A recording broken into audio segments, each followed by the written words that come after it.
I should have read the Eula audiobook by Kevin Chapter 1 Oceanoff. Oops it all started out with a bang. Get back here, you little shit, Mr. Jacobs shouted as I slipped out the bedroom window with my clothes clenched to my chest. Daddy, leave him alone, Kelly yelled, and I looked back and blew her a kiss as I ducked out of sight. Her parents were supposed to be away for the weekend at some concert or festival or something, so we'd seized the opportunity for a little bit of fun time. It wasn't serious or anything, just two high school seniors having a good time, but I doubt her dad would see it that way. I pulled on my pants and hopped across the yard, waving cheerfully to her mom as I went. She stared at me with a shocked expression. I mean, I couldn't blame her. I was totally jacked. Years of track and martial arts had done me right. The cliché white picket fence at the edge of the yard was an easy jump, and then I was away. Mr. Jacobs came storming out of the house seconds later, screaming his head off and waving a baseball bat above his head, but by that point I had a decent head start. That's what I get for letting her drive, I thought as I settled into a quick jog. No way her dad would catch up to me now. Dude hadn't been in running shape since the Bush administration. A car screeched around the corner behind me and I turned to look. Oh shit, I thought as I recognized her father's car. He's lost his mind. I started running, turning onto Main Street and glancing back over my shoulder every few seconds to make sure I wasn't about to get run over. If I'd known her dad was a psycho, I would never have accepted her invitation. Okay, that was a lie. V still said yes, but at least I would have known what I was getting into. It was late at night, so the narrow sidewalk between the storefronts and street was empty at least, which was a double-edged sword. On one hand, I didn't have to worry about people getting in the way, but on the other, no witnesses. The car's engine roared as Psychodad raced up the street with no regard to speed limits, stop signs, or anything remotely resembling rational thought. Dude had seriously lost his shit. I looked behind me briefly and turned back just in time to see a door opening right in front of me. I dodged to the side, but not far enough. I clipped the edge of the doorway and spun around, completely losing my balance. My foot caught on the curb and I went sprawling into the street. My head slammed into the pavement, and I slid along the asphalt, scraping the skin from my bare back while stars danced in front of my eyes. I barely registered Mr. Jacobs' car skidding to a stop a few feet away, and him getting out with a baseball bat in hand. Groaning in pain from the likely concussion and road rash, I pulled myself to my feet. Psychodad was shouting something and gesturing wildly, but all I heard was the meaningless noises like the adults in those old-time Peanuts cartoons. My eyes locked on to the baseball bat he was waving around like a madman. I didn't even notice the semi coming up behind me until it hit. And then there was darkness. Oceanoff. Chapter 2 Oceanoff. Some kind of anime bullshit next thing I knew, I was floating above the street, looking down at the red-stained blacktop. Mr. Jacobs was standing there in shock and the baseball bat was forgotten on the ground, rolling back and forth in a small arc. The semi had come to a halt about 20 yards down the road and the driver was stepping down out of the cab, rubbing the sleep from his eyes. What the hell is an 18-wheeler doing in town? I thought in surprise. I started to panic. I couldn't be dead. I hadn't even graduated high school yet. I'd just gotten my acceptance letter from Georgia Tech. I had a scholarship. The truck driver moved around the front of his truck and then lurched away, vomiting onto the street at whatever he'd seen. I was filled with a bit of morbid curiosity and started floating towards the truck, but something grabbed me from behind. "What the hell?" I said and turned, trying to break free. "Calm your tits, kid," a gravelly voice said into my ear. "You really don't want to see what's left. I've seen a lot of death, but that over there is some grade of horror shit. Let me go." I yelled, continuing my attempts to free myself. "I hate this damn realm. Always so difficult," the voice said as the grip tightened. A rip opened in the air in front of me, and before I knew what was happening, he tossed me in. Passing through the rift felt like plunging into ice water. I spun around and tried to get my bearings, but other than the rift hanging in midair, there was nothing to see. Just a formless plain filled with gray fog. The ground felt solid below my feet, but that was the only thing even remotely normal. I spun around and caught one last glimpse of the street before the rift snapped shut, leaving me alone with an old dude in black robes. "Paint a picture. It'll last longer," he said. Who the hell are you and where am I?" he chuckled. "The who's not important, it's the what that matters." He gestured to his black robes and the scythe he was suddenly holding in one hand. "I'm a Reaper, kid. You're dead, so I'm here to pick up your soul for delivery. Think of me as your personal spiritual courier service." I shook my head. "No, no, no, no, this isn't happening. I can't be dead." He raised an eyebrow and waved his scythe in the air, creating a window looking back at the street we just left and the bloody pile of what used to be me. "Looks dead to me unless you've figured out how to live with your insides on the outside." His expression softened a tad.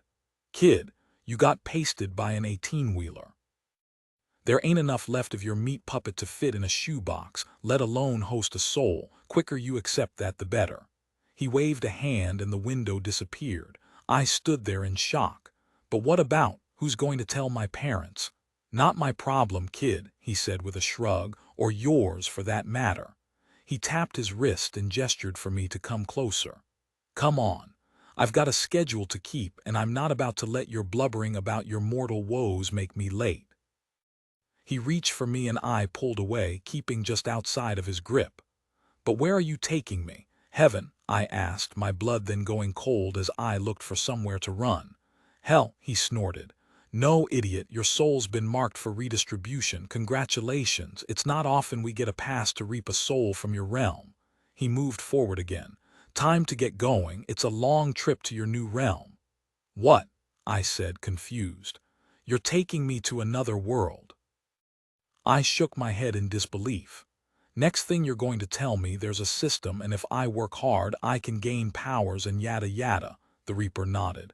"So you're not a complete idiot. Wait, you're serious?"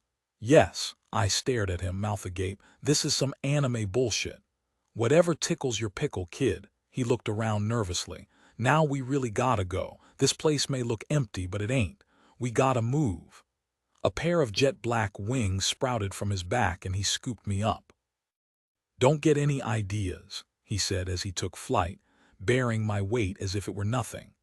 "Unless you want your soul to get ripped apart by the predators that stalk the mists." I may or may not have gripped his robes a bit tighter, earning a soft chuckle as we sped through the fog. There was no way to tell how fast we were moving, or how far, but eventually we passed out of the gray and into something much more substantial. So much more that I blacked out. Oceanoff. Com Chapter 3 Oceanoff. Com New Beginnings. A slap to the face shocked me back into wakefulness. "Get up, kid. I need my hands, so you need to hold on."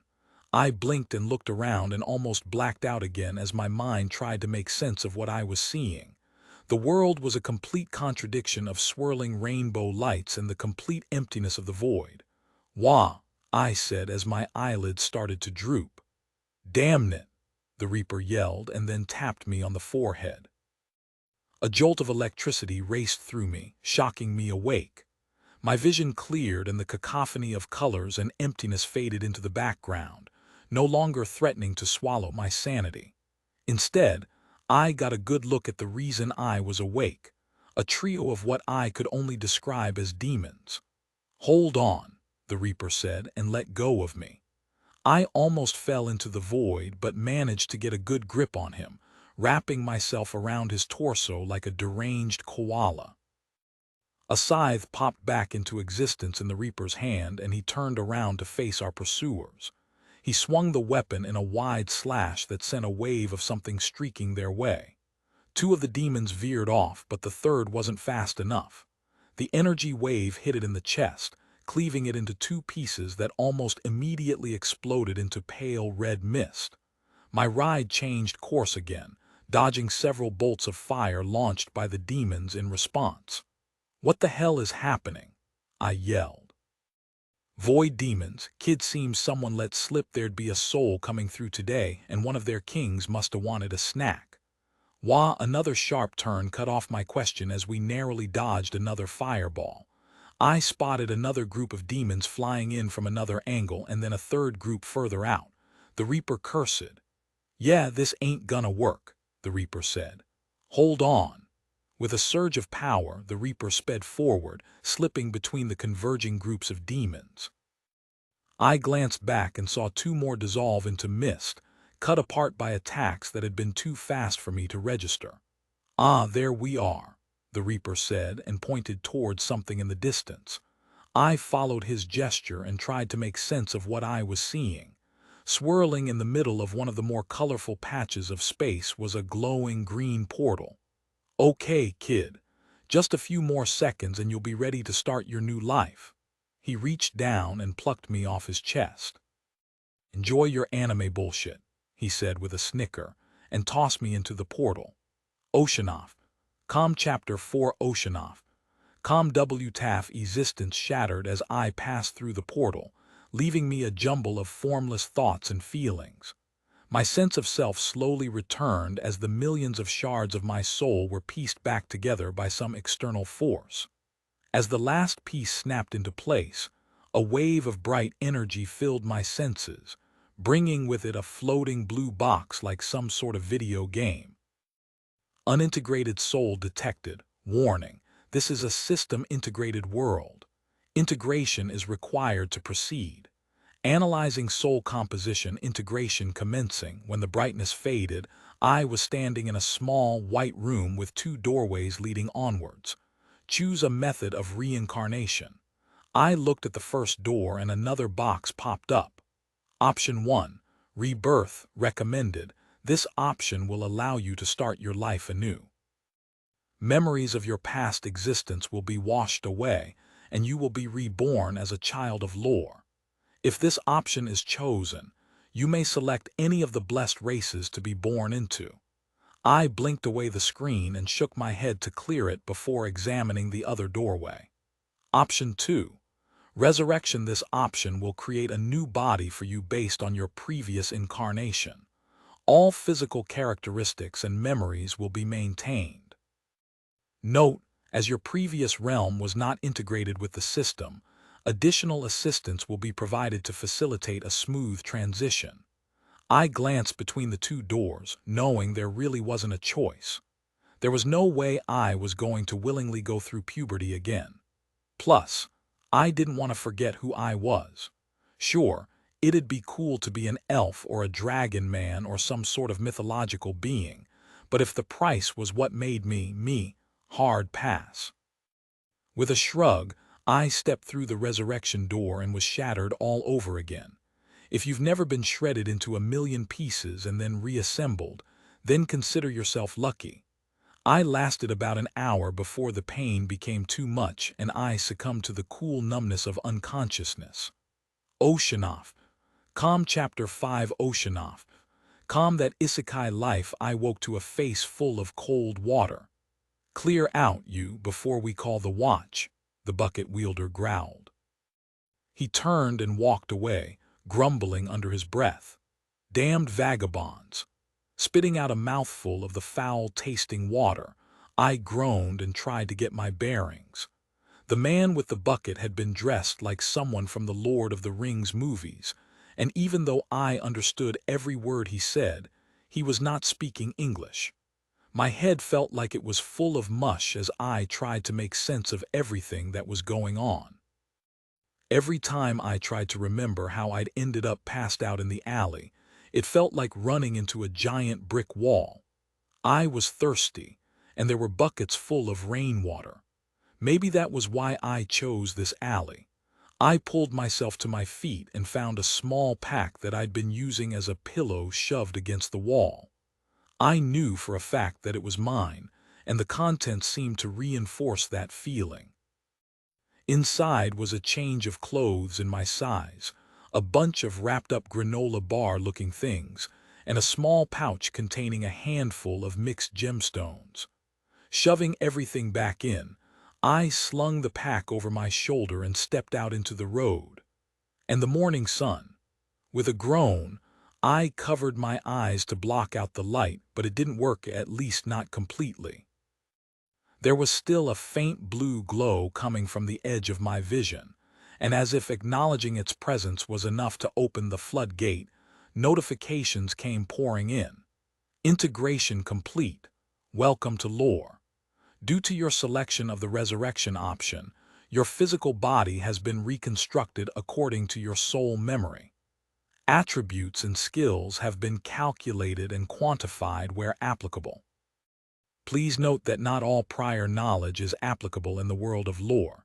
System info ===name. Sebastian Crow class. None level 1 progress. 0 1000 free essence. 0 pools health. 25 mana. 12 stamina. 25 attributes power. 2 mobility. 2 hardiness. 2 magic. 1 languages common. Spoken, literate skills unarmed combat. 13 short blades. 5 staff. 5 armor cloth. 10 crafting cooking. 7 apprentice carpentry. 4 apprentice sewing. 4 apprentice. With the character sheet came a flood of memories. My ill-fated dalliance with Kelly Jacobs, the flight from her enraged father, and the subsequent transformation into hamburger on the grill of an 18-wheeler. I vaguely remembered my time with the Reaper too, but it was quickly fading. It was strange, though. All the details were there. I remembered it all, but it was as if it had happened to someone else. Logically, I knew it had happened to me, but there was no emotion attached. You are under the effects of soften the blow. The memories faded to the back of my mind as another blue box popped up. A perfect distraction. You have entered Tully Falls. Tully Falls is a Class 1 registered guild outpost. Standard contracts and bounties are available at the local guild office. Pop-up after pop-up flashed in front of my eyes. It was like my grandma's PC that one time she tried to claim that Nigerian prince's millions and got infected with adware, but worse since it was inside my brain. I stumbled against the closest wall and collapsed to the ground, groaning in pain. Achievement unlocked, playing hooky. Normally freshly integrated souls have a lifetime to become familiar with the system, but you skipped all that by choosing resurrection instead of rebirth. Congratulations, you're a lifetime of learning behind. You have received Integration for Dummies. A small book popped into existence in my hands and I barely caught it. Quest received. Read a good book lately. Knowledge is power. Being an integrated soul has many benefits, but there are dangers as well. Read the Integration for Dummies book to learn the skills you will need to survive. Criteria equals read the Integration for Dummies book. Reward equals knowledge of the system equals 50 essence. I hung my head in my hands and rubbed my temples as the outside world came back into focus. I heard footsteps approaching and looked up, praying that I wasn't about to get doused again by some medieval Karen. Are you okay, son? I peeked between my fingers, happy to finally be rid of the unending blue boxes. Standing nearby was an elderly man dressed like some kind of Jedi, but instead of the expected lightsaber, he was leaning on an intricately carved staff. His short graying hair framed a kind face and he radiated an aura of calm. What? I said, uncovering my eyes fully. The day was still bright, but I was slowly adapting. I should be fine. He smiled sympathetically. You should keep that book out of sight, he said, gesturing to the freshly poofed into existence volume subconsciously clenched in my hands. There are many who'd try and take advantage if they learned of your situation. I tucked the book in my bag, glancing around nervously. Thanks, sir, he chuckled. I'm not a knight, son, just a humble priest of Thera. she who watches over all humankind." He smiled again and offered a hand to help me stand, showing incredible strength for his age. "Thank you, I was at a loss for how to address him.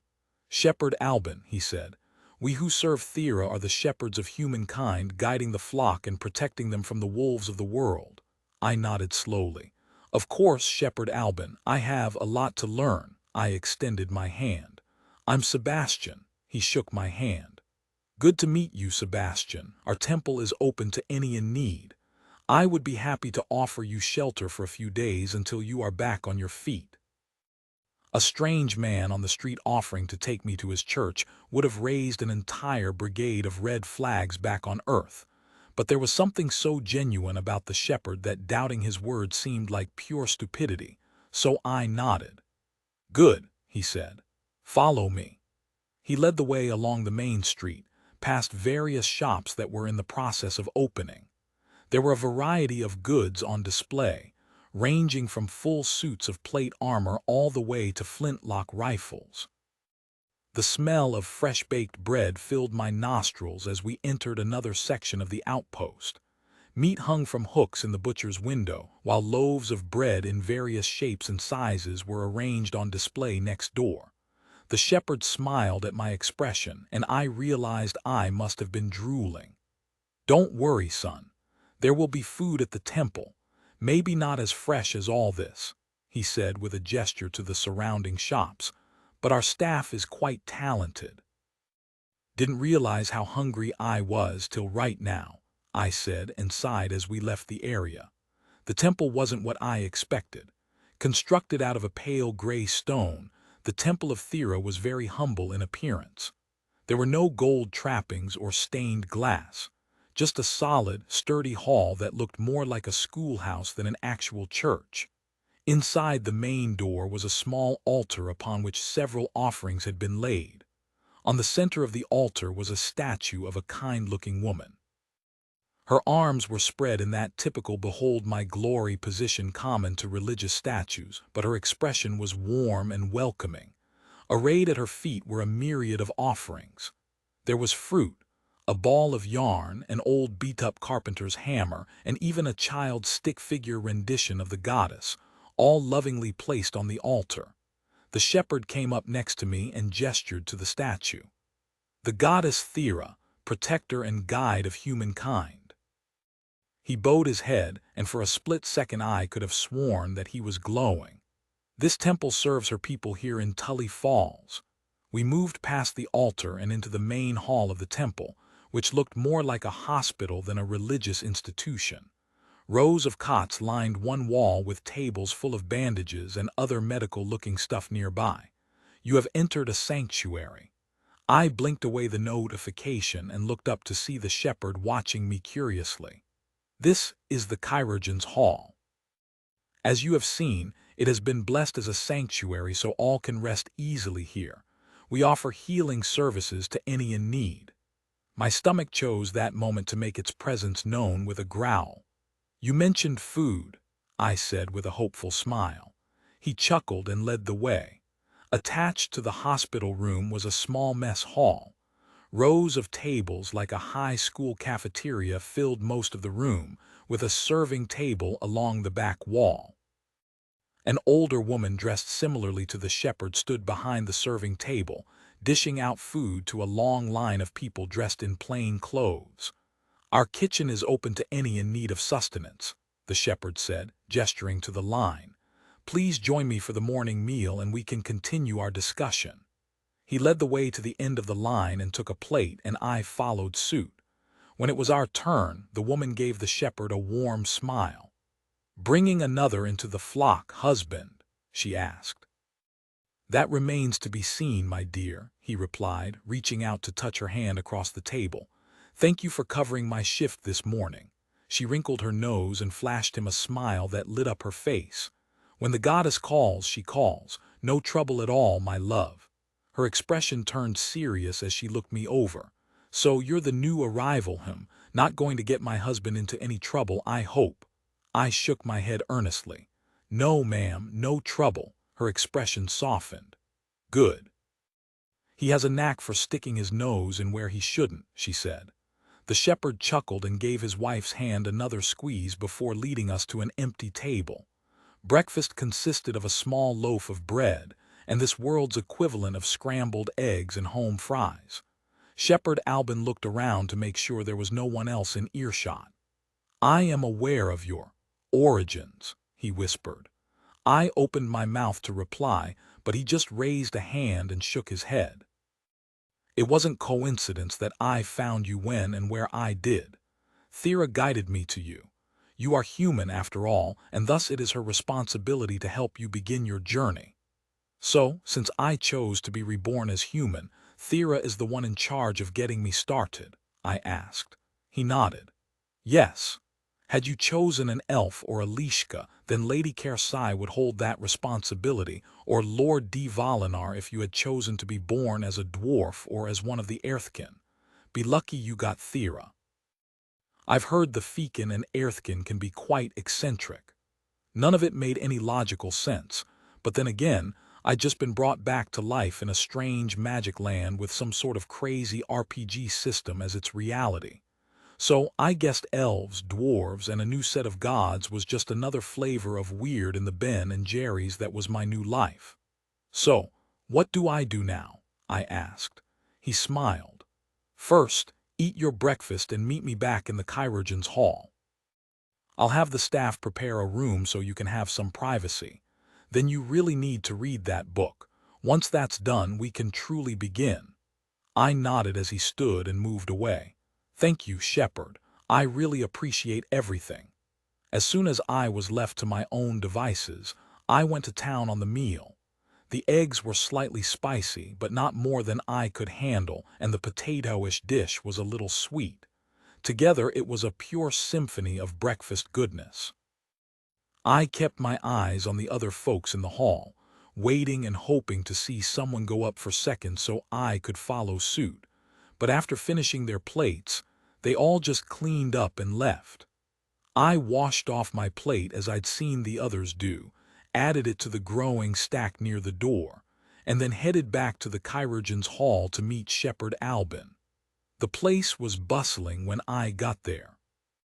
I recognized several faces from the mess hall moving around the room, preparing bandages and whatever else was needed for the day ahead. Someone pointed me out to Shepherd Albin and he beckoned me over to where he was working. "Ah, there you are, Sebastian," he said with a warm smile. "Hunger sated," I nodded. "That has to be one of the best breakfasts I've ever had." He chuckled. "I will be sure to let Nell know you enjoyed her cooking." Another benefit of me not being the one responsible for breakfast this morning. It was really something. "So, you mentioned somewhere quiet." "Of course. I've had one of our guest chambers prepared for you. It's yours for the length of your time with us." He waved over one of the workers, a middle-aged man dressed in plain robes similar to the shepherd's own. "Balin here will show you to your chambers. I look forward to speaking with you once you have settled in." Oceanoff. Com Chapter 6 Oceanoff. Com integration for dummies. B. Alan wasn't much of a conversationalist, so the rest of the trip was in silence. The second floor of the temple was reserved for the clergy and their guests. The rooms were pretty small, barely big enough to hold a small bed and desk with enough room to move between the two, but there was something very cozy about them. He led me to a vacant room and then took his leave. I tossed my bag on the bed and closed the door. There were no locks, so I dragged the chest from under the bed in front of it to serve as a makeshift doorstop. It wouldn't hold for long, but it made me feel a little better. Laying back on the bed, I took out the book and popped it open. Use integration for dummies. Why in? Well, yes. That's why I opened. The book exploded in my hands, flooding the room with a bright light. Information burrowed into my brain, imprinting the memory of how the system functioned. Lives flashed before my eyes. Other lives, other people. 1 second I was a human child receiving my first prompt. The next I was an elven woman learning a new skill. The visions went on, spanning what felt like 1,000,000 lifetimes, weaving brief moments into a tapestry of understanding of something more. When the visions ended, I fell back onto the bed and gasped as things settled into place. The details of the memories faded in seconds, but the understanding they'd imprinted remained. Quest complete. Read a good book lately. A small pouch materialized in my hands and I knew instantly what it was. I'd completed a system quest and it was my reward. Appending the pouch into my hand, I smiled as a single blue gem fell into my palm. I could feel the energy held within, and with a thought, I absorbed it. Plus 50 essence with my newfound understanding, the gemstones in my backpack made more sense. This world was based on essence, which was the equivalent of experience points in the RPGs I was familiar with back on Earth. Lore took it to a whole new level, though. The entire economy was based on essence. System rewards were all delivered in crystal form, with the value of the crystal following the light spectrum from red to violet. Red gems were worth a single essence point. Orange were worth 5, yellow worth 10, green 25, with blue, indigo, and violet coming in at 50, 100, and 1,000 respectively. Glancing at the gems in my bag, I had a total of 250 essence in various denominations, enough to purchase starting gear for most classes. Quest received. A class act. Every integrated soul holds the potential to obtain a class. Classes are gained from class tomes, which are awarded by the system as loot for defeating opponents, completing quests, or found within treasure chests in dungeons, towers, and wildland groves. Criteria: equals obtain your first class reward, equals 100 essence equals 1x random skill scroll. I blinked as knowledge of the class system resurfaced. You could only have one class at a time, but you could always change your class if you got hold of a better class tome later on. There was an essence cost to make the change, but better classes cost more essence. That train of thought led directly into the next, which was the economics of it all. Classes had tiers associated with them. There were common classes which were pretty easy to acquire, like yeoman, farmer, laborer. Most people had no trouble getting class tomes for those, and the cost to use them was low. Uncommon classes were a bit harder to get. They were where the adventurer classes started: warrior, wizard, cleric. All of your typical Dungeons and Dragons choices.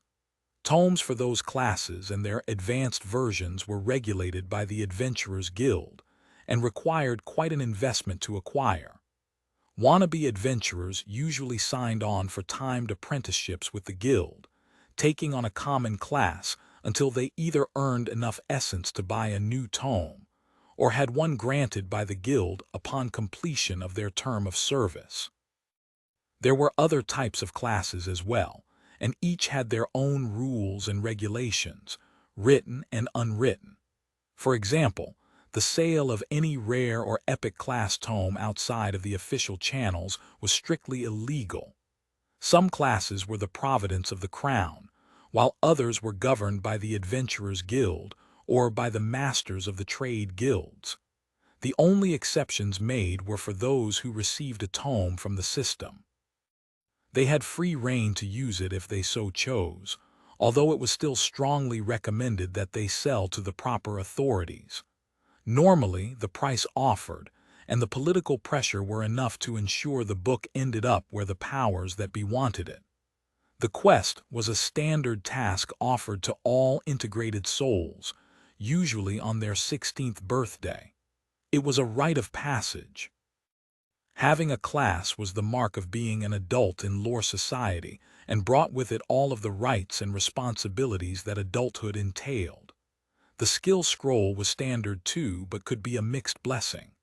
Unlike the Integration for Idiots book, most tomes and scrolls had an essence cost to unlock, and just like class tomes, there were varying degrees of rarity involved.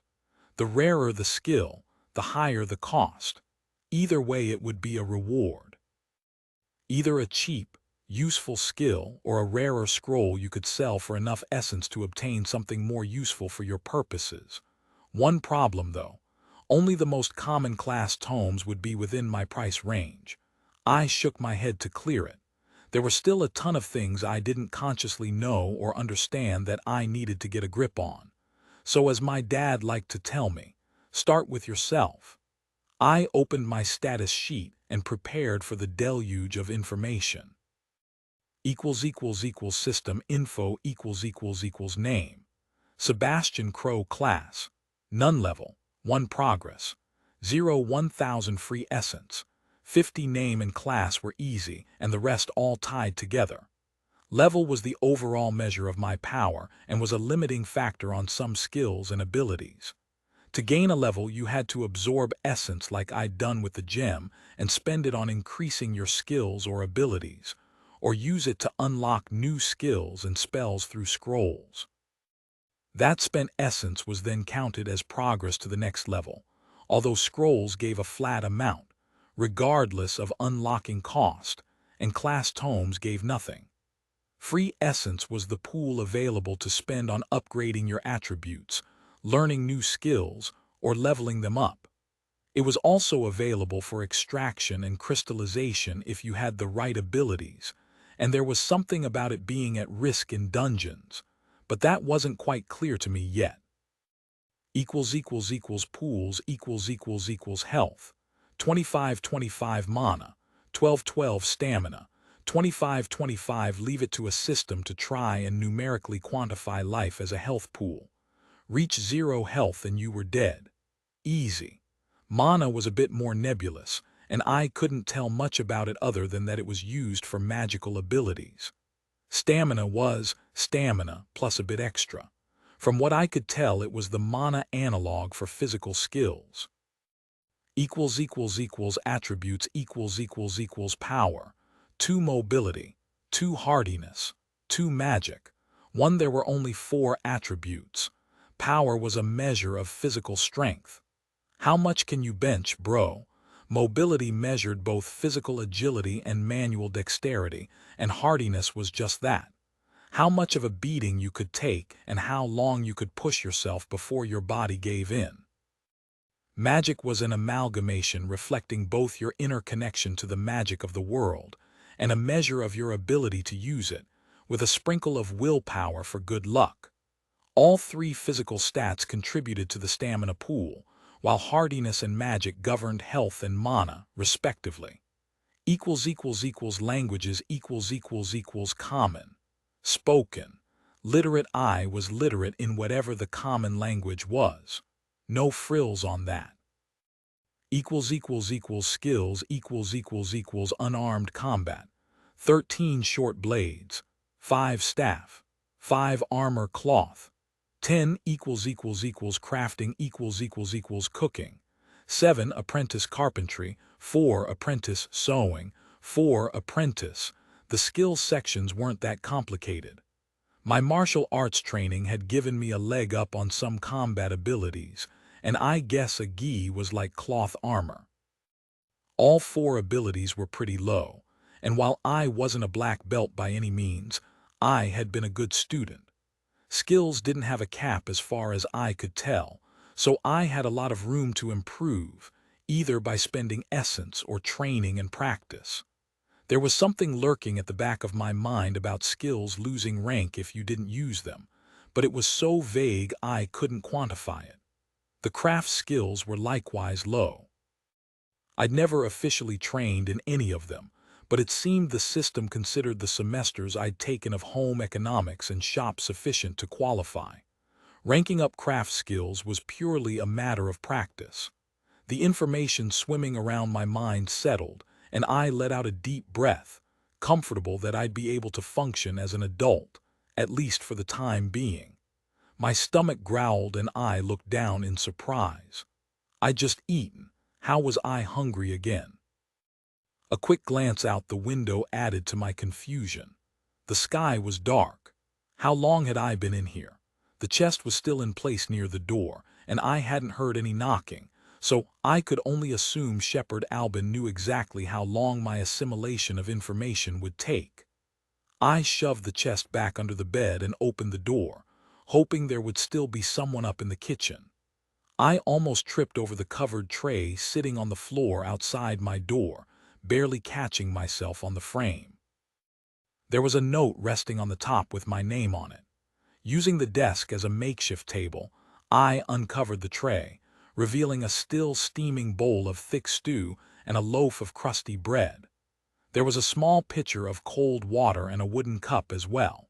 The scent of the stew changed my stomach's warning rumble into a full-fledged earthquake. I dug in. The stew tasted like something between a traditional beef stew and a chili, complete with a bit of a kick from this world's version of peppers. The bread was the perfect complement, allowing me to scoop the savory juices into my mouth without a drop of waste. Before I knew it, the stew was gone, leaving a pleasant aftertaste with a slight burn. Hunger sated, I opened up the note. Master Crow, I hope your studies went well. Please come and see me when you wake tomorrow so we can begin the next step in your training. Shepherd Albin P.S. The washroom is at the end of the hallway on the right.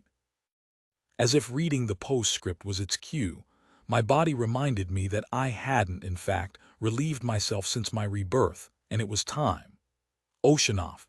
Com Chapter 7 Oceanoff. Com head of the Class M. Why dreams were chaotic to say the least. 1 part Death by Truck Kun, 1 part Intergalactic Reaper Surf, and about a zillion parts lore memory fragments. Luckily, I didn't remember any of it the next day, except a short bit reenacting my final tryst with Kelly Jacobs. Forgetting was probably a good thing. There was no stat for insanity as far as I knew anyway. Shepherd Albin was in charge of breakfast, and contrary to his earlier denials, it was amazing. He put together a delicious concoction of eggs, potatoes, and spices. I still missed bacon, but if everyone in this world could cook like the shepherd, then I could learn to live without it. By the time I was done stuffing my face, the shepherd had been called to the main temple for some sort of priestly duty and asked me to meet him there. When I arrived, he was speaking to a young couple who were practically glowing. They were so happy, and by the way they were looking at each other, I figured they were in for a fun day. The shepherd saw me arrive and said his goodbyes. The couple left the temple hand in hand. So those two look pretty happy, I said. Good news, he nodded. Oh yes, most definitely. From the look of things, they're about to have a whole lot of fun if they can find some privacy. Hopefully, he said with a smile. They were here to perform the rite of fertility after all. I raised an eyebrow. The what? He took me out of earshot of the rest of the staff. In order to conceive, the prospective parents must declare to the system that they wish to conceive and accept the responsibility of raising the child. And they need the temple for that. Oh no, any pair can invoke the rite. But having the temple bless it is something of a tradition. I nodded slowly. So wait, if you don't do the right thingy, no conception, no whoops babies here. Of course not, becoming a parent is a serious thing. The system wouldn't leave it to random chance. I shook my head and sighed. The system, okay, he smiled and shrugged. Now if you don't have any other questions about the fertility rite, we have some serious things to talk about. I nodded. Tell me about it. This is all still so weird. I've got a character sheet and skills and stuff, and now I need to find a class tome or something. He looked at me thoughtfully. Do you have any idea of what you would like to do with your new life? Do you want to pursue a craft, become an adventurer, perhaps join the ranks of the faithful and serve the church? He said that last bit with a hopeful look. I'm not quite sure. The idea of being an adventurer is appealing, but I doubt I'd be able to afford one of their books. And I definitely don't want to end up as some rich kid serving boy until I earn my stripes. I sighed. And sorry, shepherd, but I don't see myself as a church man. Oh well, he said and deflated a little. It would have been nice to have some more help around here. Not that Nell isn't a godsend and I love her more than anything, but another priest to tend to the flock would have been a burden off of these old shoulders. He tapped his desk and then retrieved 2 small leather-bound books from the top drawer. Even if you do not plan to serve her church, Thera would like you to go out into the world prepared. Unfortunately, even she cannot simply hand out skill tomes. Unless you change your mind about the clergy, he winked. Both of the books looked the same except for the titles, bound in leather without any embellishment. The first was titled Yeoman and the second titled Messenger. Choose, he said. Can you tell me anything about them? Like what they do and what'll be expected of me if I take them, I asked. He nodded and tapped the first book. A yeoman is a skilled laborer. The class comes with the basic skills necessary to gather wood, stone, herbs, and any other basic material a skilled craftsman might need. They can hunt and live off the land pretty comfortably. What about weapons, armor? Can they defend themselves, slay monsters? I asked. He chuckled. Still focused on an adventurer's path then. Okay. Well, the yeoman is skilled with small blades, the bow, and an axe if it comes down to it, and can comfortably wear leather armor without too much effort. But on the whole, they tend to specialize in gathering materials as a way to earn essence. And the messenger? I asked. He shrugged. Pretty much what the name says. They deliver messages. Their skills are focused on getting from one place to another quickly and safely. They have several skills shared with the rogue class, like short blades, throwing knives, and stealth, but they lack most of the truly lethal skills most adventurers seek. He tapped on the book and smiled. They do excel at running away. My first instinct was to take the messenger class. Roguelite seemed more in line with my goals than a laborer. Short term, it would let me do more of what I wanted to do, and they probably made quite a bit running all over the place too. One problem, though. I had no clue where anything was. The yeoman, on the other hand, would probably be better long term. I'd be more self-sufficient for one and could probably make some money farming mats. That used to be a pretty lucrative money-making thing in the MMOs of Earth. I see the gears turning in your head, the shepherd said. If you have any questions, I'd be happy to answer them. Okay, so the messenger class, I said quickly, gesturing to the book. What's their job situation? Like, what's their paycheck like? He looked slightly confused. You mean the cost of their services? He asked, and when I nodded, he continued. Local deliveries are an essence or two to start, but the rates change based on distance and the size of the package. The Messengers Guild would handle all of that, though. I held up a hand. Wait a second. If I chose Messenger, I'd have to join their guild. How's that different than the Adventurers Guild? Of course you'd have to join the guild. If you want any work, that is. Who would trust a non-guild messenger with their personal items? He replied as if it were obvious. What about the yeoman? Is there a yeoman's guild? I asked. He shook his head slowly. No, not a yeoman's guild specifically, although they are welcome in most of the crafting guilds if they wish to pursue that path.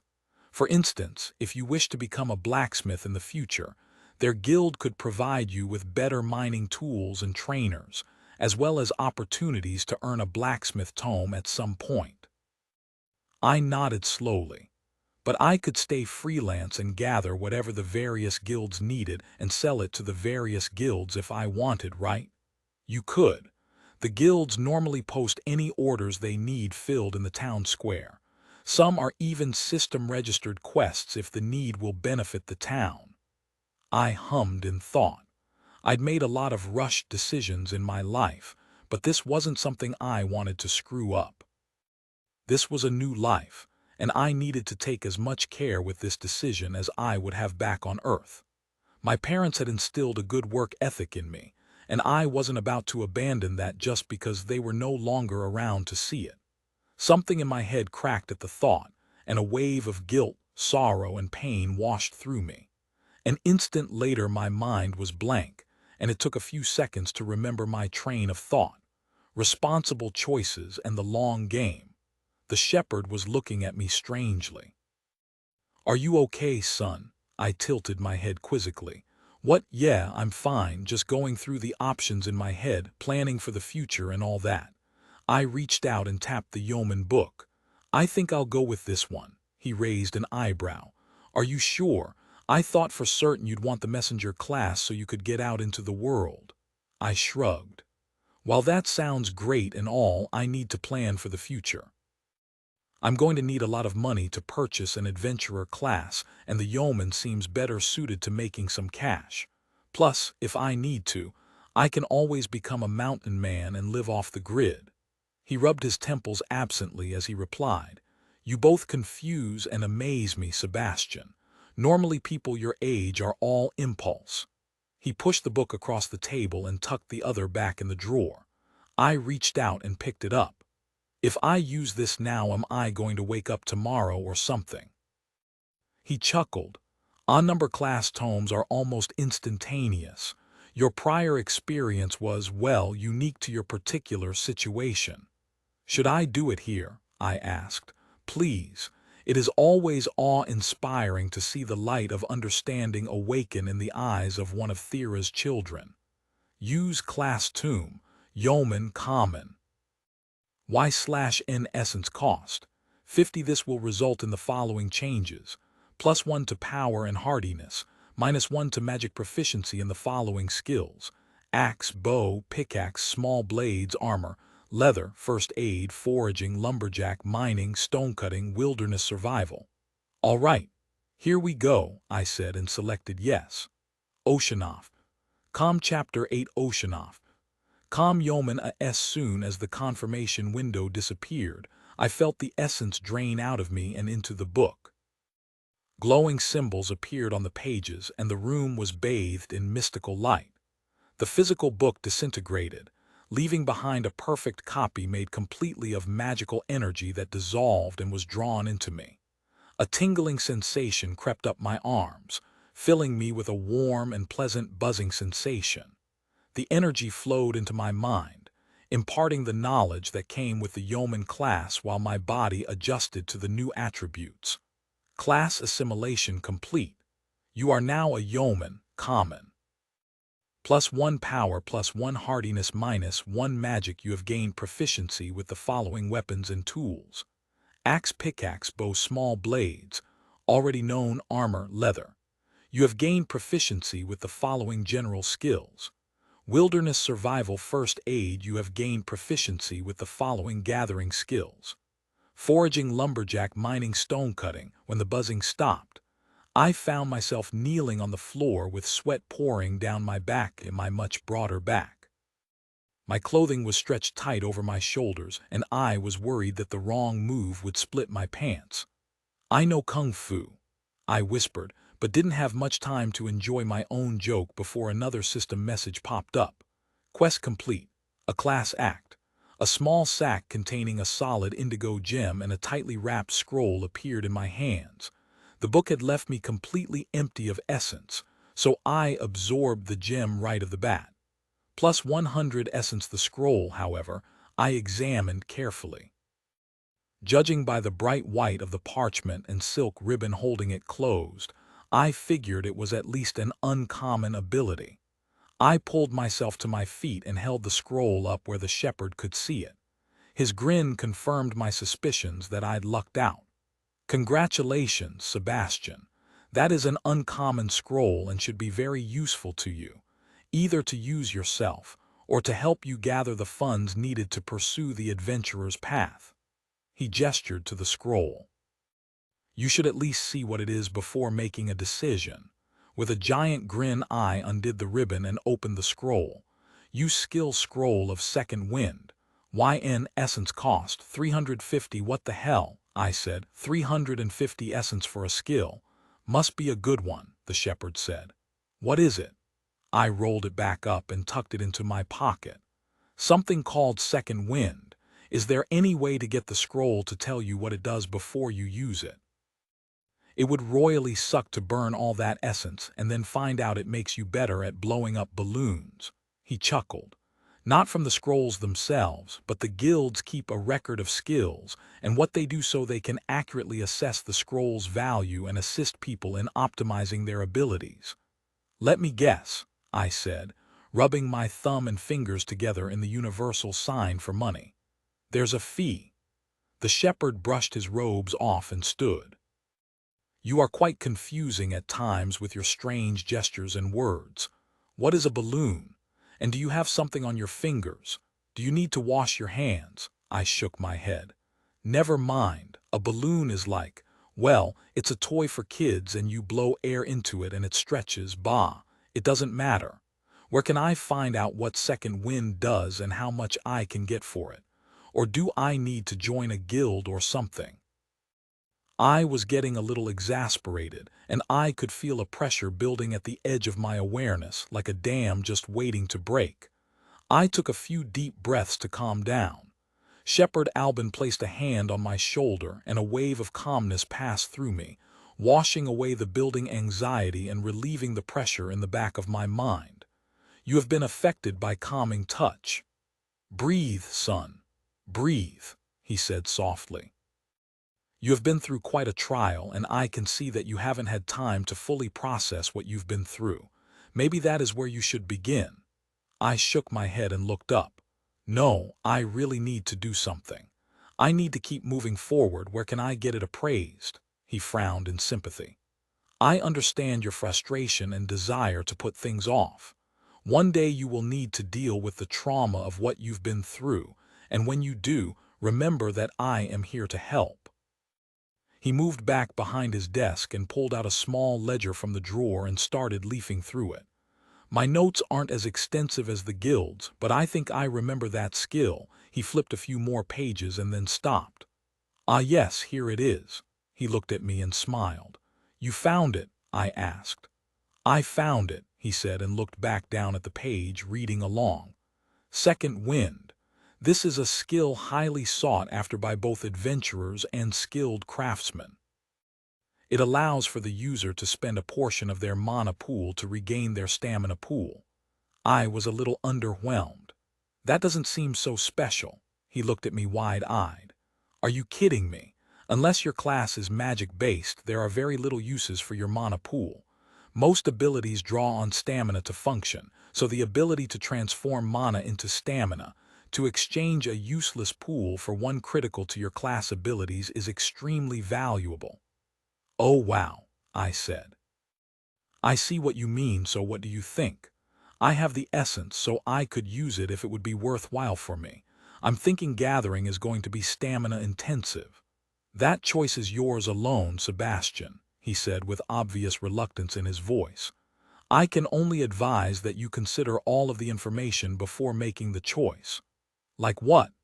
Well, first of all, you're going to need to purchase the equipment necessary to practice your yeoman skills, axes, picks, etc. Okay. You'll also need supplies for your travels and lodging, he continued. You are, of course, welcome to stay at the temple, but I've found that young men often like to engage in activities not permitted in our guest quarters. He wiggled his eyebrows suggestively, and I had to laugh. All right, so how much would it sell for, the 350? What, no, of course not, he replied. Damn, I said. Guess I'll have to settle for whatever then. He looked at me, confused, and then burst out laughing. When he calmed enough to talk, he looked back at me and said, No, Sebastian. According to my notes, you can probably get 500 or more from the right buyer. More than enough to get you some essential common skills from the brokers and get you started on your path. A giant smile crept across my face. Awesome. Things were definitely looking up. Oceanoff.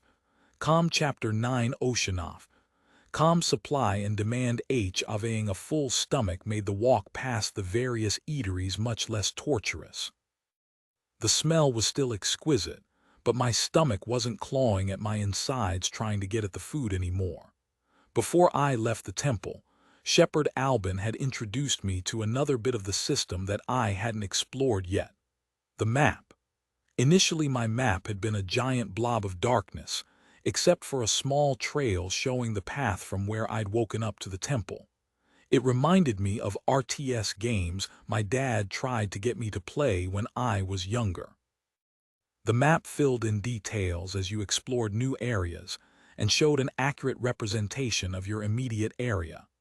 Once you moved on, a faint gray fog covered everything again, so it was possible for your map to be wrong if something changed while you weren't present. Maps could be shared between people or scribed onto scrolls that functioned similarly to skill scrolls, although usually without the cost. There was a cartographer's guild. because of course everything in this world had some guild or other in charge. They didn't have very many members, but their collections were extensive, and they prided themselves on having the most up-to-date maps. Cartography was a common rank class skill that the shepherd recommended I pick up if possible. While everyone could view their map, the skill let you add markers and comments too. The ability to mark down the latest resource locations, washed-out pathways, or the like would be invaluable for resource gathering. It was also required if you wanted to sell the data to the guild. Hopefully, I'd be able to afford it after grabbing all the gear I'd need. The shepherd had done me a solid before I'd left the temple and shared his map with me, filling in the outpost and most of the surrounding area so I wouldn't be completely lost. He'd even marked most of the local businesses that should have what I need. My first stop was the Adventurers Guild, since they were most likely to have the cash on hand to purchase my scroll. They'd probably have everything else I needed too, but from what the shepherd said their prices would be steep for non-members. The guild house looked more like some noble's palace than a business. The entire building was made of stone, unlike the composite buildings in the rest of the town. There was even a portcullis hanging over the main entrance. Inside it looked like a fancy mall, complete with a customer service desk and thematically appropriate line. I took my place at the back, behind a giant of a man that would have made a pro wrestler look tiny. He was dressed in heavy armor draped in a dark green cloak that did little to hide the massive two-handed sword strapped underneath it. He turned briefly to take me in and sneered, effectively killing any desire I had to strike up a conversation. With that avenue of entertainment unavailable, I decided to take in the scenery. The grumpy green giant was wide enough to block my view of the folks ahead of us in line, but there was plenty more to look at. Off to the right was what looked like a small cafe with people sipping cups of what I hoped was coffee or sharing a meal. Most of the people were human, but there were a few other races mixed in. To my left was a consignment shop, or maybe a pawn shop. The sign read "Beggars and Choosers," and from what I could see within, it was a complete mess. The place must have something going for it, though, since I counted at least 10 adventurers heading directly to it before making their way deeper into the guild hall.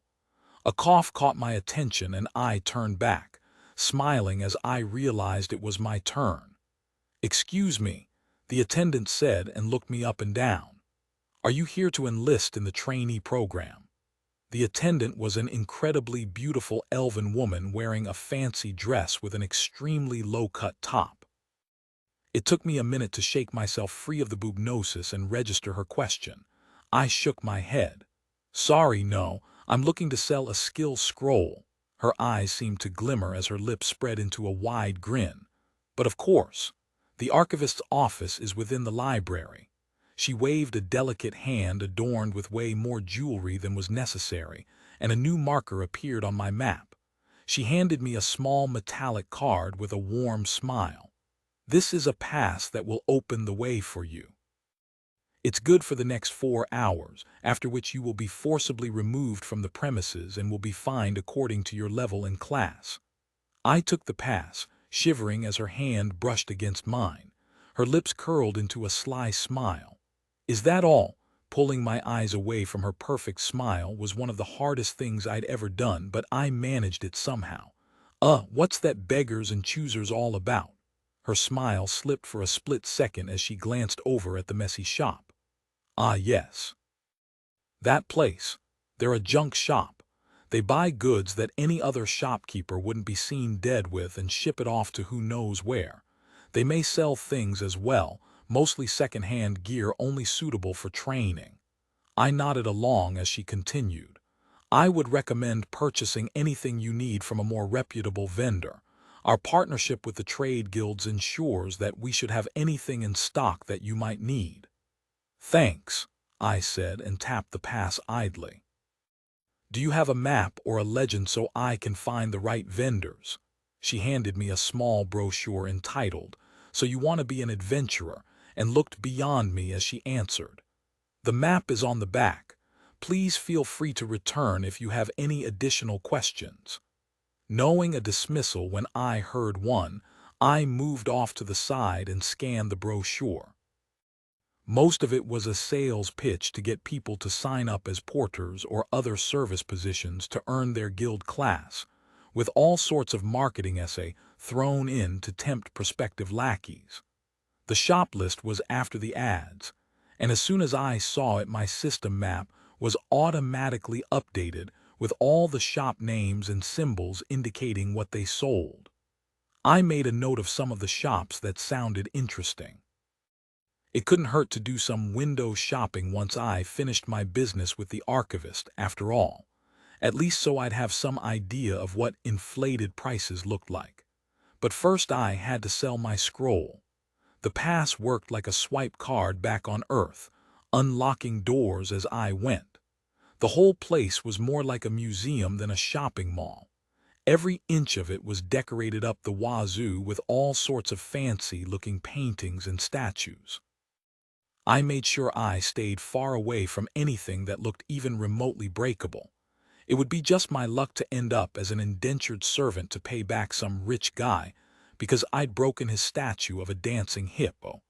The library was a stark contrast to the rest of the building, although in truth the contents of the library were probably worth more than the entire guild building. The air was humming with potential energy. The marker on my map led me to a small booth built into the wall near the entrance. Seated on a raised chair behind the counter was an elderly man that looked like he'd stepped right off a fantasy novel cover. His face was a mass of wrinkles, framed by a long white beard. His head had been shaved at some point, but a hint of white stubble revealed a hairline that had long betrayed him. He glanced at me past the small spectacles perched on his nose and closed the book he'd been reading. A brief glow flashed in his eyes as he looked me over. "Good morning, Yeoman Crow," he said with a smile. "How may I be of assistance?" I stammered. "You're the archivist." He raised a bushy white eyebrow and chuckled. "I am one of them at least." He placed his book on the desk and offered his hand. "Archivist Jocelyn Stenson at your service." I shook his hand. "Nice to meet you, archivist," he huffed. "None of that now. Call me Jocelyn. I'm old enough that the titles are just tiresome at this point." He paused and looked me over again. "Judging from your current state, I'm assuming you're here to sell." I nodded and put the scroll on the desk. "It's for a skill called Second Wind." He picked it up and unrolled it. Blue light flashed across his eyes and he grinned. "So it is," he said. "A good find for one as young as yourself."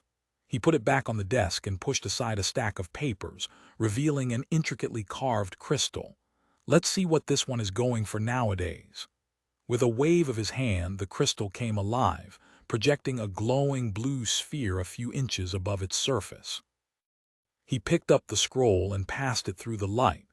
A minor gesture sent the energy plunging back into the crystal, forming into rows of text that I, unfortunately, could not read. Jocelyn had no such issues and started tapping away at the screen. Seems it's been a while since we had one of these come in." He swiped to the side and a second screen of text popped up. "That's good, right?" I asked, hoping that supply and demand was a thing in fantasy worlds. He nodded absently as he continued to read. Yes, yes. Looks like we have some standing orders for that particular scroll, too, so it's your lucky day." He gave me a wry grin. "Since you're not a guild member, I can't tell you who is looking for the scroll, confidentiality and all that, so your options are limited." I tilted my head quizzically. "So if I was a member, you'd just tell me who was looking for the scroll?" "Why?" He looked up, surprised. "Why, so you could arrange a deal with them directly. I'd rather just sell it to you." "How much is it worth?" He looked me in the eye and stroked his beard. "I can sense an adventurer deep down in there somewhere trying to get out, so I'll explain this now so one day when you join our ranks you'll know how it works." He gestured to the text. "Skill requisition for out-of-stock scrolls functions as a modified auction. Members can put in a requisition and their maximum bid, and when one becomes available, the top bid wins." Wow. Wouldn't that just mean that the adventurers with the most loot get everything and everyone else is shit out of luck? I said derisively. He looked surprised at my tone. What? Oh no. Each member can only get one skill per year through requisition, so there's ample opportunity for everyone. And private transactions between members are allowed as long as they fall within the law. So, how much? I asked, trying to sound neutral. He tapped the top line of text on the crystal and nodded to himself. The top bid for your scroll is 950 essence. My eyes went wide. Awesome. So, how do we do this? He chuckled and pulled out a small box full of essence gems. Don't get too excited. After fees and taxes, that number will be a bit lower, but probably still enough to satisfy your needs. When it was all said and done, that 950 turned into 700, which was still more than I had been expecting, so I had nothing to complain about. And as a side benefit, I learned that the guild fees counted towards membership in the future should I ever apply. I inquired about the cartographer skill, but the asking price for non-members was close to 400 essence, so I decided to try my luck around town first. Oceanoff. Com Chapter 10, Oceanoff. Bart's barter battle S. Heppard Albin was right about the prices. Even the most basic gear in the guild shops was insanely expensive. A hatchet alone was 100 essence, and the leather armor they had available was so fancy that a single boot would have wiped out my entire budget. Needless to say, any thoughts of getting gear in the guild went right out the window. On the way out, I decided to stop in at the Beggars and Choosers and see firsthand what it was all about. There was no line when I arrived, so I slipped right in, keeping my eyes open for anything that might be useful and cheap. The place was filled with piles upon piles of random crap. There was ripped and torn clothing, bloodstained for the most part, piled haphazardly and mixed in with rusty or outright broken weapons. Why would anyone buy this stuff? A rough shove from behind sent me crashing face first into the closest pile of soiled and bloody clothing, which did nothing at all to cushion the fall. "Watch it, pleb," the man responsible snarled as he moved past. Two male companions followed close behind, laughing at their leader's antics. The last of their party didn't seem as amused. She trailed behind the men, lugging a bulging sack over one shoulder with strain evident on her face. She mouthed, "Sorry," as she passed, and almost lost her grip on the pack when she had to adjust to keep a piece of her extremely damaged armor from coming loose. Her gear wasn't in much better condition than what was piled around us, and she looked like she'd taken a roll down a muddy hill recently. Her hair, which I thought might be a dark red under the dirt, was plastered to her head under a helmet that looked more likely to do harm than good should it take a hit. "Hurry up, wench," the leader said from up ahead. "It's bad enough you screwed us out of our payday, but now you can't even carry a pack. Worthless." Her jaw clenched and she hurried away, following the men further into the store. I pulled myself out of the pile and brushed the crud from my no longer clean clothing. With a growl, I stormed off after the group. "Hey, dickhead," I called as they came into view. "What the hell is your problem?" The four turned with mixed expressions on their faces. The woman's eyes were huge, and I couldn't help but notice they were the perfect shade of emerald green. Bullies were a real sore spot for me. I'd spent enough time in elementary school getting picked on. I was a late bloomer, and by 6th grade, most of the kids were bigger than me and didn't let me forget it. That all changed the summer between 6th and 7th grade, when a combination of a late growth spurt and a borderline obsession with all things martial arts combined to make me the worst choice of victim. The bullies learned the hard way that our relationship dynamic had changed on the first day of 8th grade. They'd probably been dreaming of resuming their torment, but the first one to try received a one-way express trip to the nurse's office. I spent the next 2 weeks in detention, but it was well worth it. My parents punished me as well, but I could tell they were proud that I'd stood up for myself. even though they had to do something to keep up the appearance that they didn't agree with my actions. "Look here, boys," their leader said. "Looks like we got ourselves a tough guy." His eye flashed blue and he started to laugh. "A level 1 yeoman. You best run along, boy, before you get hurt." I looked him dead in the eye. "After you apologize for shoving me." His eyes were a dull brown, and his head was mostly shaved, leaving 2 strips of slightly longer hair to form a double mohawk down the middle of his head. His hardened leather armor didn't seem very special, nor did the worn, short sword sheathed at his hip. The 2 henchmen shared glances and then looked to their boss with expressions that said they were ready for a show. The woman was trying to catch my attention and was mouthing, "Run." "Guess the little runt don't know who we are then," the second man said as he puffed out his chest, drawing attention to some kind of crest on his polished breastplate. "Level 1, probably doesn't even have inspect yet." The symbol meant nothing to me. It wasn't even very imaginative. Just a stylized wolf's head holding a sword in its mouth. The third man just chuckled and cracked his knuckles. Doesn't look like he's got much on him either, though. His eyes flashed blue as he straightened his dark gray robes. Hardly worth the trouble. I relaxed my body, prepping for the sucker punch that one of the 3 was inevitably going to throw. "Come on, guys," the woman interjected. "Let's just sell this stuff and get to the tavern. We could all use a beer." The leader turned a hard gaze on her and growled, "Shut up. You're lucky we didn't leave you in the dungeon to rot." I sighed. "Now you owe the lady an apology too." The henchman looked at me like I was on drugs and then burst out laughing. The leader was more reserved. "Oh, I'm going to enjoy teaching you a lesson," he said, and followed up with a right hook. The punch was a lot faster and more controlled than I expected. So instead of the skilled redirection and counter that I'd planned, I barely managed to get out of the way. His follow-up punch had me dead to rights, but instead of breaking my jaw, his fist slammed into a glowing shield of some sort that appeared inches from my face. "Excuse me," a gravelly voice said from behind me. "Are you attacking someone in my shop?" I turned and spotted the speaker. "Oh shit," I yelled and jumped away. They looked like a gremlin from that 80s movie, the kind that eaten after midnight. It tilted its head to the side and smiled, revealing a mouth full of pointy teeth. A series of blue flashes flicked across its eyes, and its smile disappeared as a thoughtful expression passed over its features. "Very interesting," it said, and then muttered something under its breath that I couldn't make out. Its gaze focused on the ringleader who was cradling his broken wrist and glaring at the shopkeeper.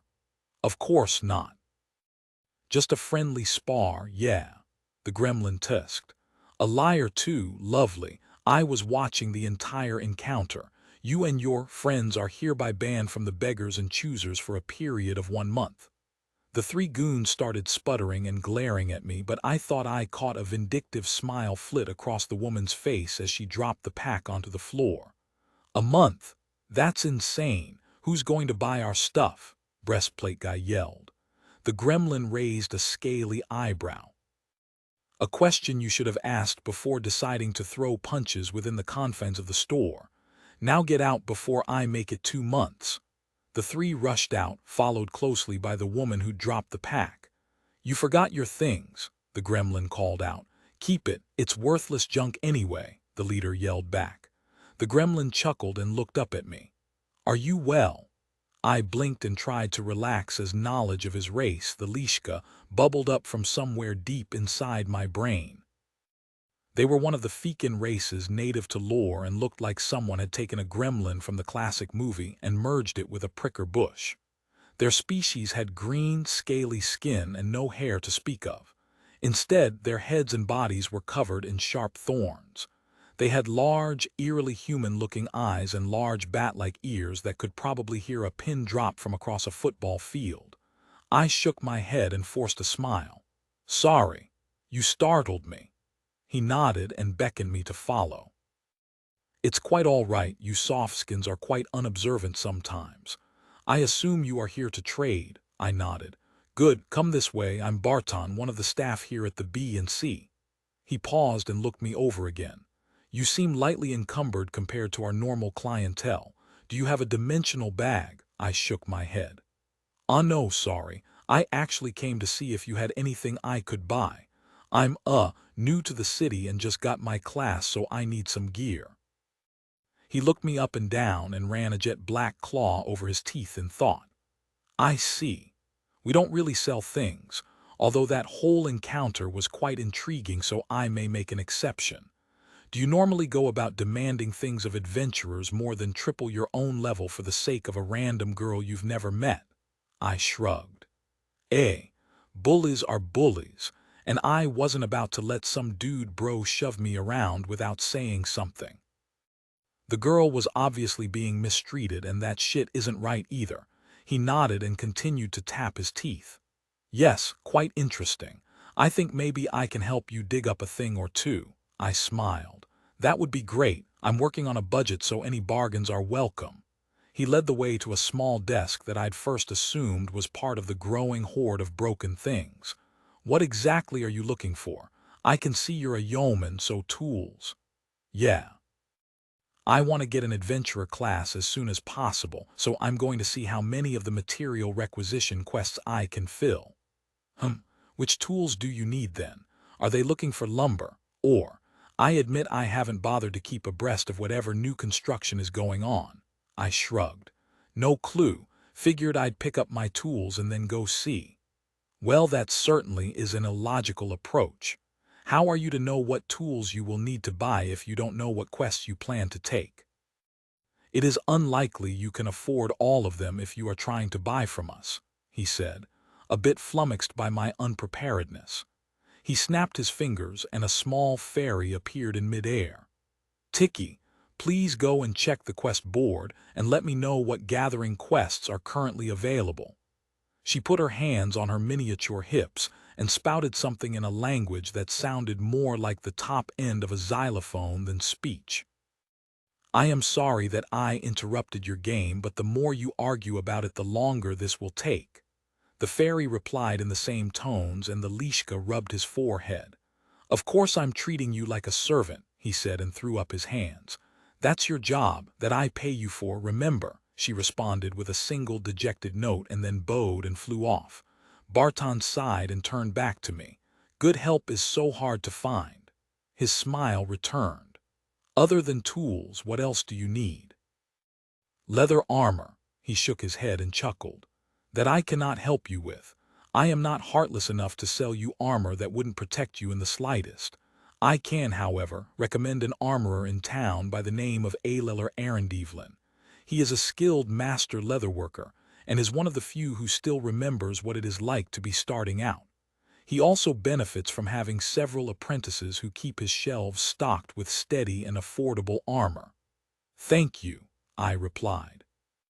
Shepherd Albin recommended a milestone armorers, but the more options the better. Milestones would make more sense were you seeking something heavier.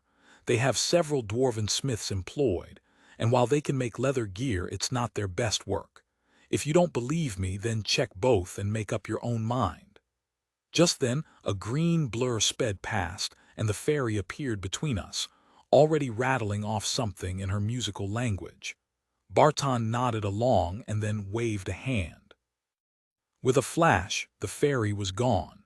His eyes lost their focus as he mumbled something under his breath and waved a hand across the desk in front of him.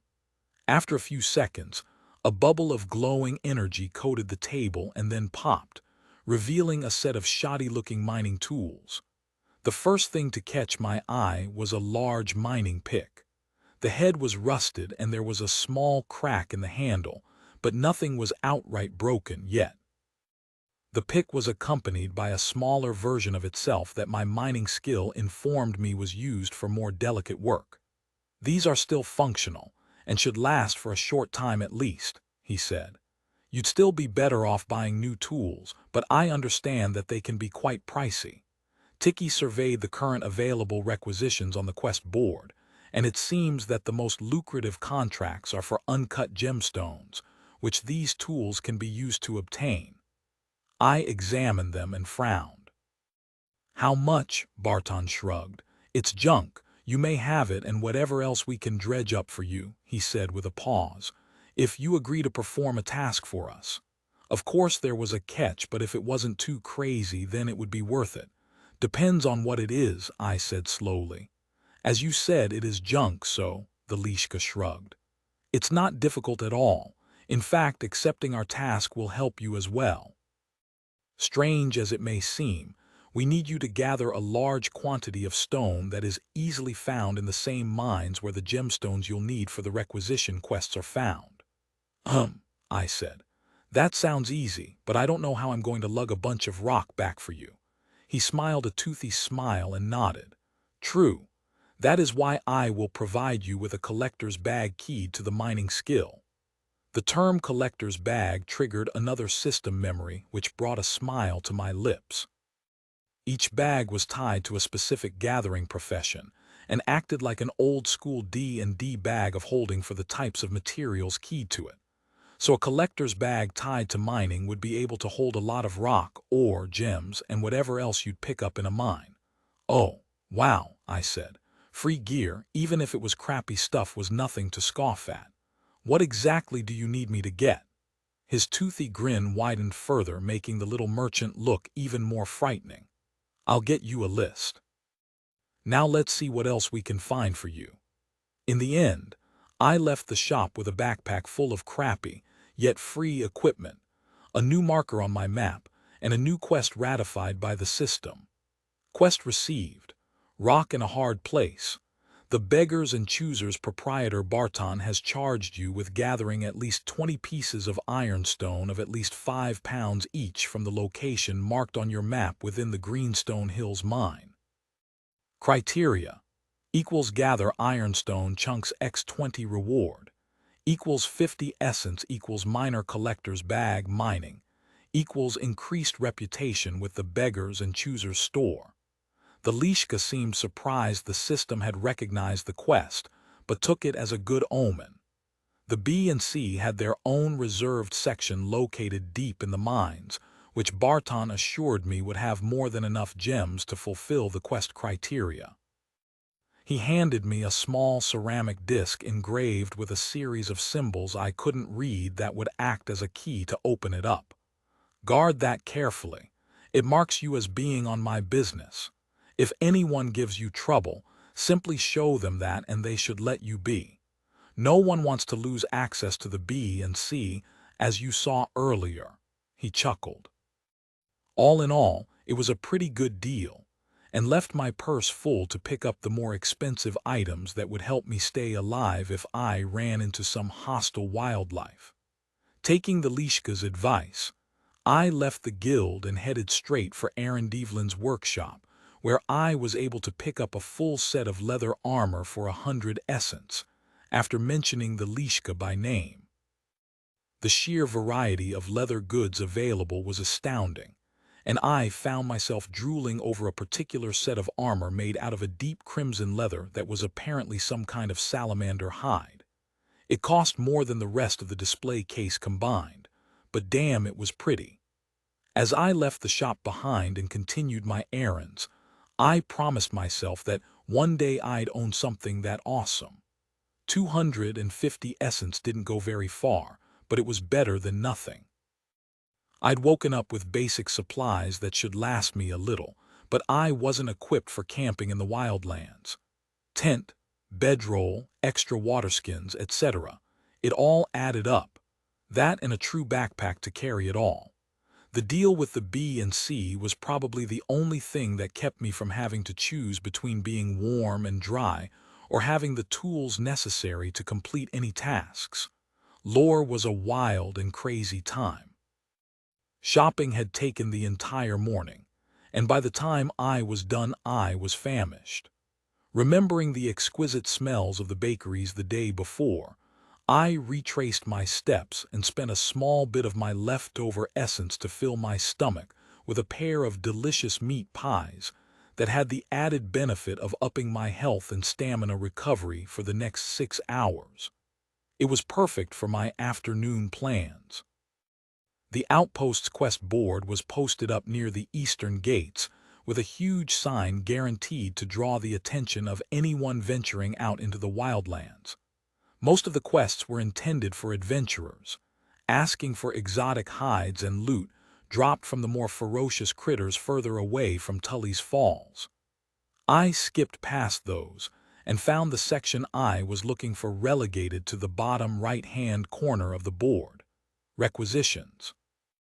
There were a few different postings for various materials, but the most common and profitable were for opal mined in the nearby Greenstone Hills. Wanting to make the most out of my first trip, I grabbed copies of 3 of the requisitions, one of which prompted a new quest. Quest received. Opal Huntmaster K. Barignon has requested 20 pieces of jewelry-quality opal for use in her latest project. Criteria: equals gather 20x opal chunks of jewelry quality or better. Reward: equals 100 essence. Each posting listed the number and quality of stones, as well as the price they were willing to pay for each. All 3 were laid out in the same format, likely a standard implemented by the guilds. The system quest was a little different in that it required the full quantity of stones to be delivered in order to complete, but since it was in addition to the rewards from the requisition order, I wasn't going to complain. With thoughts of my fledgling business flitting around in my head, I headed out of the outpost gates and towards the Greenstone Hills where my fortune awaited. Oceanoff. Com Chapter 11. Oceanoff. Com Wildlands he road to the Greenstone Hills was well traveled. The dirt of the road itself had been flattened by decades of travelers seeking their fortunes. I knew there were finite quantities of gemstones and the like on Earth, but there was a tickle at the back of my mind that said that wasn't the case here. The hills area was popular for several reasons, the first of which being the dungeon nestled right at its center. From what I understood from my system downloads, dungeons were some sort of testing grounds run by a local god named Dwala. Adventurers could delve into the dungeons and fight through mystical dungeon creatures, solve puzzles and traps, and earn essence and loot. Loot like class tomes and skill scrolls. Access to the dungeons was managed by the Adventurers Guild, with only Dwala's own temples having veto power, and even if I wanted to, I wouldn't be allowed in at this point. Needless to say, I didn't see myself going anywhere near a dungeon until I saved up enough for a new class and some actual adventuring gear. And a party, of course. One did not go delving solo and expect it to turn out well. The other popular destination was the mines, mostly for the veins of opal located there, but also for the surrounding ironstone that had several alchemical uses.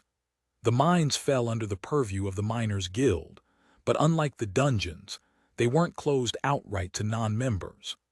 I followed the map to the mine entrance and stepped inside, relieved to see the place was lit with lanterns hung every so often down the passage. The sound of metal striking rock echoed throughout the place. Once I stepped inside, my map transformed to show the mine itself with an updated path leading through the twisting tunnels to my destination. The path to the B and C reserved section took me deep into the mine, much deeper than I had expected to go. But for a richer vein, and thus quicker turnaround, I was willing to do some underground hiking. I ran into a group of surly-looking miners about halfway there who seemed hell-bent on teaching the newcomer a lesson. But a glimpse of Barton's disc flipped some sort of switch in their brains, because after that they were almost too polite and accommodating. It was a challenge to get them on their way so I could go about my own task. People really wanted to be on the Lishka's good side. I had to pause often to catch my breath, and hiking in armor wasn't anything like the stories. The miners had all been dressed in simple workers' clothing, so I decided to stow my armor till later and save myself some discomfort. A short time later I reached my destination, a large stone door with a small panel bearing some arcane runes and a depression the same size as the token. Instead of a loud, gravelly rumble like I expected, the door opened without a sound when I used the disc. It must have been some modern marvel of engineering, or more likely, some gremlin magic.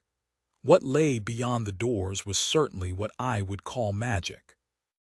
The walls were filled with multicolored veins of raw opal, with very little evidence that any mining at all had taken place. Barton must have really been feeling generous when he gave me access to this. I was so focused on the room full of potential wealth that I didn't even notice the door sliding shut behind me until the lock clicked into place. The layers of opal started to glow with a faint light. There was a flash, and the light winked out, plunging me into complete darkness. The floor shuddered, and with a low rumble, the stone beneath my feet gave way. I reached for where I remembered the wall had been but found nothing but air. I fell through darkness, wondering what the hell was going on until my head smacked into something hard and my consciousness started to fade. Deep in my mind, a magical dam cracked and then broke as a surge of emotions rushed free. A flood of terror and loss washed away all rational thought as everything the system had locked away since my death hit home all at once. Terror, guilt, shame, regret, all mixed together into a massive emotional whirlpool that ripped my mind apart and dragged me down into oblivion. Oceanoff. Calm interlude, it's hard out there for an Imp K. Rill sat at his station, swiping through the various portals allowing glimpses of the dungeon. No adventurers were inside, so the act was purely to keep Malik, the dungeon lord, off his back. The imp didn't know how the boss knew when he was slacking off, but he always did. He sighed with boredom, his tiny wings shifting into a more comfortable position as he continued his work. A flashing crystal on the wall caught his attention and he frowned. With a wave of his hand, he flipped the viewing portal to show the well. How would an adventurer suddenly appear that deep in the dungeon? The portal switched to the view of the underground lake just in time to see a body fall out of the darkness above and splash into the water. Damn humans! Krill hissed and activated another device. A second later, Malik's translucent face appeared above the crystal and focused on the imp. "This had best be important, Krill," he said with a snarl, revealing a set of fangs that were the perfect match to the twin horns growing out of his forehead. The imp nodded emphatically, its long pointy ears flopping in time with his wings. "Yes, boss, very." Several seconds went by in silence before Malik growled.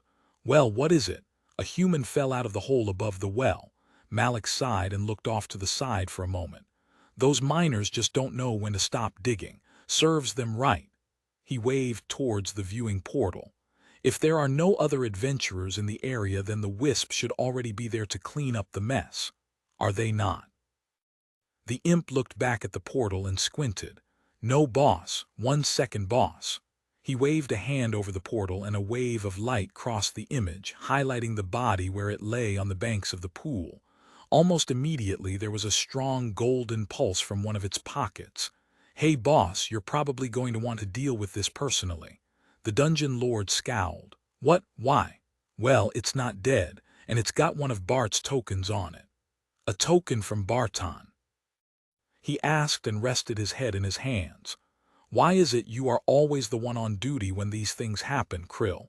I am seriously considering never putting you on watch again." The imp's mouth split into a toothy grin. "Really, boss?" he asked and then reined in his excitement. "I do love this gig and all, but I'd much rather be—" "I'm sending Hap to relieve you," Malik interrupted. "Meet me at the well."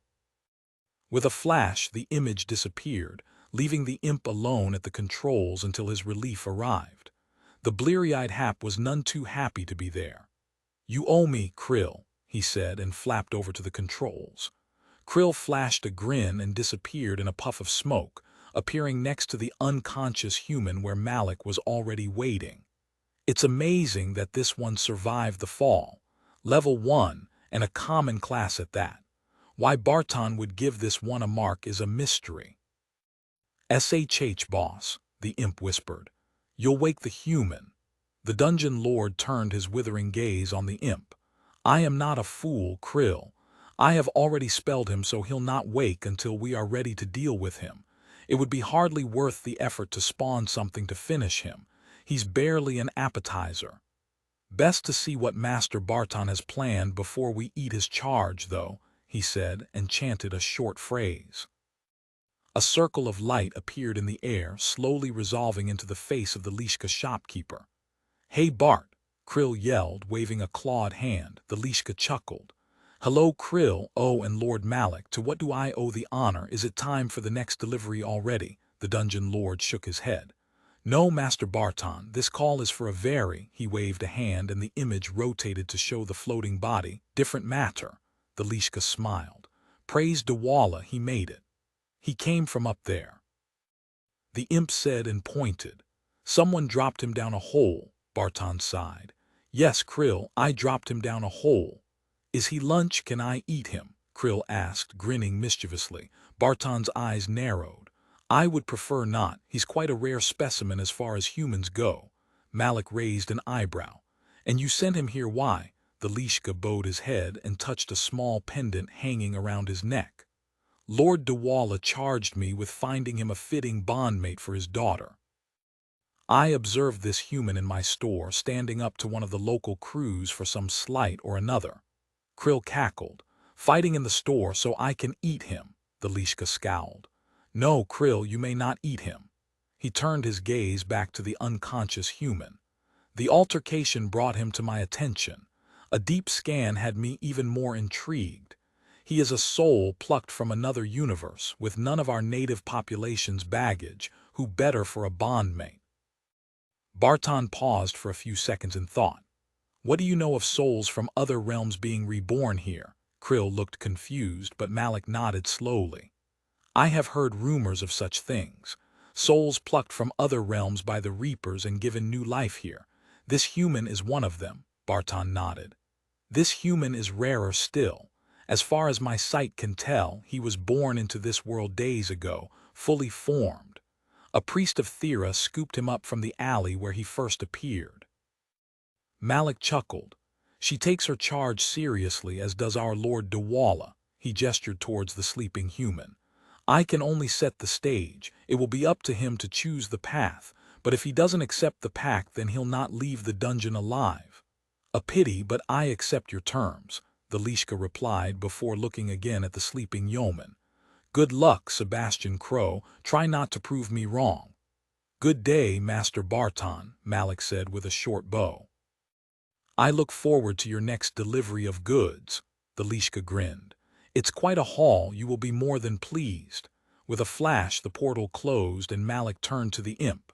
"Summon the wisps to absorb everything but the human and Barton's things, and then tell the shift master to begin preparations for the offering." "Offering?" the imp asked. "What kind of offering?" Malik growled. "No, you idiot, the offering. The shift master will know what it means. Now be quiet so I can concentrate." He looked down at the unconscious human and his eyes flashed. "Yes, the potential is there. Let's hope he has what it takes." Oceanoff. Com Chapter 12 Oceanoff. Com a mixed bag. My eyes fluttered open and I groaned in pain as I dragged myself fully out of the water. Everything hurt and I was freezing. I tried to look on the bright side. I wasn't dead, although a small part of me whispered that it would have hurt less. The room was lit with an ambient glow that had no obvious source. There were no torches, lanterns, or anything else that would explain it, but I could make out the entire room. Overhead, I could see the wide shaft I'd fallen through, but the top was far out of sight. Below the hole was a small lake, deep enough, at least, to cushion my fall and keep me from splattering against the bottom. The water was blue and clear and empty. I searched the shores for any signs of my pack, but the only thing I was able to find was the collector's bag that Barton had given me. The little gremlin had set me up. I should have known better than to trust the sneaky little bastard. At least I'd survived the fall somehow. Several notifications were flashing at the corner of my vision, demanding my attention. "Congratulations! You have discovered a secret dungeon entrance. You have been granted the trait, Seeker. Seeker. Souls with this trait have an enhanced ability to find things that are hidden. I hadn't even known traits were a thing until I read the message and the memories came pouring in. Unlike skills, traits didn't have levels or any sort of rank associated with them. They were also supposed to be pretty uncommon, which made the next notification that much weirder. Congratulations! By the narrowest of margins, you managed to survive an otherwise fatal fall. You have been granted the trait, Lucky. Lucky. Luck, chance, sweet happenstance. The odds are ever in your favor. 2 traits in a row was crazy. Although it might have been the system trying to make me feel better about the whopper it dropped on me next. You have entered the Greenstone Depths dungeon. Recommended levels.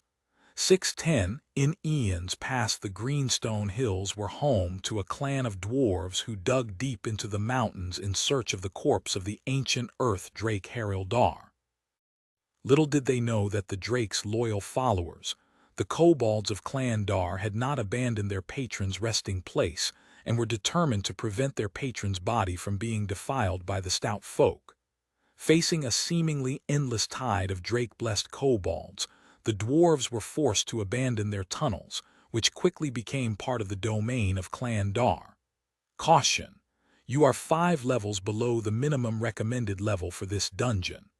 Caution: you have not bound at the binding stone. Death within the dungeon will be permanent. Risk-reward in effect: unbound soul risking permanent death. All essence and loot rewards are enhanced. Underleveled 5 or more. All essence and loot rewards are enhanced. If I hadn't already been sitting, I probably would have collapsed at that point. I was deep inside a dungeon full of kobolds strong enough to drive off a dwarven clan, and the only things I had to my name were some ripped-up clothes and the token the traitor Lishka had given me to keep me safe. Load of good that did. I looked around the room, hoping my pack was somewhere I could salvage it, but all I could see was broken rock and a watery pool of undefined depth. If I was in a dungeon, then there had to be some path out. Having an entrance that started at a dead end didn't fit in with how dungeons were supposed to function. Using the collector's bag as a poor excuse for a shawl, I searched the edges of the room, hoping that the seeker trait would come in handy. Normally only the roguey classes had the find secrets skills, but I had to try. After about 5 minutes I found something. There was a small crack in the wall, opening almost parallel to the surface. It wasn't visible head-on, but when approached from the side it was plain as day. Inside the crack was a lever, disguised to match the rock of the wall. With a shrug, I pulled the lever and stepped back as the wall started to shake. The outline of a large doorway appeared in the stone, and the entire thing opened inwards. Not wanting to be completely unarmed, I picked up a giant hunk of ironstone from those scattered around the room. It wasn't much, but I could probably throw it like a shot put if I really needed to, or bash something with. Not like my previous attempts at hand-to-hand had been very successful in the B and C. A rush of warm, dry air rushed into the room, bringing with it the stench of dust and something else that I couldn't quite identify. When the dust cleared, I got a good view of the next room. It didn't look pretty. I tiptoed into the room, trying to make as little noise as possible as I planned my next move. Piles of bones were stacked against the walls. I spotted skulls from at least 5 different species, including human. There were a large number of broader, thicker skulls that were probably dwarven as well, but the vast majority looked like miniature dragon skulls. The whole motif made a certain kind of sense. The description of the dungeon mentioned the war between the kobolds and dwarves, but finding their bones all intermingled was a bit strange. Unless they didn't really care that much what happened to their bodies once they kicked the bucket, and just tossed all the remains in together for some reason. The walls were decorated with rows of pictograms, hieroglyphic style. But instead of animal-headed gods and goddesses, there were dragons of various flavors being served by smaller reptilian humanoids. With a rumble, the door slid shut behind me. From this side, the door was obvious. It was carved with a single, massive drawing showing a ring of kobolds kneeling on the shores of a small pool, offering up gold and jewels to their master, a massive brown dragon. Only its head was visible, but it took up most of the pool. Apparently, I'd been dropped into their offering pool. Hopefully whatever lived in the depths didn't feel slighted that I'd crawled out before it could enjoy its snack. On the far side of the room was a smaller door, most likely sized for the mini dragon men that made this place their home. I'd have to duck to get through, but I would fit. Hopefully all the hallways wouldn't be so small. I tiptoed across the room, doing my best not to disturb the bones. The martial arts I'd studied didn't really teach stealth, but it had taught me control. The clack of bone on bone drew my attention to my right as the closest pile started to shift, revealing a rat-like creature the size of a small dog. It had jet-black eyes and was covered in mottled gray and black fur, but instead of the long incisors I was expecting to see, it had a pair of canines similar to a saber-toothed tiger. It let out a loud screech and scrambled over the bones towards me, hissing and snapping at the air. I backed away and tried not to panic. It was still a rat, right? A giant rock to the skull should take it out. I just had to hit it. My resolve shattered as the creature's eyes started to glow red, and it leapt towards my face, easily clearing the space between us. In my panic, I raised the rock like a makeshift shield and knocked it aside. The rat fell onto a pile of bones and scrambled to regain its feet. Pulling myself together, I smashed the rock down onto the rat before it could fully recover.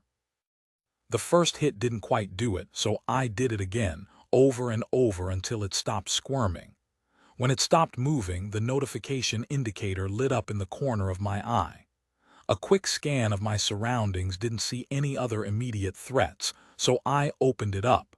Congratulations! You have slain your first dungeon creature. As this is your first kill, the loot table will be boosted. Following the flow of system info into my brain, I knelt next to the rat and touched its long black tail and thought loot. The rat corpse disappeared in a swirl of light, leaving behind a small sack of essence gems and a staff. It made absolutely zero sense that a rat would give out a staff as loot, but I wasn't going to complain. At least it was a weapon I knew how to use. The small pile of gems was more than I'd seen in one place before, easily double what I'd started with. If I somehow got out of this mess alive, I'd be ahead of the game. The pouch was too big to fit in my pocket, and my backpack was probably sitting at the bottom of an underground lake somewhere, so I had no way to easily transport my newfound wealth in its current form. With a shrug, I reached into the sack and absorbed the gems, grinning at the rush of essence surging through my body. Plus 525 essence. I shivered and looked up, freezing for a second when I spotted two more of the rats staring at me from the other side of the room. Much more confident now that I had a real weapon, I took up a defensive stance, ready to play whack-a-rat with whichever rodent came at me first. Bones went flying in all directions as they scrambled towards me, mouths opened wide. The glowing eyes were a serious flaw in the creature's evolution, letting me easily track them through the room. The first rat leapt from the top of a nearby mound, and I met it with my staff, catching its center mass and sending it flying across the room like a furry baseball. It hit the far wall with a dull thunk, painting the wall with a splatter of blood, and then falling to the ground where it lay unmoving. I turned back to the second rat a second too late and barely avoided having my throat ripped out by its massive teeth. Its fangs bit down on my shoulder, and my chest was shredded as its claws scrambled for purchase in my flesh. I screamed and pushed it away, whipping my staff across to keep it at bay. My shoulder was a burning mess, but I knew that if I didn't power through the pain, I was a dead man. With a roar of fury, I charged the rat. My initial swings did more damage to the bone piles than my intended target, but I managed to smash its little head before it could take another chunk out of me. It was a close call. I hadn't really put too much stock in the whole stamina bar, thinking it was just some abstract thing, but no. It was all too real, and when I hit zero, my legs gave out and I fell gasping to the floor. If there had been any more rats, I would have been screwed, but luckily those were the last of them. Once I caught my breath, I pulled myself back into a seated position. My wounds had already started to heal. It was one of the better perks of the whole system integration thing. I felt a bit like Wolverine as my shoulder knit itself back together. Another notification had spooled up at the end of the fight, so I brought it up, hoping for something good. Staff skill has increased to rank 6. Well, I would hope so, considering that was my first real combat like ever.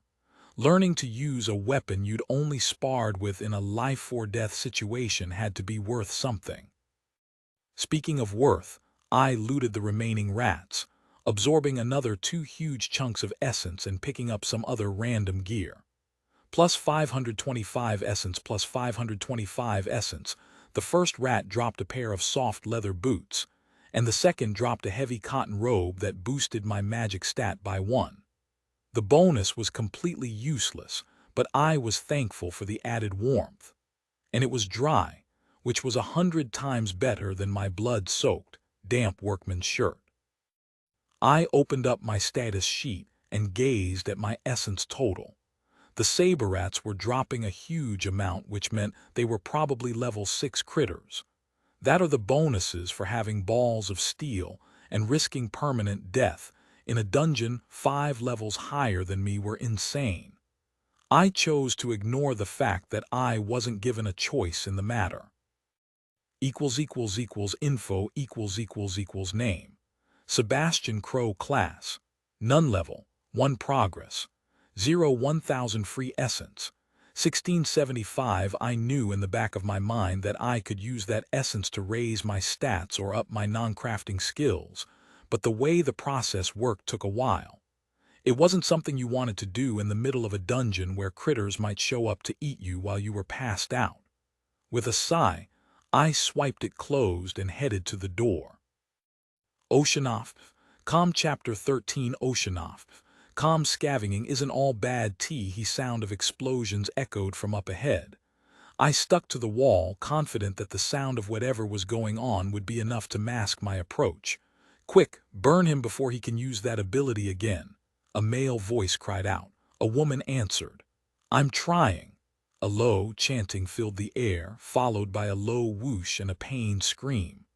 Kara. A second man yelled, his voice full of grief before being cut off by another explosion. The first man's voice echoed down the corridor just as I reached the end and saw the bloody ruin of some kind of throne room.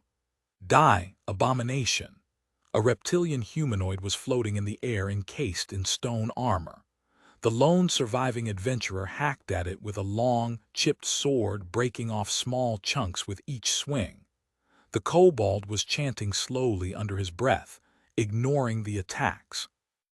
The adventurer's armor was ripped and torn, and with every swing more of his blood flowed out of his many wounds to pool on the floor. Nearby, the corpse of a blonde woman in leathers much better than anything I could have afforded was sprawled on the ground, her sky-blue eyes staring vacantly at the ceiling. Behind her were 2 other bodies, both clad in blood-soaked robes. I gripped my staff, uncertain what to do. What chance did I have against a boss that had already taken out a full party of adventurers? Another blow from the swordsman knocked away another chunk of stone, but I could tell he was running out of gas. I scanned the room, looking for anything I could do to help. Something flashed up above. There was a massive chandelier hanging directly over where the 2 were going at it, anchored by a long chain. I followed the chain up, along the rafters, and then down to a sturdy peg stuck into the wall, 5 feet to my right. I tried to catch the human's attention, but he was so focused on his battle that he didn't see me. Another chunk of stone armor went flying, but it was too late. The remnants of the stone armor whipped out and wrapped itself around the human, pinning his arms in place. The kobold cackled and floated towards the imprisoned human, extending hands glowing with a powerful green light. "Sorry, man," I thought as I rushed over to the chandelier's anchor point and knocked the pin out of the wall. He was dead anyway. The chain whipped up towards the ceiling, catching me on the side of the face and drawing blood. At the same time, the chandelier came crashing down on top of the kobold and his unfortunate prisoner, transforming them both into piles of broken flesh and bone. After making sure the kobold was dead, I ran over and checked the fallen adventurers, hoping one might still be alive and able to get me out of this mess, but they were all dead. "Damn it," I growled. I was going to have to make it on my own. The room seemed to be some sort of throne room, likely where the kobold caster reigned before I'd transformed him into hamburger with his own dacre. There were 4 other kobold corpses scattered around the room as well. All 4 were wearing metallic armor that was almost a perfect match to their scale patterns, and had wicked-looking weaponry clenched in their hands. I looted each of the armored kobolds, raking in a massive quantity of essence that made me even more annoyed at the lack of time to make use of it. Upping my stats would be a real help in operation. Escape certain death. Plus 1350 essence, plus 1350 essence, plus 1350 essence. 3 of the guards dropped enchanted armor pieces in addition to the gems, but I had no way to identify them. Surprisingly, they were appropriately sized for my human body, and would make great upgrades to the torn and bloody clothing I currently had covering most of my body. The 4th guard dropped 3 vials of red liquid that I instantly knew were healing potions. Plus 1350 essence. With a resigned sigh, I tried to loot the adventurers and came away with a bunch of random gear that was barely usable. No essence, though. With a sigh, I moved on to the big Mama Jama. His loot was the best of all. The loot prompt identified him as a kobold high priest. He was a boss, and instead of a small cloth sack of loot, he produced a glowing golden chest. With a wide grin, I opened it up and blinked at what was inside.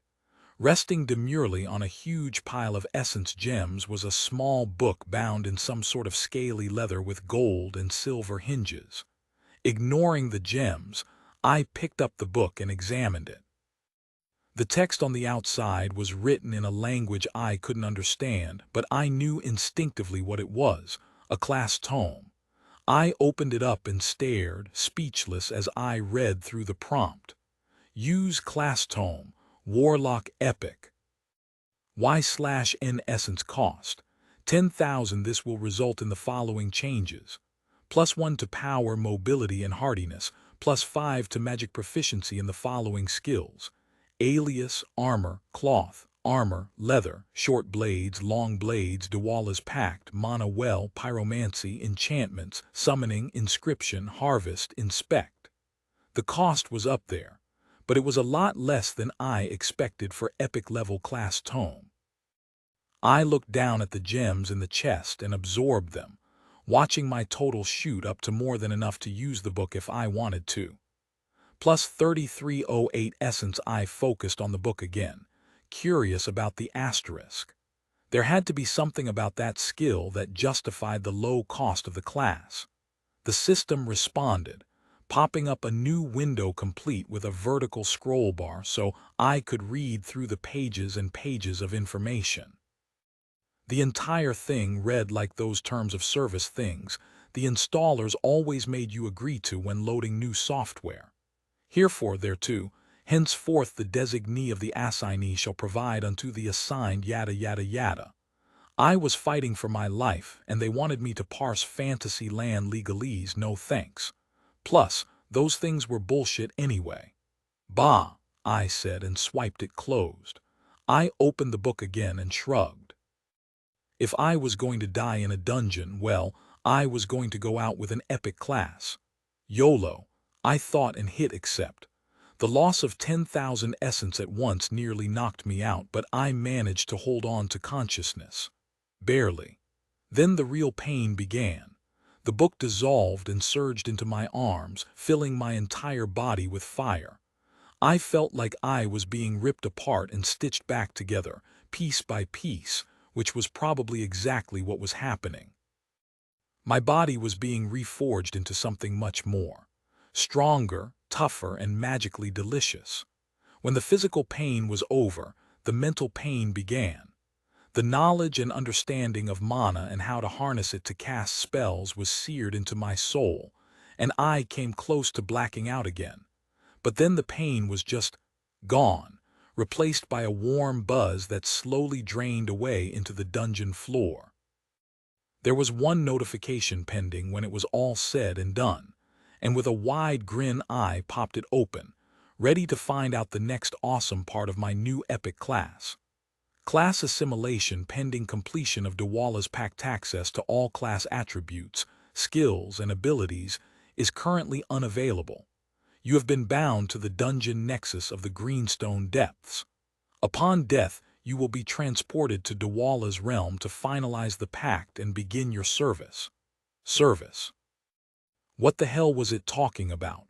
I focused on the pact skill again and actually read it this time. Holy shit, what had I gotten myself into? TL, Doctor in return for the discounted essence cost and amazing epic level class, complete with a bonded companion, I'd agreed to serve Dwala, the god of dungeons, for a term of 5 years. The entire thing was confusing. The actual pact was going to be with some kind of dungeon creature and would grant me additional abilities, which sounded cool, but it looked like I'd ended up a slave to some bigger organization regardless of my goals. The sound of drums in the distance shook me out of my stupor. I had to get out of the dungeon. The message said my service would start when I died, so that made things easy. I just wouldn't die. I wouldn't have my epic class abilities, but I'd be free to live my life. All I had to do was escape. Easy, right? If I was careful, I should be able to make my way to the surface and get back to town. I still had Barton's bag, and since the little fucker had sold me out, I would feel zero guilt about pawning it off to someone else, so I wouldn't be broke. And getting to the surface shouldn't be that hard. The adventurers who bidded in the boss fight should have cleared out the dungeon up to that point. With a giant smile on my face, I left the throne room behind and started on my path to freedom. The smile didn't last long. The next room was full of angry-looking kobolds pointing giant crossbows my way. Really? I said an instant before they transformed me into a porcupine. You have been killed. 383 free essence lost since you are bound to the dungeon nexus. You will be reborn in 1098. My spirit stuck around long enough to watch my body collapse lifelessly to the floor, my newly acquired gear completely ruined. The kobolds let out a ragged cheer and filed out of the room, leaving the leader behind. The kobold's eyes flashed red and he looked directly at my spirit and smiled a toothy grin. "See you soon," he said, and then he, my corpse, and everything else in the room dissipated into clouds of light. Oceanoff. Com Chapter 14 Oceanoff. Com Who's a What Now? I reappeared in a small stone room next to a massive glowing crystal. Lines of energy flowed out of the gem into hundreds of small tunnels leading in all directions. I barely fit on the platform where I'd appeared. There was a tugging on my robes and I looked down to find an imp looking up at me with a wide grin. "Boss wants to see you." "What?" I asked, and the imp tilted its head to the side and repeated itself at half the speed and twice the volume. "Boss wants to see you." "Who?" I asked, and it sighed. "Fine," it said, "be that way," and launched itself at my face. I tried to dodge but couldn't get out of the way in time. It wrapped my face in a hug and then, in a puff of smoke, we were somewhere else. "Here, boss," the imp said and jumped away. "Need anything else?" "No, thank you, Krill, that will be all," the boss replied. I looked towards the source of the voice and did a double take. Seated behind a large wooden desk was a man dressed in fancy robes, although man might be a misnomer. The twin horns growing out of his forehead were clear evidence of that. He saw me staring and smiled, revealing a pair of elongated canines. "Welcome to the Greenstone Nexus, Master Crow. So glad that you could join us." "What's going on?" I said, looking around for an exit that wasn't there. "I'm about to completely lose my shit." First, I get hit by a truck, dragged across the universe and tossed into a glowing hole, only to wake up in an alley, get adopted by an old dude who served a goddess I'd never heard of before. Then I finally get my shit together and try and get a good start on this whole new life thing, and some gremlin motherfucker cons me into some kind of magical trap that drops me down a hole.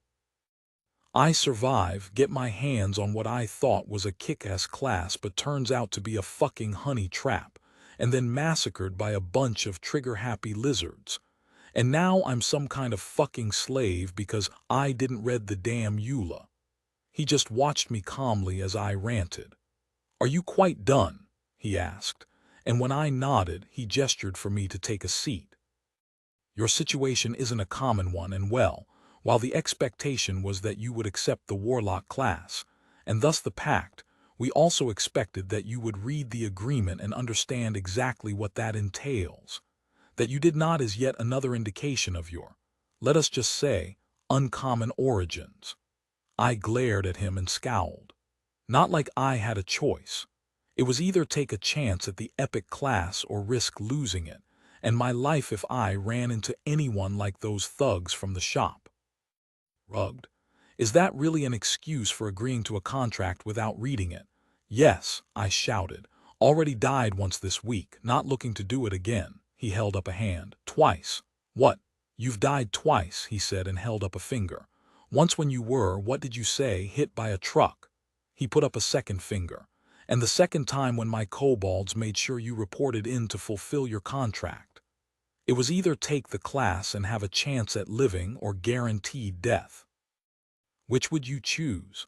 "The class, of course, but I and anyone else in this world would have read the entire agreement first." I sighed.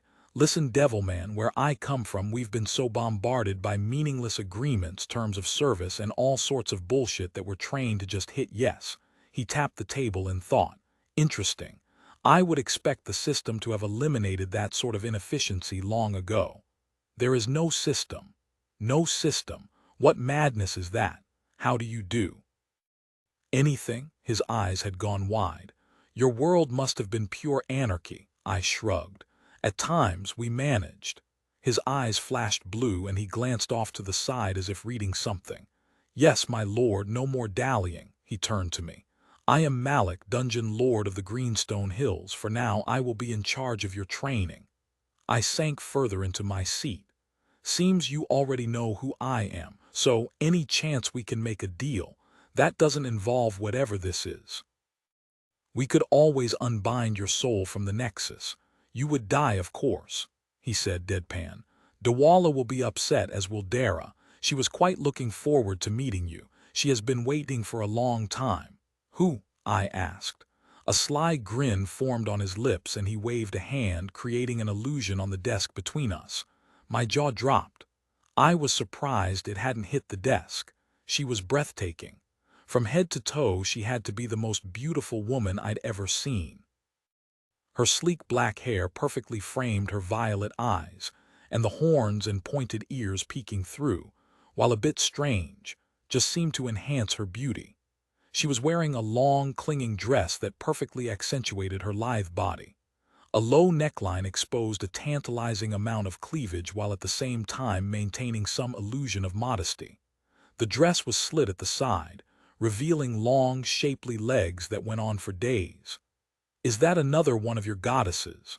I asked, eyes locked on the image. A loud snort drew my attention to the dungeon lord who was staring at me with laughter dancing in his eyes. "Dara, a goddess? No, although she is of divine lineage. She will be, if you finalize the pact, your bondmate. I looked back at him with a massive smile on my face.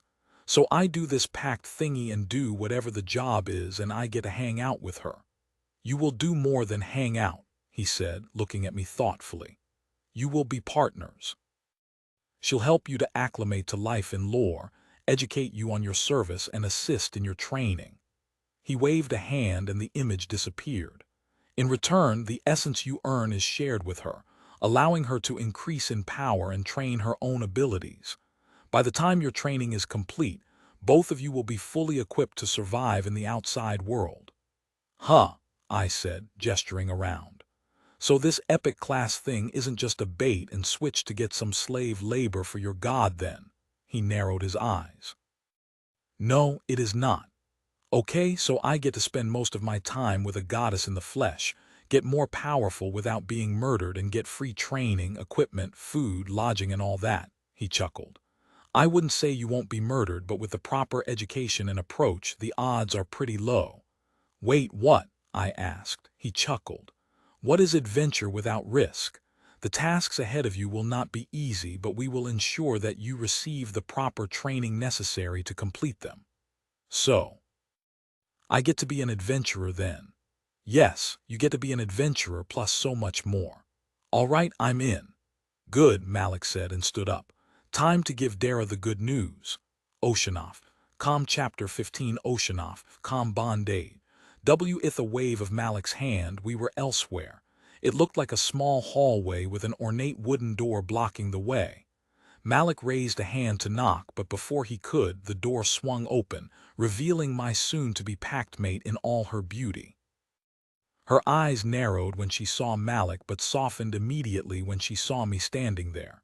She looked at the dungeon lord and whispered, "Is it really happening? Is this the one?" She reached out and tapped me on the chest as if to make sure I was real, her polished black fingernails' sharp point pressing into my robe. Her lips split in a wide smile that showed off her pearly whites, complete with small fangs. "Oh, this is going to be so much fun," she said and pulled me through the door. "One more thing," Malik said as I entered the room. "Try and survive the bonding. We used a lot of resources to give you this chance." The door clicked shut, leaving me speechless at that last comment. What did that mean? I turned back to Dara and found her examining me, gently biting her lower lip. "So, you're the human they found to be my pact-mate, huh? They said you're a strange one, but you don't look strange." She walked in a circle around me, looking me up and down. "Krill told me humans were big, but I guess compared to his tiny self they would be." She moved in very close, her eyes almost level with my own, and looked up. "Bigger than me at least." A thoughtful expression crossed her features and she smiled. "You'll do nicely." She raised a clawed finger, tapped me on the nose, and grinned wickedly. "Now take off your clothes," she said and started to strip. "Wait, what?" I said, doing my best to keep from staring as she slid out of her silken dress, bearing the kind of shapely breasts that most men had dreamed about seeing since the dawn of time. They were perfect in pretty much every way. I could feel myself getting aroused and tried to tamp it down, but holy fuck, she was hot.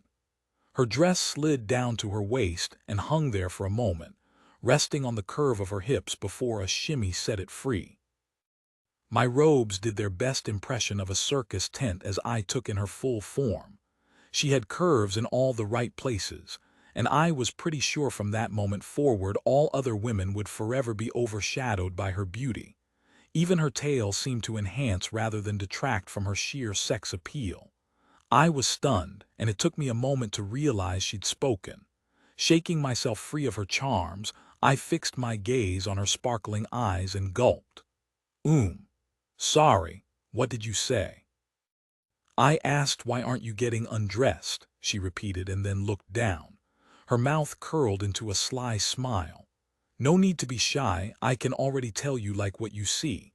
It's only fair to return the favor, right?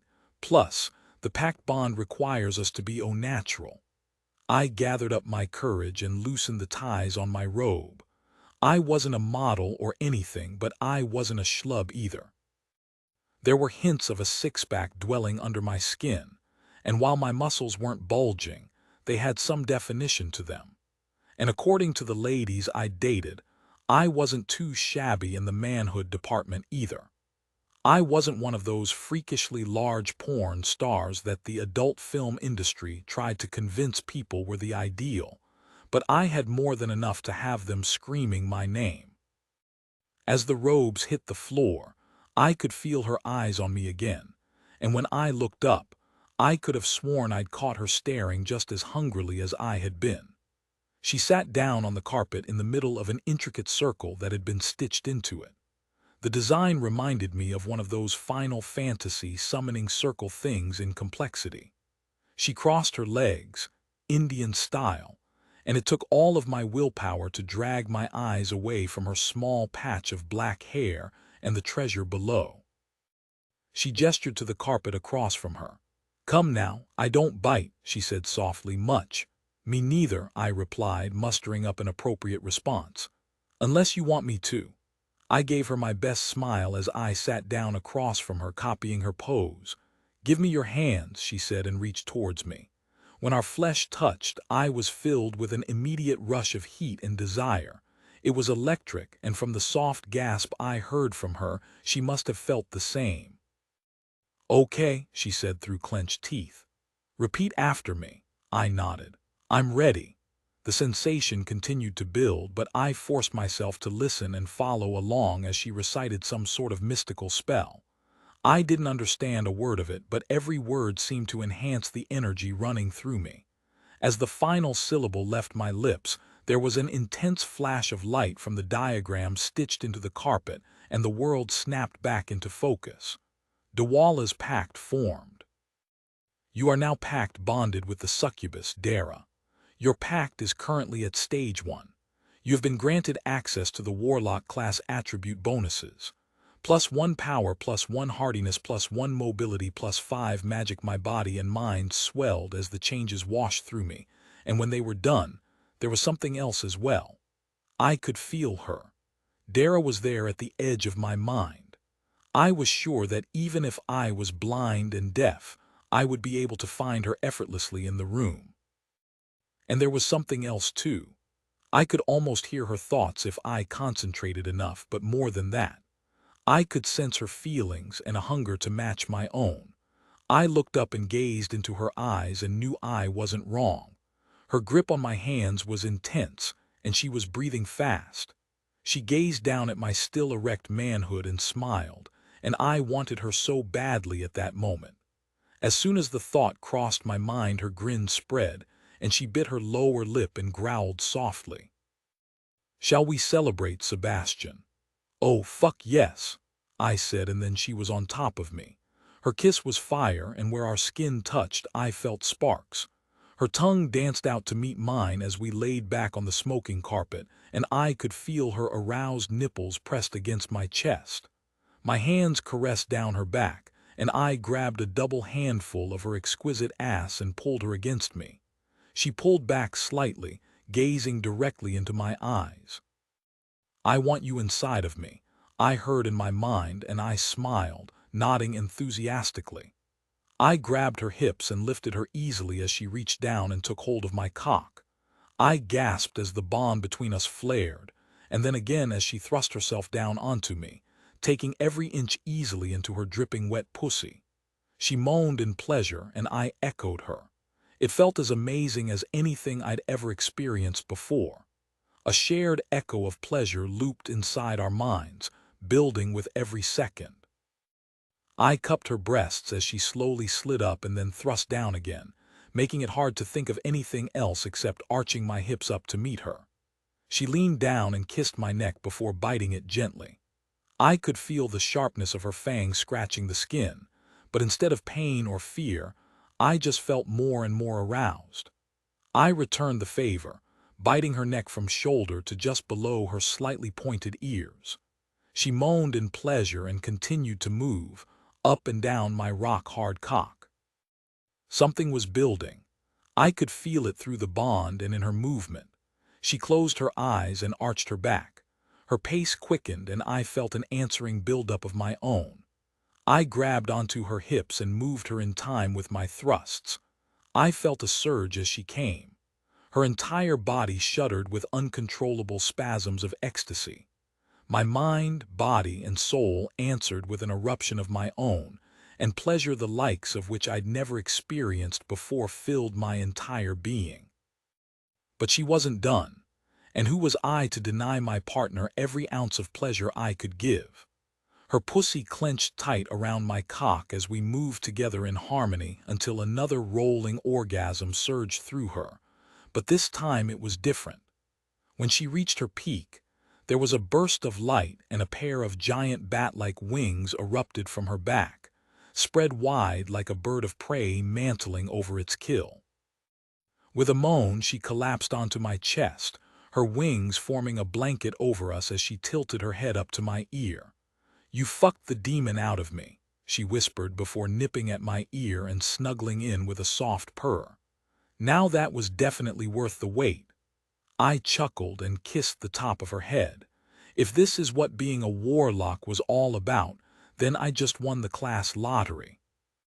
I wrapped my arms around her sleeping form and felt myself drift off, embraced in a full-body hug and completely spent. I didn't even bother looking at the notifications pulsing at the corner of my vision before I fell into a deep, satisfied sleep. Oceanoff.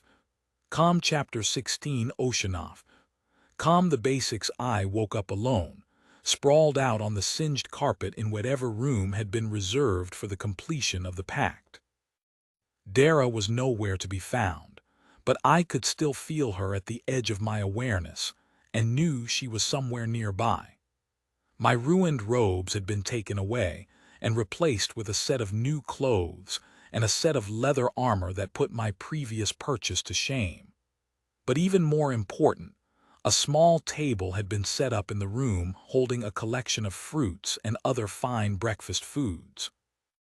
As soon as I saw the food, my stomach took over, and before I knew it, I was stuffing my face full of pancakes and some kind of red berry vaguely reminiscent of strawberries. There was no syrup or butter to be found, but Lore's version of pancakes were sweet enough without them. The imp Krill appeared at the end of the table in a poof of smoke and swiveled to face me.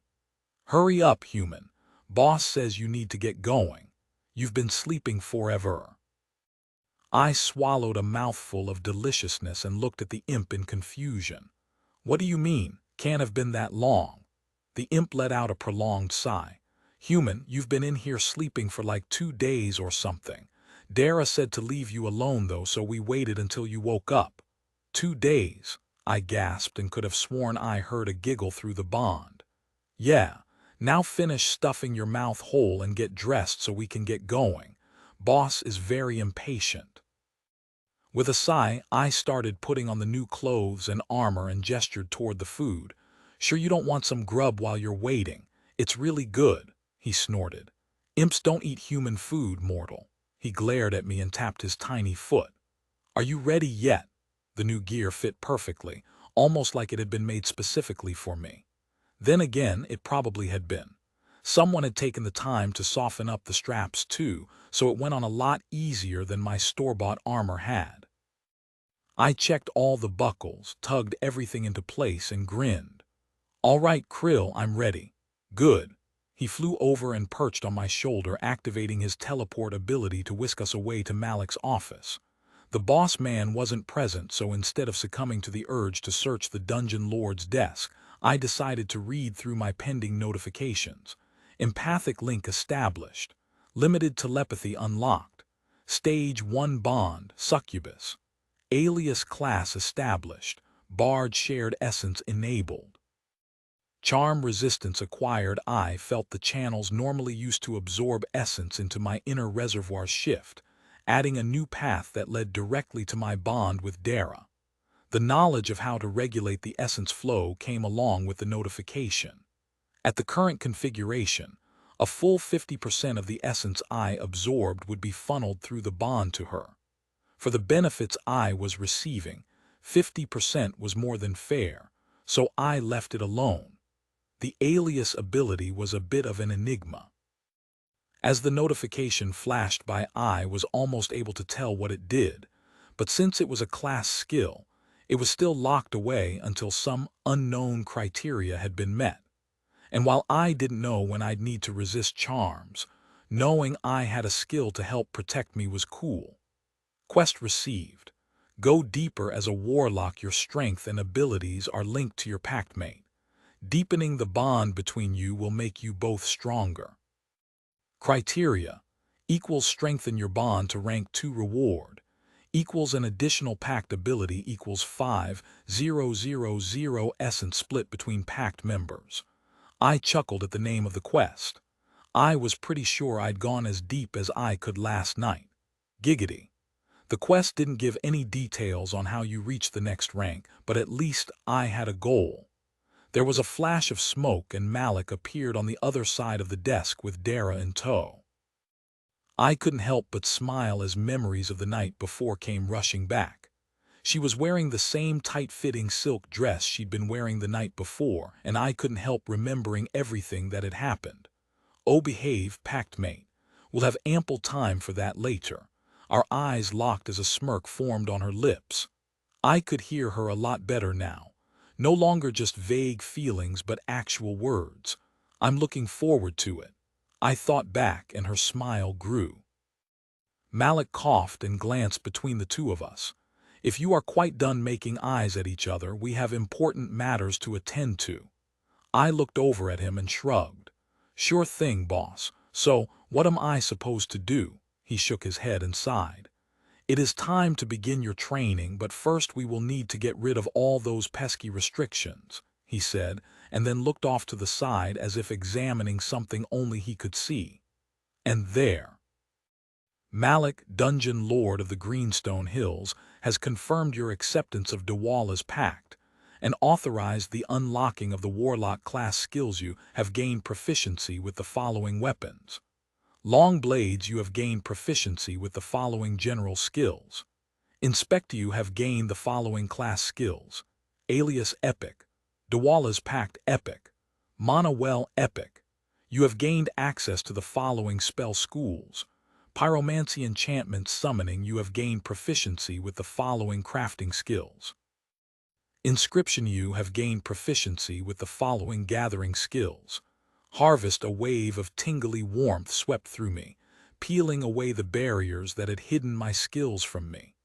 A surge of power followed close behind, widening channels I didn't even know I had and pooling deep in my core. Mana Well grants 25 extra mana per level, plus 25 mana, and it didn't stop there. Pyromancy School acquired. You have gained the spell. Flame Dart Enchantment School acquired. You have gained the spell. Daze Summoning School acquired. You have gained the spell. Create Food and Water. The knowledge of how to shape my mana into each of the spells bubbled up from the recesses of my mind, bringing with it an inherent understanding of mana and how it interacted with the system. Magic was the epitome of contradiction, both extremely simple and yet, at the same time, breathtakingly complex. When the process was complete, I found myself sitting on the floor, head reeling from the rapid changes. Dara was kneeling at my side, gazing at me with concern in her eyes. I flashed her a grin and pulled myself off the floor. Well, that was intense, I said. Any other surprises waiting for me? Dara purred in my mind. Oh, so many surprises. Malik waited until I had regained my balance before speaking. He looked me in the eyes. Are you ready to proceed? I nodded, and he continued. Good. I have sealed off a section of the dungeon where you can practice your new abilities. Once you have proven yourself capable, we will work on solidifying your alias, Malik said. Another notification popped up. Alias Epic. This skill will mask your actual class from Inspect and other similar abilities of up to Epic in rank. The user may invoke this skill to toggle the class others will see between their true class and the alias. Your current available class options are Warlock, Bard, Succubus, Pact. Switching between display options, this skill takes 1 minute of concentration. So what's the deal with alias? Why wouldn't I want people to see my real class? Malik blinked at me. I keep forgetting your origins. Warlocks are not the most well-received class amongst the populace. The common folk frown on a class that can bind itself to beings intent on plunging the world into ruin. Wait, what? You are a warlock bound to Dwala, but he is not the only power that can offer a pact. The powers of the void are always hungry for servants in this realm, and it is they the mortals think of when they hear warlock. I nodded slowly as he continued. So even though you serve Dwala, and he and his dungeon serve a vital role within this world, people still see us as an enemy. So your class is not welcome in polite society. Like murder on sight, not welcome, or you it's a warlock, not welcome. He shrugged. Depends on the setting. The law in most larger cities would still protect you from being killed outright unless you broke the law, but out in the wilderness or in a more remote location, you might end up tossed down a deep, dark hole. I glared at him. Seems like a common pastime in this world, even for non-warlocks. Yes. Well, he said, some of us take our god's desires seriously. Master Barton is one of them.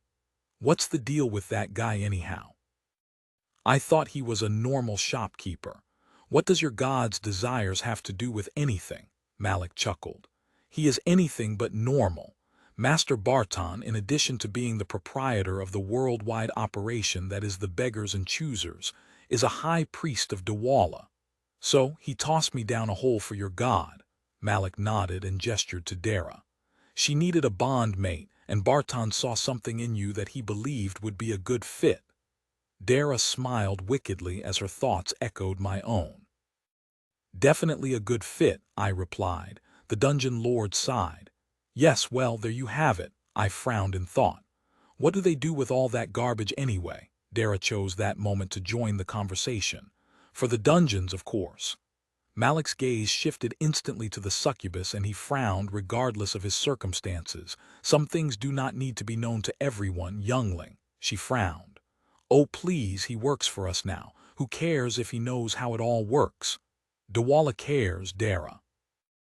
Else he would have instructed me otherwise. Oh fine, she said and turned to me.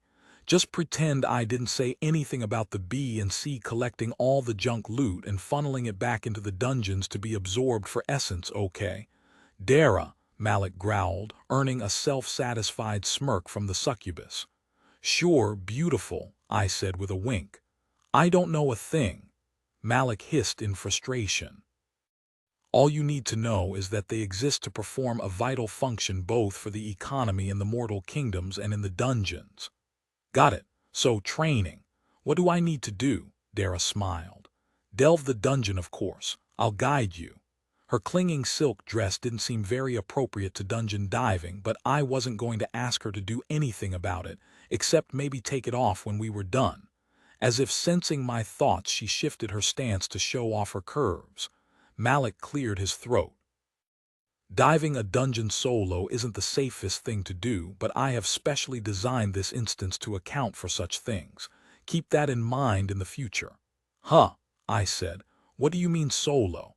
Now I admit Ms. Dara here doesn't look like she's ready to throw down, but I assumed she'd be coming with me. She giggled and ran her hand over my shoulder affectionately. Of course I'll be with you, but probably not in the way you think. She sighed and looked down. We'll need to get a bit stronger before I can manifest physically or assume a more pleasing shape to the mortals. I reached out and took her hand. This shape is pretty damn pleasing to this mortal, I said, earning a wide smile and an exuberant kiss. Children, please, Malik said in exasperation. It's bad enough I can smell your hormones running wild. I don't need to see their results as well. Now please, focus. I looked back at him, surreptitiously adjusting my pants to accommodate the lingering effects of her touch. Sorry. First things first, Dara will need to merge with you for the time being. I thought about cracking a joke, but the expression on his face said he was at the end of his patience already, so a little double entendre might not be the wisest choice. All right, how do we do that? It isn't complicated. It is a function of your pact ability. Focus on that and will her spirit to be joined to your own within your physical body. I shifted my focus inwards, finding that part of me that was the pact skill and examining it closely. From my perspective, it looked like I had a small cave inside my mindscape specially designed to allow for my packmate to exist. With a bit of will, I found out I could make it look however I wanted, so I modeled it after the room where we formed the bond. "Ready," I said, and when she nodded, I took her in my arms and gave her a passionate kiss, dipping her ballroom style at the end as I activated the ability. Her body transformed into a deep crimson light and flowed into me, traveling along my essence channels to the small room I'd prepared for her arrival. She reformed in the faux bonding chamber and looked around, smiling at the crumpled-up robes on the mental floor. "And homage to last night. Very nice," she said, her voice clear in my mind. "I will be able to guide you from here." I felt a nibble on my neck and jumped, and other things. Malik looked over and nodded. "Good. Now you should be able to hear her, and she will be able to use your senses to guide you. Also, your mortal body will gain a measure of her power. While she is in there, anything short of a god should have a hard time influencing you mentally, and you will be partially resistant to other magic." "Sweet." "Yes, sweet indeed," he said stoically.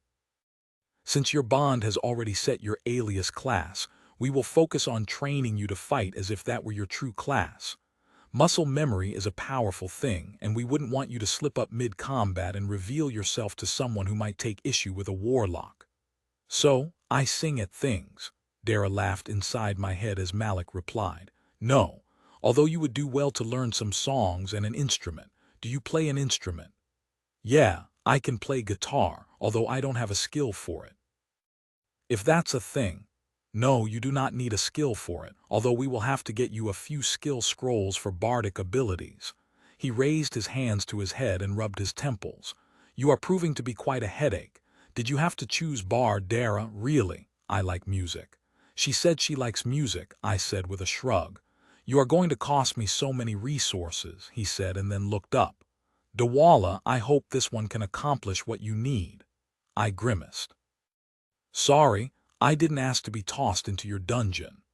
I looked inwards where Dara was in the process of redecorating my mindscape, and I muttered, "But I'm damn happy I was." "Yes. Well, that remains to be seen. Bards are a control class who tend to stay at the back of the party and provide support through their songs and spells, but when things get dicey, they are expected to be able to hold their own in a fight." He reached under his desk and pulled out a beautifully crafted saber. "This should do nicely to start you off, plus it will help with your cover story as a traveling adventurer." I let out a low whistle as I drew the sword from its sheath, revealing the wavy pattern of Damascus steel, or whatever they called it in this world. "This is beautiful," I said as I tested the balance, instinctively getting a feel for the weight of it from my long blade skill. "The rest of your equipment was absorbed by the dungeon while you were unconscious, but such rubbish would not be proper for your class anyway. We will provide appropriate gear when you are ready to leave. For now, the sword and these potions should suffice." He handed me a belt with a small leather pouch already attached, holding 3 vials of red liquid and 1 of blue. I buckled on the saber as well and smiled as Dara's presence in my mind made itself known with a double thumbs up. "Very dashing." "I'll try not to damage it getting it off later." Coughing to cover up the fact that I almost choked on my own spit, I looked over at the dungeon lord. "When do we begin?" Oceanoff. Chapter 17 Oceanoff. A Delver's Guide to Fun and Profit. Alex snapped his fingers and the world blinked, leaving me in what I could only assume was the dungeon. The room was lit by that strange ambient light I'd noticed in my first non-consensual foray into the place. But unlike my first time, Malik had definitely skimped on the decor. The walls and floor were bare, unworked stone, and the only thing that showed any evidence that the place had been intentionally created were the symbols carved over the hallways leading out of the room.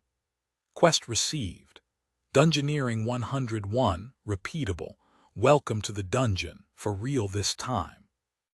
This instance has been set up to provide opportunities to learn and grow. Complete at least 3 sections to advance.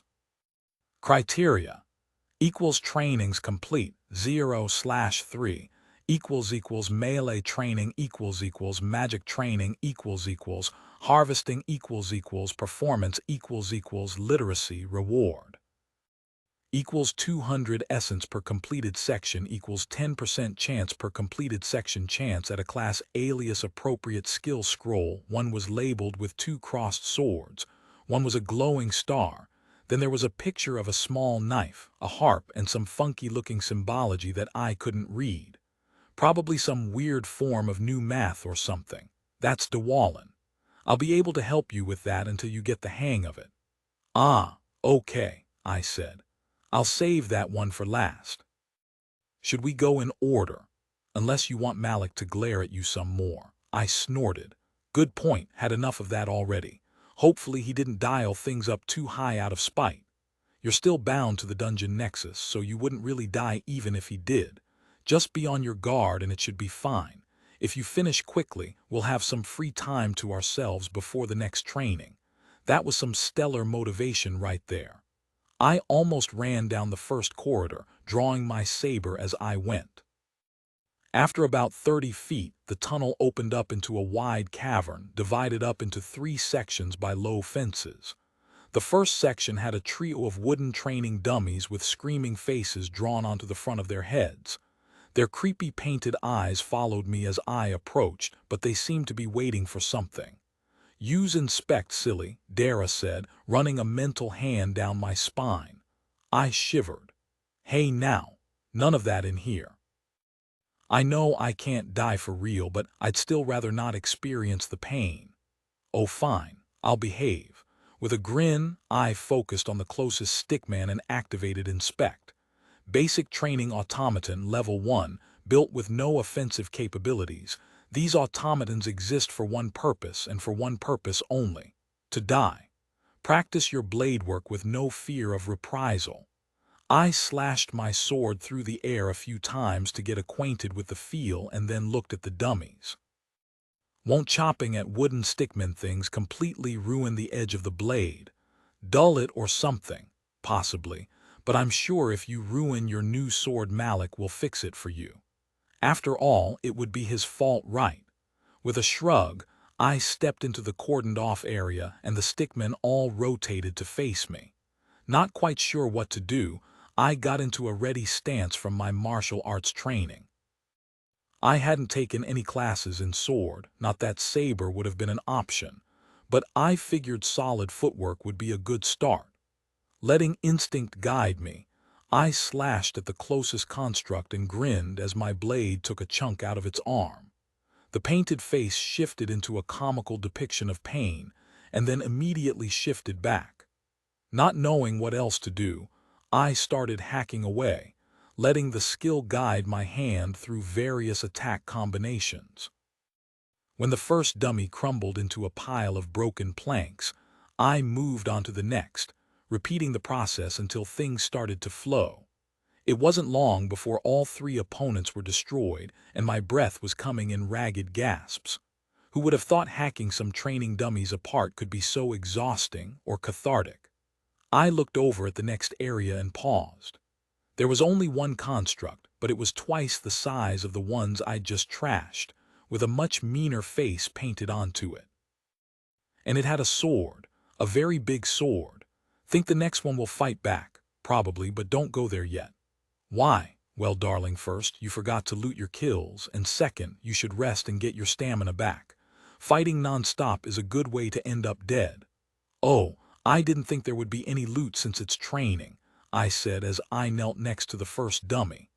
I collected the loot pouches from all 3 and then sat down to rest while I counted my spoils. Each of the bags had the same, 500 essence. There's gotta be something funky going on. Seems like 500 essence is pretty damn high for a stick creature that sits there and takes it. Oh yes, this whole instance is completely broken to supercharge you before the real missions start. We need you to pass for a seasoned adventurer, but you have no experience at all. The loot won't fix that, but it will help.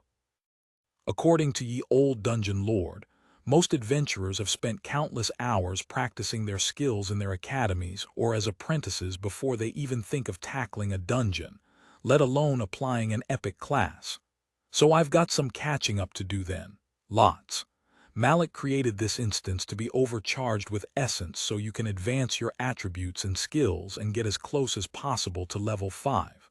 Otherwise, it would be suspicious for you to be traveling alone. Got it. We have the technology.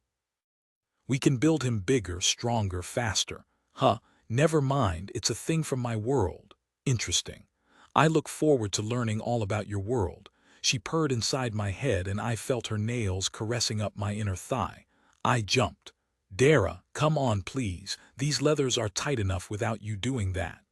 Her only reply was a long laugh.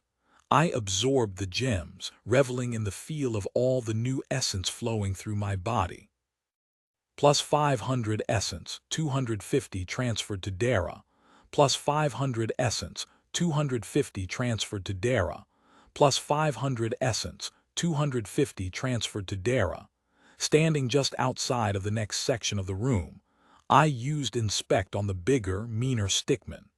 Training Automaton, Level 2. This improved version of the training automaton comes equipped with basic self-defense capabilities. Its sword may not be the biggest on the block, but if you stay in one place long enough to get hit, the pain will be all your fault. Raising my blade defensively, I stepped into the ring and watched as the big guy approached. Its painted face shifted to one of concentration as it brought its sword around in a slow, exaggerated crosscut that I easily dodged. Its eyes narrowed and it repeated the attack in the opposite direction. I dodged again, watching for some kind of trick. Kill it. Dara yelled, her excitement spilling over into me. It slashed at me again, and this time I dodged and then struck back, hacking into its sword arm with an overhead chop. My blade bit deep and created a large crack in the construct's arm that made its ability to hold its sword unreliable. Its return attack was even slower than before, giving me ample time to dance out of range. The larger construct was more resilient than the initial dummies, so it took another 3 solid chops to whittle it down to scrap. Plus 750 essence, 375 transferred to Dara. Hey D, do you use essence the same way I do? Unlocking books and scrolls, leveling up skills and attributes and the like. D, I like it. I don't have a class, but I do have abilities and attributes similar to yours. It's more like waking up potential than adding anything new though. Cool, I said. If you're ever getting real close to a breakthrough and need a little boost, let me know and I'll tweak the ratio so we can get you there faster. There was a surge of gratitude through the bond and I felt like I was being hugged. Thank you so much for that. Her voice dropped to a playful purr. I'll definitely let you know when I'm close. You're welcome, I said and turned towards the next part of the room, attempting to focus on the task at hand. Specialty Training Automaton Level 3. This version of the training automaton has been specially calibrated to reinforce the need to parry. It comes equipped with impenetrable armor that will only be exposed after a successful parry. So, no dodging, parry. I looked down at my sword and then at the one the automaton was armed with. How am I supposed to stop that sword with this? It's twice as big. Well, it's not the size of the sword that matters, I chuckled. So size doesn't matter, eh? Well, it's not everything, but it helps, she replied with a mental snicker. Parrying is all about redirecting the attack anyway. You're not trying to block it as much as you're changing its direction to be not into you. All right, here goes. I stepped towards the training dummy and its face shifted to show a wide smile. When I got in range, it raised its sword high above its head and then swung it directly at my head. Cursing, I hopped to the side, getting out of the way as its sword slammed into the ground. The painted smile transformed into a frown and it glared at me. No, it said in a robotic voice. An instant later, a bolt of electricity shot out of its eyes right into my chest. It hurt. It raised its blade high once again and looked at me expectantly. When the blade came swinging down, I brought my saber across and stepped inward, guiding its blade past my shoulder and into the ground. The frowny face changed back into a smile. The dummy ran me through my paces, testing my ability to both parry and block its blade from what felt like a million different angles. When I parried an attack, I earned a smile. When I dodged out of the way, the damn thing shocked me like I was some kind of dog with one of those electroshock collars on. I learned quickly that with my spiffy new armor it was almost always better to just take the glancing blows from my failed parries than risk the shock. The blade was dull enough that it didn't cut through the leather, and the bruise was a lot easier to deal with than having my nervous system shorted out. After about 15 minutes of struggling with my brain's desire to be as far away from the sword aimed for my face as absolutely possible, the knowledge imparted by the system and my body finally clicked. Long blade skill has increased to rank 2. The saber became an extension of my arm, and I was able to avoid most of the bruises. It turned out that each successful parry was building up a debuff on the target, and when I hit 5, its armor shattered, and I was able to finally damage it. I almost went hog wild just to end it as fast as possible, but I didn't want to chance the armor coming back if I stopped parrying.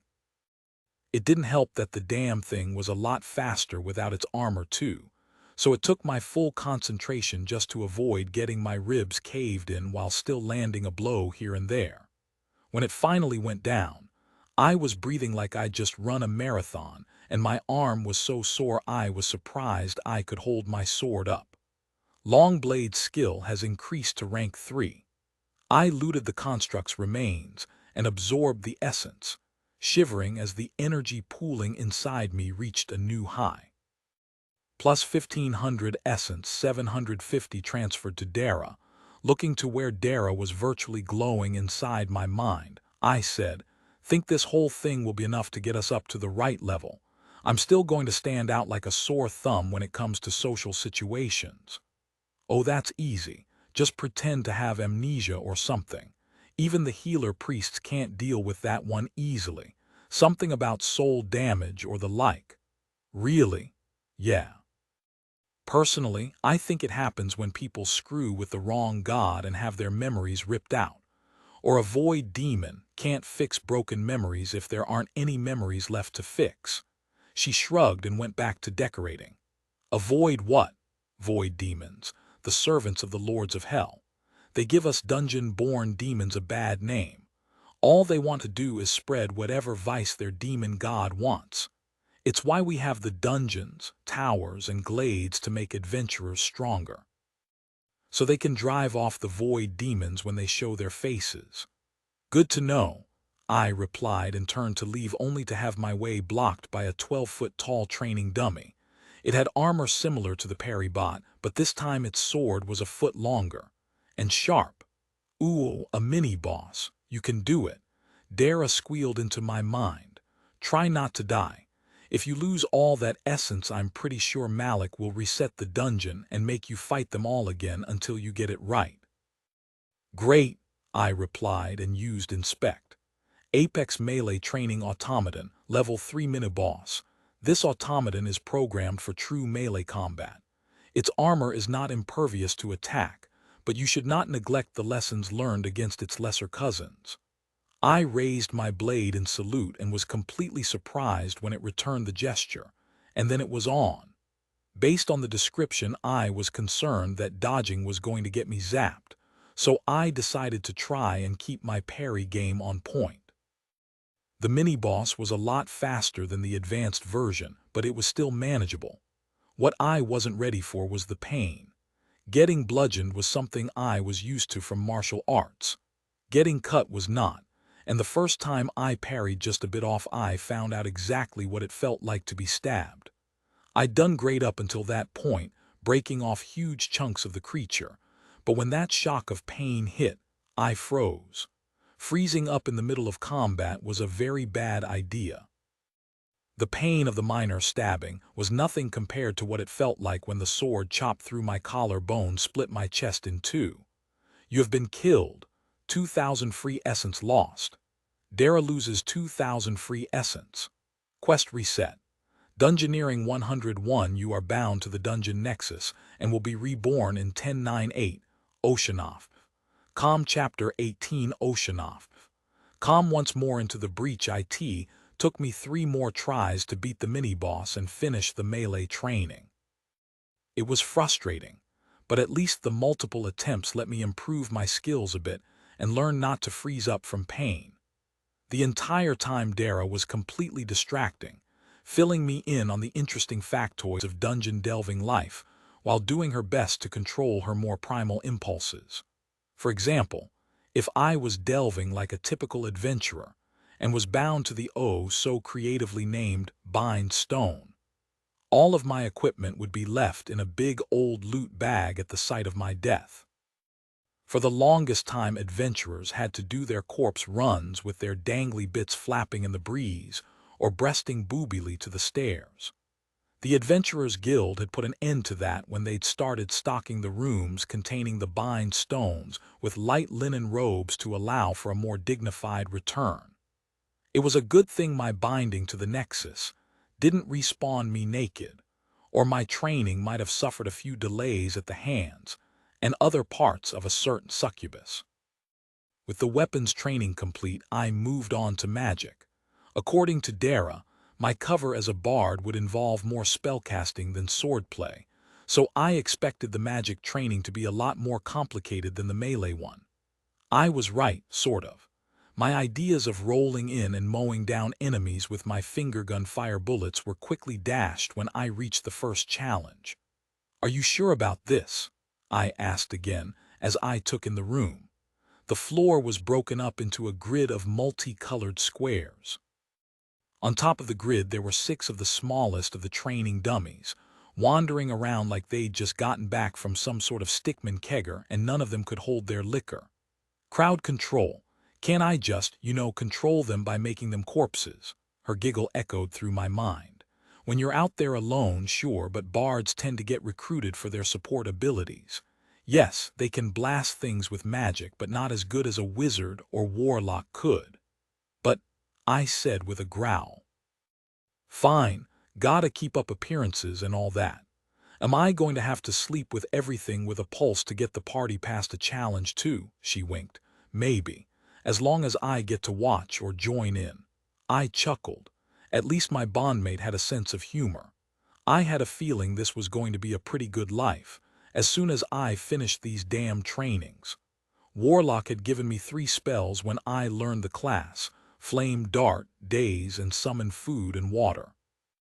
I'd been so busy with the melee tutorial and my repeated failures that I hadn't bothered to check them out until it was magic time. Spell: Flame Dart School, Pyromancer type, direct damage range, long duration, instant, creates a projectile of solid flame to burn the target. Spell: Daze School, enchantment type, control range, medium duration, 30 seconds, create a swarm of bright hypnotic lights that dance around the target and mesmerize it.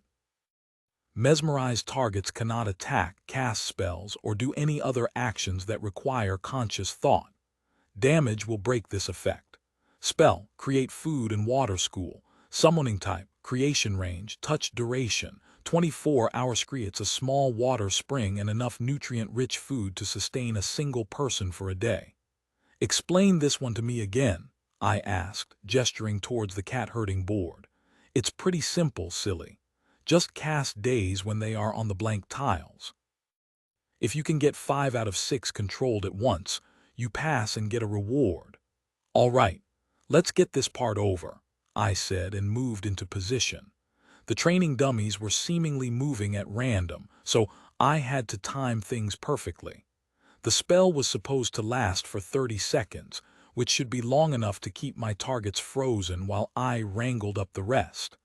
I switched my blade into my offhand to allow for easier casting. The spell gestures weren't complicated, but with time being of the essence, I was determined not to screw it up. That meant not trusting my offhand. Mana flowed through me as the spell took form, creating a swirling rainbow mist around the first dummy's head. It stopped in its tracks and its painted face shifted from a gleeful smile to that of a drooling idiot. Getting 3 in position was pretty simple, but after that, things got harder. Casting the spell over and over again burned it into my memory. I even raised my enchantment school 2 ranks, but my ability to flawlessly cast the spell meant nothing when the damned stickmen refused to move where I needed them. In between tries, I'd sit and watch them meander while my mana regenerated, trying to suss out the pattern. As far as I could tell, there was none. Then I got an idea. Finding the closest creature, I cast Daze on it and then approached. I wasn't sure what was considered an attack, but if my idea worked, then it would make the rest of the encounter go much smoother. I reached out and gently lifted the mesmerized training dummy, careful not to exert any more force than was necessary. When the spell wasn't broken, I smiled and carried it over to one of the clear squares where I gently returned it to the ground. The spell held. Oh, brilliant. Bet Malik didn't think of that one. With a grin, I got back to work, using my newfound exploit to complete the puzzle. As soon as the 5th dummy was in place, the entire board started to flash, and only quick thinking saved me from another death. I leapt off the checkerboard a second before the entire thing erupted into a pillar of fire, eradicating all 6 of the roaming targets and leaving a treasure chest in their place. The chest was made of a dark brown wood with brass trim. Are trapped chests a thing? I asked, looking at the latch closely. I wouldn't put it past Malik to want to see me explode. She giggled inside my head. Unlikely. He doesn't want to piss off my father or waste the essence. Another dungeon lord, someone higher up on the chain of command. She went perfectly still inside my mind. What do you mean? You know who my father is, don't you? I shook my head as I continued to examine the box. No. They said something about divine blood or whatever, but I didn't think too much of it. Sebastian, my father is Dawala. It was my turn to freeze. Your dad is the god of dungeons. Flashbacks of running away from Mr. Jacobs and my untimely demise replayed in my mind. He was just a normal guy. How was I going to escape the wrath of a god? Oh, your face, you didn't realize. Her laughter inside my head didn't help with my panic attack. Aren't you worried? He's going to kill me. Oh man. Wait. Are you afraid my father is going to be angry with you for last night? She said, genuinely confused. I'm a succubus, Sebastian. Okay, but if he decides to smite me, well, just know it was worth it, I replied with a smile. Her smile lit up my mindscape. Definitely. Now get back to work and finish the training so I can properly reward you. The chest was full of essence gems and a small amulet that my inspect skill informed me would increase my mana regeneration in combat. It was a gaudy-looking thing made of gold and silver, and probably would have been worth a pretty penny at any pawn shop or we buy gold now stores back on Earth. But with the entire economy based on essence, I figured the precious metals wouldn't be as valuable. Amulet of Energy while worn. This item improves the wearer's natural mana metabolism, transforming ambient energy into usable mana. Wearing this item may result in an increased appetite. The rest of the spellcasting section was pretty boring. I had to blast a series of increasingly mobile training automatons, which was kind of fun at the beginning, but then it just became monotonous. I was actually hoping for a chance to use my magic on something more challenging, but it seemed that they were quite dedicated to making sure my offensive abilities took a back seat to my support role. The last portion of the training was with my summoning spell, using it to create enough food and water for a full party of 5, which ended up being a lot harder than I expected. I'd never been much of an artist, so having to draw out a summoning circle in pure mana made the whole summoning spell school a bit of a challenge. Dara assured me that eventually my mind would get so used to the patterns that I'd be able to cast them subconsciously, But that didn't help me with the current task. At least when I messed up the minor summoning spell, I didn't die and have to do the whole thing over again. Don't worry about dying now. Malik says we'll be doing trial dungeons all week to prepare for whatever our first mission is, and you'll have ample opportunities to die later. Thanks for your vote of confidence, I said and headed to the next area, harvesting. From the information delivered by the system along with the skill, I knew it was a way to extract more essence from the world in general. The specifics were still a bit foggy, but that's what that training was for after all. Oceanoff, Chapter 19 Oceanoff, a tough crowd T earns out. Harvesting was pretty easy, mostly due to the meditation training I'd had in my former life. Martial arts were good for that. Controlled breathing, concentration, focus, and wham-a-lam, drawing in the ambient essence to make it my own. I was ready to quit after the first 5 minutes, but Malik had set reaching rank 2 as the success criteria for this particular test, which took almost an hour. My knees were not happy at the end of the process, but the influx of essence had me feeling like I'd had a full night's sleep, so I was raring to go. Trainings complete. 3/3 melee training heavy checkmark magic training heavy checkmark harvesting heavy checkmark performance literacy. You have completed the minimum required 3 trainings. Complete additional trainings to improve your reward. With the minimum trainings completed, I could head back to the main room to collect my reward, or I could try for some bonus loot. The pain in my knees was already gone, and I was still faintly buzzing from the amount of essence in my system. "What do you think, beautiful?" I asked. "Should I try out the other trainings, maybe get some boosted loot?" While I'd love to have you back sooner, you should really do the rest of the trainings. I know it says they are optional, but they are both something you will need to learn. Plus, the more essence you collect, the more improvements we can make, and the sooner we can get out into the world." She grinned, and I'd never say no to some extra loot. With a wry grin, I went into the performance section next, confident in my ability to play the guitar to carry me through. I wasn't a pro by any stretch of the imagination, but I dedicated a good portion of my time since elementary school learning how to play. Chicks were into musicians, and I used that to my full advantage. My parents had even sprung for professional lessons, making sure I got the full educational experience. I'd enjoyed it, and being able to read the sheet music made it a lot easier to pick up the more complex songs. Didn't hurt that my teacher was a total hottie, either. So when I walked into the mock-up of an in-common room, complete with a rowdy crowd of patrons and barmaids delivering rounds of drinks, I wasn't too worried. I had no idea what I was getting myself into. One of the things I hadn't learned in my private lessons, or the many times I'd used their results to woo the ladies with a tune, was how to judge or play an unfamiliar crowd.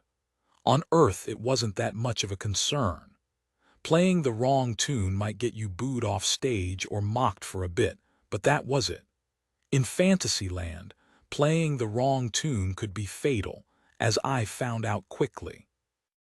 Now I was pretty sure that wanton murder wasn't a common thing in the inns around Lore either, but in the dungeon, Malik liked to go to extremes.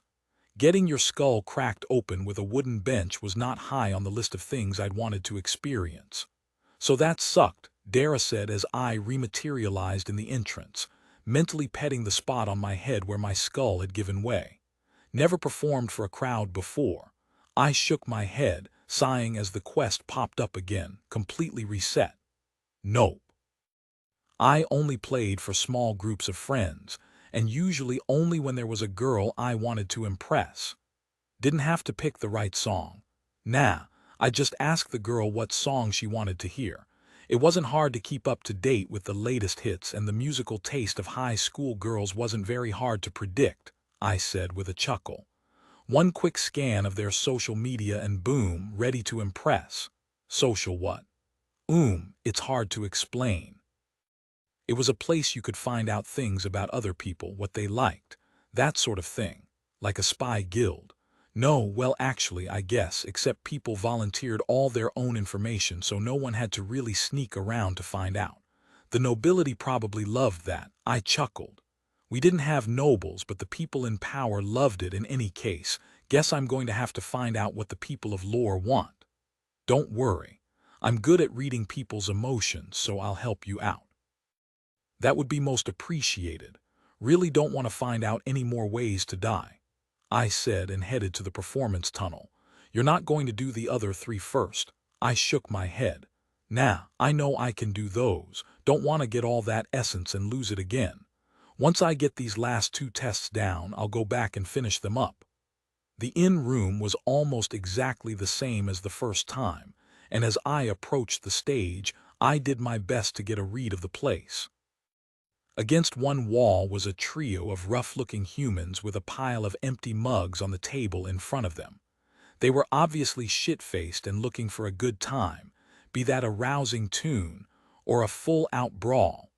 I hadn't seen the person who laid me out with the bench, but I was pretty certain it was one of those drunken fucks.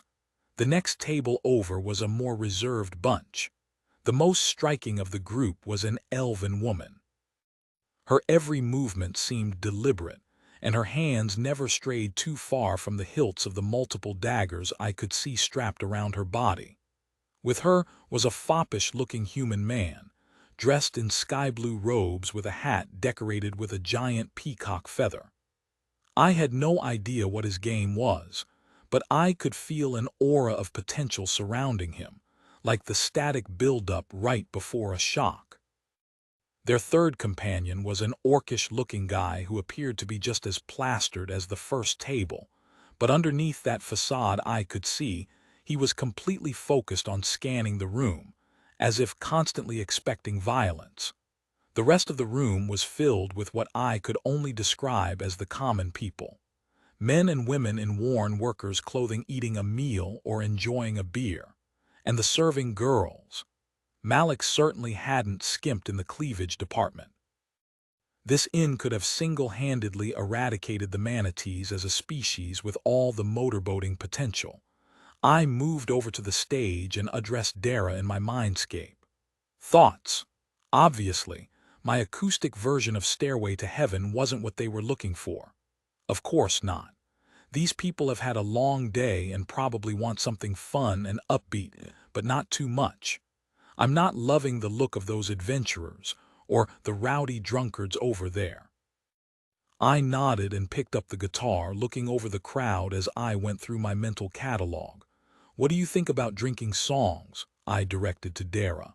It starts off slow but then picks up fast. Can't hurt to try. Yes, it could hurt to try, that's why I'm asking. Sing it to me here. Can I do that? What do you think you've been doing? Just direct the thoughts towards me and I can hear them. You'll have to share your memory of your haughty guitar teacher later. I snorted, earning a look from the closest table full of customers. I gave them a grin and then fiddled with the tuning of the guitar as I mentally directed a performance of Bewitchin' Brenda into my mindscape. When I finished the song, she broke out into applause. That's perfect. It's upbeat enough to keep the mood light and funny. Even Stabby, Elf there will probably crack a smile. Do it. With a grin, I took the stage and belted out the first verse with accompanying chords. The room went silent and turned to me, and I could see their eyes visibly narrowing as I sang. The opening verse was slow, but it was over pretty quickly. The crowd continued to look angry as I made my way through it, hoping they wouldn't riot before I got to the fun part. Hopefully, I wasn't running afoul of any lore copyright laws either. Did copyright claims span dimensions? I belted out the last line of the verse and then broke into the chorus, extolling the virtues of the wonderful Bewitchin' Brenda.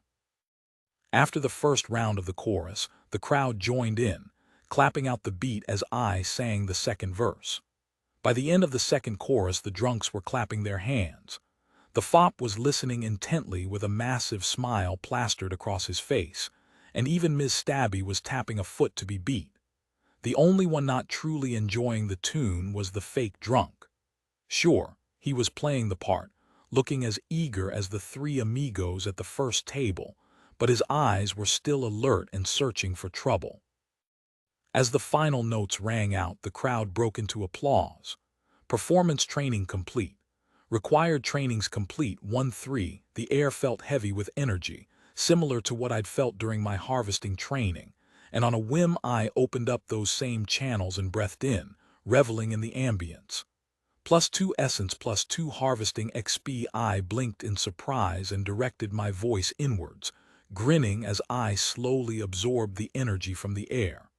I can harvest this, I asked. The whole place feels supercharged. Oh, of course. All living things give off essence just by existing, and when they get worked up, it's even better. Good performances, dancing. Her voice took on a sultry tone, and her mental self was suddenly completely naked. Other activities. Ooh la la, tantric and shit. Tan what? Another thing from my home world. People who claim they could do magic using sex to raise energy. Guess it's a real thing here. Oh yes. Yes, it is. Cheers and backslaps accompanied me as I made my way out of the common room and back towards the rest of the challenges. The only mystery left was literacy, which turned out to be more of a giveaway than an actual challenge. I'd been born into the world being able to read and write the common language. Although after the training I came to understand that it was more like the system was having mercy on me and translating everything into English for me. The training gave me a real understanding of the language, and a collection of others that any bard worth their salt would know before venturing out into the world. The most important language was something called Dwalin, which was the language used by dungeon lords to communicate with each other. The training was just a chain of challenges providing skill scrolls for the various languages, and the essence needed to use them. All but Dwalin were common skills, and easily absorbed. I was constantly amazed by how the system could just take a language and download it into someone's brain, and then wham, buy, try, or multilingual. At the end of the challenge, I'd learned the common languages of the non-human species of lore, Fisong, Earthspeak, and Kintung. I also learned that the human language I'd been speaking the whole time was called Thurin, after the goddess who watched over the humans and halflings. The words of the various languages were a jumble in my mind for a few minutes after each scroll, but it could have been a lot worse. Each race could have had its own language. After that, the training was like a high school final exam, conjugating verbs, spotting homophones, and proving I knew the difference between your and their equivalents. The Matrix-style knowledge downloads made the whole thing easy, resulting in another undeservedly high essence reward. Plus 1,000 essence, 500 transferred to Dara, literacy training complete. Required trainings complete 2-3. I still didn't know fuck all about the cultures of any of the races, but at least I had the tools to learn. After that, I went back to the rest of the tests, easily completing harvesting and magical combat. The melee training was still a bit of a challenge, and I almost screwed the pooch when my instinct to dodge reared its ugly little head and got me zapped at an inopportune moment. But I managed to recover. Trainings complete, 5/3. Melee training heavy checkmark, magic training heavy checkmark, harvesting heavy checkmark, performance heavy checkmark, literacy heavy checkmark. You have completed all available trainings, 5/5. As soon as the final boss was down and I'd collected his loot, I returned to the starting room to find a massive golden chest waiting for me. Ooh, I hope that loot bonus kicks in, Dara said in my mindscape, bouncing up and down in a very distracting fashion, especially since she hadn't bothered to put her clothes back on. Malik appeared in the room, watching closely as I reached for the box. Can't you just hand me whatever it is you want to give me, instead of all this? I asked, gesturing at the box. No, he said with a scowl, I can't simply hand things out. There are rules. The most I can do is set the loot in this instance to the highest possible level and hope for the best. If it weren't for this being a special circumstance, I would already be in hot water with my lord for the amount of essence I have wasted here. I shrugged. Sorry, not like I enjoyed dying and having to do it all over again. Your dying wasn't the problem.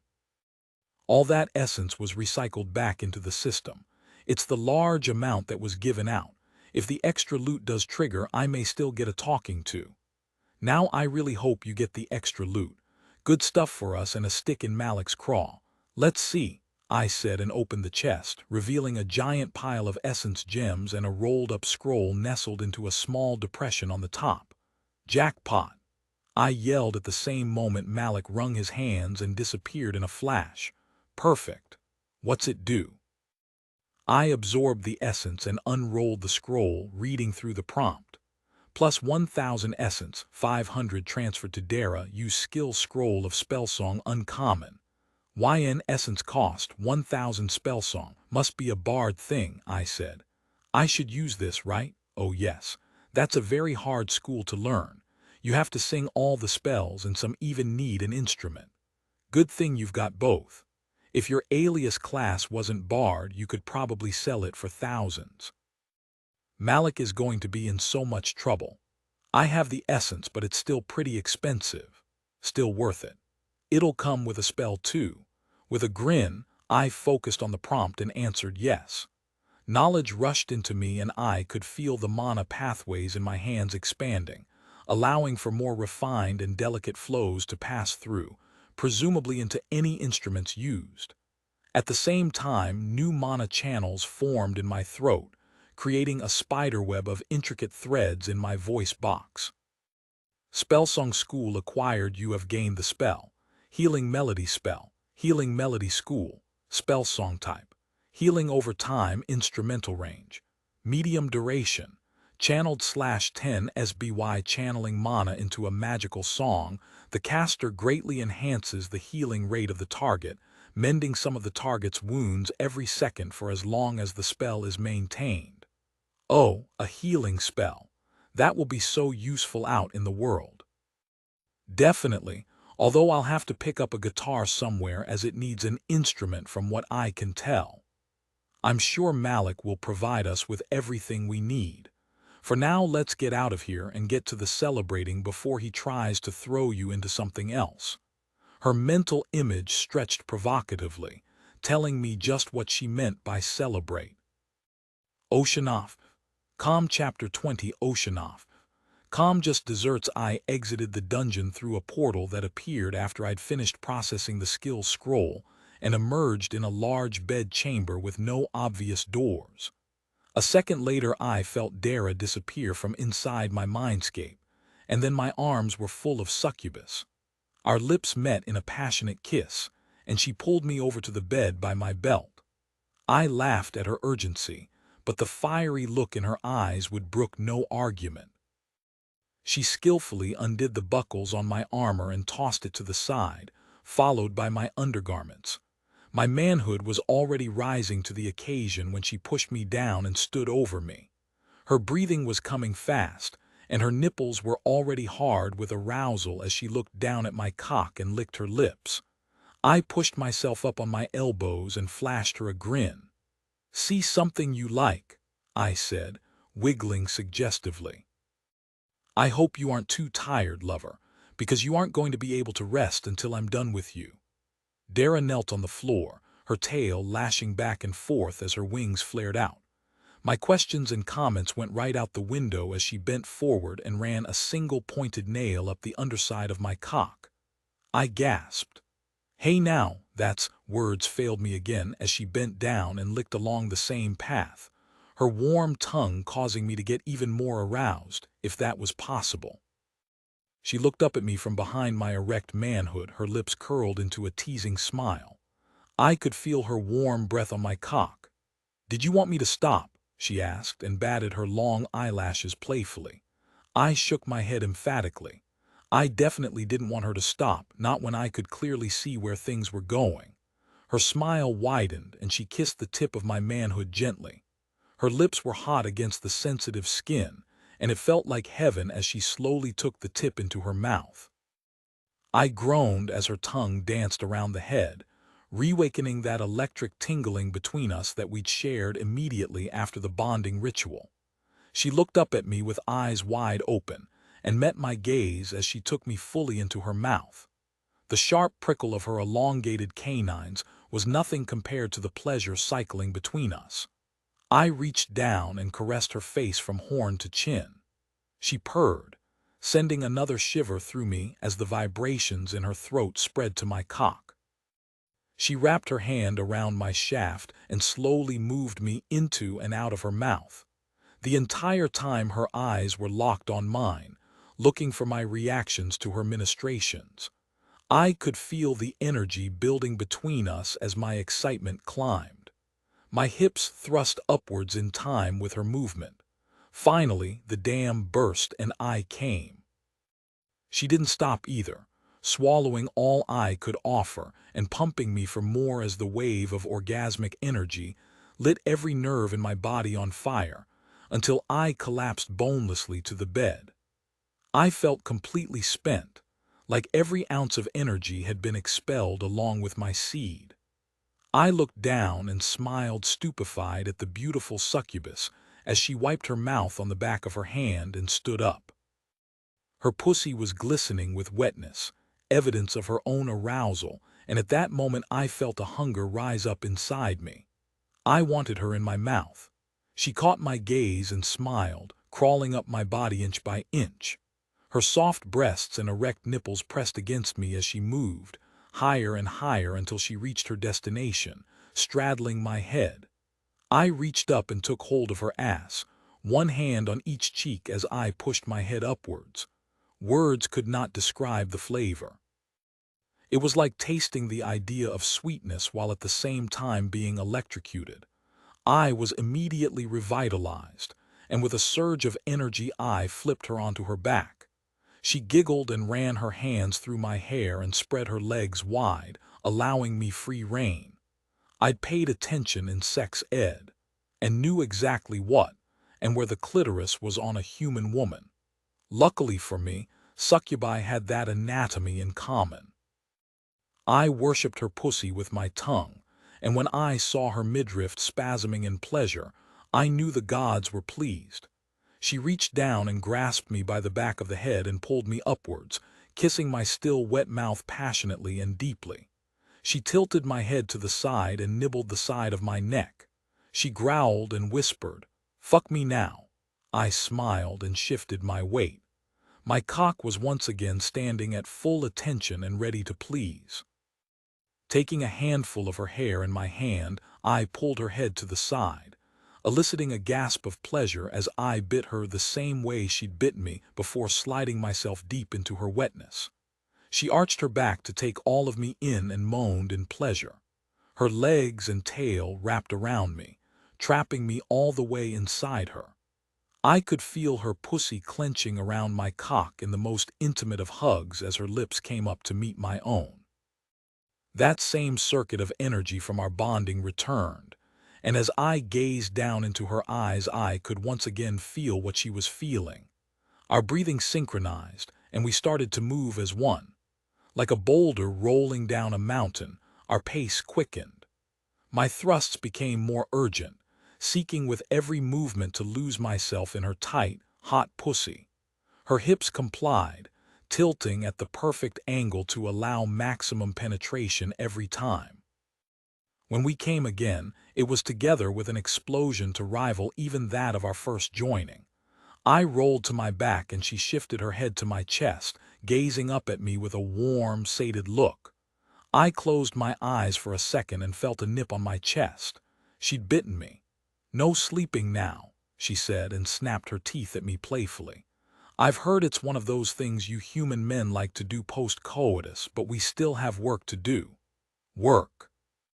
I asked drowsily, not really tired but playing on the joke. She ran a claw along my inner thigh and I jumped, much more awake than I'd thought I'd been. "First, we will harvest all of this wonderfully tasty energy we just made, and then it'll be time to spend that essence from the dungeon today." "Oh fine, Don't know why we have to do it tonight, though, I said. She laughed.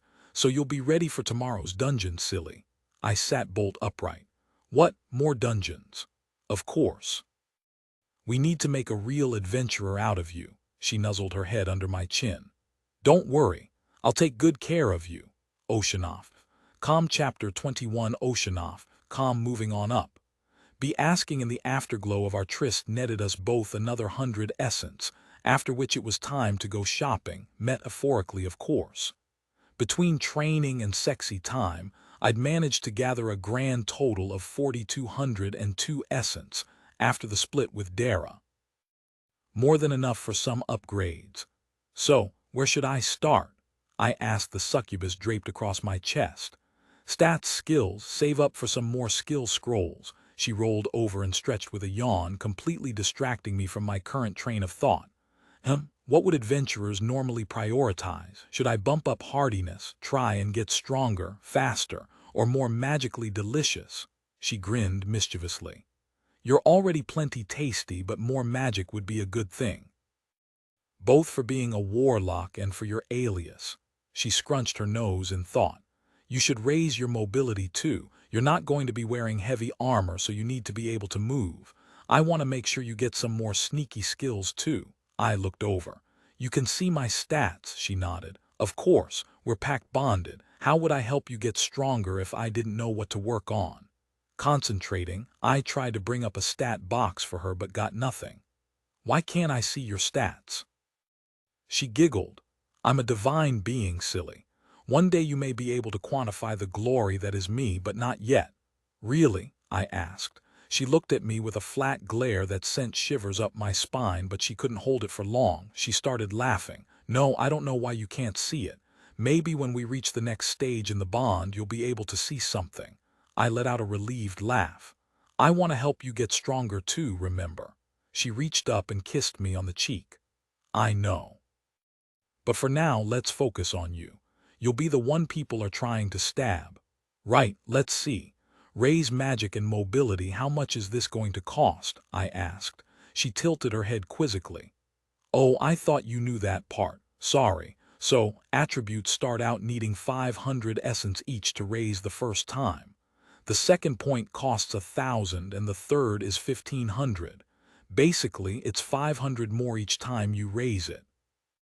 I nodded along as she continued, idly scratching random shapes on my chest with her claws. The good thing is it doesn't matter what it starts at. If it's your first time raising the attribute, it doesn't matter if you're going from 1 to 2 or from 10 to 11, it's the same cost. Awesome, I said and brought up my attribute list. Attributes power, 4 mobility, 3 hardiness, 4 magic, 6 okay. So raising magic to 7 and mobility to 4 will take 1,000 essence, I said with a grunt. That's a big chunk of my current pool. She leaned back and looked up at me thoughtfully. You should raise mobility to 5, you'll need it. Okay, but another 1,000 essence hurts. What will mobility do for me again? Dodging, moving faster, nimbler tongue. The last she said with a wink. I chuckled. Okay, all good things. You'll be able to use your sword better too. The saber's more about speed and accuracy than power. The process of assigning the points was almost instinctual. It was like filling out an order form for some super complicated plastic surgery that the system would process while you were sleeping. It wasn't too complicated, but it did put you out of commission for however long it took the system to finish the operation. Attributes were the most time-intensive and could take hours to raise a single point. Skill ranks were less time-intensive, but the time increased as the skill rose in rank. Luckily, the system was usually able to process most things simultaneously, but even so it wasn't something you wanted to do without a safe and secure roof over your head. What about skills? I guess I should focus on the things we did in the trainings, right? She nodded. Probably a good plan, unless you want Malik to send you through the same training again and again and again, she droned on. Please no. Support stuff it is. Is there any benefit to pumping multiple levels into one thing versus spreading it out? She pushed herself up onto her elbows and rolled over to face me. Not for everything. At least not at these ranks. Once you can get to 10, it's worth it to cross that threshold, but other than that the only skills that really have any sort of benchmarks are the spell schools. You get another free spell every 5 ranks. If I raise one of my schools to 5, I get a free spell. She nodded. Yep, and then rested her head back on my chest. I did some quick mental math. I could only afford to raise one school that high, and after the attribute increases would leave me with only 300 essence to play with. With a sigh, I made my decision. Survival depended on this whole bard thing, so I knew what I had to do.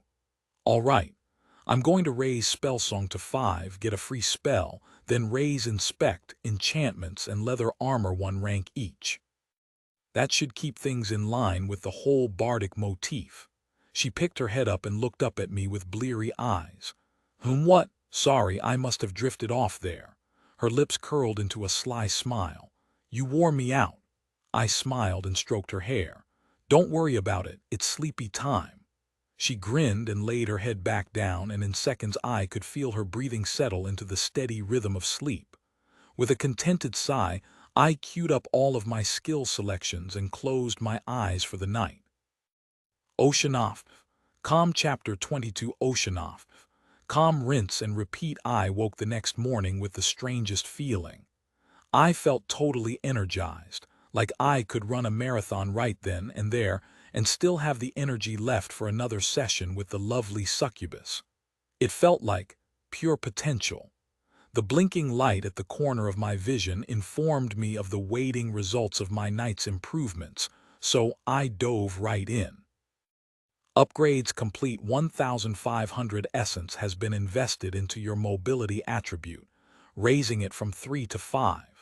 500 essence has been invested into your magic attribute, raising it from 6 to 7. 100 essence used to improve your knowledge of the inspect skill.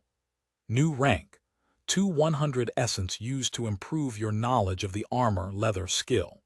New rank. 100 essence used to improve your knowledge of the enchantment spell school. New rank.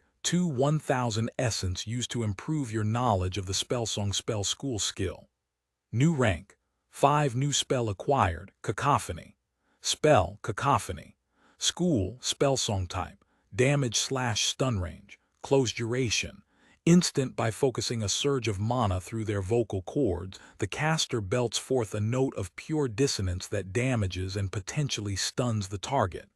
When I crawled out of bed and took my first step, the changes became obvious. My arms and legs refused to move in time with my thoughts, and I almost brained myself on the corner of the bed. Luckily, my reflexes were that much better, and I recovered at the last second. It took a little while to get used to the extra speed, but my mind quickly adapted. Before I knew it, I was doing parkour around the small chamber. The internal changes were more complex and would probably take a lot longer to adapt to.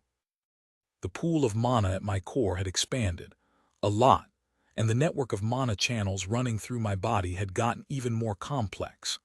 If I concentrated, I could almost feel each individual strand of mana as it flowed through me, and when I cast Daze on a random pillow, I could almost map out the exact flow of energy before it left my body.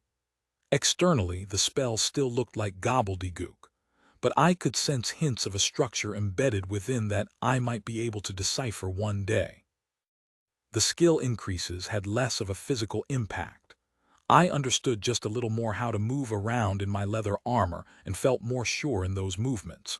There was no noticeable change at all in the inspect skill, but then again, it seemed more like a system ping than anything I was consciously doing.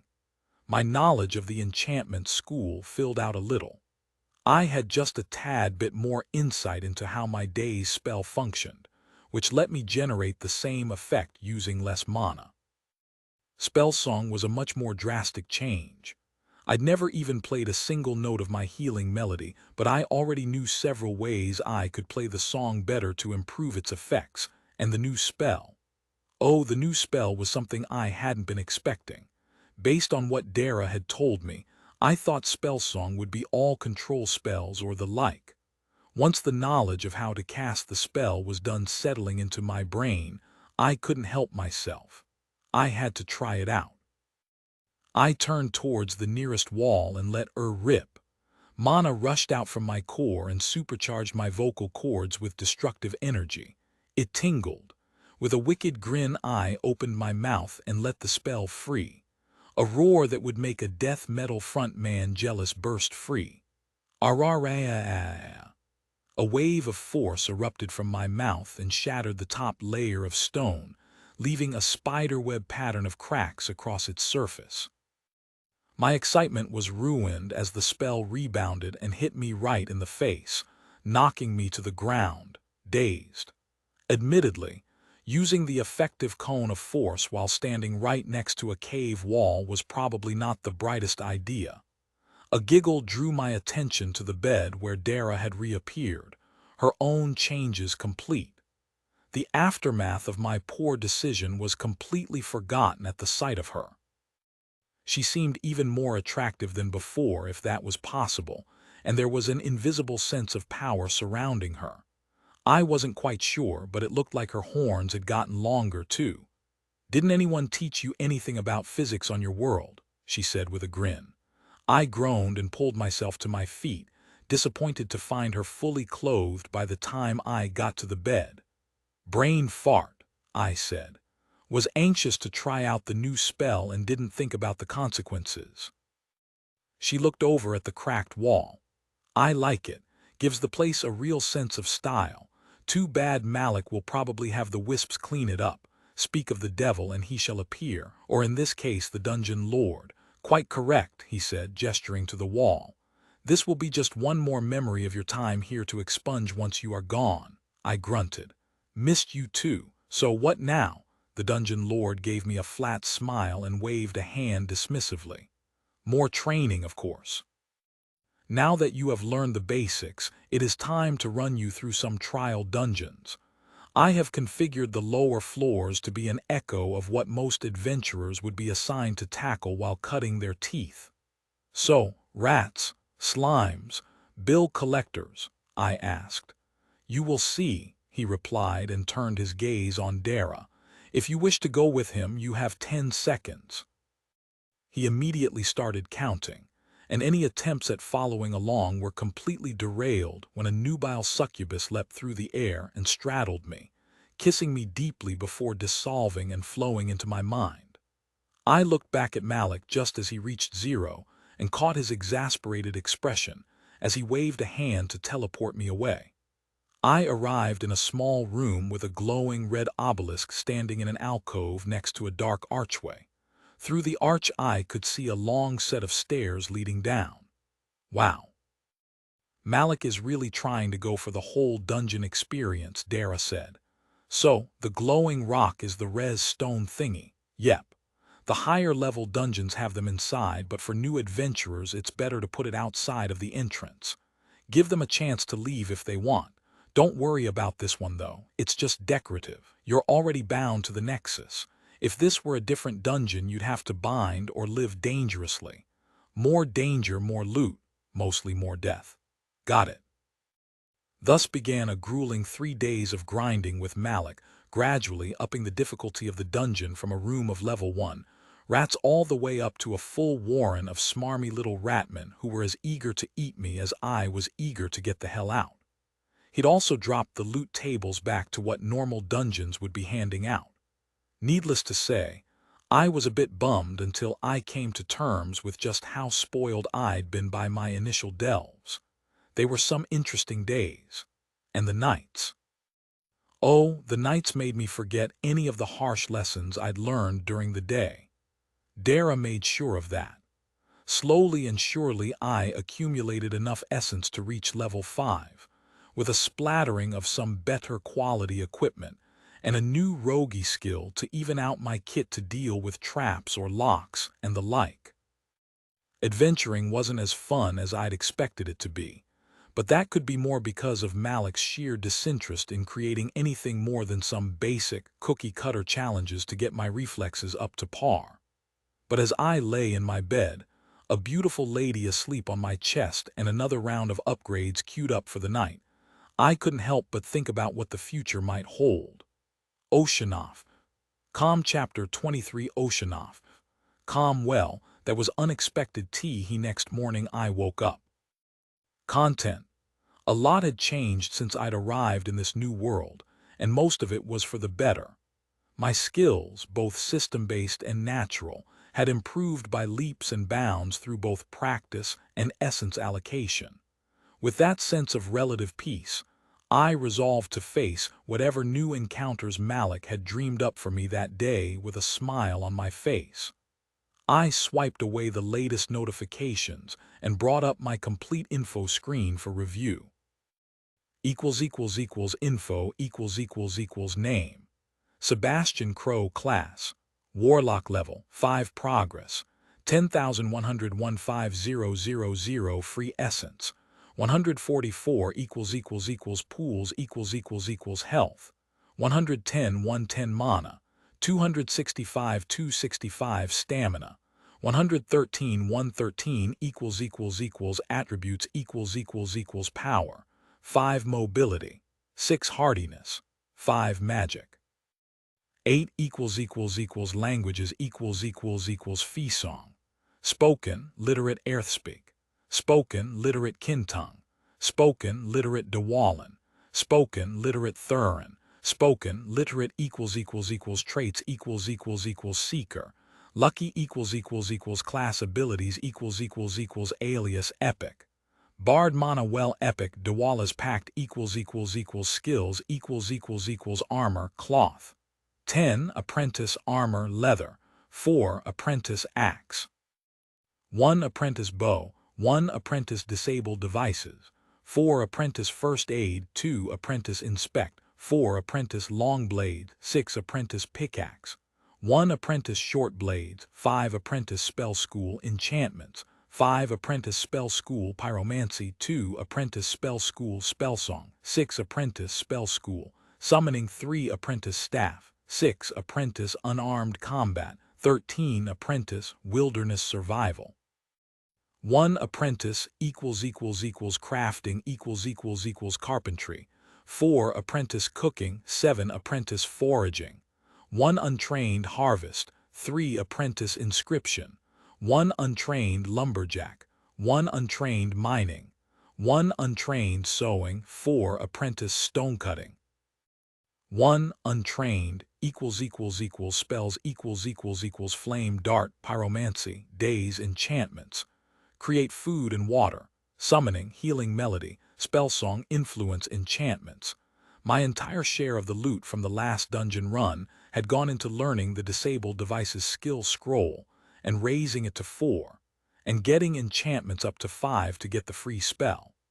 I desperately needed to add to my repertoire, but the dungeon had so far decided not to cough up any other scrolls. According to Malik and Dara, one of my goals once we left on our mission would be to flesh out my options. The spell I'd gotten at level 5 wasn't what I'd expected, but it would definitely be useful in my eventual role. Spell. Influence school. Enchantment type. Charm range. Close duration. 1 minute per enchantment's rank. This spell clouds the mind of the target and directs it to attack another creature designated at the time of casting. The description wasn't worded very well, but I understood how it worked in theory. It was in essence a social redirect. Aggro management. If the monster goes after the healer, poof, now it's attacking the tank, or one of its allies, or hell, just a good all-around way of evening the odds. Essence for your thoughts, Dara asked as she reappeared on the bed. Her horns had continued to grow every morning.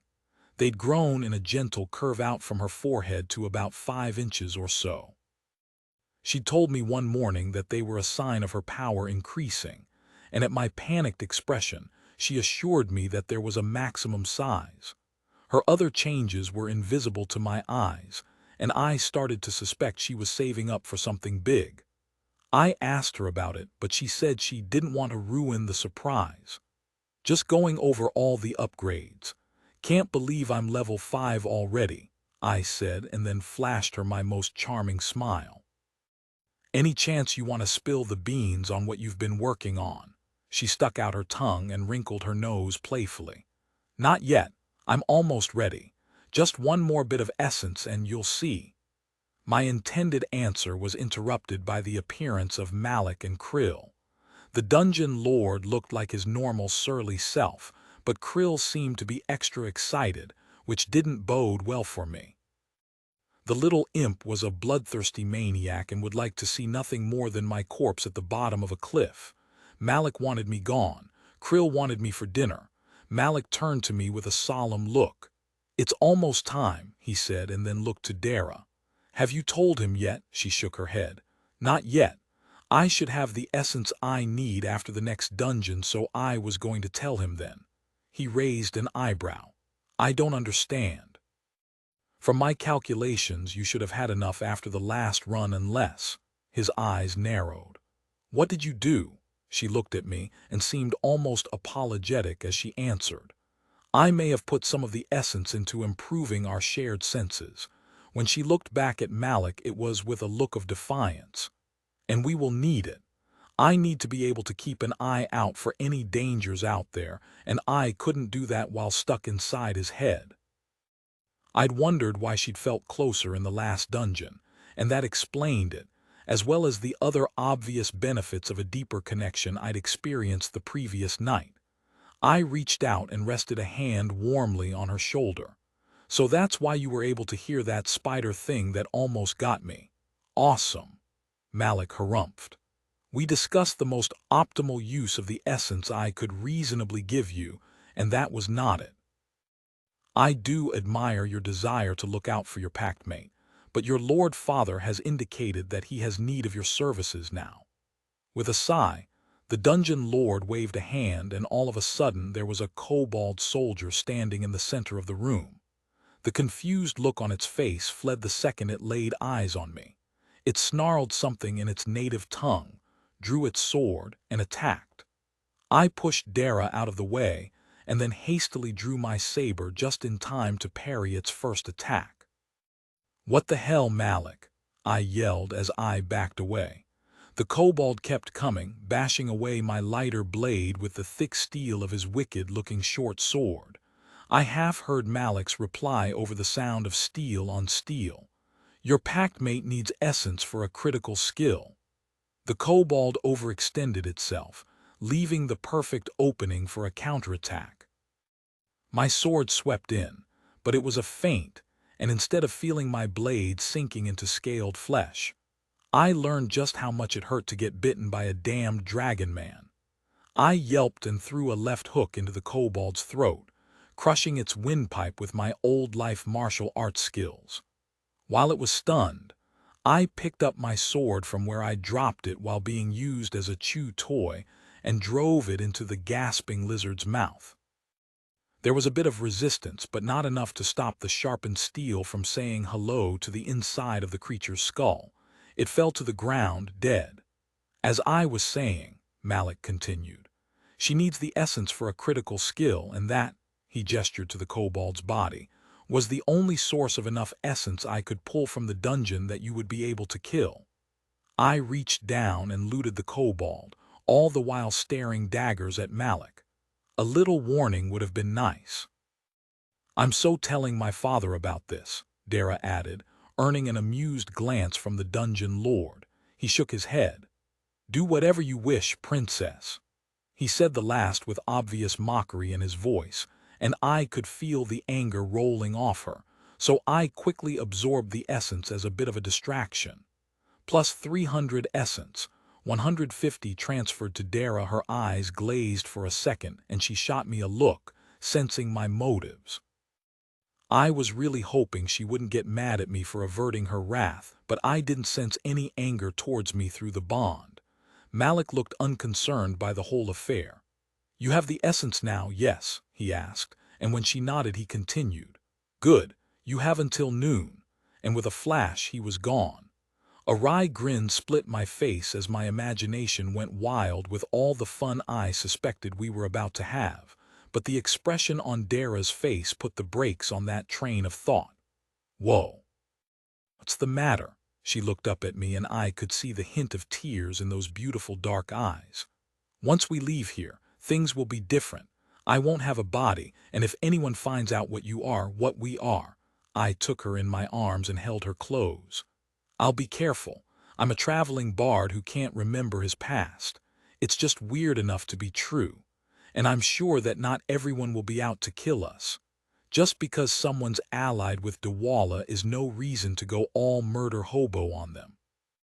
Looked up and whispered, "That's not the only reason people hunt warlocks, Sebastian." I stood back slightly and looked into her eyes, a bit confused. What do you mean? I get why folks are antsy about the god of dungeons. If I was a normal adventurer, I'd be a little wary of the guy whose whole purpose seems to be to murder me too. And the crazy folks who serve those void demon god things and want to end the world. Obviously not invited to the party. She shook her head and sighed. Well, you'll see. She closed her eyes and I felt something in our bond stretch and widen as she flowed into my mindscape. Something had changed, but I couldn't quite grasp what it was. How did you do that? Don't we have to sleep for you two? It's not important, her voice echoed inside my mind. I couldn't see her anywhere. Hold out your hand and concentrate on me. I closed my eyes and pictured her in all of her beauty, but the image refused to hold together. All I could see was an inferno of pure power. Now picture opening a channel from where I am within your mind down to your hand. What? I asked, opening my eyes and almost losing my balance as the world started to tilt around me. Concentrate, she said, and I clamped my eyes closed and sat down hard, sacrificing my feet for a more stable position. I forced myself to do as instructed, picturing a connection between my mind and hand. The image stretched and flowed out from my mindscape, along the energy network of my arm and into my hand until a connection was established. The raging inferno that was Dara flowed along the new pathway and pooled in the palm of my hand. Now, mold the energy into a dagger. My mind wavered for a second, but I quickly regained focus and did as instructed. I'd never been one for knives, but there were a few cool-looking ones I'd seen while shopping for my yeoman gear that stuck in my memory. My favorite had looked like a miniature cutlass. It had a small handle with curved bronze quillons complete with knuckle guard, and a straight, double-edged blade that looked equally useful for both slashing and stabbing. It was simple, yet pragmatic. The image solidified in my head, and then with a flash, the roaring power was gone and replaced with the feel of warm ivory in the palm of my hand. I looked down and my eyes widened in shock. Nestled perfectly into my hand was an almost perfect copy of the dagger I'd admired in the store with a few notable exceptions. Instead of steel, the blade was the exact red-tinged black of Dara's horns, and the handle was the polished white of her teeth. "Am I beautiful?" Dara asked, and I could tell it was coming from the blade. I almost dropped it in shock. "What the fuck? You're a dagger now," she chuckled, and when I concentrated, I could still feel a faint trace of her inside my head. Only for now. If you'll read that notification blinking away, it'll explain things. There was still a sense of sadness in her voice, so I opened the first notification. Your pact bond with the succubus Dara has reached stage 2. New ability unlocked. Pact blade charm resistance increased. The full knowledge of what we had just forged together flooded my brain and I couldn't help but smile. The pact blade was amazing and would help us get stronger even faster. And better yet, I could never be truly disarmed. I had no clue why Dara was so upset. "This is awesome," I said. "Why all the frowns and worries? With this we can get even stronger." The dagger disappeared from my hand and reformed into Dara's normal form. "It can," she said softly, "but we have to be careful. The mortals really don't like packed blades." "Dead giveaway that I'm a warlock, right?" She nodded. "Yes. If anyone sees you use a packed blade, there would be no doubt. They are outlawed everywhere. Nothing scares people more than something that can drain their essence. Well, that and the warlocks bound to the void demons using them to sacrifice people to their dark gods. Ah, I said, but why the big deal? Why are you so upset? She smiled sadly. It's going to be a long time until I can touch you again. Once we leave the Nexus, the only physical form I'll be able to take is the packed blade. To feel your touch, even in that form, she shivered, and not be able to touch you back. It's going to be torture. I reached out and caressed her face. You'll be in my mindscape. You can touch me there as you've demonstrated many, many times during training. She shook her head. It's not the same and you know it. What do we have to do so you can get a body again? I asked. I for sure was going to miss our nightly activities, and I thought maybe mapping out some goals would help her get her spirits up. Her eyes flashed blue as she looked through her version of system screens. Once we get to Bond rank 4, you'll be able to summon me physically. I smiled. Great. We just got rank 2, so we should be able to get there in no time. Shaking her head, she replied. Summoning me would be just as dangerous as walking around with the packed blade out. Adventurers would know exactly what I am and what it means. Realistically, I probably won't be able to help until rank 5 when I get my own version of the alias skill that will make me look like a mortal adventurer. That's a ways out, eh? Yes, it's going to be a long time. What if we find a way to disguise your succubus features, illusion magic or something? She shook her head. It's not impossible, but there are a lot of abilities that can see through illusions. Damn, I shrugged helplessly. Guess we'll have to play it by ear then. The glint of another notification pending caught my attention, but before I could open it, Malik appeared on the far side of the room. Time is up, he said, looking directly at Dara. Has he mastered the blade? Yes, Malik. It's not high sorcery, Dara said. Hey man, why were you so gung-ho about her unlocking that skill? I asked. It's definitely awesome, but also an awesome chance of death. The dungeon lord shook his head. You will need it for what our master has planned, he said as he walked past us. Come, Oceanoff. Com Chapter 24 Oceanoff. Com Mission Possible. Alec was a bastion of silence as he led us through the tunnels of the Nexus. After my last attempt at conversation was rebuffed, I decided to fill the long walk checking the rest of my pending notifications. Quest completed. Go deeper plus 5,000 essence, 2,500 transferred to Dara packed ability gained. Dawala's insight. I fell flat on my face as the rush of essence and new knowledge overwhelmed me. It was so sudden I didn't even have a chance to get my hands up in time to catch my fall. My attention was dragged into my mindscape, where tornadoes full of books, scrolls, and even stone tablets full of information were going on a rampage. Instead of tearing things apart, the wild winds were actually building things up. My mind expanded as rows and rows of shelves took form and were filled with precious tomes. The spaces between the shelves were filled with racks of tightly rolled scrolls and small stands holding ancient-looking stone tablets. The pressure was intense, and I could feel the blood trickling from my nose.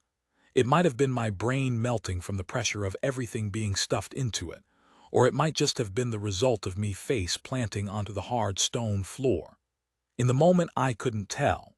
The info storm slowed to a gentle breeze, carrying random information to my conscious mind. The platypus spends up to 12 hours a day underwater searching for food. The melting point of marble is 800 degrees Celsius. The average lifespan of a bumblebee is 28 days. A steady shaking snapped me back to awareness of the physical world. The first thing I saw was Dara leaning over me, her eyes full of worry. Sebastian, wake up. Oh, hi, I said blearily, my thoughts returning as the last random facts about the mating habits of the flying squirrel fled my mind. She wiped the blood from my face and helped me up. Are you okay? I nodded, fighting off a wave of dizziness as I got back to my feet. Yeah, I think so. That was a hell of a notification. I blinked, trying to recall many of the facts that had been flying through my mind just moments earlier but coming up blank. I don't get it.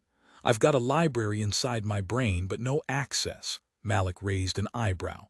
You obtained Dawala's insight. How? I shook my head, still trying to clear out the cobwebs. I had a quest for getting the second rank of the bond.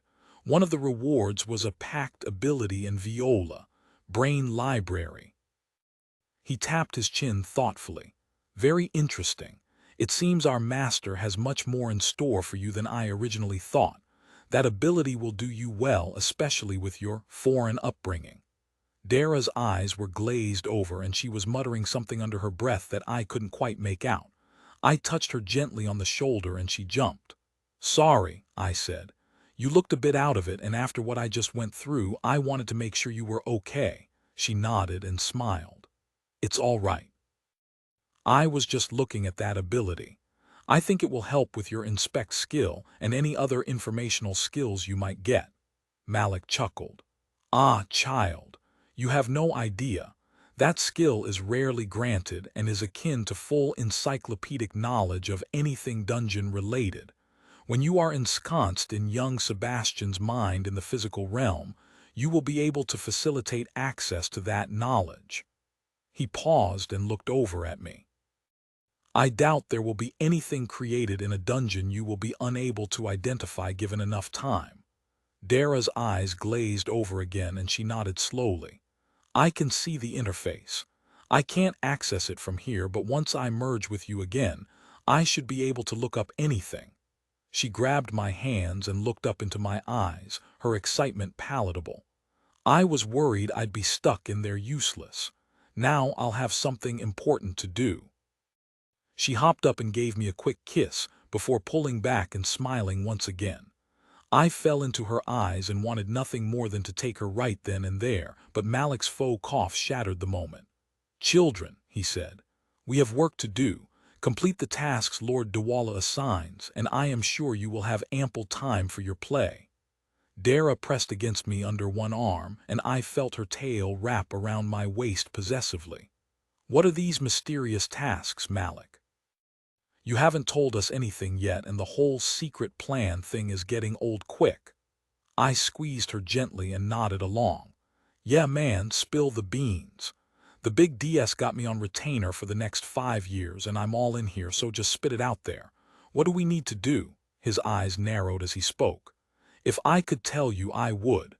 Now if you would refrain from unlocking any other new abilities until we have reached our destination. He raised an eyebrow. I nodded. Sure, man. Lead the way. It wasn't that much further, but it seemed to take forever, especially with any attempts at conversation between Dara and I being met with a withering look from the dungeon lord. I wasn't sure why he didn't just bamf us to wherever it was we were going, but when we arrived at our destination, things got clearer. Sitting in the middle of a large cavern was a swirling portal that looked frighteningly similar to the one I'd been tossed through at the end of my voyage through the cosmos. But unlike that one, the edges seemed neat and clean. 9 pillars surrounded the whole, acting as some sort of anchor points, and I could feel a crackle of energy in the air. Malik led us to the edge of the portal, where an altar was set up. Carved into its surface was the sigil of the god Dawala. Dara looked unimpressed, but the gaping portal in the fabric of the cosmos had me close to wetting myself. I knew what horrors lurked in that cold blackness, and I had no intention of going back there again. Malik knelt before the altar and motioned for us to join him. After another look at the gaping void, I did so, being careful to keep the bulk of the altar and Malik himself between me and it. Dara settled in off to the side, her gaze every once in a while drawn back to the glowing edges of the portal that seemed to fascinate her. Lord Dawala, Malik intoned, raising his hands towards the portal. I have brought them as instructed. Please give us your guidance so we may serve you, O Lord of Dungeons.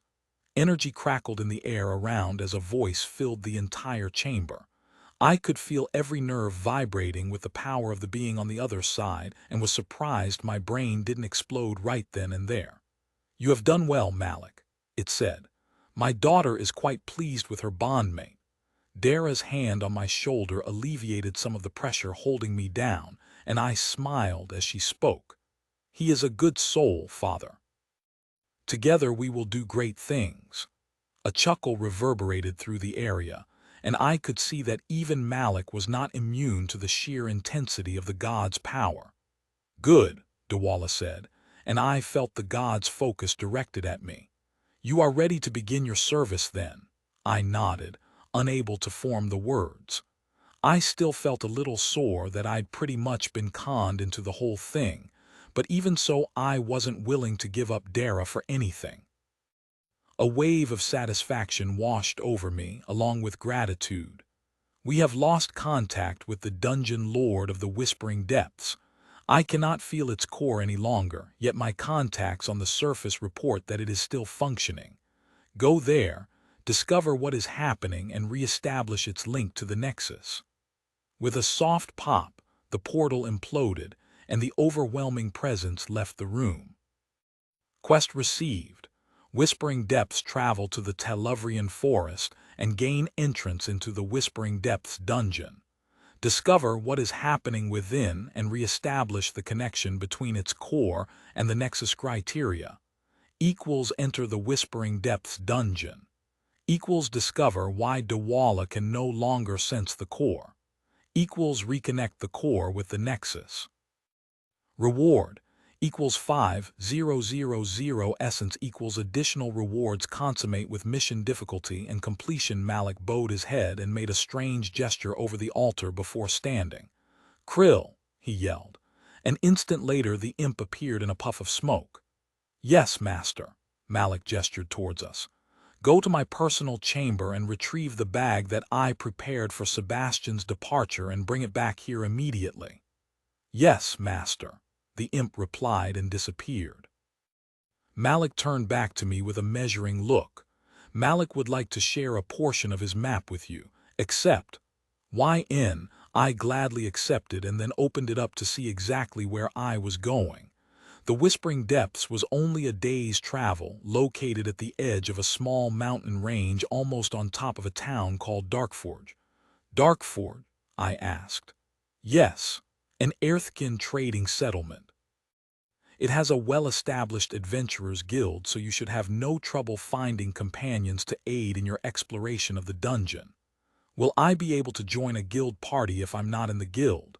I don't want to step on any toes and bring any trouble down on myself if I don't have to, Dara giggled. Just join the guild, silly. I looked over at her and shrugged. I wasn't sure that was an option. Malik waved a hand dismissively. Of course it is. Your membership in the guild has already been secured. I had Master Barton procure it while you were in training. You are a fully vested member with rights to enter any guild-owned dungeon. Barton. Right, I said thoughtfully. Is there a copy of their rules or something I can read up on? I'd like to know exactly what I can and cannot do. The dungeon lord nodded. Of course. The first rule in the book says you are required to carry it on your person at all times. Your copy is in with the supplies that I sent Krill for. His eyes narrowed as he spoke the imp's name. Kreeheel, he yelled. The imp appeared balancing a large satchel on his back. It was obviously too heavy for the little imp, but the thing that caught my attention was the reptilian tail dangling from the imp's mouth. Malik didn't miss it either. Dara oohed like a kid who was about to witness a classmate get in trouble. What is that in your mouth, Krill? The dungeon lord said in an even tone. Imp looked up, surprised. He dropped the bag and hastily stuffed the tail into his mouth. MRMMOthing, MMR lord. What did I instruct you to do, Krill? The imp swallowed with an audible gulp. Get the bag, master. He shoved the shoulder strap with a clawed toe towards me. Here it is. Was I perhaps unclear in my direction? The imp shook his head, sending his ears flapping back and forth. No, master, but no, Krill, Malik growled, and I could feel heat radiating off of him in waves. I did not say get a meal. I did not say take your time. I said get the bag and return immediately. The imp genuflected before the irate dungeon lord. "So sorry, master. I was so hungry and it crawled right in front of me and enough. Get out of my sight," he said, and the imp vanished. Malik took a deep breath and smoothed his robes as the temperature dropped noticeably. He reached down and picked up the bag and held out a hand toward me. "Give me your arm." I opened my mouth to ask why, but a flare of heat from his direction told me that now was not a good time for questions, so I held out my hand. He grabbed me by the hand and slashed a claw across my wrist, drawing a thin line of blood. Pressing the leather strap of the bag onto the wound, he whispered a spell that set my blood on fire. I screamed and tried to pull away, but his grip was like iron. After a second it was over, with only the notification blinking at the corner of my vision to let me know that anything had happened. Even the skin of my forearm was perfectly healed. He let go and I stumbled away, dragging the bag with me. "What the hell, man?" I said, slinging the bag over my shoulder. "What's with you and the surprises?" "The binding required blood," he said. "Just be thankful for it." Narrowing my eyes, I opened up the notification. "The minor dimensional bag has been spirit-bound epic. Access to all contents are now restricted to Sebastian Crow. Spirit-bound items cannot be forcibly removed from the possession of the target or moved more than 10 feet from the target." "Huh, so nobody can steal my stuff," I said with a smile. "That's a relief." "Unless you are dead," he replied flatly. "Malik," Dara gasped. "What if I die in a dungeon and need to respawn at the Bind Stone? What happens with the bag? It is a part of you now." "It will reform with your body." I nodded thoughtfully. "Good to know." Malik waved a hand. "Enough chatter. Daylight is wasting. I would say that it was a pleasure to have met you, but since I will be repaying my essence debts for some time due to your arrival, I will not insult you with that lie. Now, away with you." He snapped his fingers and a ring of fire blazed up around me, blocking my vision of the rest of the room. A second later I felt Dara take her place inside my mindscape as the world shifted around me. When I blinked away the residual vertigo from the teleportation, I found myself standing at the mouth of the valley leading to the dungeon entrance, and I wasn't alone. Oceanoff. Calm interlude, smoke and mirrors. Alec let out a long sigh as the human disappeared from his dungeon sense. So much effort for a single mortal. He hoped all the effort was worth it. A second man, a foot taller and broader than the dungeon lord, appeared at his side. "Do you think we laid it on a bit thick?" he asked. He was similar in appearance to the Malik, but he radiated a sense of power that made the dungeon lord seem like a candle flame next to the sun. Malik shrugged. "No, my lord. I think it was just right." He turned towards the larger man. "It's a good thing the human was focused on the show and not your daughter's face." If he had seen her expression, the whole thing would have been ruined. Dawala nodded. "She has never been good at dissembling, but she knows the importance of our image with the mortals. Gods must be mysterious and unfathomable, blah, blah, blah," Malik chuckled. "I do think Barton chose a suitable bondmate for her. The human is just strange enough to keep her curiosity piqued while smart and skilled enough to keep them both alive. They have been trained as much as the divine pact allows." Dawala sounded calm, but his clenched fists told a different story. "I just hope it will be enough for what lies ahead. The change to the Whispering Depths is disturbing. Still no news. Number Vales has been silent for more than a week, and her dungeon has completely disappeared from my senses, and it is not alone." "What?" Malik said, his eyes wide. "There are more. The others are far from here and have gone completely silent. I have asked the others to investigate, but they are having their own troubles." "The void, perhaps. There is something fermenting in the deep that we are unable to sense, and even the Reapers are unwilling to go that far. Do you think it has something to do with the dungeons? That's what we need to find out. The timing is too convenient to be coincidence. If the Demon Kings are preparing an incursion, we need to be ready." Malik shivered. He remembered the last time the Void Demons had breached the veil. The destruction was immense. "What can I do to help, my lord?" Dawala looked down at his trusted servant. You have already done what you can. The others are training their own champions. Let's hope they are enough. Oceanoff. Calm Chapter 25 Oceanoff. Calm alrighty then. A wave of dizziness washed over me as the weight of the physical world settled onto my shoulders. It was the first time I'd been outside of the essence-rich dungeon since I'd entered the mines, and I hadn't realized just how used to the extra zing in the air I'd become. Everything felt just a tad bit less, but at the same time more solid and real. The sound of laughter echoed through the air from up ahead. Nestled into a clearing just off the main path to the dungeon was a well-used campsite. There was a permanent fire pit in the center of the area, and the ground had been flattened to make setting up tents easier. On the other side of the path there was a smaller clearing filled with a single wagon that reminded me of a food truck, although from the signage, it was a bit more. Oh. That's a guild supplier. They stock all the random bits and bobs adventurers like to bring into dungeons. Potions, crowbars, grappling hooks, 50-foot lengths of rope. They've got it all. Seems convenient. Why bother carrying a huge pack of gear when you can just buy it when you get to the dungeon? She giggled. If you did that you'd go broke pretty quickly. You pay for the convenience. I nodded slowly as another round of laughter drew me back towards the bigger clearing. There was an interesting-looking trio lounging around the remains of a small fire, and judging by their apparent relaxed state, they'd missed my flashy arrival. Adventurers. I wonder if they are going to Malik's dungeon. I know he's been antsy for some people to kill since you arrived. Great, I said within my mind. Hopefully they'll bind at the stone so Krill doesn't get to have any snacks. Dara giggled. It's actually a requirement of the Adventurers Guild that all parties bind at the stone. They need special permission to delve unprotected. Really? Yeah, I've been reading the handbook. There are all sorts of rules and regulations. Loot distribution schemes. Handling fallen party members' contract terms. It's actually fascinating.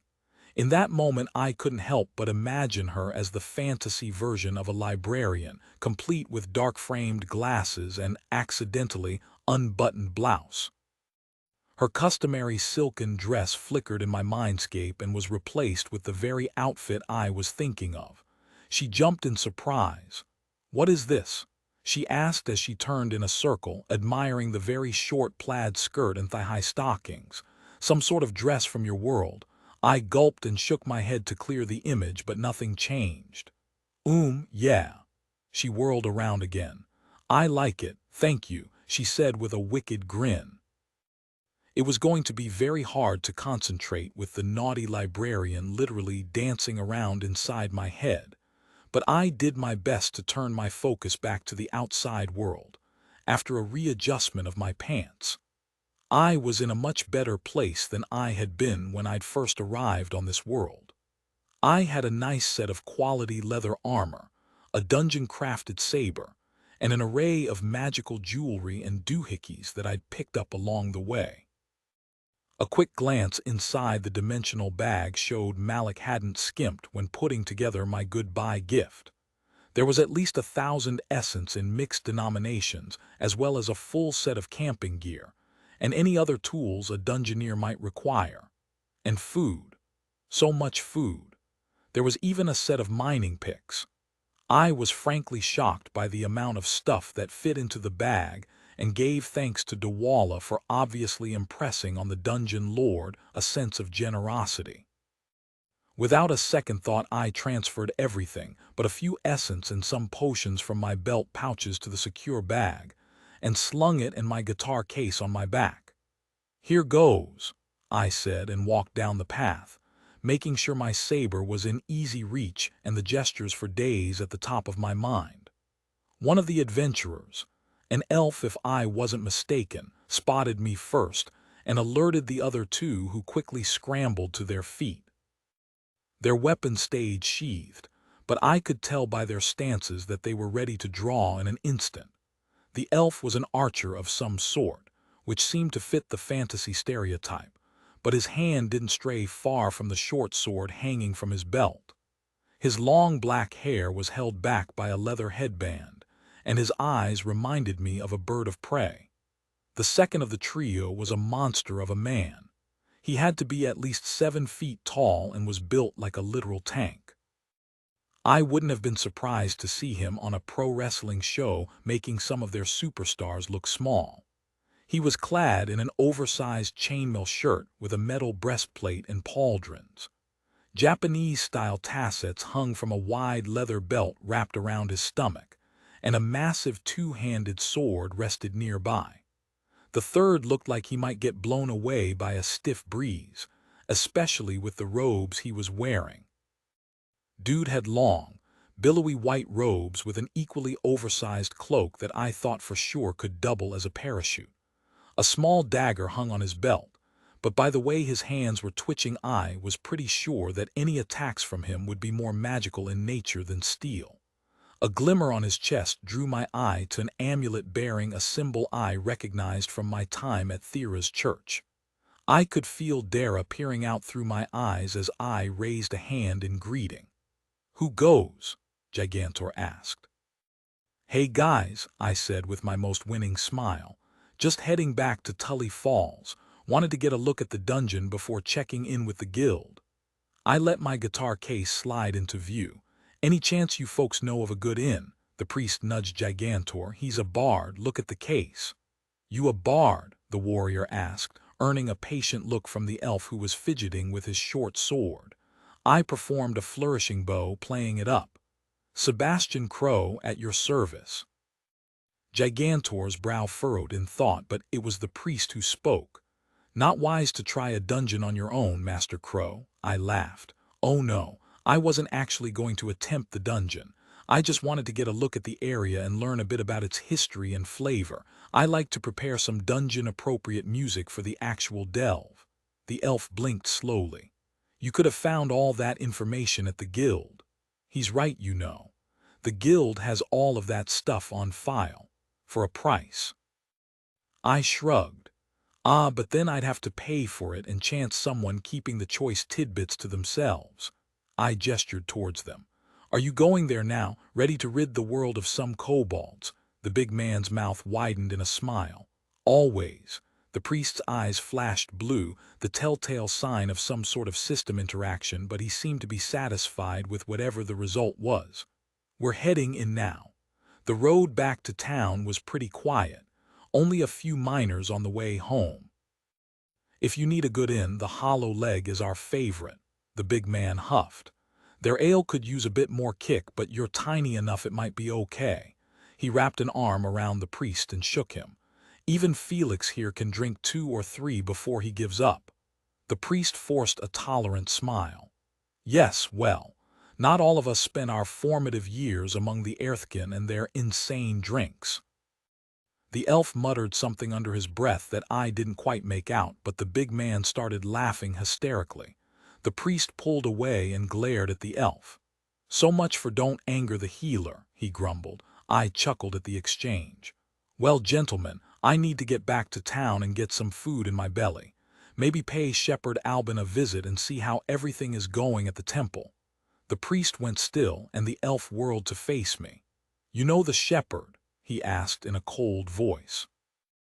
I nodded slowly. Yes. He helped me out when I first got to town. Cooks a mean breakfast too." The priest gave me a weak smile. "I would appreciate it if you wouldn't mention meeting me to the Good Shepherd." "Sure, man, no problem." With a small nod, he picked up his bags and headed off towards the dungeon, followed closely behind by Gigantor. The elf held back, looking at me thoughtfully. "You owe us nothing, but Felix and Shepherd Albin have very different views on the role of Thera's clergy. Best to stay out of it." He gave me another pointed look and a curt nod and then trotted off after his companions. Now that was weird. "Tell me about it," I replied. "But not something I want to get involved with. Right now, I would kill for a warm meal, a hot bath, and a day free from something trying to eat my face." "A bath does sound wonderful," she purred. "Hey now," I said, yelping as her mental hand traced a line up my thigh. "I'd rather not be pitching a tent when I walk into town." "The idea is to not get too much attention, right?" Oh, some attention would be welcome, the female kind of course. What? I asked, a bit confused. You said it'll be a while until you'll be able to manifest. She giggled inside my head. I didn't mean me, silly. I'm sure there are tons of human women who would love to sink their teeth into you. Maybe an elf or two. I stopped dead in my tracks. Was she saying what I thought she was saying? You were serious about that. You want me to sleep with other women. I'm a succubus, Sebastian. I feed on sexual energy. It doesn't need to be me doing the fucking for it to be delicious, and you doing it is almost as good. I blinked a few times. Most of the girls I dated back on Earth had been pretty set on a one-on-one kind of thing, and even seeing other people was a big no-no for them. I'd always pretty much thought the same. I mean, I wouldn't want my girlfriend sleeping with some other guy, so why would it be any different for me? So, people here in lore aren't monogamous. Oh, people come in all types. The humans tend to pair off and stay that way, and the dwarves mate for life, but the kin, Lishka, and most of the other races have more complicated relationships. I nodded along. I've always been a one-woman man, but that's how things were where I came from. Of course, I've fantasized about threesomes and stuff, but what guy doesn't? 2, 3, as many as you can handle. I won't be able to participate in the flesh until our bond reaches a much higher rank, but I'll be in here cheering you on. I'll even give you some pointers. The image she formed in my mind was distracting enough that I tripped over a rock and almost face-planted in the dirt. Dara, please.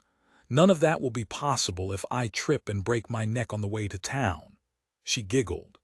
Guess I'll have to wait then, but there's no reason you can't have some fun in the meantime. Plus, it's not like I won't get to feel every minute of it through you. I gave the whole thing serious thought but just couldn't get past one thing. Trust. However much the idea of just hopping into bed with a bunch of random hotties and getting my groove on sounded like a dream come true, it just wasn't my style. I needed something more than just a one-night thank you come again. To have that there needed to be trust, and well, it would be pretty hard to build trust when I had to hide the succubus living in my head and pretty much my entire existence. Dara must have sensed something because her playfulness fell away and her eyes filled with empathy. It's okay if you don't, Sebastian. I am content with what we have together. I just wanted you to be happy too. I smiled, a warmth filling my chest. I hadn't really thought about my feelings for the succubus before, but knew it was deeper than just sex play. Thanks. The idea is quite appealing, but it wouldn't be fair to get someone else mixed up with all of this without knowing what they are getting into. I mean, if we ever find someone we can trust with our secret and the chemistry is there, well, I'm in, literally. A smile lit up her face. Good. That threesome idea has quite stuck with me, so let's not give up the dream just yet. I snorted. Deal. Oceanoff. Com Chapter 26 Oceanoff. Com Lunchalu, thank you for listening to the story on KevinAudio.com. D. Hera watched the world through my eyes with rapt attention the entire way back to Tully Falls. The plants and occasional bird or small mammal were completely new experiences for her. They were different than the plants and animals I knew on Earth, but similar enough that I wasn't that interested. Plus, I'd seen them all before on my way to the mine. The walk was uneventful.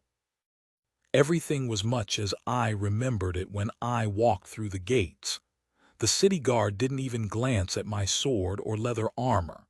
It was a frontier town, after all, and adventurers of all walks of life were commonplace. I searched my map for the inn that Felix's friends had recommended, but didn't see it marked, which made sense considering my town map had been populated by the shepherd. Navigating the city was even harder with the constant stream of questions from Dara in my mind, which I did my best to answer. You never realize just how much you take certain things for granted until asked to explain how they work. Add to that the fact that I wasn't native to this world, so I found myself answering quite a lot of questions with "I don't know" or "must be magic." After one such instance, where we both stared clueless at a small barrel that seemed to both collect and completely eradicate trash. We remembered the library that had been stuck in my head and started researching. Dara disappeared into the stacks, diving deep into the rabbit hole of lore civil engineering. The marketplace was bustling, so it didn't take long to find someone willing to direct me to the hollow leg, which was much more than the hole in the wall I'd been expecting. The inn took up the better part of a city block, with the bar occupying a good portion of the ground floor. It was crowded when I arrived, and the sheer craziness of the common room would probably have driven Dara mad if she wasn't still deep in my mental library. I found an empty table close to the exit and settled into people watch while I waited for someone to take my order. The room was full of people of all shapes and sizes. Pint-sized Lishka and halflings mingled freely with orcs, and a few other races I couldn't put a name to, and everyone was getting along splendidly. Half of the crowd was dressed in adventurer gear, from flowing embroidered robes to suits of plate and everything in between. Giant turkey legs, bowls of stew, and crusty-looking loaves of bread were being devoured with gusto, and the ale was flowing. Day drinkers all around. After a short wait, one of the waitresses came to take my order and I had to try hard not to stare. Luxurious red hair poured down over her shoulders, accentuating the low neckline that exposed just enough cleavage to get the imagination going. There was something familiar about her eyes, but I couldn't quite place it. They were a stunning shade of emerald green, and combined with the freckles sprayed across her pale skin, I was enchanted. "Oh, she is pretty. Are you sure we can't fuck her?" Dara said in my mind, causing me to jump and earn a strange look from the waitress. Of course she'd climbed out of the rabbit hole just in time to get an eye full of perfectly smooth, freckled cleavage. "Welcome to the hollow leg. What can I get for you?" the waitress asked. "It's 10 essence for the stew and bread, 3 for a tankard of ale, or we have some harder stuff if that's what you'd like." "Stew sounds great," I said, "and an ale." "Coming right up," she said and walked away. I felt my eyes drawn to the sway of her hips just below her corset. Dara hummed appreciatively into my mind as we both stared. The waitress glanced back over her shoulder and that's when it hit me. "Holy shit, it's that girl from the pawn shop," I said within my mindscape. I knew I recognized those eyes. "You met her before." "Yeah, but she was an adventurer. She was with a bunch of tool bags that were treating her like crap. I wonder what happened." "Ask her." "Maybe." It didn't look like she was enjoying the adventurer life. Maybe she decided to settle down for some safer work. It didn't take long for her to grab my food from the back and return, and she was just about to run off. "Hey, wait a second," I said, catching her attention. She turned back with a tense expression and I could see her fists clenching and unclenching at her sides. "Yes," she said in a forced voice. "You look familiar. Are you?" She cut me off mid-sentence with a raised hand. "Just stop right there. Practice your pickup lines on someone else. I'm not that kind of barmaid." With that, she turned away and walked into the crowd, leaving me speechless. Well, that wasn't good. I sat back and looked around the room, trying to spot her in the crowd to no avail. I did, however, spot several of the other barmaids sitting on customers' laps and artfully bending over to expose their assets to the customers. "Ah, I think she thought you were going to proposition her." "You don't think?" I said with a shrug and brought my tankard to my lips for a drink. The thick liquid filled my throat with a faint spicy taste that I couldn't place, and it took all of my concentration to not reflexively spit it out. I was expecting something more akin to beer, which I'd had once or twice back on Earth, but ale was a completely different monster. The stew was delicious, and after a few bites I discovered it was a perfect match to the ale. The savory stew combined with the spiced brew was quite a match, and I found myself enjoying it immensely. Before I knew it, my bowl was clean, my tankard was empty, and my whole body felt warm and relaxed. When the redhead returned to gather my things, I flashed her what I thought was a winning smile, but it only seemed to annoy her more. "Sorry," I said. "I wasn't trying to hit on you. I just thought you looked like someone I saw in the B and C last week with a group of tool bags that tried to knock me out when I told them to apologize." She looked me over and I saw the light of recognition come into her eyes. "Oh, it's you. You look a lot different than I remember. Coming up in the world, huh?" I smiled. "You could say that.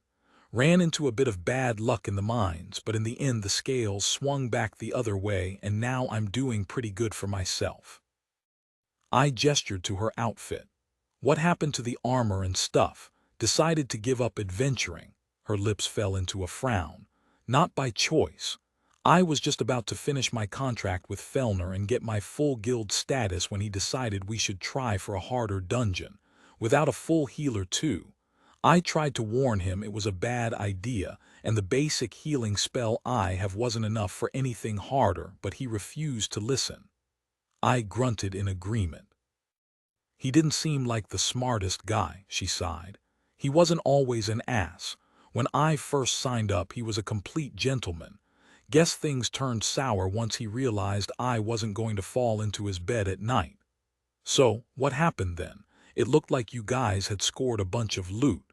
She shook her head. "It was all trash that Fellner insisted we bring back. The B and C will buy anything, and that was all we could manage.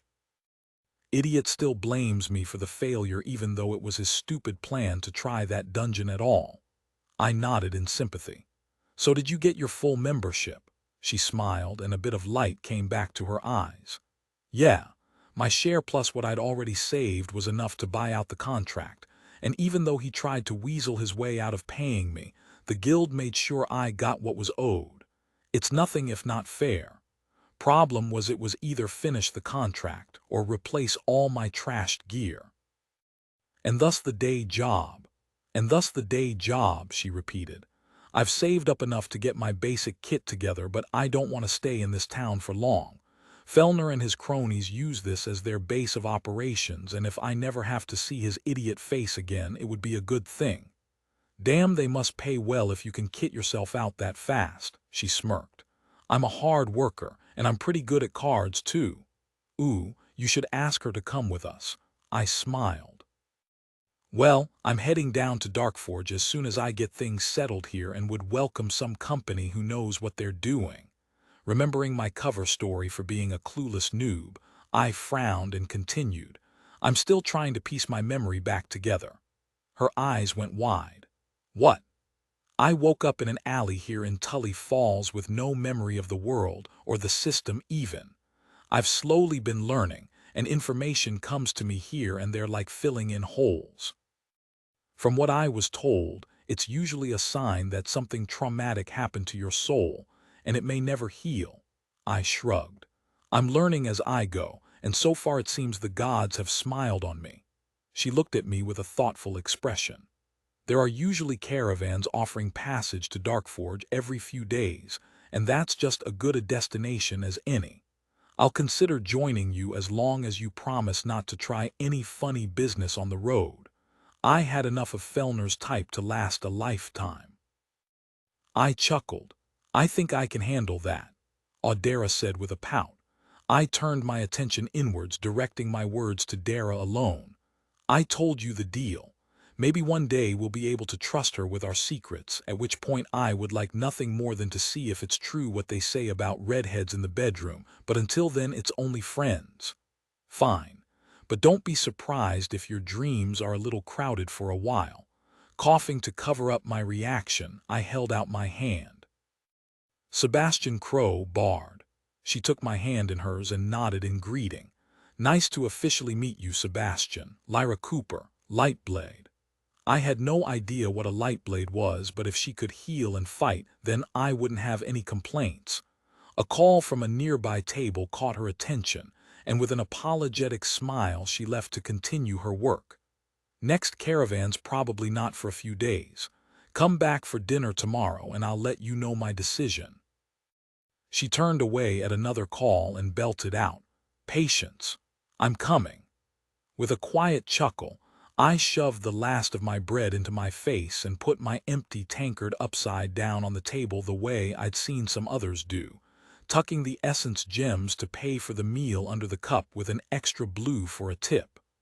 There were a few people I needed to pay a visit to before hunkering down for the night, and one was likely to be much more pleasant than the other. Oceanoff. Com Chapter 27 Oceanoff. Com Second Lunches. First stop was the Temple of Thera to check in with Shepherd Albin and maybe grab a second lunch. The temple looked exactly the same as it had when I'd been there last, but as I walked through the doors, something felt different. My skin was crawling and I felt like someone was watching me. As I moved through the halls towards the cafeteria where I expected I'd find the shepherd, I could have sworn the statue's eyes were following me when I walked past. But when I looked, they were just normal statues. "What the hell?" I whispered as I passed yet another stalker statue. "Oh, those are Thera's watchers making sure you don't try anything fishy. Even an epic-level alias can't fool the direct servants of a goddess in her own temple. They're not going to rat on me or anything, are they? Albin's a good guy and I'd rather not lose his friendship because of some nosy statues." She shrugged. "How would I know?" When I entered the cafeteria, I was surprised to see it was packed full of folks wearing well-worn workman's attire. As far as I was aware, lunch was normally the slowest meal at the temple since most of the townsfolk would be out doing their day jobs. "Wonder what's up with all the workers here," I muttered. "Judging by your seeming obsession with the food, are you surprised?" "I guess not."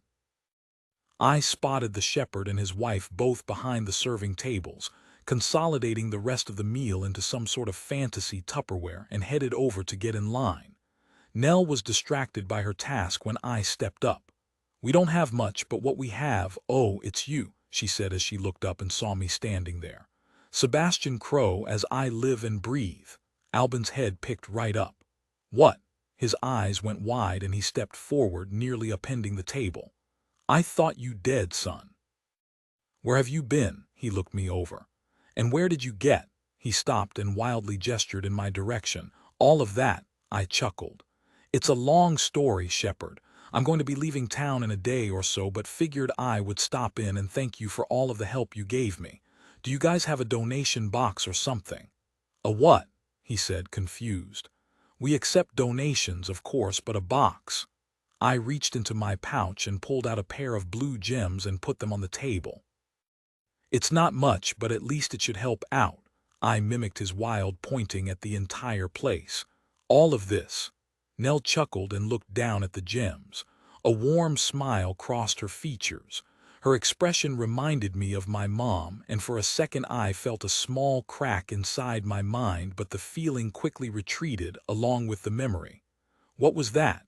"What was what?" I said mentally, the incident already gone from my memory.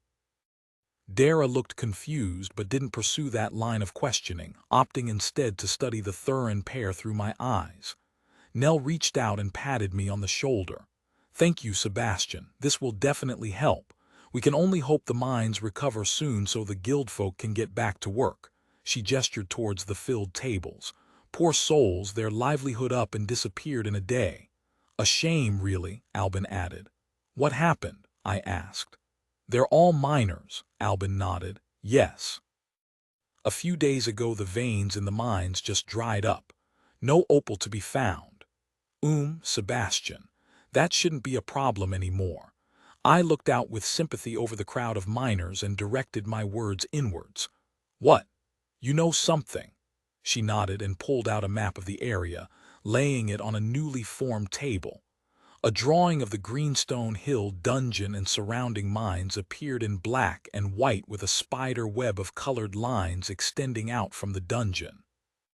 The mines are technically extensions of the dungeon, and there's an allocation of essence that goes into keeping the mine full of useful stuff. When you fell into the dungeon, Malik had to divert most of that essence to training you. Otherwise, the dungeon itself would have suffered. So, no essence in the mines means they ran out of gems. Exactly. But now that we're out here, Malik and go back to business as usual, so the mine should be full of goodies by tomorrow. I nodded and tried to keep the guilt out of my voice. I'm sure things will improve soon, must just be a fluke. Nell handed me a plate piled high with steaming deliciousness and grunted. I sure hope so. We're getting overwhelmed here.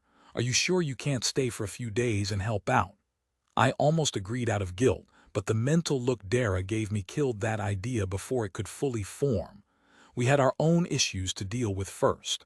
Sorry, but I have a commitment in Darkforge that I can't put off, I said with an apologetic look. Albin chuckled. Look at you. Days since I found you on the street, and now you're decked out in adventurer gear with commitments in Earthkin cities. The smell from the plate in my hands reached my nose and I started drooling. I wasn't sure what it was, but it smelled delicious. Nell caught my expression and shushed Albin before he could ask any more questions. Go enjoy your lunch, dear, she said, saving me from what was sure to be a lengthy questioning by her husband. Make sure to stop in and pay us a visit next time you're in town. Yes, ma'am, I will, I said, earning a curious look as I took my leave. See you next time. Ma'am, Nell whispered to her husband, whose answer was swallowed up in the sound of the crowd. Oceanoff. Com Chapter 28 Oceanoff. Com Dirty Little. My next stop was the Adventurers Guild. I had a bone to pick with a certain Lishka shopkeeper. The guild was less crowded in the middle of the afternoon, but there were still a fair number of adventurers going about their business. As soon as I arrived, I went right past the reception desk to the beggars and choosers' shop, trying to spot the little bastard that had set me up. The shop seemed even more cluttered than my first visit, with only small pathways allowing passage deeper into the shop and no traditional counter space to speak of. I spent the better part of 10 minutes fruitlessly searching, but just when I was about to give up there was a tap on my hip and I spun around to see Barton standing there with his trademark toothy grin. Welcome back, Adventurer Crow, he said in a cheery voice. Are you here to turn in your quest, or perhaps offer thanks for my assistance in finding your path to being an adventurer? I looked at him in shock. Thank you, I said incredulously. You tried to kill me. He tilted his scaled little head and raised an eye ridge. Of course not. Had I wanted you dead, you would be dead. Instead, you are now an adventurer just as you wished. Good for you, good for me, and more importantly, good for Lord Dawala. Is it really so bad? You have me after all, Dara said before striking a pose in her librarian outfit that completely derailed my train of thought. I wasn't upset at the outcome at all, but I was still miffed at being tricked. I glared at the Lishka. Whatever, man. That was not cool, he shrugged. I don't understand what temperature has to do with anything, but I hope that you are successful in whatever tasks our Lord puts before you. He reached out a clawed hand. My bag. I pulled his collector's bag out of my own storage and handed it over, expecting a quest failure message or something. The system had other ideas. Quest complete. Rock in a hard place. Hidden alternative criteria. Equals gather ironstone chunks x20 cancelled equals accept Dawala's pact when offered reward. Equals 50 essence cancelled equals minor collector's bag mining. Cancelled equals increased reputation with the beggars and choosers. Equals 1000 essence equals class or alias appropriate skill scroll. A violet essence gem and rolled scroll appeared in my hands, and the little gremlin bastard winked at me. You're welcome, he said and disappeared in a flash. Wait, I yelled, but he was gone. I grumbled under my breath, but a mental touch from Dara calmed me once again. It's okay, love. We've got better things to do than argue with Barton. The Beggars and Choosers store is a front for my father anyway, so it's no surprise they sent you to Malik if they thought you'd be a good match for me. Still feels bad to get set up, you know, I said as I left the shop behind. Regardless of how amazing the outcome. I know, she said, giving me a mental hug before stepping back and directing my attention back to my quest rewards. What's the scroll for? Good question, I said, tucking the essence gem into my bag and then quietly opening the scroll. Use skill scroll of manifest bond. YN essence cost, 900 manifest SHH. Don't say it out loud. That's a warlock skill. Ah, what's this one do? She disappeared into my mental library for a few seconds and came back with a giant book that she slammed down on the table in front of her, kicking up a large cloud of dust and sending a minor shockwave through my brain. I winced as I experienced the wave as physical pain. Please be careful in there. That hurt. She gave me an apologetic smile and opened the book, flipping through until she found what she was looking for. There it is, just what I thought it was. Her smile transformed into a frown. It's a good skill, but using it is a dead giveaway. Would it save us in an emergency? Like, is it worth learning regardless? She nodded. Definitely. Depending on the rank, I can share some of my physical characteristics with you to enhance your body.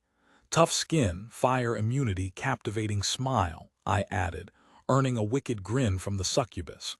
Yes, you could draw on my. She pushed her chest forward, showing a stunning amount of cleavage, natural charms, but you lack certain bits to take full advantage. I chuckled. True. So I take it there is something in the skill that gives it away as something other than a simple buff. Unless you know of any buffs that turn your skin a bit red and grows horns. Well, I'm a bit new to all this, but I get your point. I reached into my bag and absorbed enough gems to learn the skill. Using the gems was twice as expensive since half of the absorption automatically went to Dara, but Malik had provided enough that it wasn't too much of a loss. Manifest Bond skill, acquired rank 1.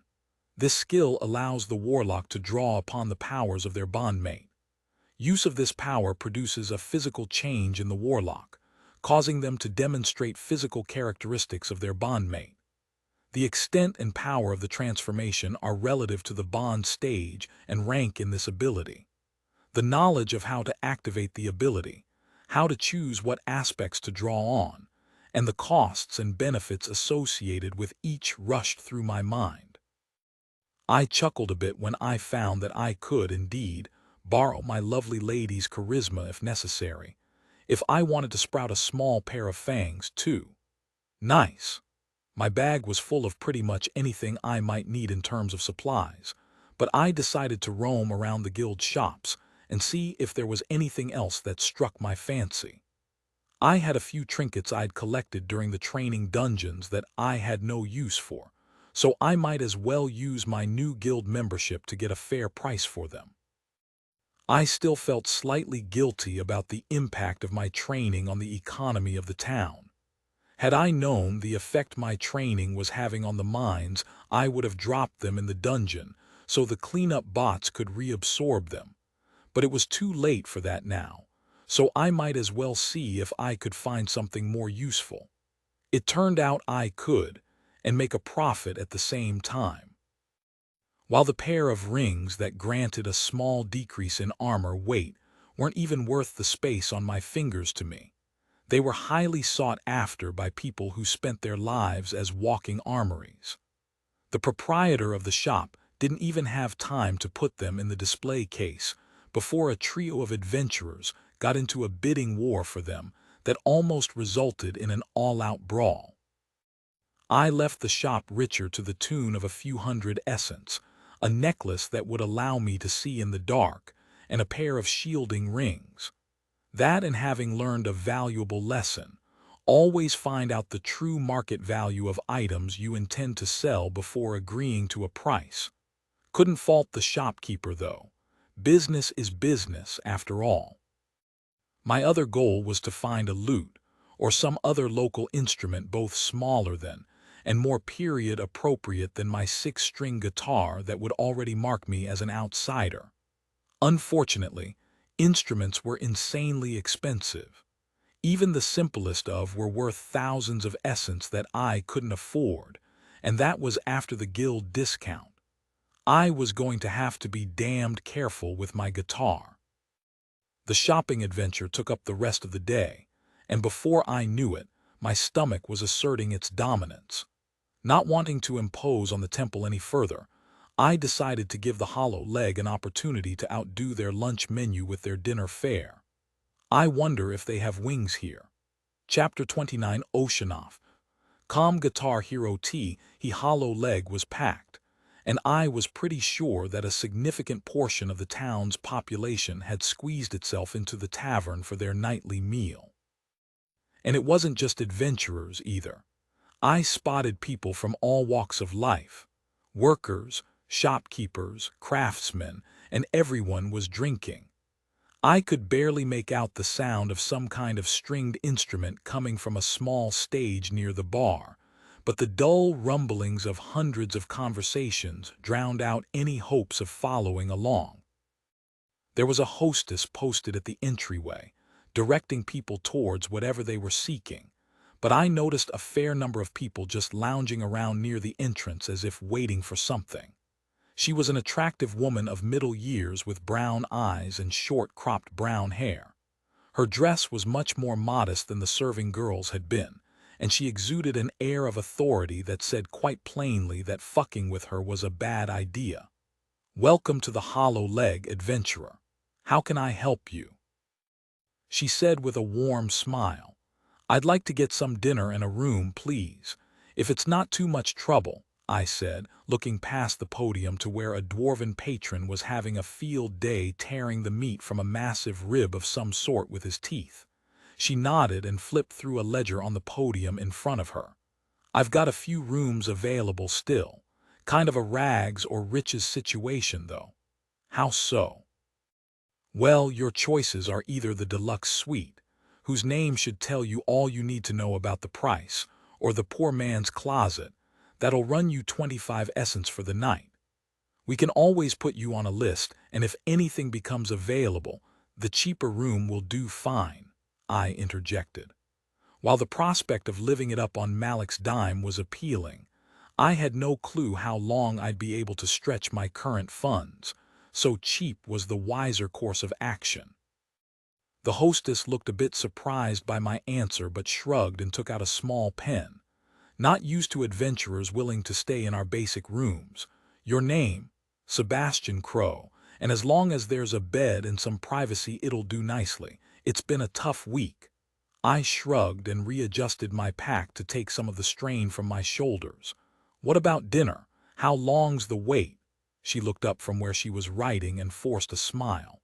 "It's a little crowded, but I'll add you to the list." She looked down at her book and continued. "Looks like you're number 5, so probably around 20 minutes. Okay, please put me on the list." I turned to scan the waiting room, trying to get a sense of how many people were ahead of me. The hostess must have noticed my guitar case because her tone changed immediately to one of excitement. "Wait," she said, and I turned around. "You're a bard?" I nodded. Yes, I am." "Could you be a little less convincing?" Dara said with a sigh. "Shush you," I replied. "This whole lying all the time is still new to me." The hostess beckoned for me to come back. "The next act canceled on us last minute, so I'll cut you a deal. You do the next set, you get to eat now." I started to say yes, but she cut me off, sweetening the deal, plus a room for the night. "You had me at food now, but the free room just puts icing on the cake." I gestured towards the stage. "When am I up?" She looked down at her book and then at a small clock-like device. "You're up in an hour." She handed me a small key with an engraved 43 on it and then gestured towards a door behind her. "Head on back and Miss Juna will get you settled for a meal and show you to your room. Breakfast is included, but if you want any company, that's between you and whoever." "Thanks," I said and headed towards the door. Miss Juna wasn't quite what I expected at all. I mean, she had all the quintessential bits you would expect in your stereotypical medieval fantasy innkeeper. There was the hair tied up in a practical bun, the food-stained apron, a plump physique and motherly demeanor, but they were all about half-sized. Once I told her why I was there, she got right down to business, setting me up at a table in the corner of the massive kitchen and heaping my plate full of food.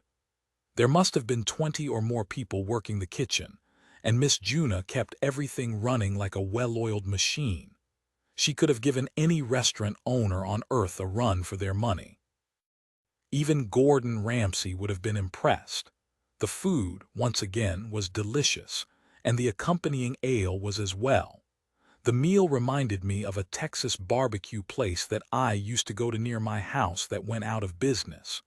Ribs twice the size of those I was used to were the main part of the meal, with side dishes of grilled vegetables and a more than passing analog for cornbread. I didn't bother to ask what kind of animal the ribs were from. Truth be told, it could have been anything, and at that moment I wouldn't have cared. It was delicious. Before long, my stomach was full of tasty meat, and one of the kitchen girls showed me to my room. She wasn't much older than I was, and I had a feeling that if I were to make a move, I could probably have some warm company in my bed that night. Dara playfully suggested just that, but I had to pass. It had taken me a lot longer to eat than I'd anticipated, so I only had about 15 minutes before I was due back at the stage. I was pretty sure that armor wasn't proper bardic attire for performances, so I dug through the various clothes that Malik had provided until I found something appropriate. Looking in the mirror, I thought I looked more like a Ren Fair pirate than a musician, but Dara assured me it was perfect for the occasion. Leggings were different. The grin on her face was concerning. This whole outfit could be an elaborate joke between her and Malik either way. I was out of time and didn't have time to find anything else. The last performer was still on stage when I got back to the common room, so I took the opportunity to soak in what the folks of lore considered good music. I knew Bewitchin'. Brenda was going to be my opener, but the rest of the set list was still blank. Don't worry, love. These people will love the songs from your realm. A mental caress raised goosebumps on my arm as she continued. If I'd known you were going to be performing, I would have dug some local songs out of the library up here for you to learn.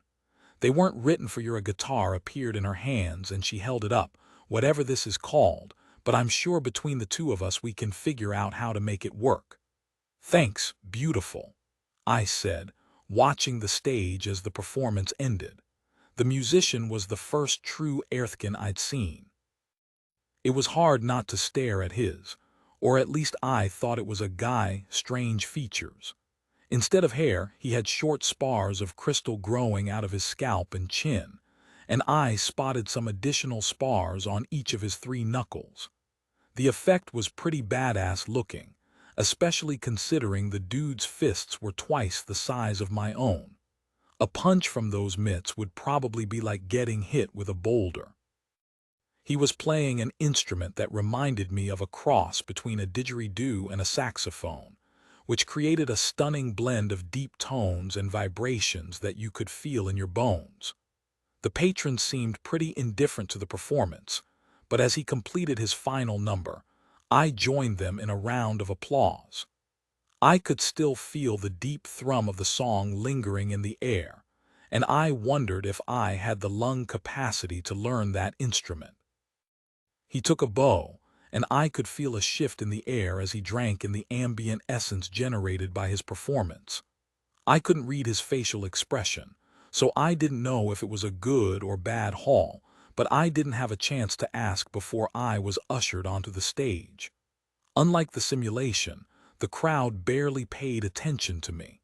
There were 1 or 2 patrons who looked up, saw me, and then went right back to their conversation.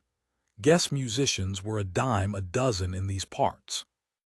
I took a second to check the tuning on my guitar and was surprised to find that it didn't need many adjustments. Looking out on the crowd, my first choice of song no longer seemed appropriate. It was mealtime, and folks were winding down after a long day of work. It was too early for Brenda and her bewitching ways. Instead, I decided to start off with one of my favorite guitar pieces of all time, Nothing Else Matters by Metallica. The main melody was one of my favorites and took me a while to master, but as I played, those hours of practice combined with my new body's innate dexterity allowed me to play it flawlessly. When it was time for the vocals, I was lost in the song, and didn't notice how the crowd around my stage had quieted to listen to the music. I'd never be a choir boy or be asked to sing in a boy band, but the rough tones needed for Metallica were right in my range, and I let my emotions out with the words of the song. When the last notes faded from the air, I let out a deep breath and opened my eyes to take in the crowd. Most of the massive room was still going about their business, but the patrons within range of my song were staring in rapt attention. There was a long pause, and my mind suddenly flashed back to the angry mob that had beat me to death during the tutorial, but a second later applause filled the silence. I let out a breath I hadn't known I'd been holding and bowed to the crowd, trying to think of another song.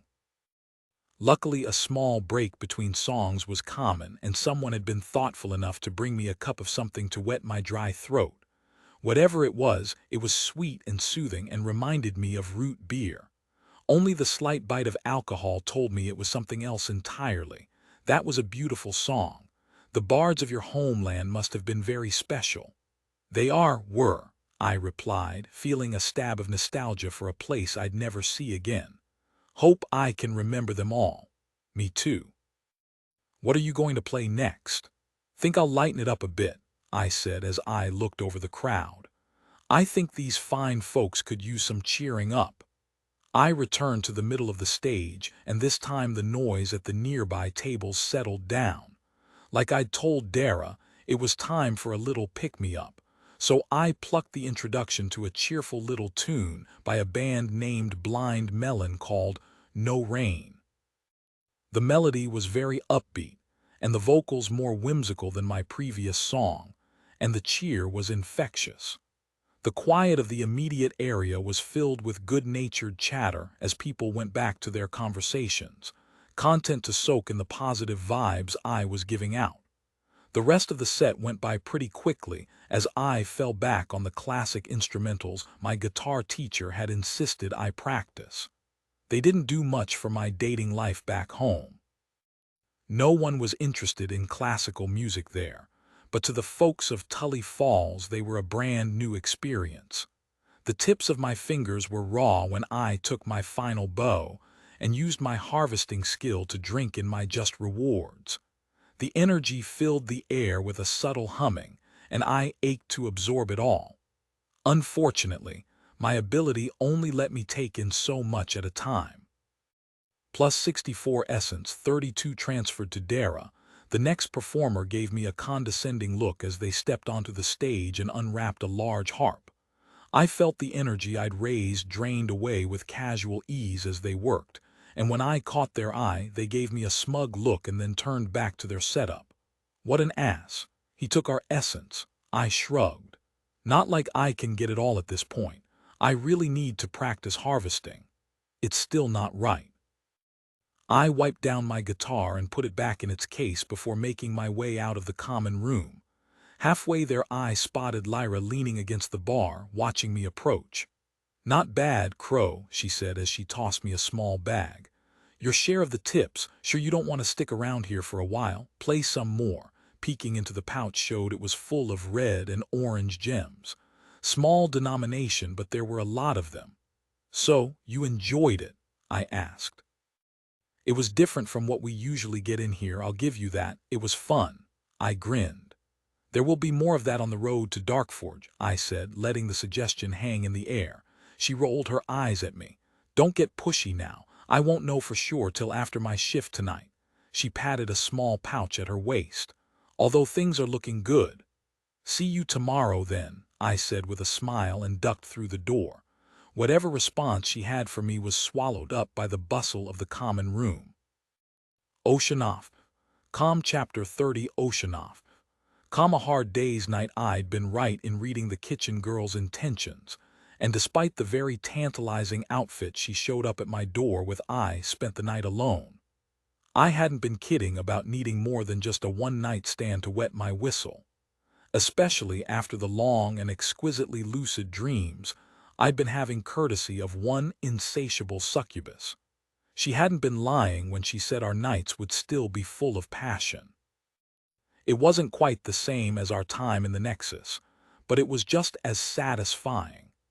Unfortunately for me, our mental gymnastics were just as exhausting as our previous physical ones had been. A marathon of wet dreams, without the unpleasant consequences the next morning, had me truly wishing for the wonderful adventure that was the snooze button. The next morning, I made my way down to the common room for a tasty breakfast omelet chock full of meat scraped from the ribs left over from the night before, and a massive piece of buttered bread that left me in a carb coma the likes of which I'd never before experienced. I barely remembered slipping back into my armor and packing my things. In fact, the brain fog didn't completely retreat until my first breath of fresh air in front of the inn. Luckily, the doorman took pity on me and gave me directions to the Merchants Guild where I could book passage to Darkforge. The process was relatively simple, but much more expensive than I'd anticipated. The trip was all-inclusive, with no real effort on my part. I could have applied for a discounted rate if I wanted to pull guard duty, but I didn't want any more responsibility than I already had, so I decided to pass. It was a 2-day trip through the wildlands, but the last time a caravan had been attacked was several months ago, so things should be easy going. The caravan was scheduled to leave at midday, which was only a few hours away, so I opted to hang around and see how everything in the caravan worked. There were 5 wagons total. 3 were reserved for cargo and were stacked high with all kinds of goods. The other 2 were designed to carry passengers and reminded me of one of those tour buses on the Hollywood Walk of Fame. They were open-topped with padded benches. Looking them over, I could see some kind of mechanism which would raise a canvas roof to cover the passengers, probably their version of an umbrella. Each of the wagons was pulled by a team of honest-to-goodness horses. From what the gnome who'd handled my passage had said, we would ride for the better part of the day and then break at sundown for the night. The passage fee included the use of a tent, with a little extra added on top for a deep cleaning once we reached the destination. The caravan staff were a rough bunch but professional. They'd been at the job for years and moved with a well-oiled efficiency. The guards, on the other hand, seemed more akin to a rusty chainsaw. Correction, half of them were just as practiced and efficient as the staff. They were easy to pick out by the guild sashes they wore, showing their allegiance to the Merchants Guild. The other half were true mercenaries, with mixed armor and weapons that, while well-loved, could use a bit of TLC. They'd already spent a portion of their pay on a barrel of ale and were partaking of a little day drinking before we got underway. I resolved to keep close to the guild troops if shit hit the fan. I scanned the other passengers as they checked in. Most were craftsmen or laborers, striking out for greener pastures, but there were a few adventuring types in the crowd. One of them, an older gentleman clad in a well-kept suit of chainmail and half-plate, spent a good part of the morning staring at the mercs in disdain while his companion, a man in robes that just screamed "wizard," tried to calm him down. Lyra arrived minutes before departure, earning a good deal of grumbling from the staff as they had to undo some of the ties to get her luggage into place. When I saw her, my mouth went dry, and even Dara was silent as we admired her adventurer's attire. She was clad in an elaborate suit of form-fitting plate armor that must have been designed by someone who was a great fan of the female form. The breastplate was more of a corset, exposing her chest and an impressive amount of freckled cleavage to the world, and a set of pauldrons connected to a gorget to protect her shoulders and neck. I had no clue how the armor was supposed to protect her heart and lungs, but as she got closer, I could barely make out the faint glow of the force barrier protecting her assets. Not that I was staring or anything. A long, curved hilt was visible poking out above her shoulder, and when she turned, I got a good view of the blade itself, which was similar to a katana but with a medieval-style crossguard. In addition to the blade, a long, crescent-shaped shield was strapped to her right arm. Beautiful. Lyra spotted me from across the courtyard and headed my way, a bemused expression on her face. Seems the guildies are a bit concerned about our hired muscle and are offering a nice bonus for passengers willing to take a shift. Might be able to earn back my entire passage at this rate. I shrugged, reconsidering my earlier decision to pass on guard duty. More time with the fiery redhead couldn't hurt. I hadn't planned on it, but extra essence is always a good thing. I'll find the wagon master once we're underway and see if he still needs help. Great, she said. There are 2 spots per shift, and I'd rather have you as backup than any of those guys. I smiled. Well, who am I to turn away from a friend in need? She raised an eyebrow. We're friends now, after 2 conversations. 3 conversations, counting this one. And while I guess friends may be too strong a word, how about acquaintances who I'm pretty sure won't murder me in my sleep? We can start from there and see how things go. She snorted and laughed. All right, Mr. Crow, acquaintances it is. Now let's go get our assignments before the Rust Brigade can take them all. I couldn't help but admire the view as she walked away, but quickly averted my eyes when she turned back. I thought I caught a knowing look in her eyes, but hurried after, doing my best to keep my attention, and Dara's, on the PG portions of our new acquaintance. The wagon master let out a long sigh of relief when we told him our intentions, and was very accommodating when it came to shift assignments. I was still a novice when it came to lore economics, but Lyra seemed quite excited about the pay, so I went along with it. It is a good rate if you think about it. The inn room was 25 essence for the night, so is that worth 2 hours of work with only the potential of danger? I guess. Plus you get to loot what you kill if there's trouble. I nodded, earning a quizzical look from Lyra. Sorry, just doing some calculations, brain fog and all that, she smiled in sympathy. At least you remember your songs, right? Music is one of those things that tends to stick with you, I said with a laugh. Even when you don't want it to, earworms are the bane of many people's existence. She looked confused. Ear what? Oh, earworms. It's what you call a song that gets stuck in your mind and plays over and over and over, regardless of how much you want it to stop. I saw the light of understanding enter her eyes. Oh gods, I know exactly what you mean. Exactly. So while I might not remember much about the workings of the world, I've got a brain full of songs that I can be pretty sure no one around here has ever heard. You'll play at camp tonight? She asked with a sly smile. Something new, I shrugged. I think I can handle that if the rest of the camp doesn't have a problem with it. Good. Yes, play us the songs of your people, and when you go to bed, I'll show you the songs of mine, she said with a wicked smile. A horn from the front of the caravan broke me out of my daze. Guess it's time to take our seats, I said. Lyra smiled. Let's. Luckily, there was no assigned seating, and as some of the first to arrive at the carriages, we had our pick of the seats. The amount of room given to each passenger was on par with a modern Earth airline, giving me just enough room to squeeze in, albeit not as comfortably as I'd like.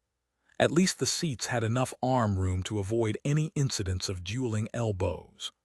I stowed my guitar under the seat, taking up most of my space and some of Lyra's as well, which she graciously agreed to share. She tucked her shield under as well, but we kept our blades handy just in case. Having Lyra next to me for the trip seemed like it would be awesome, except for the fact that she fell asleep about 5 minutes in.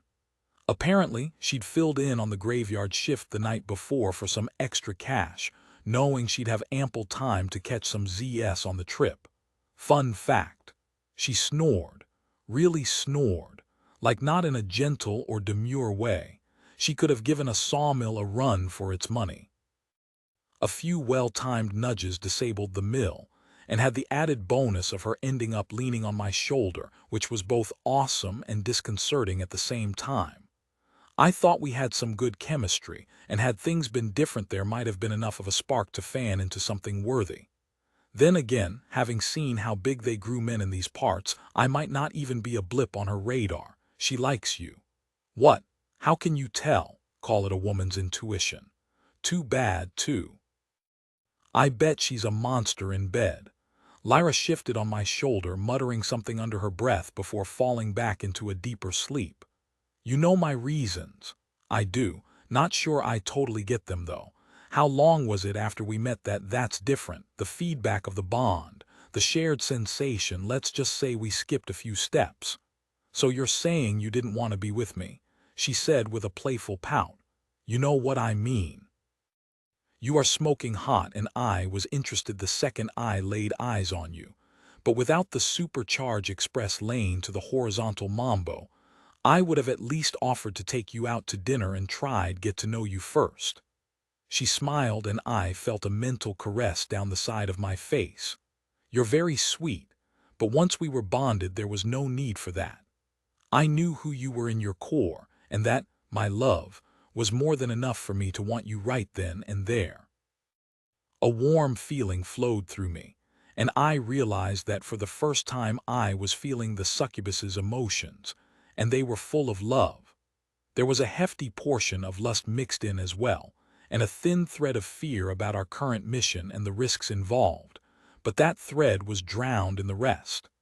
I felt something inside me opening up in response. A well of feelings that I'd only glimpsed in my few brief flings on Earth, yet somehow recognized immediately. An answering love and lust poured out of me and through the bond, and with a flash of blue, I lost all sense of my surroundings. Your pact bond with the succubus Dara has reached stage 3. New ability unlocked. Phantom form charm resistance has evolved into charm immunity. A technique similar to one of my summoning rituals flooded into my mind, imprinting a series of runes, symbols, and interlocking circles that would allow me to summon a phantom body that Dara could possess and move around in the outside world. Casting it would take up almost all my mana, and maintaining the phantom was a constant drain on my pool, about half of my current mana regeneration.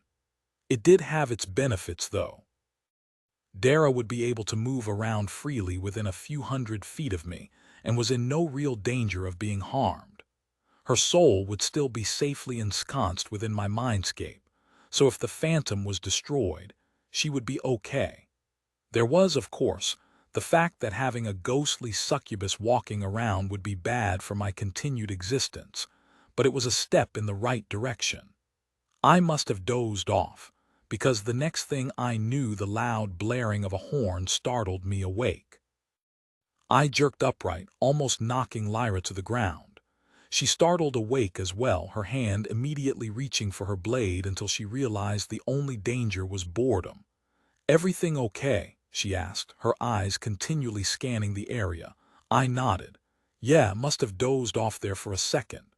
A second blaring of the horn from the lead wagon called for a shift change, and when Lyra started gathering her things, I realized we were up. "Coming," she said, looking back at me impatiently. With a nod, I grabbed my guitar case and slung it on my back, and we headed towards the front of the wagon. Oceanoff. Chapter 31 Oceanoff. A whole lot of nothing. Hen I'd signed up for the shift with Lyra. I expected it to be a chance to spend more time in her company, but that wasn't the case. The two of us and the hired guards were spread out along the length of the caravan, each responsible for keeping an eye on the wilderness to either side of the road.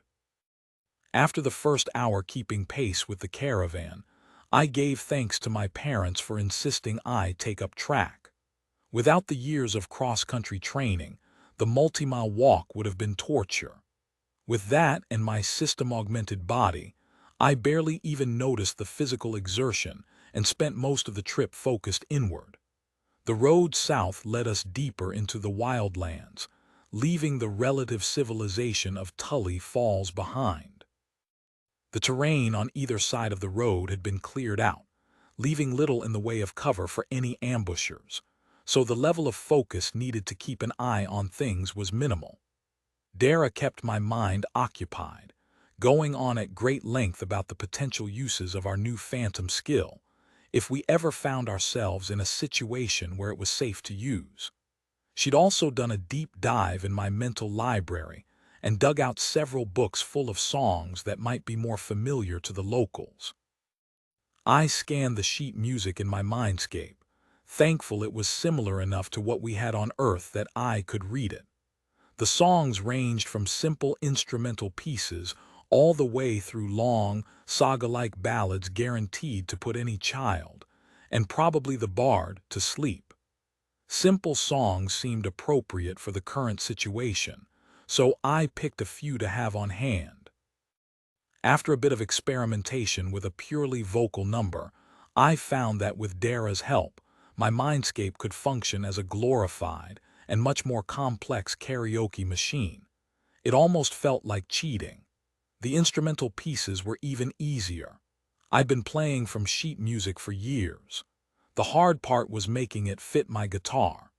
The notes were the same, but the instruments themselves had such a different voice that a lot of things just didn't work as written.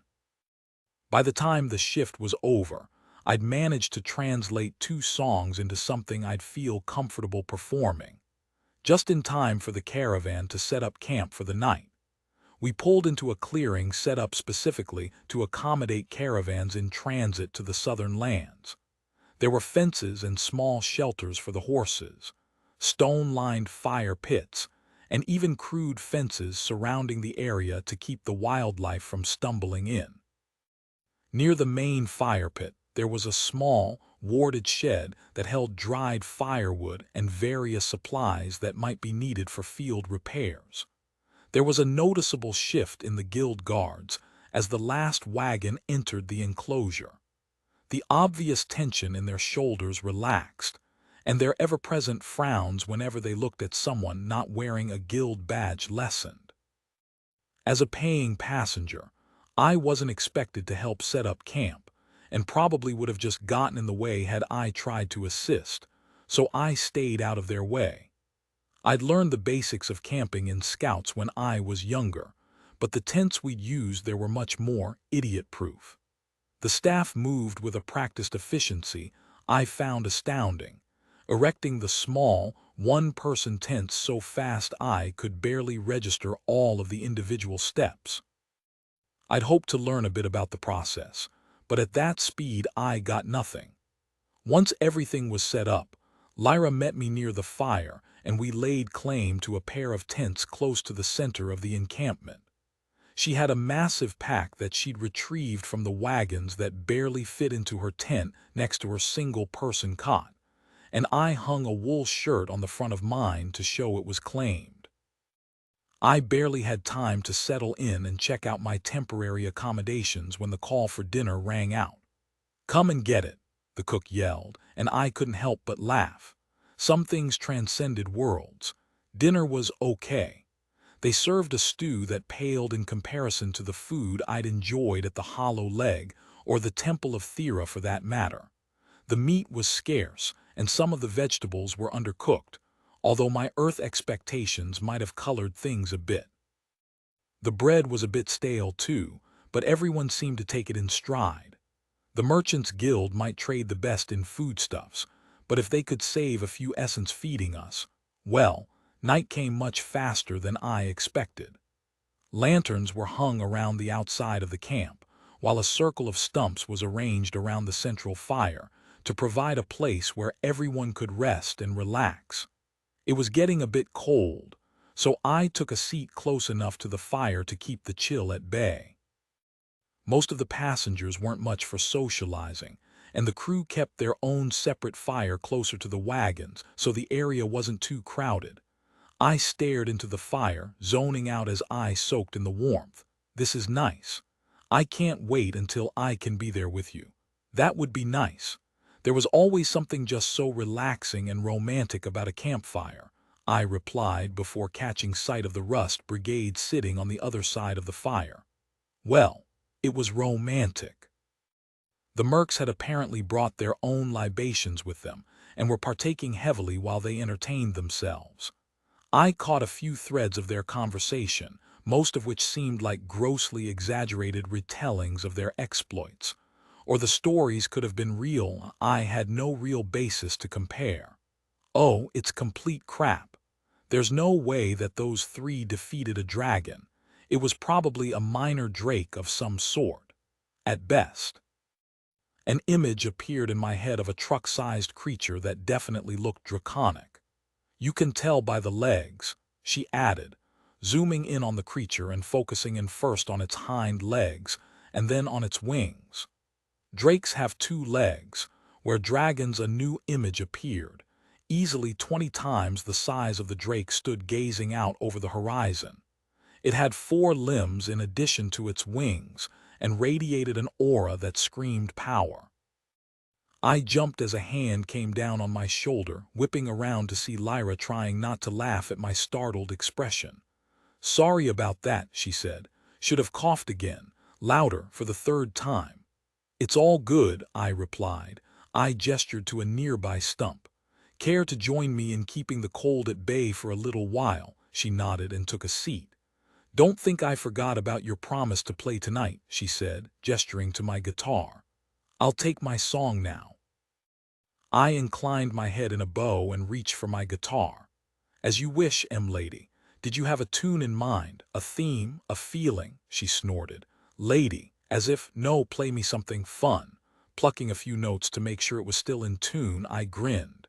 "I think I have just the thing, something more local than what I played last night." Dara opened the sheet music in my mindscape as I adjusted the one string that had gone a little flat. "I believe it's called Farmer Jenkins' Midnight Run." Her face lit up as I started playing, my fingers dancing over the strings to pluck out the main melody that made me think of a bouncing ball. The song was an amusing one, and I could feel the laughter creeping into my voice as I sang the first verse about old Farmer Jenkins and his gambling problem. Seems Texas Hold'em was multiverse spanning as well. Oh, Jenkins was his name. He thought poker was his game. Pocket aces and he let it ride. And now he's naked and it's cold outside. The Rust Brigade had noticed my playing and moved closer to listen to the song. One of the men started clapping mostly on time with the beat as he bellowed out the chorus with me. "Oh, Farmer Jenkins, where you gonna go? The constables are coming, so you better get low. Quick, dash behind the barrels so nobody sees. How you're running through the town, balls a flapping in the breeze." The rest of the Rust Brigade had joined in by that point, slapping their thighs with the beat and sloshing ale all over the place. Lyra skillfully avoided a lap full and maneuvered to my other side, while I played the little ditty leading back into the body of the song. The song wasn't that long, with 3 more verses detailing the adventures of the naked farmer trying to get home without being spotted. I'd almost feel sorry for the guy if it wasn't hilarious. When the final chords of the song rang out, even some of the crew had joined the main circle to listen to me play. Dara was having a great time as well, and the mental images she conjured of a scrawny old farmer running naked through town with his dangly bits literally swinging from side to side didn't help my concentration. A round of applause and demands for another song brought my attention back to the physical world, and I looked over in time to see Lyra looking at me. Like, really looking at me for the first time. I was simultaneously ecstatic and terrified. "I told you she liked you." "I know, but you know." "Play the beer song," she said, changing the topic. Stretching out my fingers, I looked around. "This seems fitting to the occasion," I said, and launched into an old drinking song I'd learned one summer at the local Ren Fair. The song was one of praise for the mythical inverter of beer, one Charlie Mops. It wasn't the most popular song for my age group, but it put a smile on my guitar teacher's face whenever I played it, so I made sure to perfect it. The crowd looked confused at first but caught on quick when we got to the second verse. Dara had assured me that the lyrics wouldn't set off anyone's, "this guy's not from around here," alarms, so I went all in on the song. The Rust Brigade were cheering and sloshing their cups around, spilling more than they drank. When I ended the song, they brought me a cup and insisted I share a drink with them. I set my guitar out of the splash zone and took a long pull. I almost choked. It had to be the bitterest drink I'd ever tasted, and it burned like a motherfucker. Lyra took one look at my expression and lost it, doubling over in laughter as I coughed and gestured to the cup. "What's this stuff called?" I forced out between coughs. The man who'd handed me the drink, a human with a long, braided beard that reminded me of a TV Viking, answered. "Harrenhelfer," he said, and slapped me on the shoulder with a meaty paw. "It will put hair on your balls." He had a thick accent, something like a cross between Eastern European and movie villain Russian. He gestured to the drink, and I raised the cup to my lips again and took another swig, blinking as I lowered the cup to see his smiling face. "My balls are now twice as hairy," I said with a grin, and the entire group burst out laughing. After another song, whatever was in the Harrenhelfer hit me hard, and I had to retire. I should have known better. I'd barely had any experience drinking on Earth, and even though my new body was a lot sturdier than my earthly one, I should have realized that anything strong enough to get a group of mercs drunk would hit my featherweight ass like a ton of bricks. Surprisingly, Dara was tipsy as well. Something with the way the bond let us share things meant she shared my intoxication, which made slipping into my tent alone for the night that much harder. I was in no condition for anything amorous anyhow, and for the first time I completely understood the concept of whiskey dick. I was pretty sure that had I asked, Lyra would have joined me for the evening, but my inebriation gave me a reasonable excuse as to why I hadn't invited her along. Well, that, and my promise to not try any funny business. It was hard, though. Damned hard, especially with a horny, drunk succubus whispering into my brain. As soon as my head hit the pillow, I was out like a light. Oceanoff. Calm Chapter 32. Oceanoff. Calm icebergs and waves. Pain. Pain is what woke me the next morning. The pain of the sunlight shining directly into my eyes through the tent flap. Then there was the pain of the ice pick that someone had driven into my skull. At least that's how it felt. I closed my eyes and pulled my blanket over my head, but that brief respite was quickly snatched away as the bell announcing breakfast reverberated through my skull like a gong. Arg! What is this? Why do I hurt so much? I don't even have a body. My only answer was a groan as I reached out of my bedding and groped around until I found my water skin. I pulled it under the blankets and drank as much as I could handle. If biology class had taught me anything, it was that the hangover headache was caused by dehydration, and I intended to fix that as fast as possible.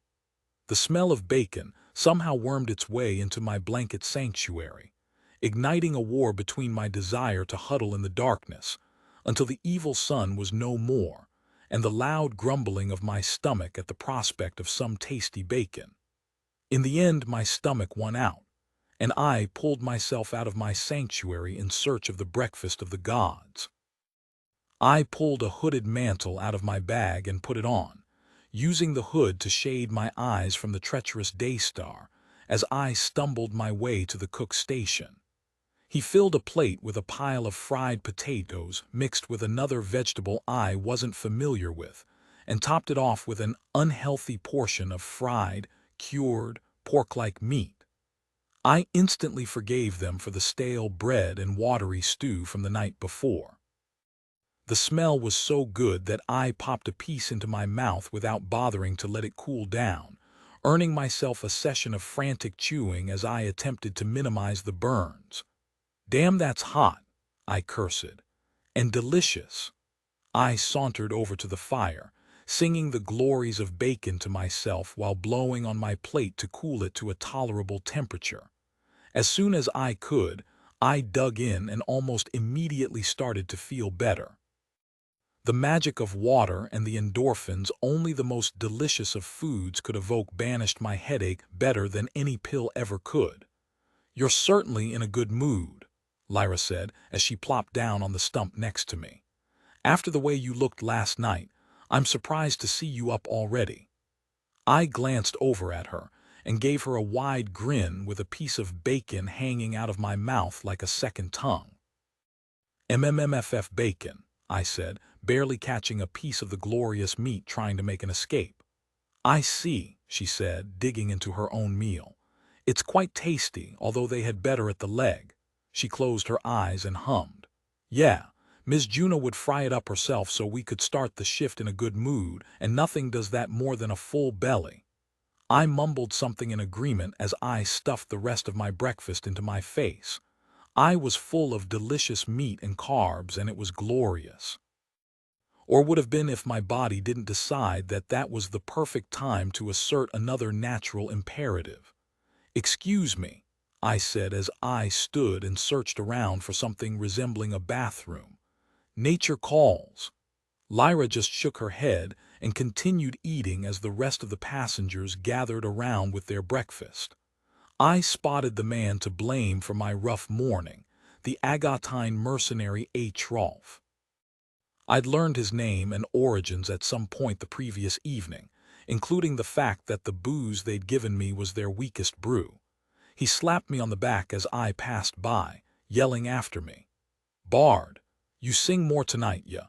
The Earthkin have brews to make Harrenhelfer feel like water. You come play at Stone Worm and I show you real drink." I laughed and continued on, waving back as I made a beeline to where they had set up the camp latrine to finally relieve myself. Luckily, the camp facilities were some sort of Magitech device that they lugged around on the wagons. They were for all intents and purposes a portable, arcane sewage treatment plant. The bad stuff went in, and clean water and soil came out the other end.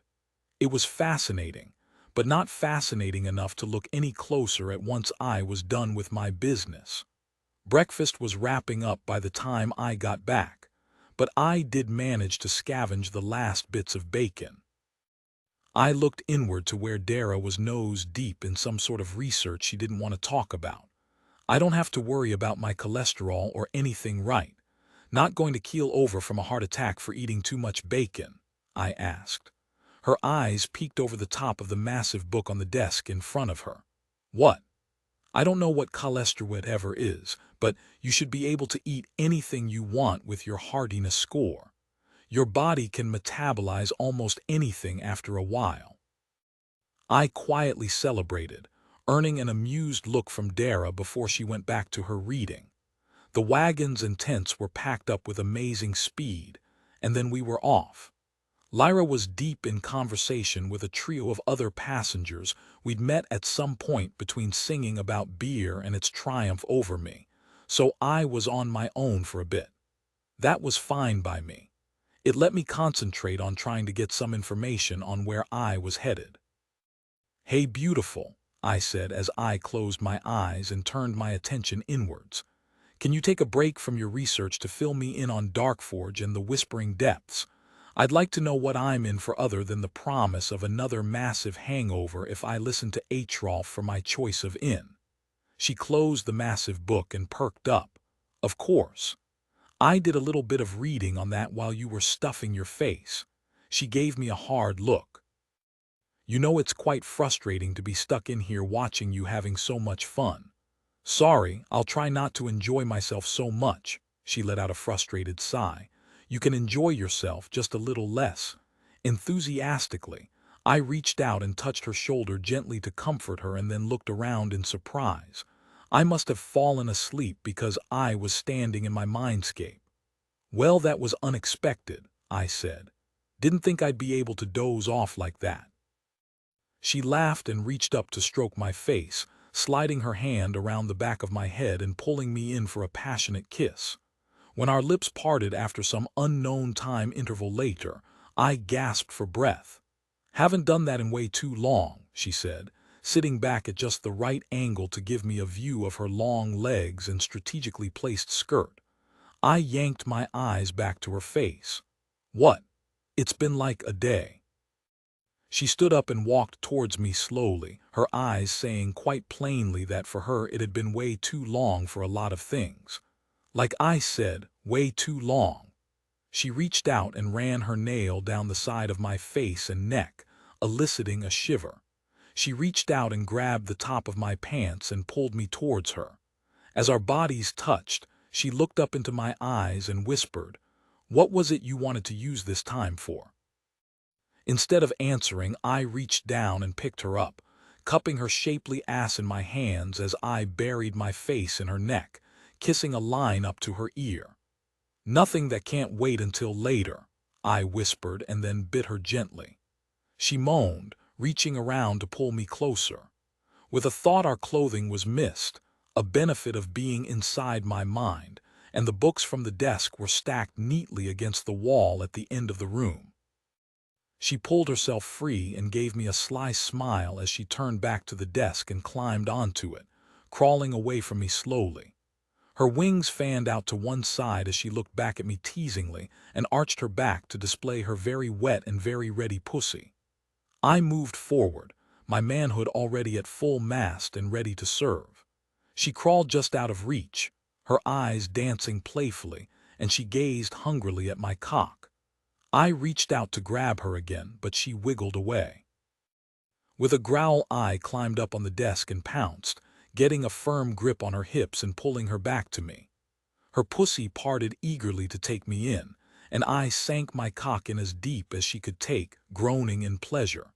She arched her back and her wings flared as she let out a low, bestial moan. Her tail wrapped around my waist, pulling me tight against her. She turned back towards me and snarled, "Fuck me hard, Sebastian. I want to feel your power." I felt something primal rise up from deep inside of me, and I let it loose, pulling out until just the tip remained, and then slamming back in, balls deep. Using her hips as handles, I fucked her for all I was worth. The energy of each thrust was something both animalistic and heavenly at the same time. She lowered herself to her elbows and bowed her head, and with every thrust I heard an answering gasp or moan from beneath her sweat-saturated hair. Her body started to twitch as she drove herself back onto me harder, as if my breathless pace still wasn't fast enough for what she wanted. Suddenly her pussy clenched around my cock, and she let out a howl of primal pleasure as she climaxed. I could actually feel her muscles coiling around my shaft in waves of pleasure. With each thrust, her howl continued, until I couldn't take any more and let go, belting out my own accompaniment to her primal song as my climax took me. A splash of cold water shocked me back to my senses, and I stood up, gasping for breath and confused as my mindscape shattered around me and the physical world came crashing back in. I was back on the wagon again, and Lyra was standing there with a bucket in hand, staring at me with mixed concern and annoyance. Dara's orgasmic howls faded in my mind as the sound of the bell announcing the shift change filled my ears. Lyra looked down at my pants and raised an eyebrow. "Busy dreaming of something when you're supposed to be meeting me for our next guard shift," she said. Following her eyes, I glanced down to see the obvious and very uncomfortable bulge in my pants where my manhood was doing its best to escape from its leathery prison. Yeah. Give me a minute, I'll be right there." She looked me in the eyes and then back down at my bulge and flashed me a wicked grin before heading out. One thing they never really talked about in the books, or the movies, or any media really dealing with armor was just how damn tight it is. Especially the pants. It was a tight fit normally, but when I had a raging hard-on from some mental erotic aerobics, it was almost impossible to get everything into place. I don't know who decided that thinking of baseball or your grandmother was a good boner-begone remedy, but they were full of shit. First, why would baseball do anything? And who wants to think of their nana while hosting the big top in their pants? No, there were only two methods that I found really worked, and the first was definitely not one I was going to pursue in my current circumstances. The second was meditation, calming the mind and the body. That was the key. Luckily, the shock from the water, coupled with the completely blissed-out energy flowing through the bond, made slipping into a less rigid state possible, and as the final bell rang to announce the beginning of the next guard shift, I was ready. Oceanoff. Com Chapter 33 Oceanoff. Com Rollin' be by the time I reached the wagon master for assignment things had settled fully back down. But Lyra's amused smile let me know I wasn't going to hear the end of it any time soon. We were only a few hours out from Darkforge, so I figured this would be the safest part of the journey. The guild guards seemed to think otherwise, and I caught more than a few of them double-checking their gear and making sure their weapons were loose in their scabbards. Instead of solo patrols, we were organized into pairs. The guildies stuck to their own, which was fine by me since it meant Lyra and I got to team up. The not-so-great part was that we were assigned to watch the back of the caravan, which meant dealing with the churned-up dust left in the wagon's wake. As we waited for the caravan to pass us by, I turned to Lyra and said, "Why did the guild guard seem more worried for this leg of the trip than when we were in the middle of the wilderness? Won't it be safer the closer we get to Darkford?" She snickered and shook her head. "You really need to work on that memory, Bard. The last leg of this trip is the most dangerous. We need to pass through the hollows, which seems to be a favorite location for Yuba. May she bless us with her strength to create her challenges." My confused look must have baffled her. "Please tell me you at least remember that much," she asked with a worried look. I was about to shake my head when Dara spoke up, purring into my mind. "The Glades, Sebastian. Dawala creates the dungeons, Avil the towers, and Yuba the glades." "The glades," I said softly. "You're not completely hopeless after all," she said with a wink. "The hollows seem to be a magnet for the monster glades, so we need to be on our guard. The Forgeguard sends out patrols to clean them out every few days, but if one sprouted since then, well." "Noted," I said, loosening my saber in its scabbard and stretching out my fingers. We let the caravan get a bit ahead and then followed after, keeping our eyes on either side of the path. After an hour or so, we left the woods behind and entered the area on my map labeled as Balin's Hollows. The trees lost some of their natural beauty and became more sinister. The branches grew thicker and stronger, ending in leaves with decidedly sharp-looking edges. The undergrowth was the strangest part. With such a dense canopy overhead, I didn't expect there to be so much vegetation near the ground, but there was a veritable wall of green blocking the way between trees, with sporadic openings wide enough for one or two people abreast to pass. I read about this place.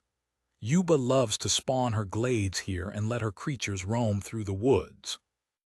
The entire place is like a giant surface dungeon.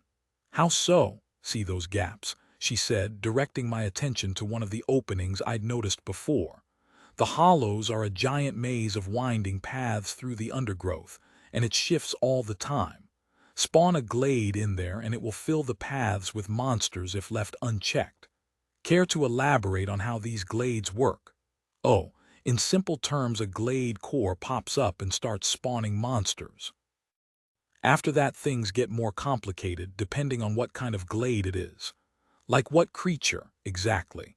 If it's goblins, they might form up in small bands, or if it's rats, they might just run around trying to eat everything. But no bind stones. Oh no, Yuba doesn't believe in them. She says that my father and Avil coddle the mortals, and only fighting for their life makes people stronger. Brutal. She is the lady of strength. It's her thing." "Stop daydreaming and pay attention," Lyra growled. "We're coming up on the worst part." A trio of horn blasts from the direction of the caravan caught everyone's attention. "3. Shit, the caravan is under attack," Lyra yelled before sprinting towards the wagons. I followed close behind, doing my best to pace myself so I didn't arrive completely out of stamina. The reality of the situation hit me as the wagons came into view. This was the real deal. There was no Nexus respawn to fall back on. If I died, that was it. Another visit from the Reaper, and then who knows what. My excitement turned to fear in an instant, and only the feeling of love and support flowing through the bond from Dara kept me going. "You can do this, love. Some random surface-spawned monsters should be child's play for you and the trained guards. Just remember your training." I smiled inwardly and kept running, hoping I'd be able to pull my weight in a real fight. The scene when we reached the wagons was chaos. One of the supply wagons had been flipped onto its side, blocking the road, and standing over it was a creature out of a nightmare. Towering over the spilled goods and the broken corpses of two of the adventurers I'd noticed at the muster point was a giant humanoid abomination. It had to be at least 20 feet tall and must have weighed a ton. It was like some artist had binge-watched a bunch of TLC reality shows and said, "Hold my beer," when creating it. Its belly and back flabs spilled over its belt, swallowing up the hefty leather between rolls, and its arms and legs were equally plump. I had no idea how its flabby legs could possibly hold its weight, let alone the weight of the literal tree trunk it carried as a club. A matted, mangy beard covered its face and jowls, and a quartet of broken, jagged tusks poked out of the tangled mess. The 4 guild guards and Atrolf had the giant surrounded and were buying time for the rest of the passengers and staff to get away, and it seemed to be working. The giant growled in anger as its victims fled. With a movement much too fast for a creature of its size, it lashed out and grabbed one of the guild guards in its meaty fist, crushing the man's arms to his sides. Slowly and deliberately, he raised the struggling man towards his mouth. Drops of thick, viscous saliva dripped from its lips. The remaining guards and Atrolf doubled their attacks, trying to stop the inevitable, but the creature ignored it all. Its fatty skin split open with each cut and hunks of flesh flew away, but it didn't seem to care. With one last scream, the guild guard's upper half disappeared into the creature's mouth, and with a solid crunch went silent. A soft glow spread over the giant's body as it chewed and swallowed the guard. Wherever the glow touched, its wounds knit closed. "This is wrong," Dara said, shivering in my mindscape. "Very wrong. Of course there's something wrong. There's a jumbo-sized fat bastard in the middle of our caravan trying to turn us into the other white meat. You don't understand, that thing isn't something Yuba uses in her groves, and her creatures definitely don't do that. Okay, it ate his soul, Sebastian, his soul, no reapers, no rebirth, nothing. Fuck," I said softly. Lyra's blade started to glow with a soft, golden light as she rushed towards the beast, leaving me standing there stunned. "Wait," I cried out, not wanting to see the fiery redhead meet the same fate. "Come on, Bard, time to earn our pay," she yelled, almost gleeful as she charged towards the massive creature. Cursing, I used Inspect on the giant and followed, fumbling with the clasps on my guitar case as I went. Great, I thought, although I shouldn't have been surprised. My low rank in the skill was probably no match for the power level of whatever it was. The giant's next attack came without warning, but this time the guards were ready, retreating out of range of its massive club to avoid its wild swing. Lyra reached the battle just in time to take advantage of the wild attack that left the giant off balance. The glow surrounding her blade intensified as she rushed past the giant's flabby leg and struck, splitting open the layers of blubber to expose the corded muscle beneath. The giant roared and slapped at her like she was a troublesome insect, but a quick sidestep took her out of reach. It let out a second pain-filled roar and whirled around, revealing a second attacker, Atrolf, who was winding up for another attack with his massive axe. The giant raised its tree trunk high overhead, and I saw Atrolf's eyes widen in fear.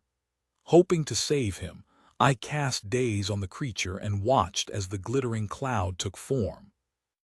The spell was only partially effective, distracting the giant for just long enough to keep Atrolf from becoming a smear on the forest floor. The guild guards hacked away at the creature's cankles with their poleaxes, slicing through fat on a quest for its Achilles tendons. Atrolf and Lyra seemed to have the same idea, concentrating their attacks around the giant's barely identifiable knee joint. My spell fizzled out, and the beast snarled and went back on the offensive. It swung his club in a wide arc around it in an attempt to rid itself of its attackers. Ahrolf ducked inside the giant's reach and chopped into its massive forearm as it went past. One of the guards managed to dodge the massive weapon, but Lyra and another guard weren't so lucky. The guard caught the full force of the blow on the haft of his halberd, trying to block. Unfortunately, no wooden shaft, no matter how well made, could withstand pure physics. The wood and the guard's ribs snapped as the massive trunk continued on its path and sent the guard's lifeless form sailing across the clearing. Magic, however, did trump physics, and an instant before the tree would have transformed the gorgeous redhead into ginger paste, she changed. Her body became incorporeal, and the club passed through her with no noticeable effect. She solidified again almost immediately and punished the giant with a flurry of attacks. The giant raised a meaty hand to defend against the blows and lost most of its fingers to her blade. It pulled back and roared, as the remains of one its fingers dangled on threads of gristle. A groan from near the wagons drew my attention, and I was surprised to see the guild guard who'd gotten thwacked still alive. Without a second thought, I pulled my guitar around and started playing, filling the air with the notes of a healing melody targeted on the injured guard. A soft red glow surrounded him, and I felt a loose connection take form. I could tell he was gravely injured, and that my song was pretty much the only thing keeping him alive. It wasn't enough to completely mend his shattered body, but I was able to keep him alive while one of the nearby caravan staffers poured a handful of potions into his mouth. Immediately, I felt his health surge and knew I was safe to turn my attention back to the melee. It was just in time, too. Ahrolf looked like he was on his last legs, so after casting another daze to give them a few seconds respite, I focused my song on the mercenary. He glanced over and gave me a smile of thanks before heading back towards where Lyra was hacking away at the last bits of the giant's knee. The giant reared up and I yelled out a warning as it raised its club to strike, but I was too late. Ahrolf's reaction was just in time to catch the full force of the tree trunk as it smashed down into the ground. I felt my connection to him snap as his life force was snuffed out, leaving me stunned.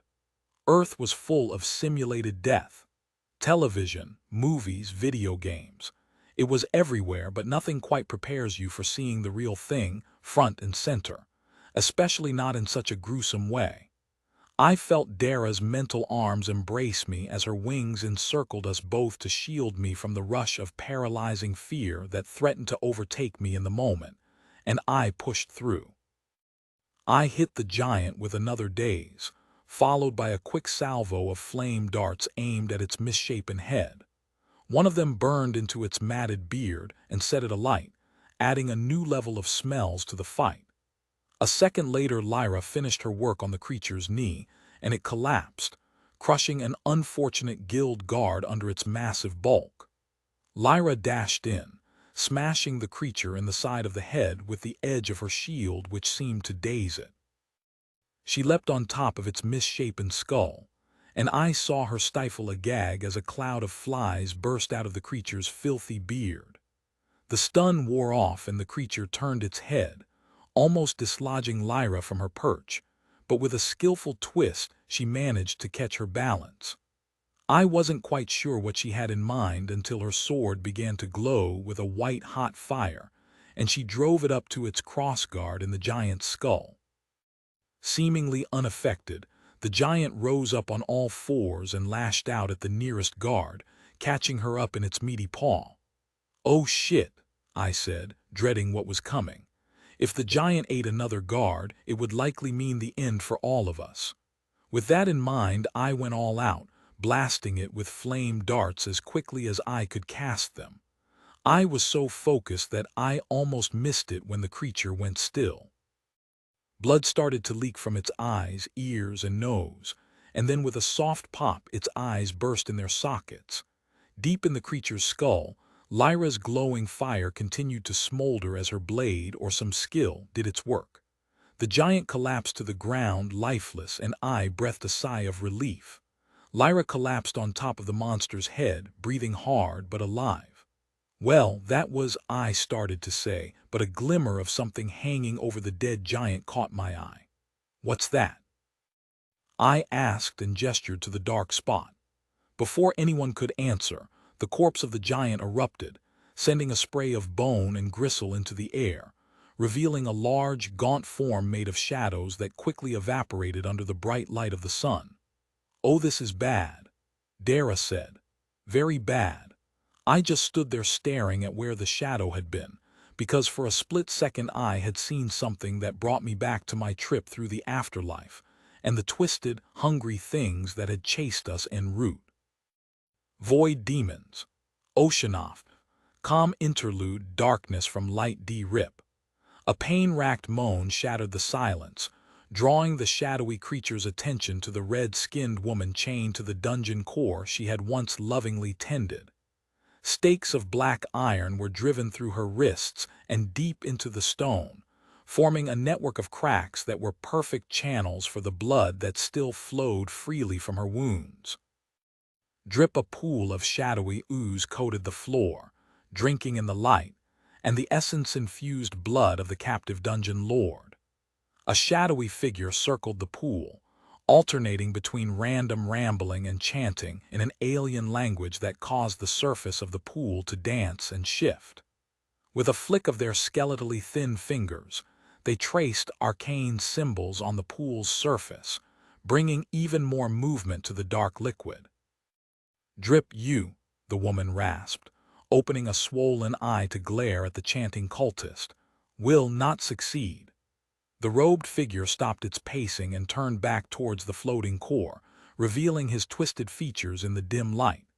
His face was covered in ritual scarring and mutilations, and his cheeks were sliced open, giving him the rictus grin of a skeleton. Hollow sockets were all that remained of his eyes, but those pits somehow still possessed the power to see deeply into his victim's soul. With a smile, he fixed his empty-eyed gaze on the crucified woman and let out a breathless laugh as he drew a long, blood-crusted dagger. She struggled against her bonds, tearing open her wounds in a futile attempt to get free. The cultist ripped away the last vestiges of her robes, revealing crimson flesh crisscrossed with cuts in various stages of healing. Wielding the blade with a deft precision, he carved a new pattern into her skin, releasing a new flow of fresh blood to feed the nascent portal. He leaned in close and inhaled sharply. The dungeon lord screamed in agony as essence was ripped out of her body, forming a gossamer thread of power that was gulped down greedily by her captor. After a few seconds, she collapsed against the stone, her breathing coming in ragged gasps as the thread of essence snapped back into her. The cultist knelt next to the edge of the pool and bowed his head. He placed his hands over his stomach and began to chant. The harsh, twisted words melded seamlessly with the occasional moan of pain from the captive dungeon lord. The chant reached a crescendo, and a sickly red light filled the cultist's mouth and leaked out from between his clenched teeth. With a sudden lurch, he bent forward and opened his mouth, vomiting a torrent of red-tinged energy into the shadowy pool. The liquid bubbled and churned, drinking in every ounce of the energy offered by the cultist to feed its growth.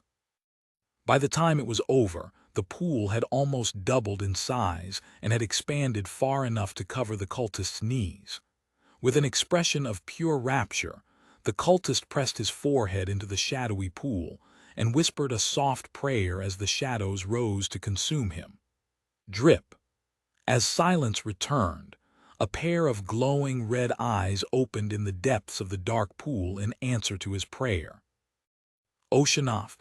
Calm Chapter 34. Oceanoff. Calm on the road again. It took most of the day to get the caravan back on track. We'd lost almost all of our muscle, either killed by the giant or fled like the cowards they were.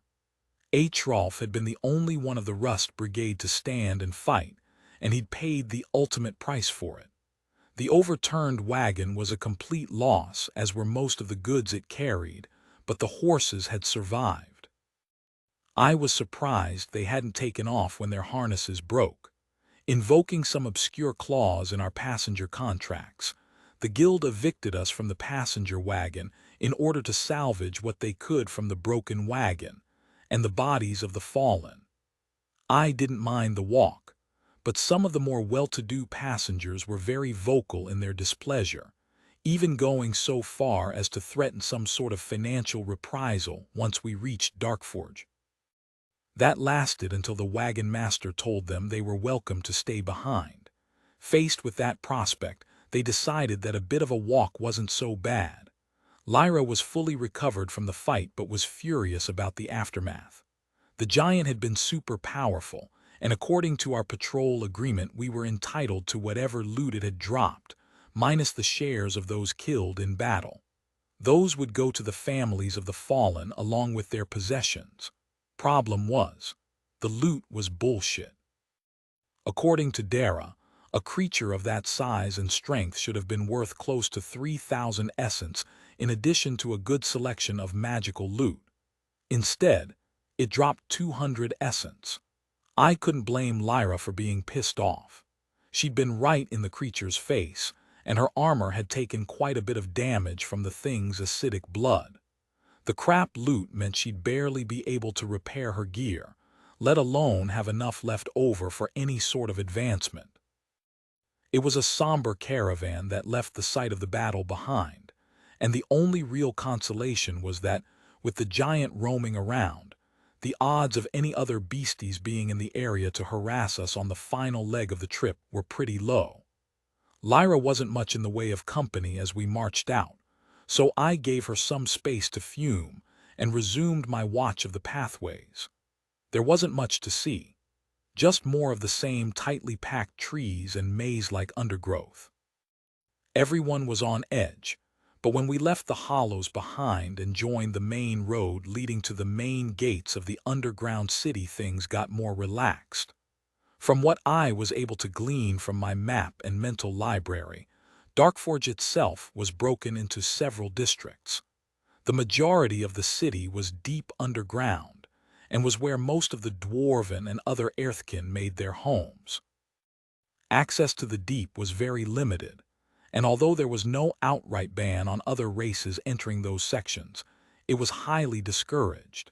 Situated between the deep and the surface was the area referred to as the shallows.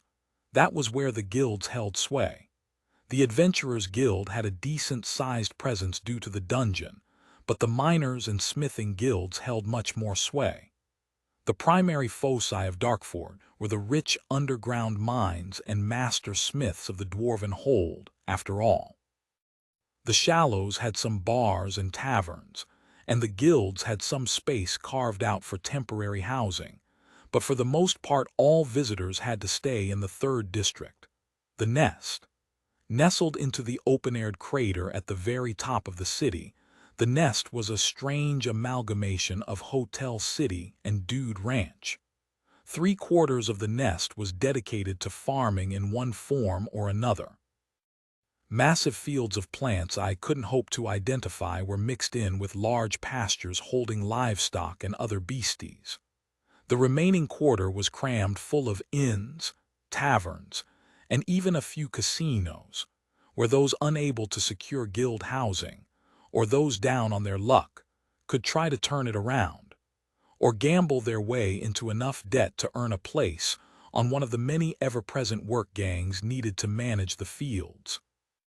We stayed with the caravan through the unloading process, waiting patiently for our pay, and in Lyra's case, her belongings to be unpacked. The wagon master refused to dole out anything until everything dealing with the caravan, the fallen guards, and even the report of the deserters was filed. Lyra was pacing back and forth, muttering under her breath, and I couldn't help but be grateful for the fact that I had other recourses for my boredom. Like muddling through a mental copy of a book on the Whispering Depths. It had maps, a list of monsters, loot, bosses, and everything you could possibly want to know. The problem was that most of the book was redacted. Opening it up was like gazing into a temple to the Black Sharpie Magic Edition. There was still enough readable information to give me an idea of what we were getting ourselves into, and it wasn't pretty. Because of all the themes and all the flavors of dungeon that it could have been, it was the worst. Spiders. Oh, spiders, they are the cutest little things. Their fuzzy little bodies are so pettable. Are you kidding me? Spiders are horrible. One minute you're walking along minding your business, the next you have a face full of spider webs. Hell, there's a spider in Australia that likes to hide in the toilet, and when you sit down, bam, bites you right on the dick. Well, can't say that I blame them. I mean your Dara. Definitely not a good thing, she laughed. Oh, we can handle a few spiders. She went silent for a few seconds. Oh, now that's nice. What? I asked, confused for a second before I realized what she was referring to. Lyra. Correction, Lyra's beautiful ass. She was doing some kind of stretches, and it was a wondrous thing. It took an extreme effort to look away, especially when she spread her legs and bent over again, giving me a spectacular view down her shirt. As I pulled my eyes away from her smooth, freckled chest, I thought I caught a small smirk on her face as she turned away. Are you sure we can't? No, gah. Life would be so much easier if I was a schmuck. And more fun. Yeah, well, okay, adventurers, the wagon master said as he returned from whatever den of bureaucracy he'd been holed up in for the past hour. He tossed us each a small bag containing the wages from our patrols, plus our share of the minuscule giant loot. I spoke with my supervisor about the loot situation, but unfortunately there is really nothing we can do. I even had our clerk scour the bylaws for any such situations, but there was nothing. He gestured to the bag I was holding and shrugged. The best I could do was add the pay for those cowards who fled. Thank you again for sticking around. Lyra flashed him a wide smile. I'm no oath breaker. I signed up to defend the caravan, so that's what I did. He nodded. If only the others had been so inclined. If you happen to see them again, the guilds issued a 500 essence bounty, alive. I let out a low whistle. Each, he turned to me with a humorless smile. Yes, each. Those who betray the guild do not avoid justice for long. We take the safety of our passengers and crew quite seriously. Well, thanks. Wish we could have saved more of your guards, I said. He gave me a curt nod. They knew the risks, and their families will be well compensated. Now if you will excuse me, he said, and headed back towards the guild offices. Lyra finished counting her payout and glared at her pockmarked shield. At least I'll be able to get this fixed. Not too lucrative a trip, but at least we are alive, I said with a hopeful smile.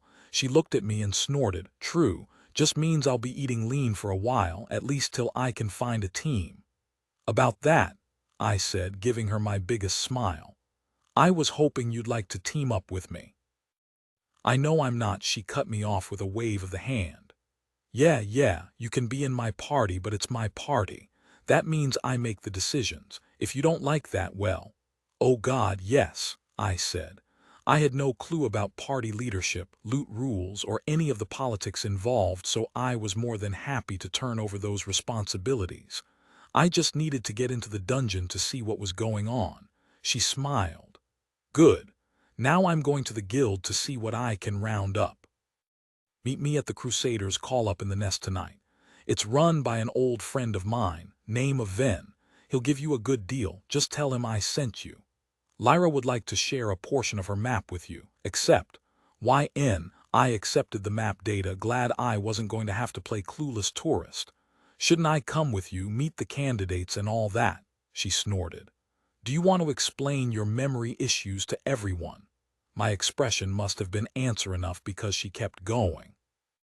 I thought not. I'll find us a solid team, one that won't care too much about your muddled mind. I nodded slowly. I bow to your expertise. Meet you at the inn tonight. Depends on my luck at the guild.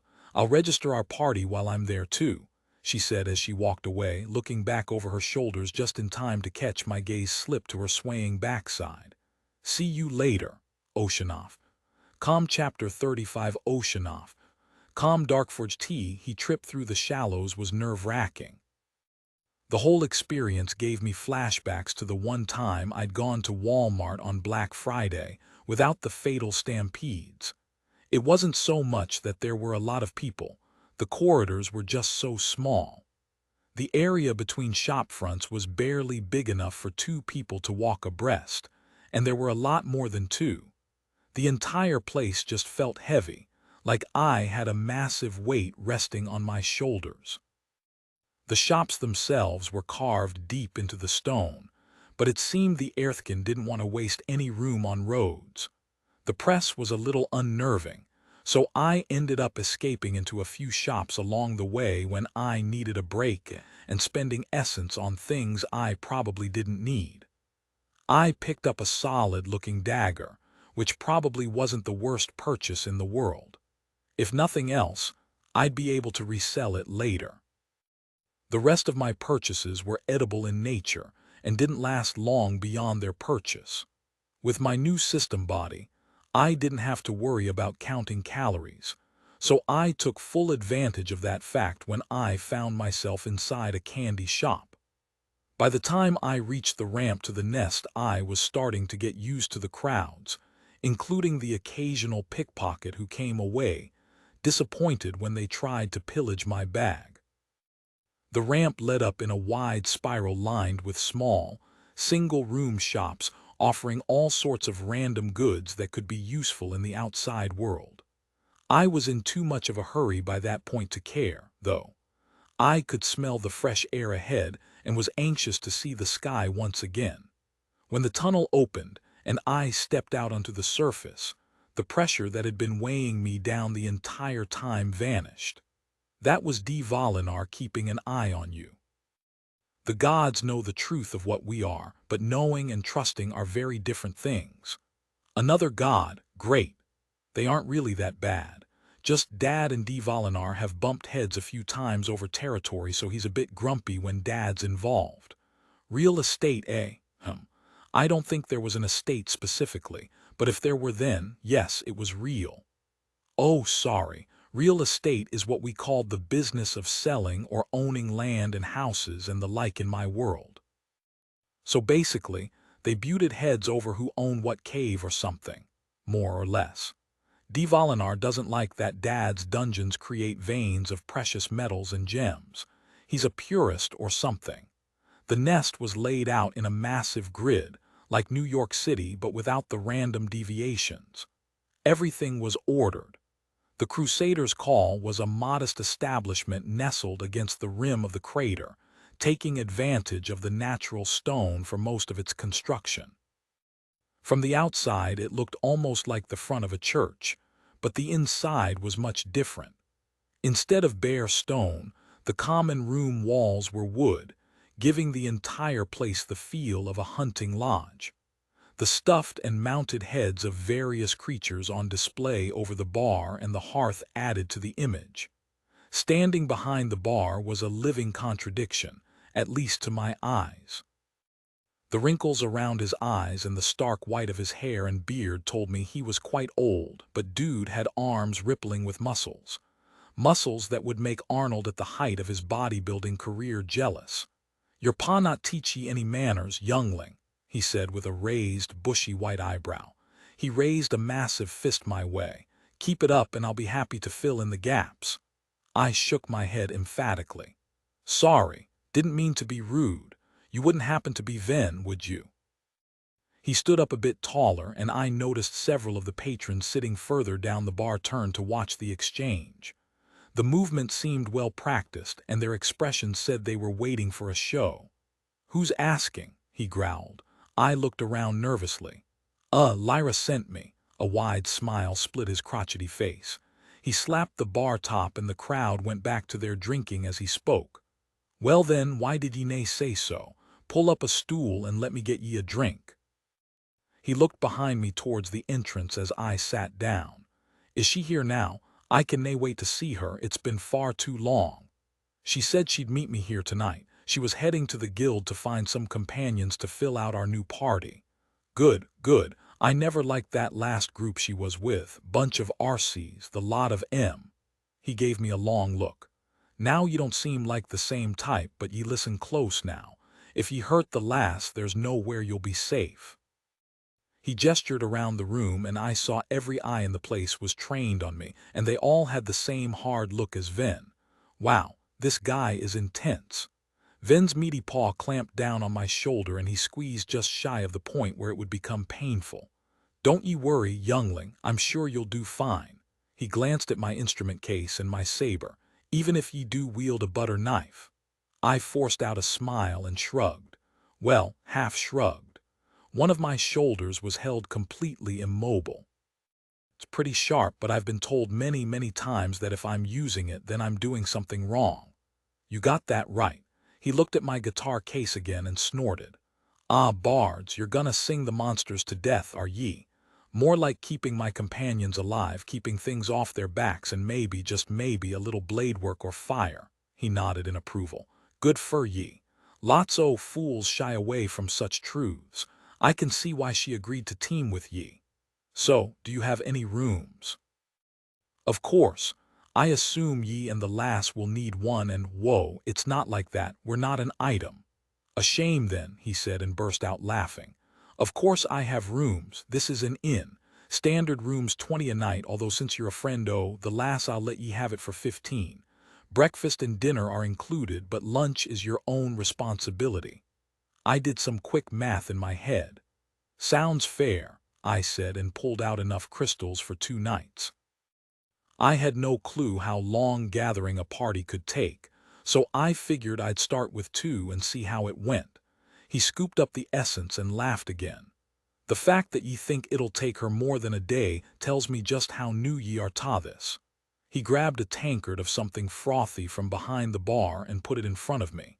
I wouldn't be surprised if she's back here with a group of younglings by tonight. He put a small key on the bar next to the drink. Room 8 if ye need to stow your gear, although doesn't look like ye have much. I patted my satchel. Got everything I need in here. Oh ho, he said with a wide grin. Maybe you're not so green after all. A dimensional bag's a bit of a fine fur, a 5th ranker. His eyes flashed a bright blue and then narrowed as he pulled a large axe from beneath the bar. I do nae know what, but there be something about ye that smells a bit fishy. Ye just remember what I said about hurting the lass.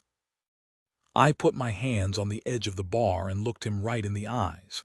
I have no intention of doing anything to hurt her. He gave me a small nod and pushed the beer in my direction. Drink up, if I know me girl, you're gonna need it. I raised the beer to my lips and took a sip, marveling at the rich taste. It was a perfect blend of several flavors, the most prevalent of which was coffee. I closed my eyes and sighed. That is delicious.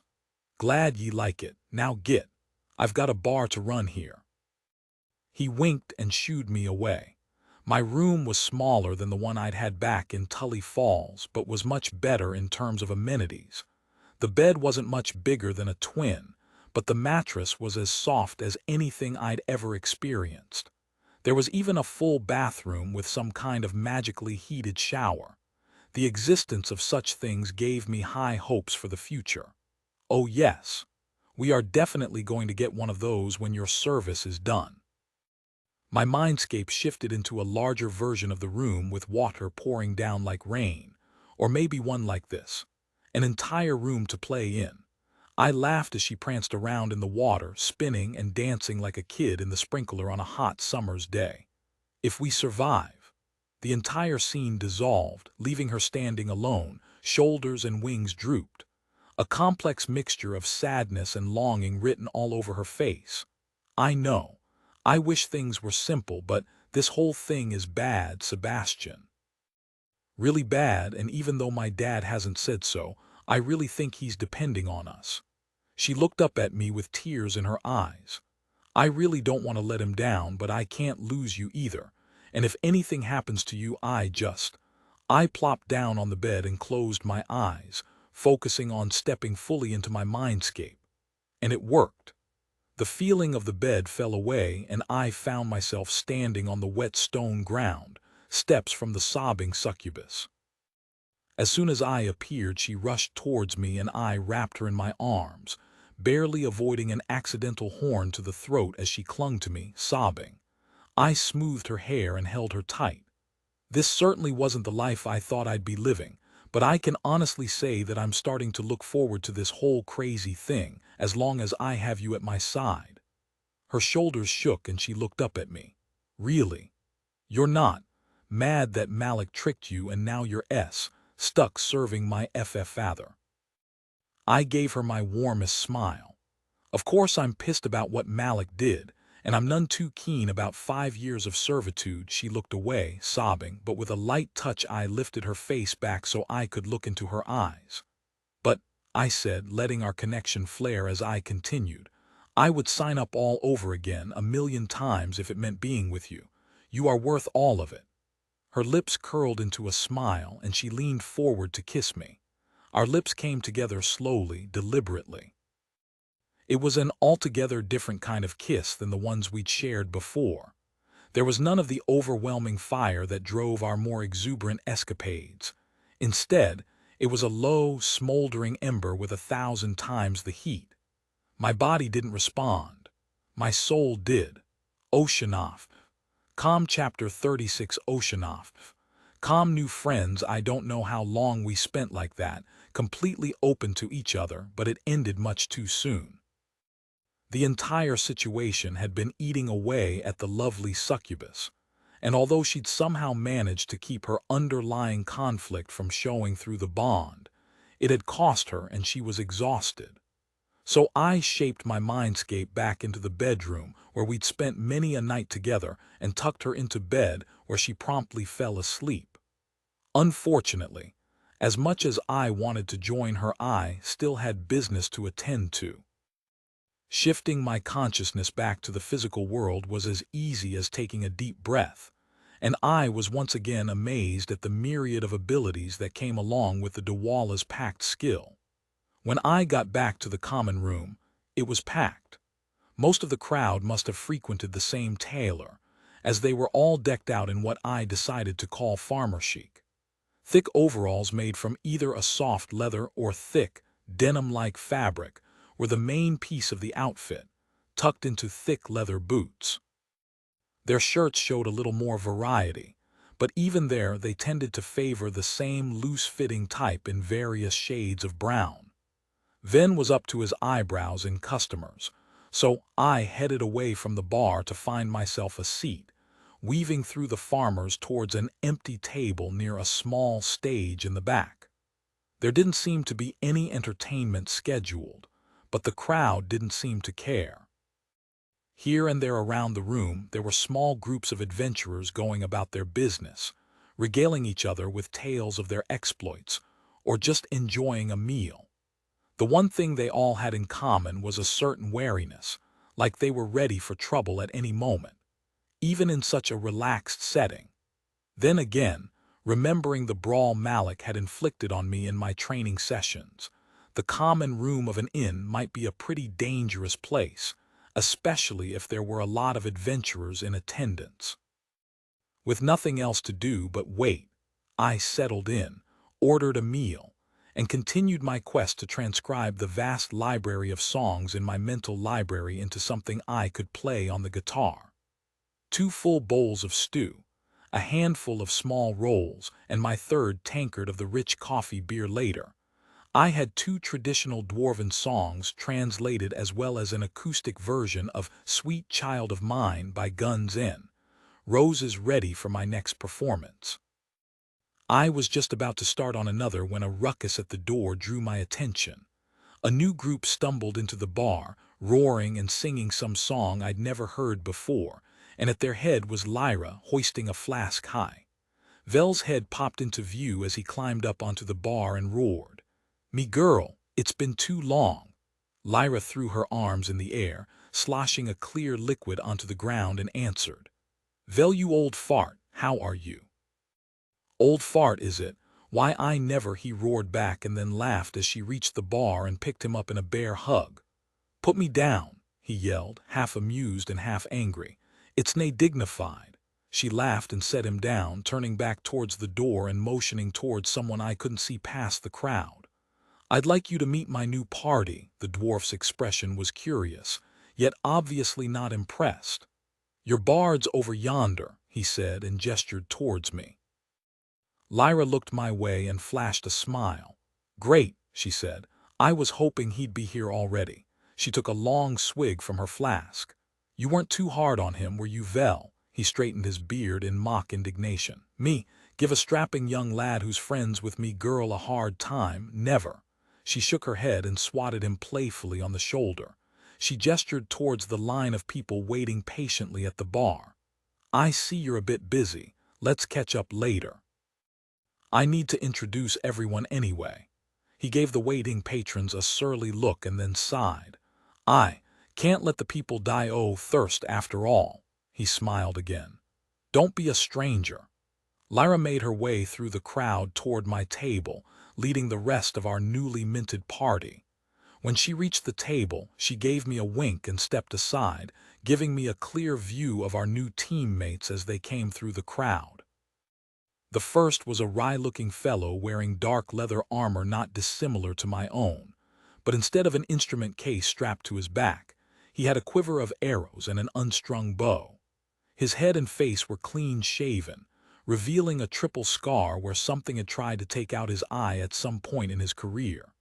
His gaze assessed me in a matter of seconds, and with another glance at our surroundings he took a seat with his back to the nearest wall. Next came I had no clue what they were. Their features were sharp like an elf, but they were completely alien and androgynous. Their pure silver hair was arranged in a top knot, showing off long, pointed ears, but the eyes were what really threw me off. There were no pupils, just solid bluish-white orbs. A small bit of information bubbled up from the memories imprinted by the system. They were Fae, a race of completely asexual beings that normally lived deep in the wildlands. They were dressed in multicolored silk robes, cinched at the waist by a wide leather belt. At their waist hung an intricately carved warhammer that looked like something you'd find as a decoration on the wall of the local gaming store. They gave me a slight bow and stepped to the side, revealing the final member of our party. I blinked several times as I took her in, unable to process what I was seeing. It was like someone had taken an elf and shrunk it down to miniature size.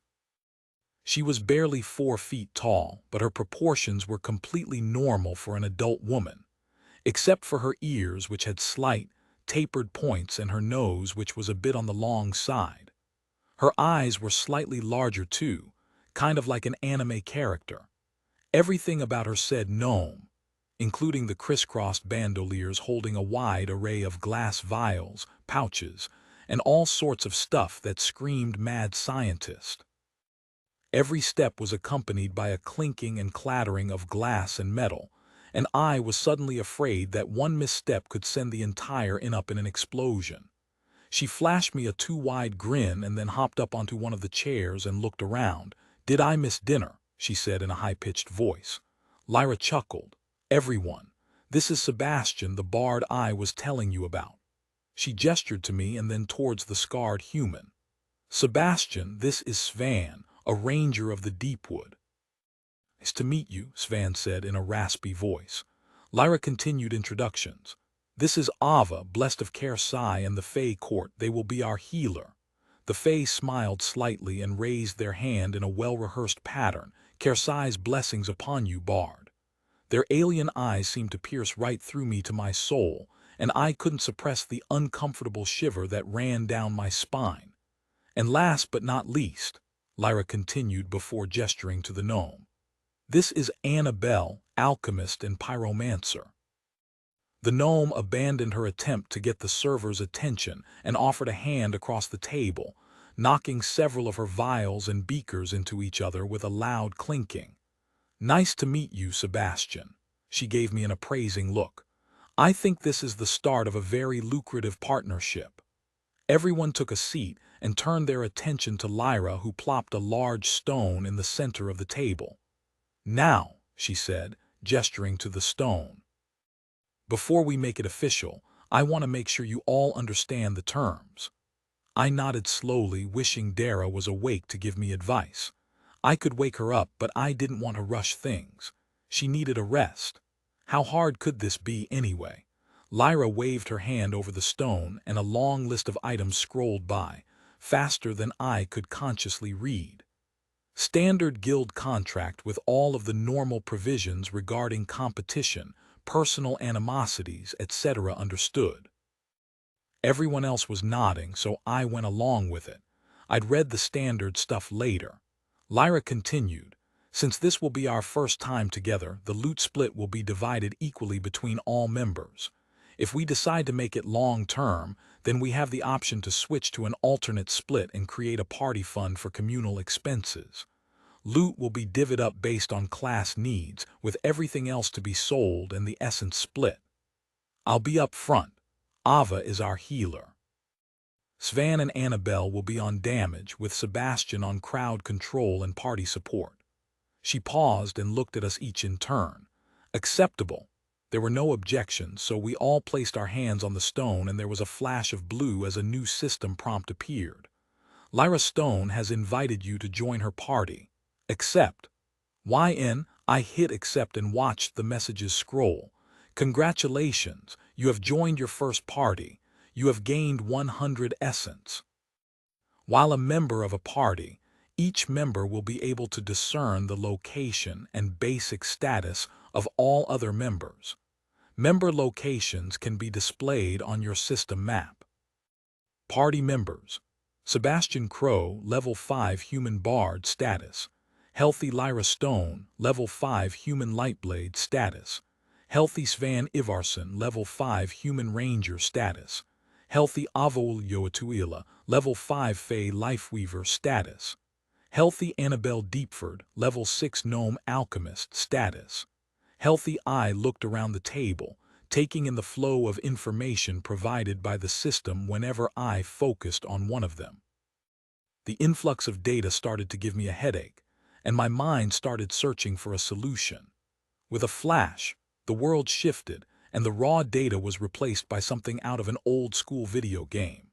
Small, semi-transparent boxes appeared over my companions' heads, showing horizontal gauges for health, mana, and stamina with a blank area I instinctively knew would show any buffs or debuffs. Lyra clapped her hands, breaking the rest of us out of our silent appraisal of the party. So here we are. We spent a few minutes going through everyone's roles and skills, but I won't lie and say I completely understood them. The system gave me some information, but asking questions would just invite them looking more into my past, so I kept things to a minimum. When we were done, Lyra gave us each a hard look. "Do any of you have any business you need to finish before we attempt the dungeon? Cause if so, you should do it now. I'm itching to kill some spiders and get paid." "Good to go." Annabelle chimed in as she absently toyed with her vial collection. "I've got some recipes that'll be great against spiders." Svan gave a slight nod. "I've been to the depths before. If you don't have any spells or skills to negate their webs, I suggest you pick them up before we go." Lyra nodded. "Good point." Ava raised a hand and spoke in a whispery, sing-song voice. "It would be prudent to avoid such traps. There are limits to my resources, and such situational spells have not been high on my priority list." I nodded in agreement and glanced to Lyra. "Yeah, gotta have money essence to make essence," she chuckled. "They aren't that expensive from what I've heard. Vel says that even the hatchlings in the first room have a chance to drop the scrolls, so they shouldn't be too expensive." She got a thoughtful look on her face and then stood up and yelled across the crowded room. "Hey Vel. What's the going price for the escape skill hereabouts?" He looked up from behind the crowded bar and furrowed his brow. "How the hell should I know?" "Bah," she yelled and then sat back down. "Was worth a try at least. I got the skill the last time I was here but never got a chance to go into the depths. Cost me 50 essence. If you've got the crystal, I suggest you try your luck at the archives. If it'll keep me from being munched on by some giant bugs, then it's well worth the cost," I said with a shudder, my mind immediately conjuring up the feeling of walking through a spider web and magnifying it 1,000-fold. "Good," Lyra replied. "The dungeon's an hour or so from the southern gate, so let's gather there at sunrise and head out. I'll be staying here. Vel's an old friend and should have rooms available for you all at a good price, and the food is to die for. I nodded emphatically. The coffee beer is amazing too. She looked at me strangely and then grabbed my tankard and took a long drink. Ah, the calf brew, one of his best. Almost as if by some silent cue, the serving girl appeared with a tray bearing enough stew, bread, and a mixture of beverages for the table. As everyone dug into their meal, I stood and readied myself to go. I'm already stuffed, so I'm going to see if I can dig up a scroll for that escape skill before we go. Lyra looked up from behind her tankard, which was already drained, and grinned at me with a froth stash. "Oh, I was hoping you'd take the stage. Vel never hires entertainment." I tried not to laugh, covering it up with a hasty cough. "For you, anything," I said with a playful bow, and then raised a hand. "When I get back, I'll try and make it as quick as possible." Annabelle muttered something into her food that I couldn't make out as I turned and walked away. It must have been something funny because Lyra's laughter followed me until I left the inn behind. Oceanoff, calm chapter 37. Oceanoff, calm shop, till you drop tea. He walked to the guild was uneventful. The stone corridors were empty of the crush I'd encountered on the way up. When I entered the guild house, I did a double take. Except for the people manning the desk, the room was identical, including the beggars and choosers' shop. I steered clear of the Lishka enterprise, approaching the desk and obtaining a pass to visit the archivist with little effort. Someone must have gotten a bulk discount from their architect, because every inch of the guild hall was the same as I remembered from the Tully Falls branch. It was freaky. As a full member of the guild, I was able to obtain the escape skill for only 25 essence, and I could have gotten it cheaper if I wanted to hunt down the few people offering it on the requisition list. I considered it, but time was worth more than money to me at that point. I perused the catalog for anything else that might add to my kit, and had to sit down for a long, hard debate with myself when I found a new spellsong spell, the Song of Quickening. Unlike Healing Melody, it was a party-wide buff that would increase the speed of any allies that could hear me play. After escape, picking up and learning both would almost completely empty my purse, but being able to contribute more than just dazing things and my discount healing was something I needed to do. I'd already paid for my in-room, and I was fully stocked for the adventure ahead, so I wasn't that worried about being low. I still disliked the idea of being broke, but in the end, it would give us a better chance of success, so I pulled the trigger. You have gained proficiency with the following general skills. Escape new spell acquired. Song of Quickening. Spell. Song of Quickening School. Spell song type. Speed buff range. Medium duration. Channeled /10 as BY channeling mana into a magical song, the caster enhances the overall speed of allies within range. The escape skill was akin to inspect in that there was no influx of knowledge or secret technique. No special download kung fu.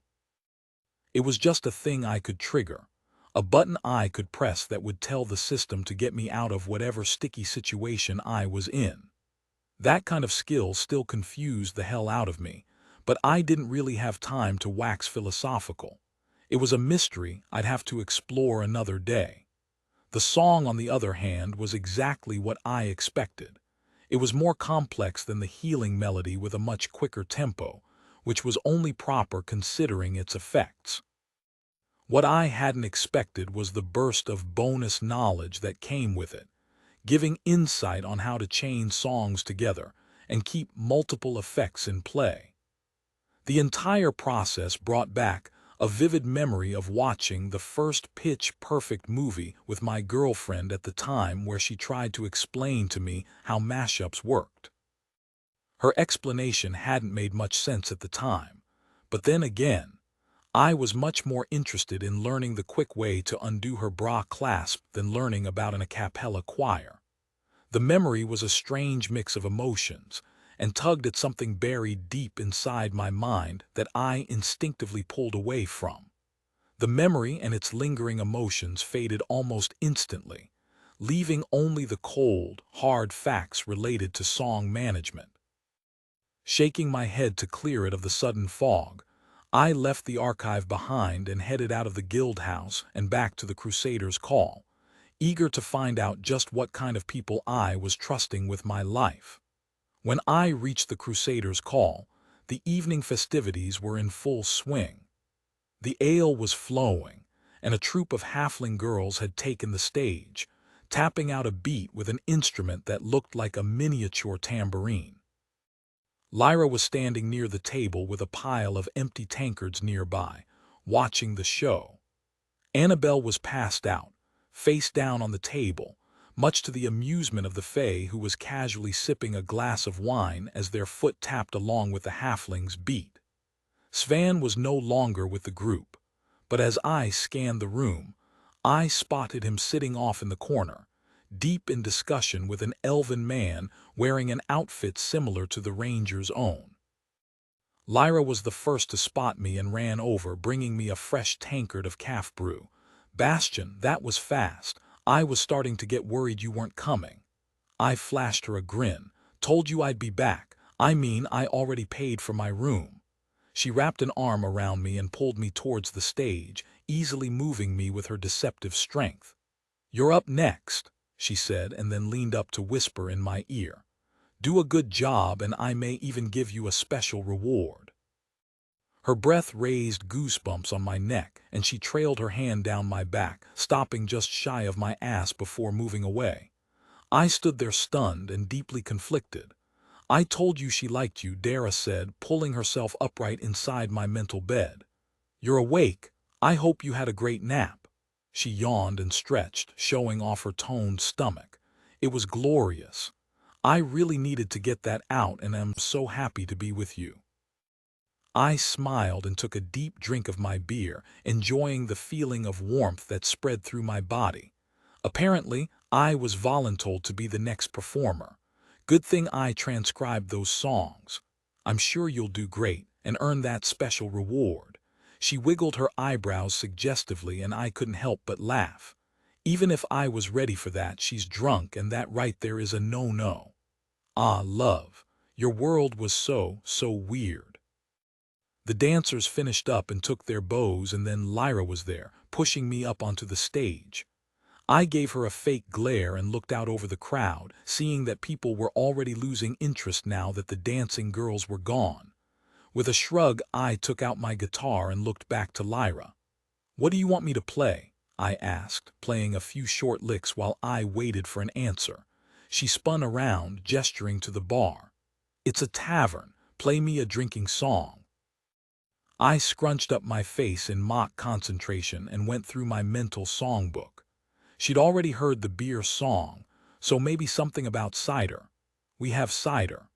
With a sigh, I played the opening notes to "Johnny Jump Up" and started singing. The song told the tale of the writer's first experience with a particular brand of cider that was traditionally stored in old whiskey barrels and picked up a lot of its kick. It was a popular drinking song performed by many artists over the years, and now I'd brought it across the cosmos to a brand new world. I stumbled a few times on the words, losing a little of the cadence as I changed out Earth terms and names on the fly that I hadn't realized were in the song, till mid-verse. The crowd didn't seem to mind, though, and Lyra was singing along when the chorus came up. Finishing the song with a bow, I put my guitar away and opened myself up to drink in as much essence as I could before stepping down. Plus 88 essence, 44 transferred to Dara. "You should practice that more often. Eventually it'll be as easy as breathing. Not a lot of opportunities for an essence-rich environment." I answered. "What do you mean?" "There's always ambient essence you can harvest. Sure, it's nothing compared to what you can get after a rousing performance, but it's there." So I could have been getting free essence this whole time. Nothing substantial, but practicing the skill will be helpful in the long run. Guess I've got some work to do then. When I stepped off the stage, Lyra slipped under my arm and handed me a tankard full of calf brew. "Now that's what I call a good start to a fun evening," she said and slapped me playfully on the ass. "Tonight we drink, for tomorrow we may die," she yelled and raised her tankard high. Drinks raised all over the bar as the crowd responded in unison. "To life, to death, and all the fun in between." She drained her mug and I followed suit, feeling a bit wobbly on my feet. I'd imbibed more alcohol in the few days I'd been in this world than in my entire life on Earth. The legal drinking age and my own caution had seen to that, and so I had almost no clue what my tolerance was. I'd heard enough horror stories about the unintended outcomes of some drunken adventures, so I resolved to rein things in before my good judgment went out the window. Lyra and the rest of my companions had no such issues. At some point Vel had sent his staff to bring Annabelle to her room to sleep off her overindulgence, and Ava had disappeared into the crowd, leaving Lyra and I alone at the table to enjoy the show as farmers and adventurers emboldened by their drink took turns on the stage, showing off one talent or another. As the night went on, she moved closer and closer until she was virtually plastered to my side, and quite drunk. When I heard her snoring softly on my shoulder, I decided it was time to turn in and shook her gently. I hadn't quite lived up to my goals of moderation, and was feeling a bit tipsy myself, which meant Dara's commentary and suggestions on what to do for the rest of the evening were quite spicy. "What room are you in, Lyra?" I asked, supporting her as we left the common room behind. She looked up at me with a small grin and handed me a key. Vel had given her the room next door to my own, which was a relief. I wouldn't have far to go to my own bed once I dropped her off. I opened her door and ushered her inside, sitting her down on her bed. She looked up with me with her emerald green eyes and grabbed the front of my shirt to pull me in for a kiss. Her lips were soft and everything I'd ever imagined they would be, and I felt my own desire welling up inside me, amplified by Dara's lust for the feisty redhead. The taste of alcohol on her tongue snapped me out of the moment, and I reluctantly pulled away, earning a confused look from the redhead. "Why did you stop?" she asked, blinking. "I can't do this," I said reluctantly. "You don't want me," she said, slurring her words slightly. "I've seen the way you look at me." "Oh, I do, I really do, but not like this." I stepped away. "You're drunk, I'm drunk. Neither one of us is thinking clearly." She tilted her head. "But I want you to." I raised my hands. "It's not just that, Lyra. There are things about me you don't know that I can't share. Hell, there are things about me even I don't know. Plus, there's someone else." She continued to look at me in confusion. "This other, she wouldn't want you to then." "I understand." I shook my head. "Oh no, she would definitely want me to, I just can't." I left before she could say something to change my mind. The mixture of the drink, Dara's leaking desires, and my own lust were a powerful cocktail that I was afraid might break through my wall of logic if I stayed any longer. "I'll see you in the morning," I said. "Sweet dreams." The walk back to my room was the hardest I'd ever taken, and as soon as my head hit the pillow, Dara pulled me into my mindscape where she showed me the lingering effects of the redhead's kiss through our shared senses. I didn't get much true sleep that night. Oceanoff. Calm Chapter 38. Oceanoff. Calm consequences to make up for the lack of a full night's sleep. Dara woke me up about an hour before sunrise so I'd be on time to meet our companions. My head was in much better condition than the last time I'd overindulged, but just to be sure I'd be completely recovered I chugged as much water as I could stomach. The inn was quiet as I left the room, most of the patrons probably still sleeping off the efforts of the night before. The doorway across the hall opened as I walked by, revealing the disheveled form of the elven ranger Svan had been talking with the night before. I opened my mouth to say good morning, but paused as an equally disheveled Svan appeared in the door and embraced the elf in a way that said they definitely hadn't been just talking about ranger stuff the night before. He caught my eye as I walked past, and I winked and waggled my eyebrows at him, earning an amused smile. I met Annabelle blearily walking down the hallway a bit closer to the common room area and handed her a water skin, earning a thankful smile. "Any chance one of those vials has a hangover cure?" I asked. She laughed and clutched her head. "Oh, don't do that. Even thinking hurts right now." She gestured to her travel-worn outfit. "Think I'd be wearing this if I had a formula like that? The noblest pay a fortune for something like that, and I'd be wearing silks." "Point taken," I said, taking back the skin and returning it to my bag. "Think we have time for breakfast before we head out?" she shrugged. "Oh yeah, the innkeeper used to be an adventurer too. He'll have all sorts of portable stuff for us to take. I'm sure of it." She was right. Vel had laid out a spread that would make a Vegas casino buffet jealous. Half of the food was your traditional breakfast fare, ready to be scooped up and eaten in the common room, but the other half were trays of pre-made breakfast burrito-like things.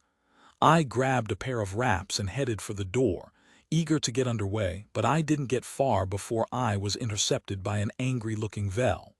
"Oi, Bard," he said with a growl as he grabbed me by the shoulder.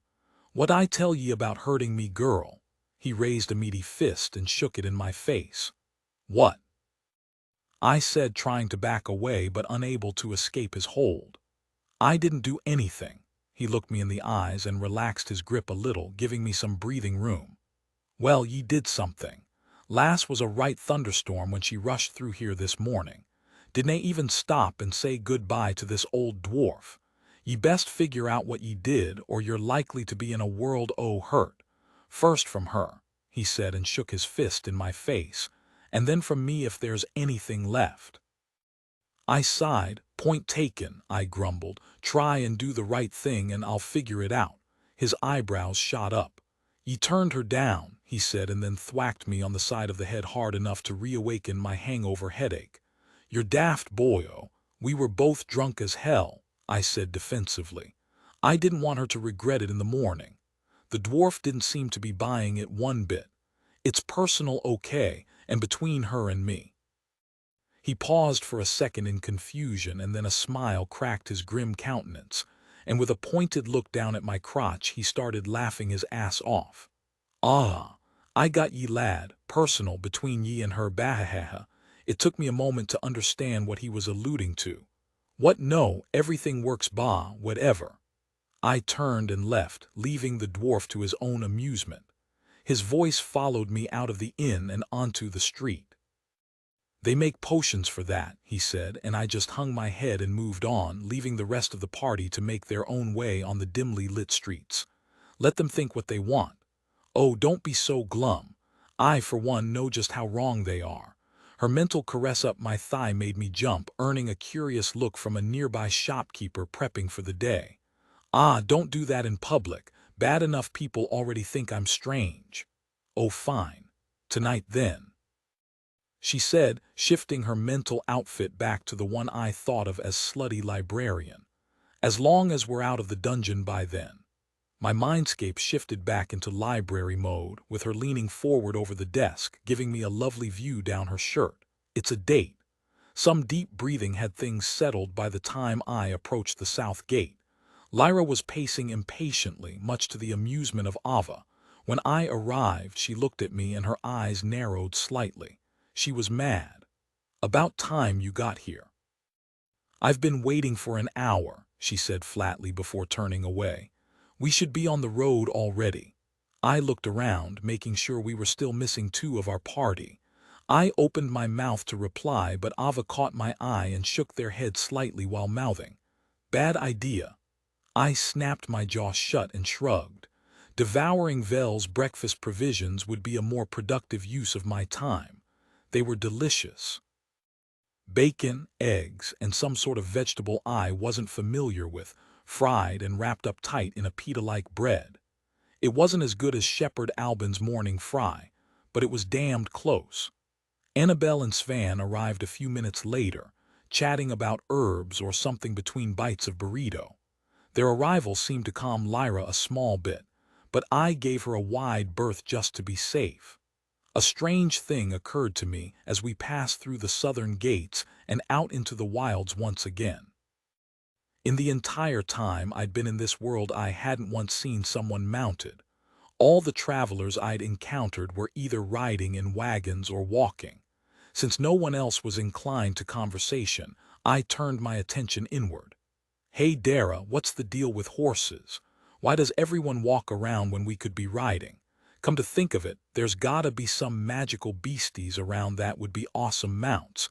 Unicorns, pegasi, wyverns, or something." "What do you mean? Ride on horses?" "Why would anyone do that to them? They already charge enough just to pull wagons. I can't imagine how much essence they would charge if they were going to suffer the indignity of letting some mortal ride on their backs." "What? The horses on your world let you ride them?" "Of course, they're just animals. Humans have trained them for centuries to be the perfect mounts until cars came along anyway." "Animals? What are you talking about? Horses are just as intelligent as you are." "You're shitting me." "No, well, shit. And I thought things were weird before. As to your other question, most people just don't see the need.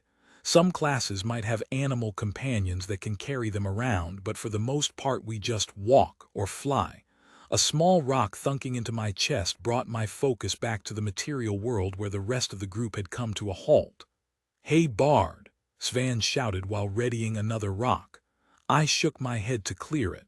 "Sorry about that, lost in thought." Annabelle looked to Lyra. "Promise me he's not going to zone out like that in the dungeon." "He handled himself just fine when we were attacked en route to Darkford," she said, giving me a long look. Giving the gnome a confident smile, I tapped my guitar case. "I'm an artist. Daydreaming and creating is kind of my thing, but in a fight I am 100% focused. I promise." Annabelle smiled and bounced away. "Good," she said happily as her vials and tools rang out like a demented wind chime. Svan gave me a curt nod. "Just see that you do your job. I have no intention of being spider food, however temporarily." Ava just looked at me silently and then turned to follow Lyra as she led the way down a pathway into the trees. Eventually, the woods gave way to a large clearing full of semi-permanent structures, like an old-school flea market.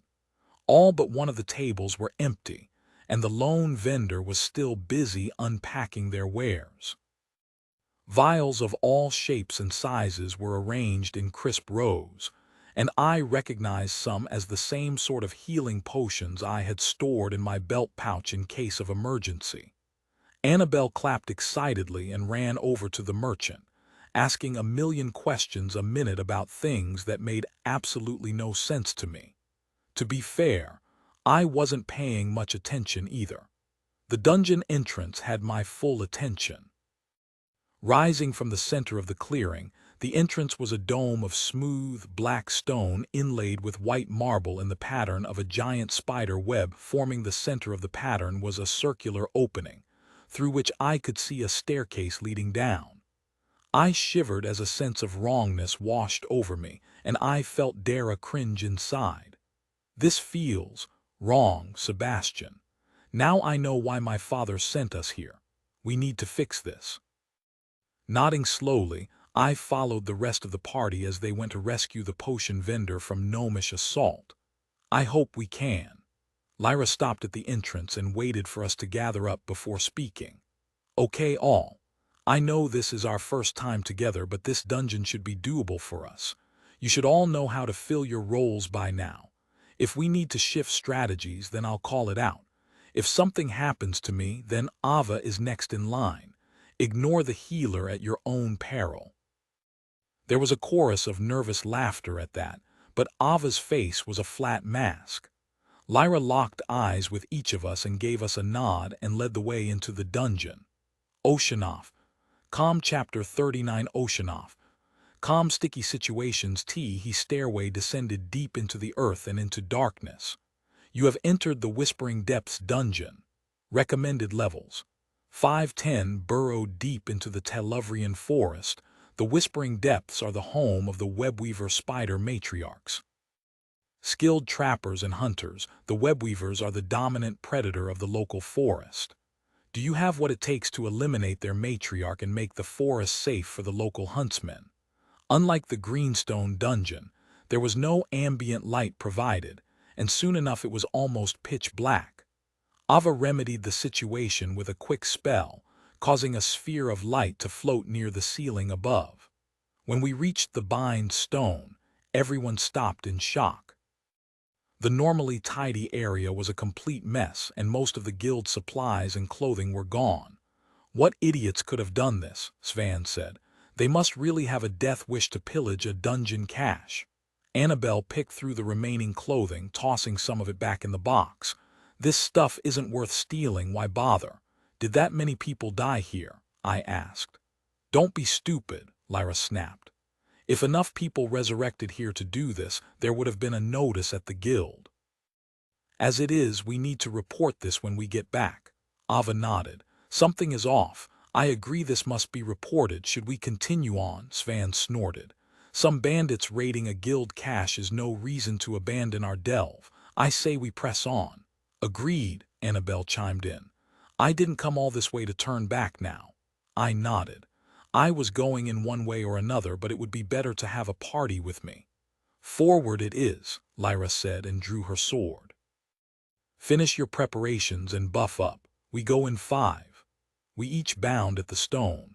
It was my first time using an actual dungeon stone, so I didn't know what to expect. It was surprisingly pleasant. As soon as I touched the stone, I felt a connection form, and knew that should I fall, my spirit would be drawn here for rebirth. At the very end of the process, I felt something strange in the stone, but couldn't put my finger on it. I didn't have any buffs other than my songs, so I took the time to loosen my saber and get my guitar out and tuned. Annabelle plopped down on the ground and pulled off a bandolier full of vials of varying shapes and sizes and started mixing. A pinch of this, a dash of that, and a bit of mana, and voila, she created some kind of alchemical grenade. Svan strung his bow and sorted through his quiver, meticulously arranging his arrow as he chanted something in an unfamiliar language that caused his eyes to glow briefly as a buff in the shape of a hawk appeared in his party entry. Lyra knelt down and chanted a spell to enhance both her armor's ability to block damage with a bit of threat generation added to the mix. That icon looked like a golden shield.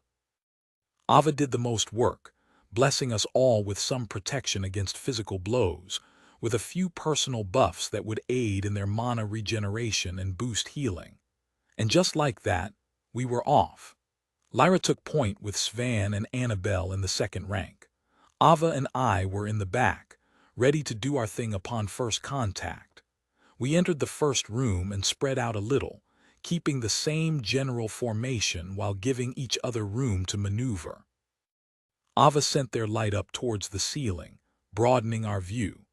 The room was a massive cavern complete with a forest of stalactites and stalagmites.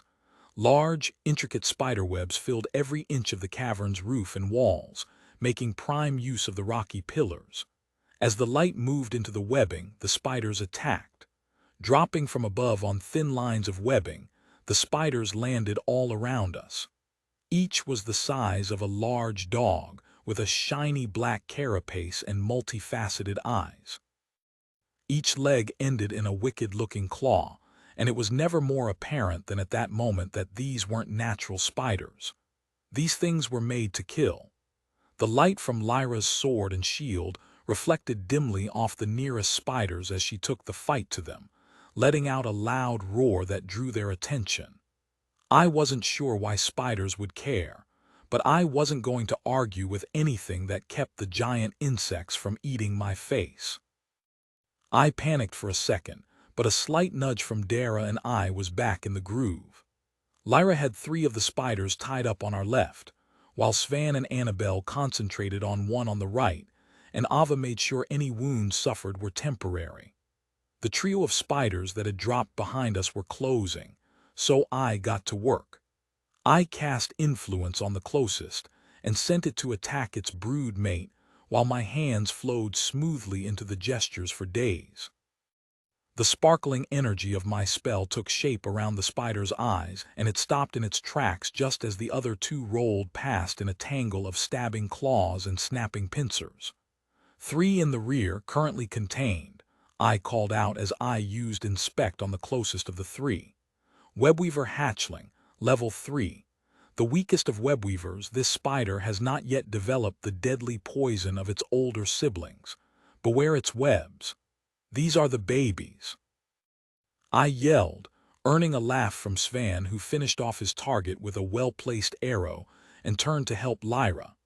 With my back clear, I swung my guitar around and plucked out the first notes of the Song of Quickening. A soft glow permeated the area, and I felt a tingle as my movements gained speed. My companions sped up as well and quickly turned the 3 remaining spiders in the front into piles of broken chitin and ick. The spider I'd turned on its companion was not looking so hot and folded a second later to a well-placed stab. Somehow knowing I was responsible for its brood mate's betrayal, the survivor skittered towards me, leaving a trail of ichor on the ground.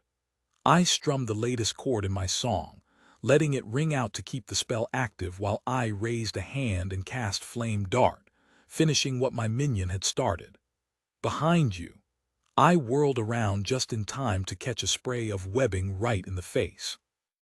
I toppled backwards, falling on my ass as the webbing solidified, trapping me in a sticky web. I struggled for a second before remembering my new get-out-of-jail-free card.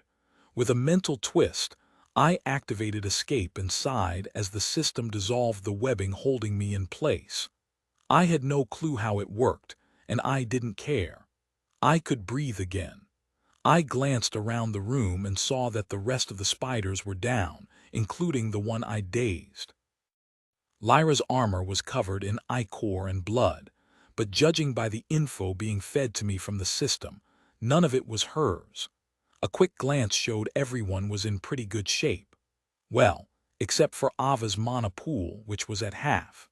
Annabelle skipped around the room, humming to herself as she looted the corpses and delivered the loot bags to the Fae who'd been designated to carry it all for some reason. Something about them being unable to break their word. Lyra looked around with a wild grin on her face. Now that was spectacular. Let's get ready for round 2. For that brief moment her anger seemed to disappear. She seemed so alive and so beautiful and completely in her element. When her eyes turned to me, that spark of anger rekindled and she looked away, scanning the rest of the cavern for something she could vent her frustration out on. She didn't have to wait long.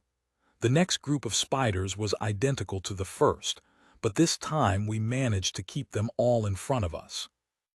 The Daze Influence combo meant I was able to control almost half of the enemies before switching to my songs. The fight took a little longer due to an unfortunate snafu when one of Annabelle's grenades broke my daze and Svan had to switch to melee until I could get it back under control. Annabelle didn't take her mistake well. "I'm so sorry, guys. I slipped on some spider gunk and my aim went wide. It won't happen again." Lyra grinned and slapped her on the shoulder.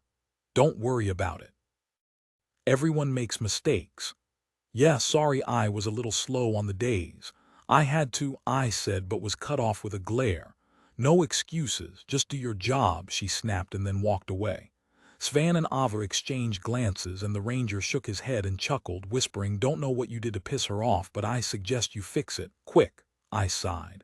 "That's harder than it sounds. It's okay, love, she'll come around. I'd be pretty pissed if you rebuffed my affections too." "Thanks." Annabelle walked over and looked up at me and beckoned for me to come closer so she could reach my ear. I talked to Ven. "Take this," she whispered and pressed something into my palm. "Guaranteed to solve your little problem." I looked down as she skipped away and saw what she'd given me. A small vial of blue liquid labeled with the picture of a massive, erect cock. God damn it. Oceanoff. Com Chapter 40 Oceanoff. Com We can make them bigger, stronger. WE finished off the next group of spiders like a well-oiled machine, and then took a break to rest up and take stock before moving on. Ava retrieved the spoils from their dimensional bag, creating 3 separate piles on a web-free section of the floor. Altogether, the spiders had dropped just over 1,500 essence in various denominations, a pair of healing potions, a bunch of random spider bits, and an unidentified ring shaped like one of those old-school Halloween plastic spider things. "That's not enough," Dara said as I looked through the loot with a big smile on my face. "What do you mean?" I asked. Dungeons work on very specific formula based on the levels of your party and the levels of the creatures, with a few other things thrown into the mix. That isn't enough essence for what you guys fought. Everyone else seemed to sense something was up too. Lyra looked over the pile and then at Ava. "That's all of it. You sure you're not missing anything?" The Fae shook their head. "That is all that was brought to me. 28 loot parcels as collected." "Damned peculiar that," Svan said and spit off into the webs. "The baby spiders are holding out on us." Annabelle pushed the essence crystals around with her boot. "Maybe the boss has something extra special." "Is that a thing?" I asked. Svan shrugged. "I've heard rumors. Lesser rewards for the normal monsters so the boss can have something spectacular." "Myself as well," Ava added. "I have seen no proof of such things, but several more practiced parties have hinted at it." That's not true. There's no such thing." I started to say something to that effect but had to check myself. I couldn't reveal what I knew without risking my own secrets. Lyra seemed excited by the prospect, and Annabelle was practically bouncing. "Based on my calculations, we've got almost 25% less essence than we should here, so if it's all being saved up for better loot later on, the potential is huge." I chuckled. "While that would be nice, it sounds more like a rumor than an actual thing." Ava shrugged. "Fiction or not, the fact remains that this dungeon is proving to be less lucrative than anticipated, so I hope the rumors are true." "Well then," Lyra said with a smile, "let's get this cleaned up and get going." The only way out of the cavern was a narrow tunnel leading deeper into the dungeon. It was barely wide enough for us to walk down single file. Since we were in a vaguely natural environment, Svan volunteered to take point. His tracking skills were more likely to detect any traps or pitfalls than the minuscule training I had. The tunnel was full of webbing that had to be cut away, but luckily it was old and easily cleared. Every so often something would go skittering overhead, raising our hackles, but none of the creepy crawlies decided to try their luck against us. As we left the tunnel, Svan motioned us to take cover as he scanned the room ahead. Ava kept their light hanging back so as not to give whatever the dungeon had in store any more warning. The ranger made his way back to us with a smile on his face. "There are 3 full-grown webweavers patrolling just ahead. I couldn't see any others past them, but the cavern goes on for a while, so there's probably more." Lyra turned to Annabelle and gestured to the spiders in the distance. "Do you have any spells that can hold one of those?" The gnome considered it for a second and then her face lit up in a bright smile. "Maybe. I've got a recipe that should put one out of commission for a while." The redhead nodded. "All right, Bard, you daze the one on the right. Annabelle, you do whatever it is you do to take out the one on the left. Then we burn down the middle while I hold it off. Any questions?" I shook my head. "Got it." Lyra led the charge, roaring to get the spiders' attention with me and the alchemist at her flanks. The spiders crouched down and leapt towards us, easily clearing the space between, almost too quick to register. The adult spiders were twice the size of the ones we'd fought before, with the addition of green venom dripping from their mandibles. As soon as my target was in range, I used Inspect and then cast Daze. Webweaver Adult, Level 6. The fully grown webweavers are quick, nimble hunters that excel both at trapping their prey in carefully woven webs and actively taking them down with their debilitating poisons. As soon as the spell took hold, I brought my guitar around and let the first notes of the Song of Quickening fill the air. Annabelle pulled a glass beaker from her belt and shook it up before throwing it right into the other spider's face. The glass shattered, releasing a marshmallow-like substance that grew at an exponential speed until it encompassed half of the spider's horse-sized body. The spider thrashed against the prison, shooting out a stream of webbing that barely missed the gnomish alchemist. "Ha!" Lyra yelled as she slammed into the remaining spider, discharging an explosion of light. "Nice spell." Annabelle threw an explosive vial at the main target. "Thanks."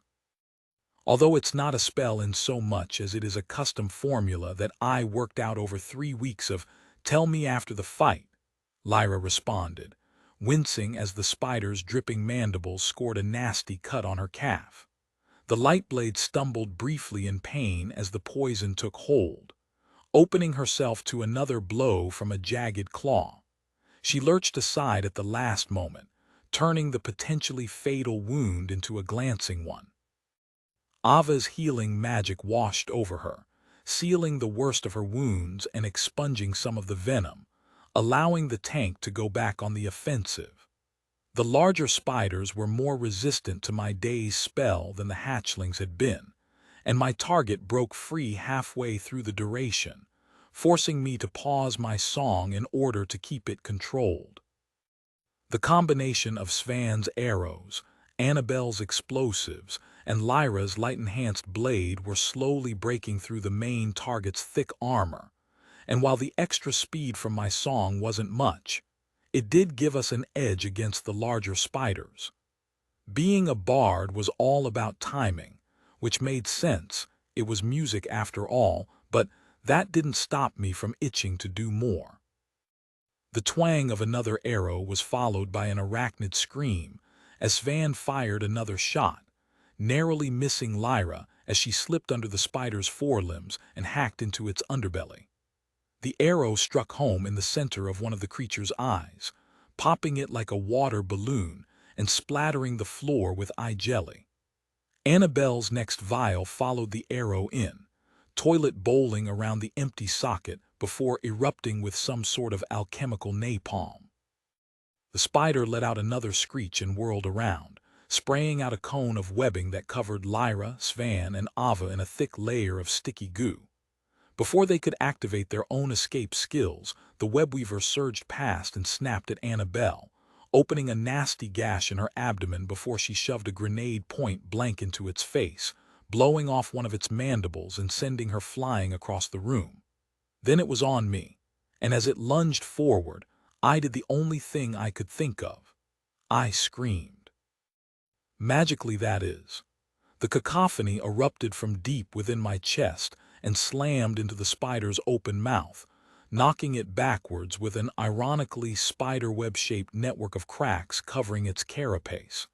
It landed right next to Lyra, who popped out of her web prison swinging. She went back to work with a passion, and as soon as Svan and Ava dealt with their own webbing issues, they rejoined the attack. The marshmallow-coated spider was starting to eat its way free from its prison and would be free soon, so we had to step up our game. I needed to help with the killing, so applying the same tactics that let me swap between songs, I added Flame Dart to my rotation.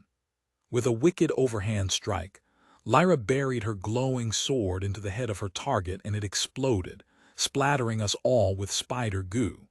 Without a pause, she moved on to the next spider.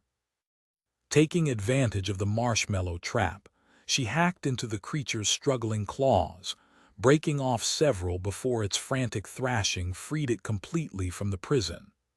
My dazed target was starting to show signs of breaking free as well, so I reapplied it and then dropped right back into the flow. My flame darts were nowhere near as damaging as either the gnome's grenades or Svan's arrows, but every bit of damage helped, and I won't lie and say it didn't make me feel a lot better about my role in the party. Dara kept a careful eye out for any other spiders looking to join in on the fight, so I was free to do my thing. Play, play, play, flame dart, play, play, play, flame dart.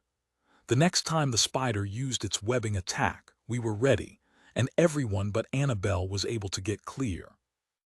Out of the corner of my eye, I spotted Svan taking careful aim at the spider. The tip of his arrow was glowing softly and seemed to grow brighter by the second. When it reached full power, he released the shot, and I watched in amazement as the missile transformed into pure energy and shot straight through the spider and into the stone behind. The arachnid stumbled to the side, and the recently freed Annabelle ran forward and tossed something into the hole left by the ranger's arrow, narrowly missing getting skewered herself by Lyra's next attack. "Watch what you're doing," the Lightblade yelled and stepped back. Annabelle just laughed like a madwoman and screamed, "Here comes the boom." There was a soft whoomp sound, and then it was raining spider bits. Ava glared down at the little gnome, but didn't get a chance to say anything as some flying spider shrapnel had broken my daze and freed the last spider to pursue its hunger for some fey flesh. The healer raised their hand and spoke a word of power, forming a shield of energy that took the full brunt of the spider's initial attack and reflected it back onto it. The spider squealed and raised its claws to strike again, but Lyra crashed into it like a freight train, hacking away like there was no tomorrow and driving it off. A new icon had appeared next to her name, showing she was under the effects of something called protective fervor, and I couldn't help but admire just how badass she was. The next time the spider lifted its leg to attack, I tagged it with a flame dart in the joint, causing a slight delay that gave Lyra all the time she needed to lop the limb off entirely.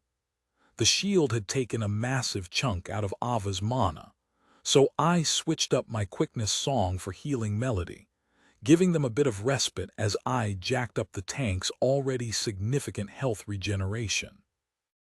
The final spider went down a short time later when Svan shot another one of his piercing arrows straight through its arachnid brain. Ava used the last of their mana to purge any lingering poison from the tank, which wasn't much. Her own abilities seemed to be geared towards mitigating all forms of damage, but it still hurt, and the expression of relief on her face as the last droplets of venom were expelled from her system was obvious. Annabelle dusted herself off and collected the loot, bringing it back for inspection right away. It was even worse than the hatchlings. There should have been over 400 essence plus other random loot, but instead there was barely 300 essence. No spider bits, no potions, nothing else. "It's just getting worse," Dara said sadly. "What could be sapping the essence? I'm more clueless about all this than you are. Are you sure that rumor about banking the loot isn't really a thing?" "Very sure." "Short again." "The boss must have some killer loot," Annabelle exclaimed. She was literally bouncing with excitement. Ava smiled slightly. "The potential is definitely there." "I don't know," Svan added. "Something is definitely fishy here." "Agreed," I replied. Lyra chuckled. "Maybe, but it's still something. If we quit now, we'll never find out." "We are already here," Svan said. "Might as well stick it out." Annabelle and Ava nodded their agreement, so I did as well. Lyra clapped her hands. "Good. Rest up, Rebuff, and we'll continue." There were only 2 adults in the next group of spiders, so I concentrated on keeping one dazed while we collectively dealt with its partner. The entire process made me admire Lyra's dedication to her role. I know I sure as shit wouldn't be able to accept the level of physical punishment she took on herself to keep the rest of us from being chewed on. She was crazy, but she was also amazing. And smoking hot. Dara chimed in. "Don't forget smoking hot." I didn't disagree. The loot was much the same as the first group. That is to say, about 30% short at 200 essence and a single poison gland that Annabelle practically drooled over. The rest of the party was getting more and more excited at the prospect of increased loot, but Dara was practically frantic about the whole thing, especially when the monsters started to change. The differences were small at first. Discolorations, missing limbs, and other small mutations, but as we fought our way through more of the hatchlings they became more pronounced and the loot started drying up. But the worst was the dungeon itself. The overall aura of the place just felt off, and I wasn't the only one that could feel it. Even the normally exuberant gnome was affected by the sense of oppression. "I don't like this place," Annabelle said, looking around at the cavern ahead of us. "This place is wrong," I said, shivering. "Was it like this before, Svan?" The ranger shook his head. "No, this is different, darker." Ava looked at us all with a flat gaze. "I don't see any quantified effects on any of us, but I cannot deny the feeling of wrongness in this place. Should we turn back?" "No way," Lyra responded with a growl. "If we turn back now, we don't even have enough loot for repairs. We need to take down the boss and get our payday." I shook my head. "There's no guarantee of that. Something is wrong here." Her eyes narrowed. "As if I could trust your judgment. You want to leave? Then leave." Leaving wasn't an option. I had a job to do, and it meant getting to the bottom of whatever the problem was. But it wasn't like I could tell them the truth. I sighed. "I don't want to leave. I just want to make sure we go cautiously." "Good," she replied. "Rest up and rebuff. There's spiders to kill." Oceanoff. Com Chapter 41 Oceanoff. Come to Mama W.E. made our way deeper into the dungeon, dodging spiderwebs that had the consistency of slime dripping from the ceiling.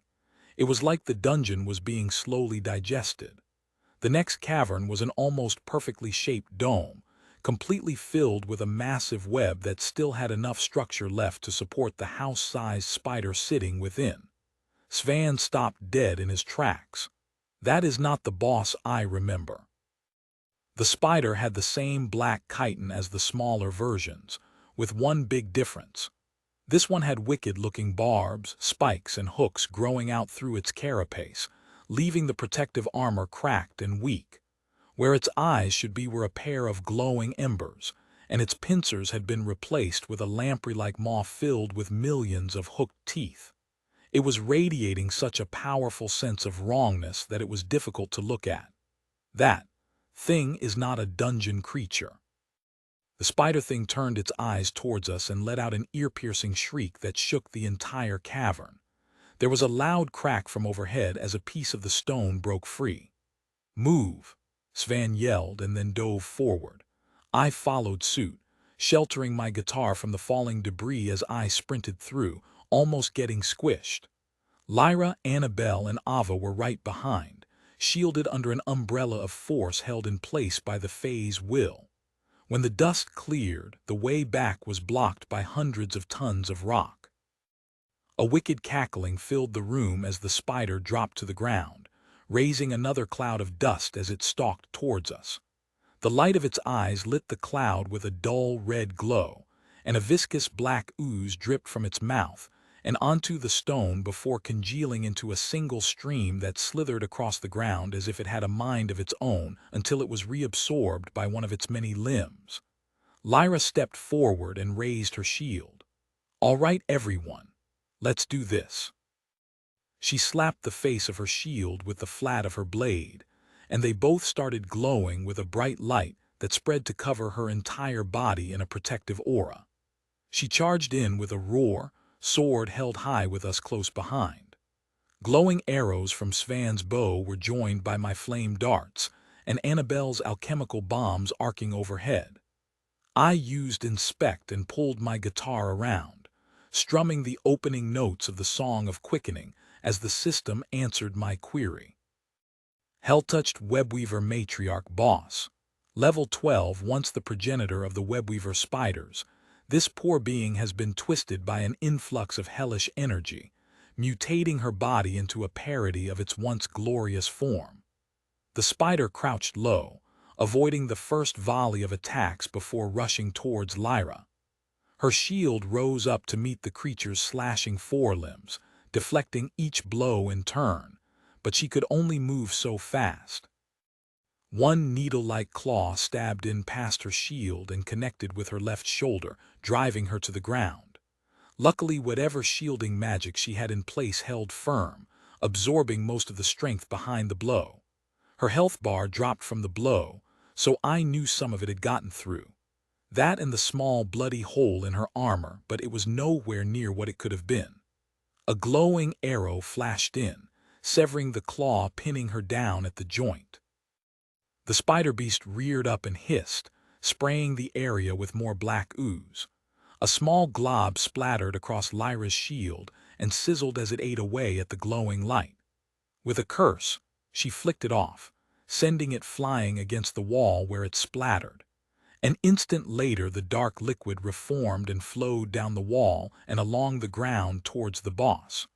A golden glow settled over the light blade, sealing her wounds as she went on the offensive. Her sword chopped and slashed, looking for the weak points in the creature's armor. "Take this!" Annabelle yelled and hurled what looked like the medieval version of a Molotov cocktail through the air. The beaker smashed on contact with the arachnid's already damaged armor and drenched it in flaming liquid. Svan's next arrow struck the burning armor and shattered it, exposing the squishy insides of the beast's musculature. A second and third arrow thunked into the squishy bits, cutting through muscle and causing the closest leg to go limp. The spider's mouth opened wide and black ooze started to bubble deep in its throat. "Watch out!" Lyra yelled and jumped to the side, just in time to avoid its attack. Opening even wider, the creature vomited out a geyser of black ooze that knocked Annabelle off her feet and coated her in the viscous liquid. The scream of agony that followed was enough to break my concentration and make me lose my place in the song. The black tar bubbled and boiled over the gnome's flesh, eating it away. Ava tried to heal her, but the magic couldn't penetrate the ooze. "Get her out of that, now!" Dara yelled frantically. "It's breaking her down into raw essence." I rushed over and tried to scrape the gunk from the pinned gnome, but it refused to let go. And then it was too late. In an instant, the river of ooze solidified and snapped back into the creature's mouth like a frog's tongue, taking Annabelle with it. Her screams cut off in a savage crunch as the maw snapped shut and my awareness of the little alchemist was gone. "Oh gods, not again," Dara yelled. What not again?" I said, not caring if anyone heard me. "The stone didn't work, Sebastian. It ate all of her, just like that giant." "Ah, fuck," I said. "Focus, people." Lyra yelled and slashed into the side of the boss's jaw, releasing a stream of tainted ichor and driving the monster backwards. Svan pulled out all the stops, raining enhanced arrow after enhanced arrow into the beast's flanks. Huge chunks of carapace broke free with each arrow, exposing more of the spider's insides. Lyra followed after, cutting into the delicate muscles while dodging the hook and thorn-covered counterattacks. A well-placed slash severed a large swath of arachnid muscles, and the legs on its left half gave way, almost crushing her under its weight. I slowed my song and targeted the breaches in the armor with flame darts, and even Ava joined on the offensive with a ray of holy light that seemed to do way more damage to the creature than it should have. With a rending crack, the spider's body split in two, as a massive creature straight out of my nightmares burst free from its meat prison, spraying the area with gore. Oceanoff. Com Chapter 42 Oceanoff. Com unexpected guests a S if the spider boss hadn't been freakish enough. The monster birthed from its ruined corpse took things to a whole new level. Its flesh was an amalgamation of screaming faces locked in expressions of agony. Spikes and hooks of bone poked out through jagged rips and tears that only added to the sheer horror. Each wound was weeping an unholy mixture of blood and black ichor, coating the void demon, for that's the only thing it could be, in a thin layer of ick. A giant set of asymmetrical horns adorned its brow, causing its head to tilt slightly to one side. In fact, its entire left side was drooping, as if the creature hadn't quite finished cooking yet, and its eyes and maw were the same it had sported in its former arachnid form. It cackled as it ripped itself free of its ruined shell and lashed out at Lyra with a clawed hand. She raised her shield and absorbed the blow, skidding backwards along the slime-covered stone. Slowly and deliberately, the demon stalked forward, scanning the room for its next meal. When its eyes settled on Ava, Its mouth formed into a hungry smile. It lunged forward almost too quickly to be perceived, with its maw open wide enough to swallow the Fae whole, and Ava's eyes went wide in fear. I cast Daze as quickly as I could, trying to give the healer time to dodge, but the demon didn't even seem to notice. "No!" Lyra yelled and charged in, activating her fervor ability as she stepped in front of the Fae and knocked the demon's gaping mouth aside with a backhand blow of her shield. She hacked into the screaming faces making up the demon's skin and growled. Every slash opened long rents in its unholy flesh, but it didn't seem to care. It was enjoying the pain. It swatted at Lyra again, treating her more as a nuisance than an actual threat, and rose to its full height. Svan peppered it with arrows and I cast flame darts as quickly as I could, but it seemed to be energized by our attacks. It languidly stretched, tearing the wounds in its mosaic flesh open wide, allowing more of its blood and bile to spill out onto the ground. Dara's hackles were fully up, and I could feel the burning hatred of 1,000 suns radiating from her as she looked out at the demon through my eyes. "We have to destroy it, Sebastian. It has no place in this world." "I'm trying," I said, completely abandoning my guitar in favor of a continuous volley of flame darts. It looked down at us and smiled. "Your souls will do nicely to open the way, mortals." Its voice clawed at my psyche, and my lizard brain was screaming at me that we needed to run. Only the resistance granted by Dara's presence let me resist the wave of terror. Lyra and Ava must have had their own protections against such things, but Svan wasn't so lucky and fled. "What the hell is this thing?" Lyra yelled. Ava dropped their shield and replied, "A pain demon. I fear we may be in a bit over our heads." The demon cackled and reached down into the carnage at its feet, pulling out giant whip covered in barbs and hooks. With a casual flick of the wrist, the weapon extended across the room and wrapped around the fleeing ranger's legs. A mighty tug on the weapon brought the screaming ranger halfway back to the demon, and only Lyra's renewed attack on the creature kept him from having another snack. "Die, abomination!" she screamed as she drove her sword deep into its side and released a pent-up ability. Golden light exploded from the wound, completely dissolving a good portion of the demon's chest. Hissing, it clawed at her as she moved past, catching only air. She ducked under the blow and counterattacked with another slash that severed 3 of the creature's 4 fingers and split its hand in 2. Ava went on the offensive as well, conjuring bolts of bright light that hammered into the demon's flank, burning away more of its howling flesh as it tried to deal with the determined light blade. A slash of its intact hand caught Lyra mid-attack, opening a pair of wide gashes through both her armor and flesh. She grunted in pain and spun away, using the force of the blow to carry her out of range of any follow-up attacks. The demon was fast. It cackled and pounced, grabbing her with both hands and pinning her arms to her sides. She struggled and flexed in an attempt to break free but was unsuccessful, earning a snicker from the demon as it raised her towards its mouth. "No!" I yelled and stepped forward, hoping I could get into cacophony range before it was too late. I made it maybe 2 steps before something slammed into me from behind, knocking me aside. It was Svan, or what was left of him, charging the demon. His legs were a mess of torn flesh and leather, and the brief glimpse I got of his eyes revealed those of a man who had lost all control. A mad howl echoed through the cavern as he attacked, clutching his twin short swords with all of his strength as he hacked into the demon's legs and groin. With another hiss, it threw Lyra into the cavern wall where she collapsed in a heap. The system told me she was still alive, and Ava's healing magic made sure she stayed that way. The demon reached down and grabbed Svan, who continued to hack and slash at the demon with no regard for his own safety. Blood and ichor covered the ranger and demon both as the short blades carved deep furrows into the demon's body, but the demon just smiled. I rushed in and cast cacophony, blasting it with a wave of discordant sound.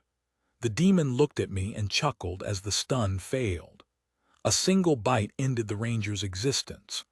Ava's face went cold as they finally realized the true peril we were in, and they started to back away.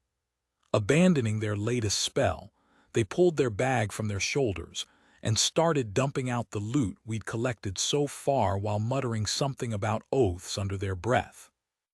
The demon turned on the Fae next and began to close the distance. "You will be a tasty treat, child of Sai." The Fae looked me right in the eyes, and I saw a brief flash of regret in their pupilless eyes as they mouthed, "I'm sorry," and activated some sort of ability. The air was suddenly filled with the scent of a forest grove on a warm summer day, and then Ava was gone, leaving me and Lyra alone with the demon. A small bundle of information at the edges of my awareness disappeared as he left the party. At least his light stayed. "That all you got?" Lyra called from across the room as she pulled herself back to her feet. Her armor was ruined, but her gaze was as hard as steel. The demon turned towards the light blade and charged, slashing with its uninjured hand. Lyra's answering parry resulted in another partial amputation for the demon, and it hissed in fury.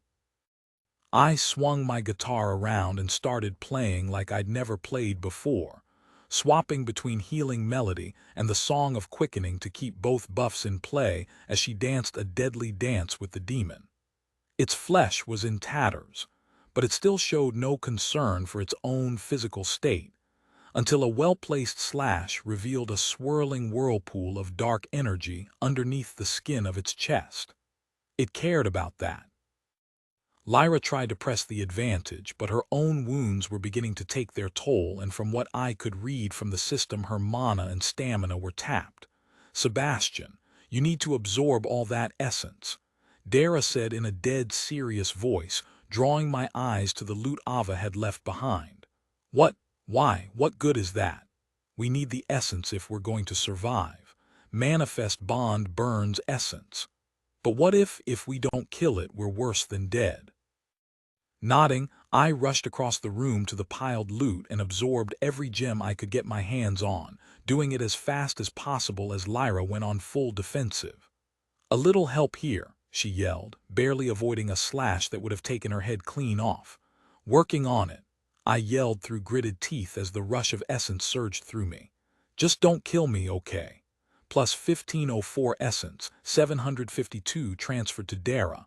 "What?" she yelled, distracted for 1 second too long. The demon lashed out, knocking her shield to the side and impaled her on its claws, lifting her like a ginger kebab towards its mouth. "No!" I screamed and activated Manifest Bond. Power surged from deep within me and I felt my connection with Dara burst wide open. Every fiber of my body was suffused with raw power as it changed. My skin took on a decidedly reddish tinge as my nails grew into shorter versions of Dara's claws, and a pair of horns sprouted from my forehead. With a thought, I leapt across the room, drawing my saber in midair. I landed on the demon's back, sticking my boot into the screaming mouth of one of its many faces for purchase as I drove the blade through its back. It roared and whirled around, dropping Lyra as it shifted its focus to me. It grasped at me with its claws, scrambling to reach me as it turned in place. I sank my newly minted claws into the creature's flesh and held on. A jab of pain in my foot grabbed my attention. The mouth I was using as a foothold had bitten me. Hard. "Hurry. We can't maintain this for long," Dara yelled, pulling my attention to the pool of unused essence at my core that was burning away by the second.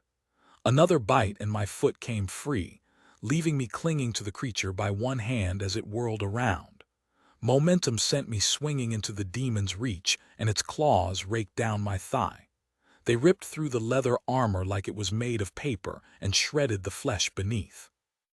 I gasped out in pain and lost my grip. The burning in my stomach increased as my flesh healed at superhuman speed. I felt like Wolverine as I rolled back to my feet and went back on the attack, meeting the demon head-on as it turned to finish off what it thought to be a helpless foe.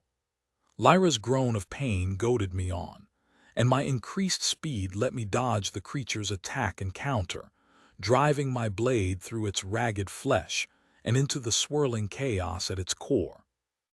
The beast screamed as the blade plunged in but quickly recovered, knocking me away with a quick backhand. I landed on my feet and raised my blade to attack but stopped dead in my tracks. The blade of my saber was gone. More than half of the blade had been burned away, leaving barely a foot of melted, misshapen steel attached to the hilt. "Use me," Dara said, projecting the image of the packed blade into my mind. "But what if it won't hurt me? This is what I was made for." Nodding, I rushed back in, bringing the packed blade into being as I closed the distance. The drain on my essence pool tripled, and I knew I'd only have one chance to finish the fight before I ran out of gas. Ah, a warlock. 2 souls for the price of 1. It hissed and reached for me. Amusingly, its straightforward attack was something I'd trained against thousands of times in my earthly life, and with my enhanced stats, it was simplicity itself to block the attack and step inside its guard, regardless of our size difference. Knife work hadn't been a big part of my training, but we'd learned enough to know that putting the pointy end in the bad guy was the intended goal. So that's what I did. Using its own momentum against it, I leapt forward and drove the pack blade into its swirling heart. The demon let out a shrill shriek of panic and clawed at my back, peeling strips of flesh from my bones. The surge of essence that pulsed through the packed blade and into me was more than enough to heal those wounds and counter the pain. I could feel Dara thrumming in my hand as we drained the essence from the demon's core. "Yes," she moaned, and I couldn't blame her. The rush was intense. The demon fell backwards, and I followed, keeping the blade firmly embedded in its heart as it thrashed under me. I don't know how long it took before its struggle slowed enough for me to notice. The sheer quantity of essence was enough to eradicate any sense of time from my mind. Eventually, the raging river slowed to a small trickle, and the demon's physical body started to deflate until I was lying on top of a writhing pile of mush. With one last pull, the demon's core popped like a bubble, leaving behind a golf ball-sized black pearl. With the threat gone, I unsummoned the packed blade and released the manifest bond skill. I was supercharged with essence, and now that I wasn't constantly burning it to power my limbs, I felt like I'd been hooked up to a battery. Everything was thrumming. Physically, though, I was spent. My limbs felt weak and refused to cooperate for a good minute, and it was only the sight of Lyra bleeding out nearby that got me moving again. Dara had gone silent in my mind, and when I looked inside, I found her floating inside a cocoon of solid energy, oblivious to the world. I crawled over to Lyra and breathed a sigh of relief when I found her still alive. Without wasting another second, I pulled a pair of healing potions out of my bag and poured them down her throat. A bit of color returned to her skin, but she was still bleeding heavily, so I pulled out another potion and did the only thing I could think of. I poured it directly onto the wounds. The red liquid bubbled and frothed as it hit the blood, and Lyra woke up with a yelp. Her eyes were wide and unfocused for several seconds, and then she locked eyes on me. With a growl, she pushed me away. "Get away from me, traitor. I can't believe I almost fell for your lies." I held up my hands and backed away. "Whoa there, what are you talking about? You think I didn't hear," she hissed. "That I didn't see you and your horns? Did you lure us here so your demon masters could eat us?" "No, I had nothing to do with that thing. I didn't even know it was here until it popped out of the spider." "Lies," I sighed and shook my head.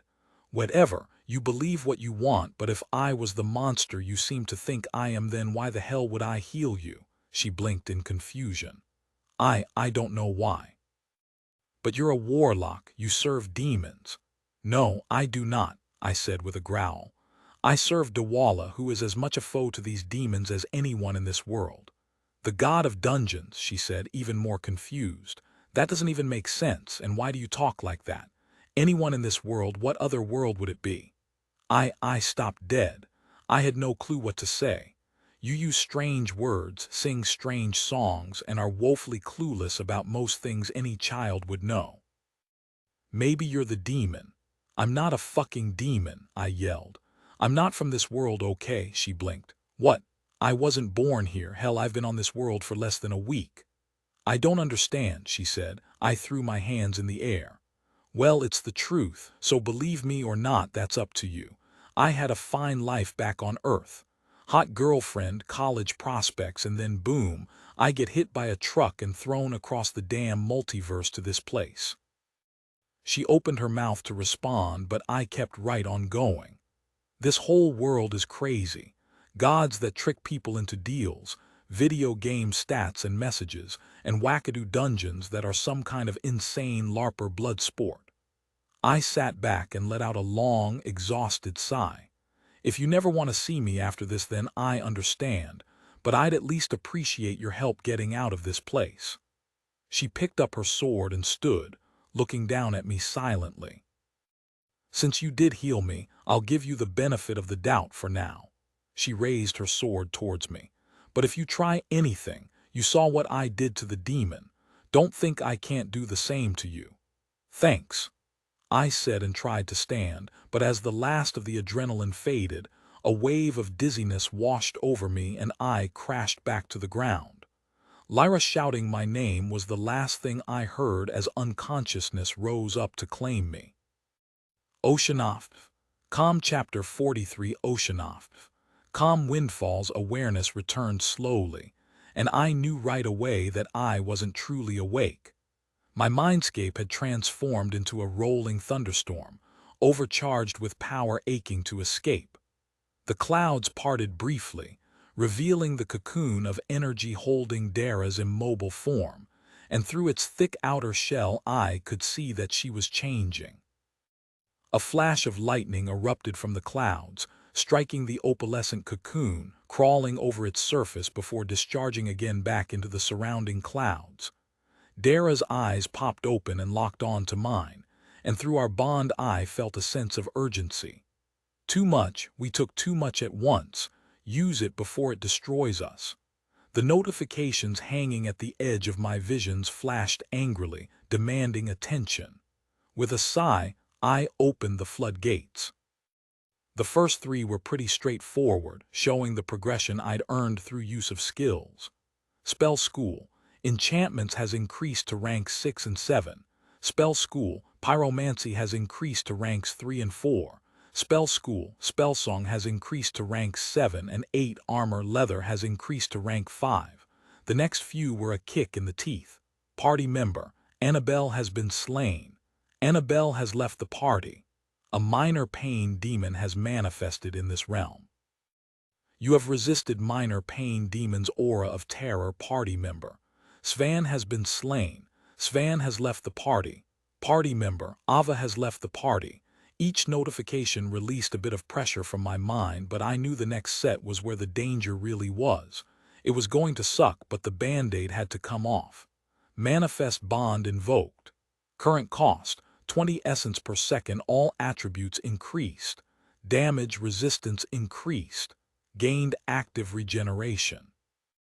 Essence. A series of essence losses followed until I brought the blade to bear. Packed blade formed. Essence plus 60 essence, 30 transferred to Dara. Plus 30 harvesting XP minus 20 essence plus 70 essence. 35 transferred to Dara. Plus 35 harvesting XP. The wall of notifications for my draining of the demon almost made me black out again, and some instinct took over and forced the system to condense the entire slew of messages into a summary that was much easier to process. My harvesting skill shot through the roof, gaining tons of experience with every second, and as the skill rose, so too did the amount of essence I drained. The whole thing had been a blur, and I couldn't even remember how long it had taken, but the end results were staggering. No wonder my mindscape looked like the inside of one of those static balls.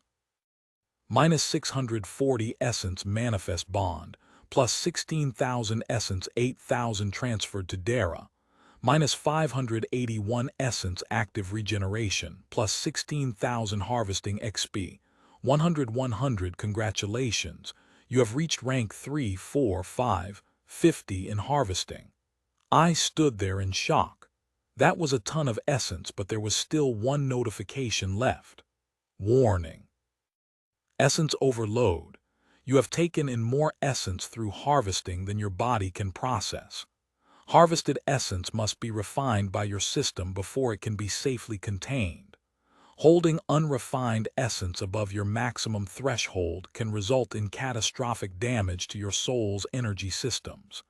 Essence in excess of your capacity must be used immediately to avoid damage. Time remaining 000145 shit. I had to spend a crap ton of essence in a very short period of time, so I popped open my character sheet and got to work. At least Dara's cocooned status finally made sense. She'd been saving up essence for a while and probably had less time than I did to lock in some upgrades before it was too late. As I read through the stats, I couldn't help but wonder what was going on back in the dungeon.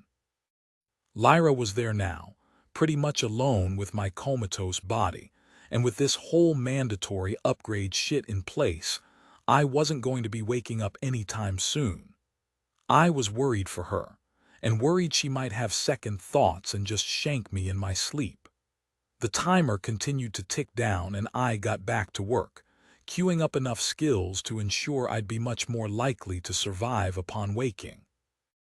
Lightning lit up the world as I confirmed my selections, converging on my mental body from 1,000 directions, and consciousness fled once again. Oceanoff. Calm interlude, embers from ashes be lewdy and weak. The dungeon lord struggled against her chains, tearing wide wounds that had finally scabbed over without the ministrations of her captor. Her reserves were tapped, and she could feel the core beneath her dying. It took all of her effort to raise her head enough to see the pool below, and she knew that if she couldn't hang on, her soul would be the key that unleashed hell upon the world. Something had changed. The overwhelming malevolence that had pressed down on her since the instant the cultists had invaded her sanctum was somehow less today. A brief spark of hope was rekindled, and she closed her eyes. "Lord Dawala, hear my prayer," she whispered, and somewhere far away she was heard. Oceanoff. Calm Chapter 44 Oceanoff. Calm only fools rush, and I woke up in complete darkness and sat bolt upright as the results of my essence expenditures rushed through my body. Upgrades complete. 3,500 essence has been invested into your magic attribute, raising it from 8 to 10. First attribute threshold reached.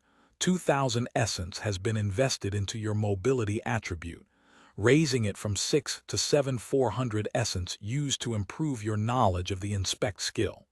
New rank. 5. 1,000 essence used to improve your knowledge of the manifest bond skill. New rank. 5. 400 essence used to improve your knowledge of the pyromancy spell school. New rank. 5. 700 essence used to improve your knowledge of the summoning spell school. New rank. 5. My muscles felt more responsive, but that was nothing compared to my magical senses. I could almost feel the environment around me, like some kind of magical echolocation, and that was nothing compared to my internal system. The network of magical veins and arteries had widened significantly, creating an ever-expanding root system connecting the blazing core of mana at my center to the rest of my body. The enhanced senses meshed well with the new insights that came with the improved spell school ranks, and increasing inspect should allow me to get more information from the system when using the skill. The new rank of manifest bond unlocked some interesting options, but more importantly made the skill much more efficient. 15 essence a second was still a hefty price to pay, but it was a hell of a lot better than 20. More bang for my buck. With the 2-spell schools hitting 5th rank came 2 new spells, both great additions to my repertoire. New spell acquired, spell, Wall of Fire School, Pyromancer type, damage/control range, medium duration, 5 mins rank calling forth the primal flames from the elemental planes.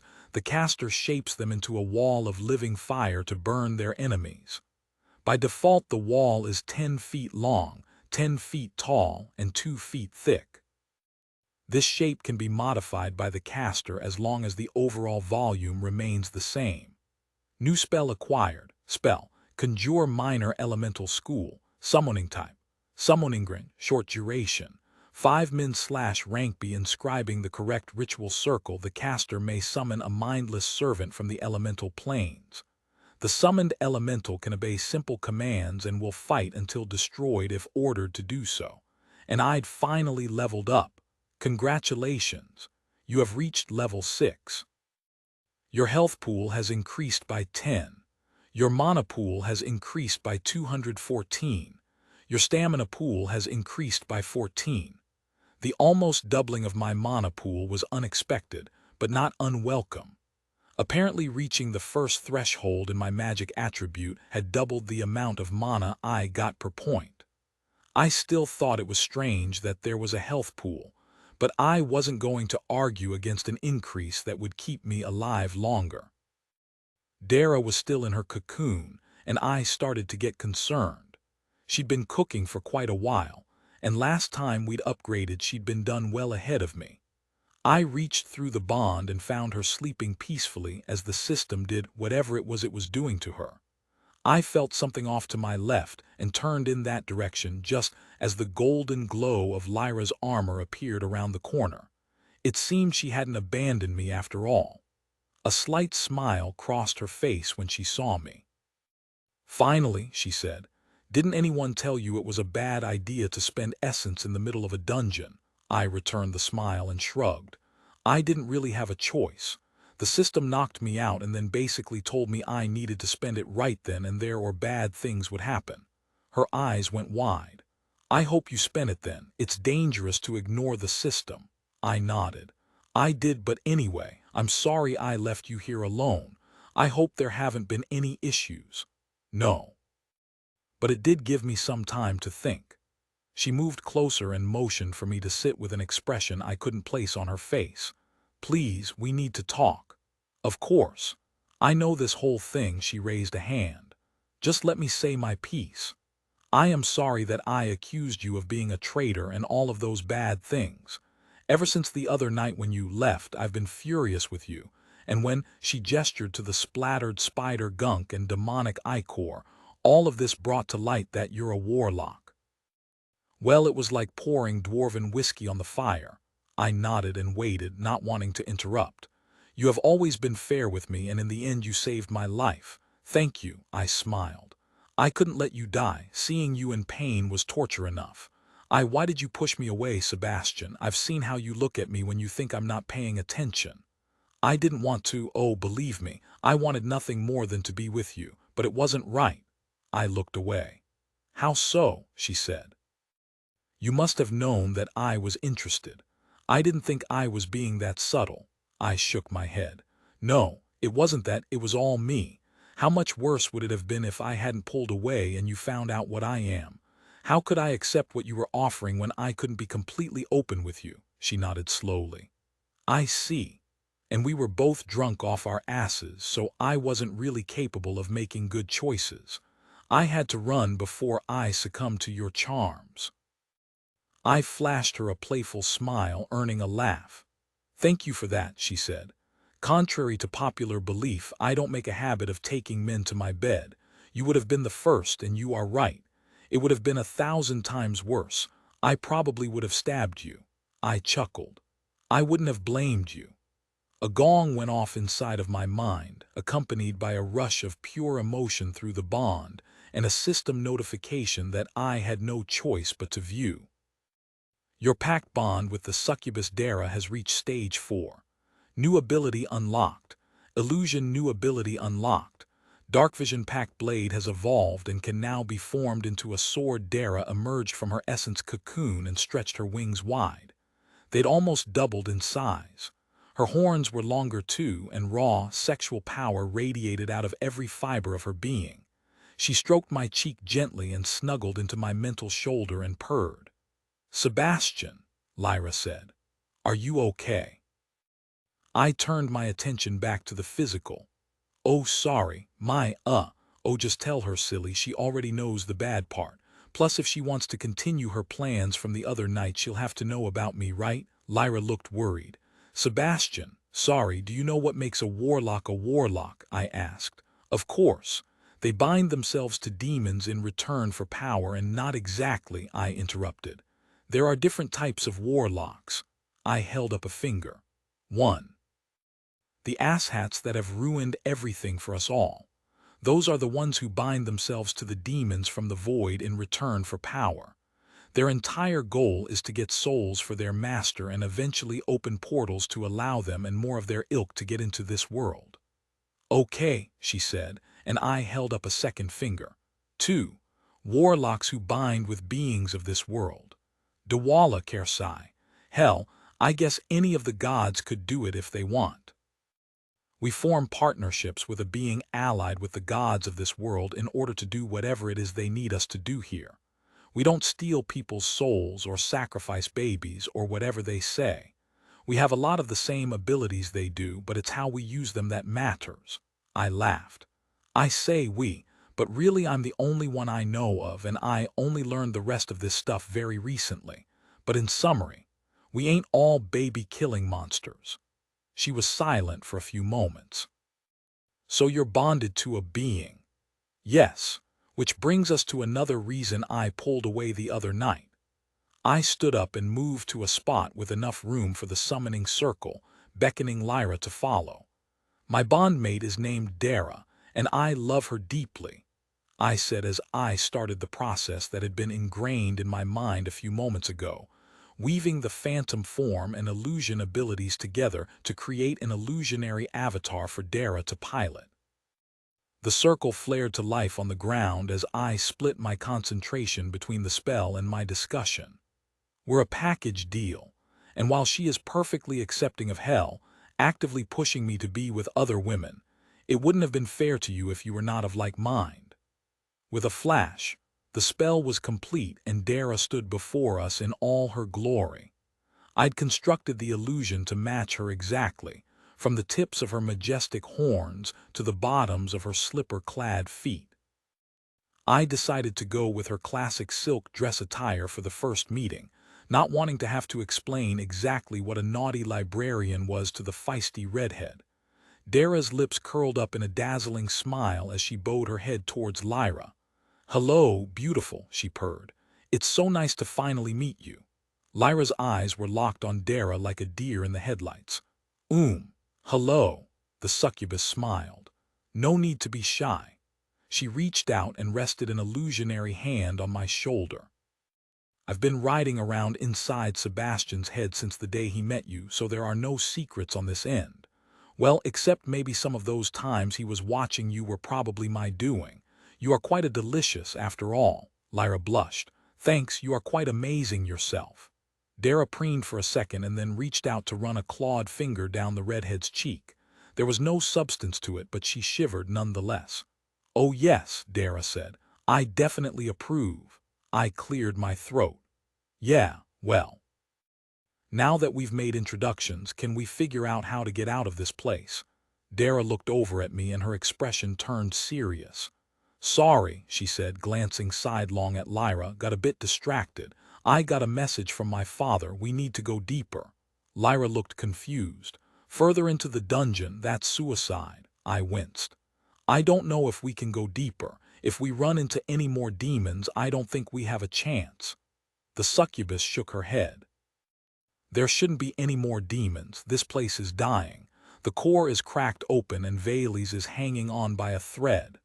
She put a hand on each of my shoulders and looked me right in the eyes. "If she dies, the portal will open and it will be the start of another demon incursion." "Shit," Lyra cursed. There hasn't been a full incursion in more than 50 years. The last one almost destroyed an entire city." She looked at me. "We have to stop it." Dara flashed her a grateful smile as I replied, "Of course we have to stop it. I just don't know how." "I do," Dara said. "We just have to get there fast." Oceanoff. Com Chapter 45 Oceanoff.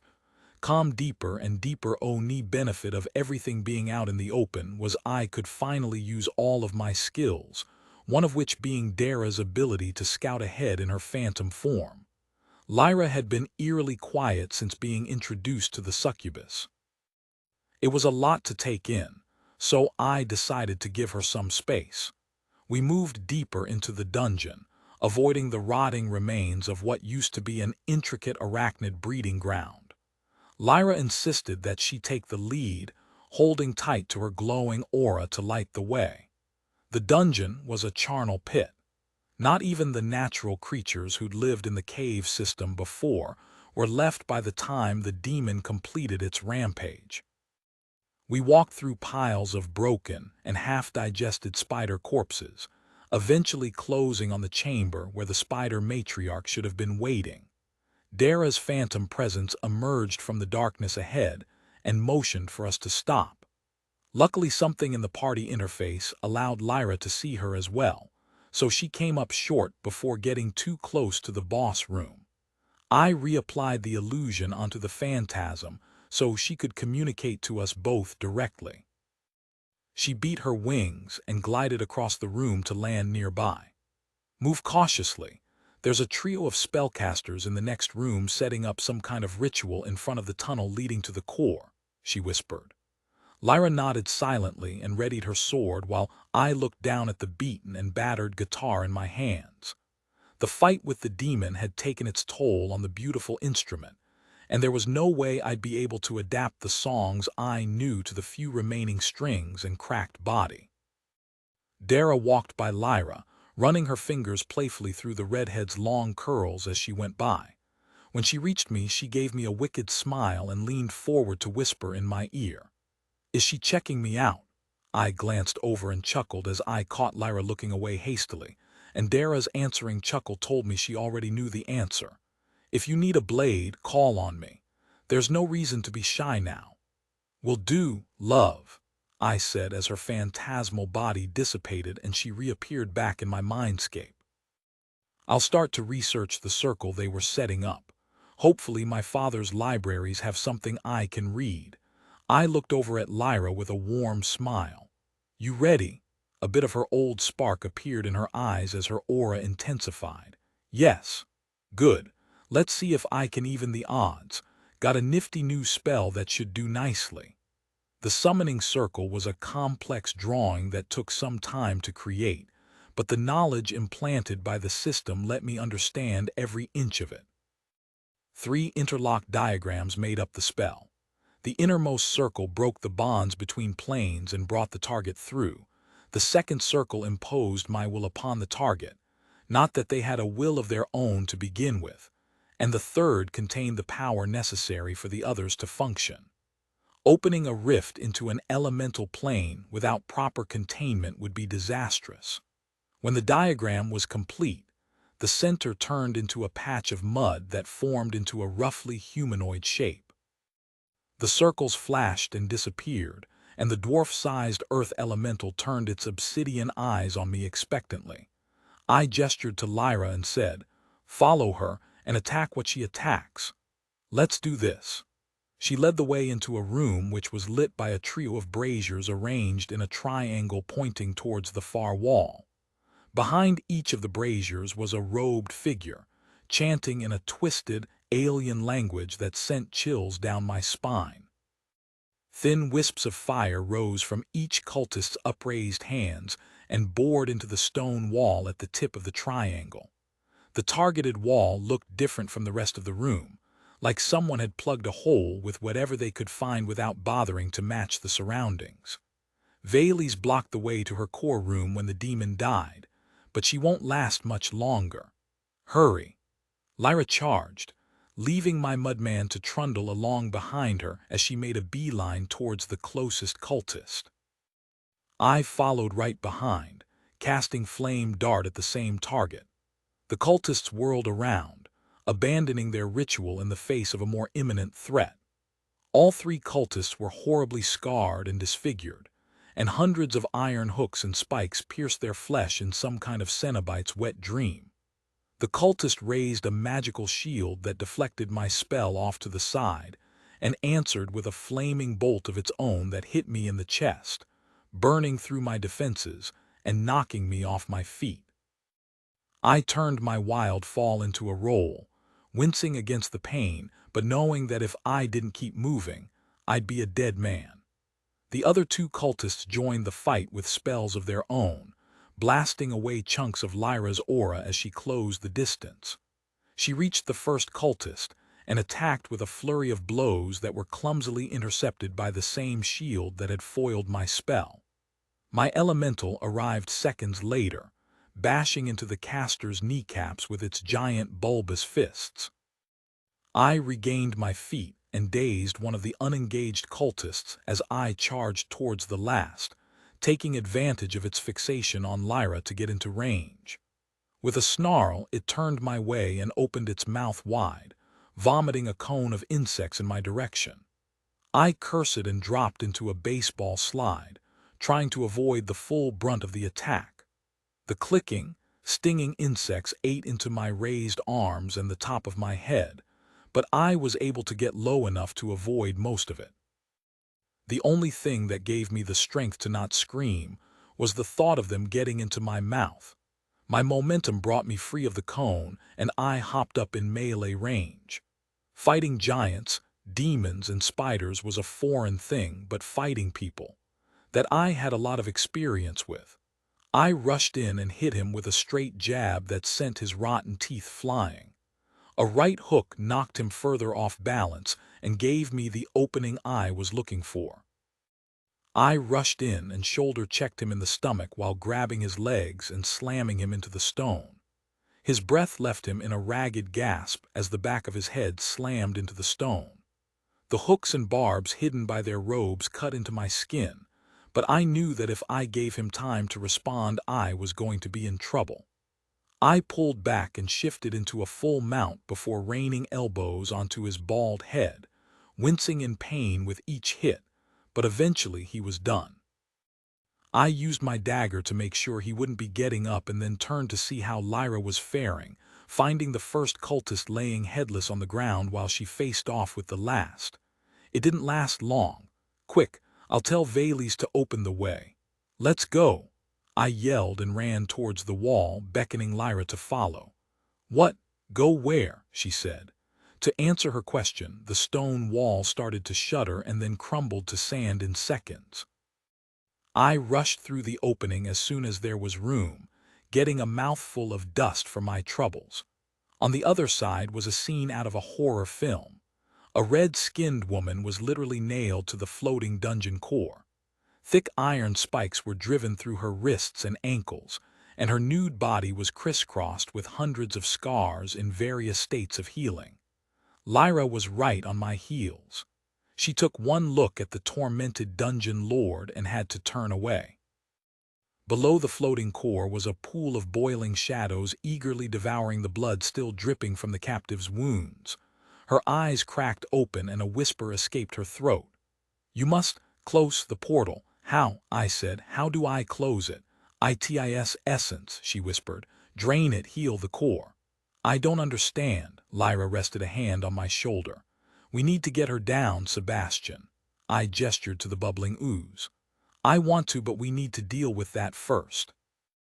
"Dara, can we do what she said? It should be the same as the demon.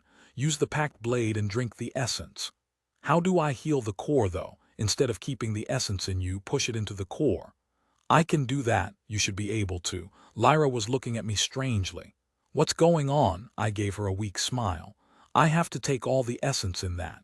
I pointed to the ooze and put it into that. I pointed to the floating core. "Is that safe?" she asked, concern in her voice. I shrugged.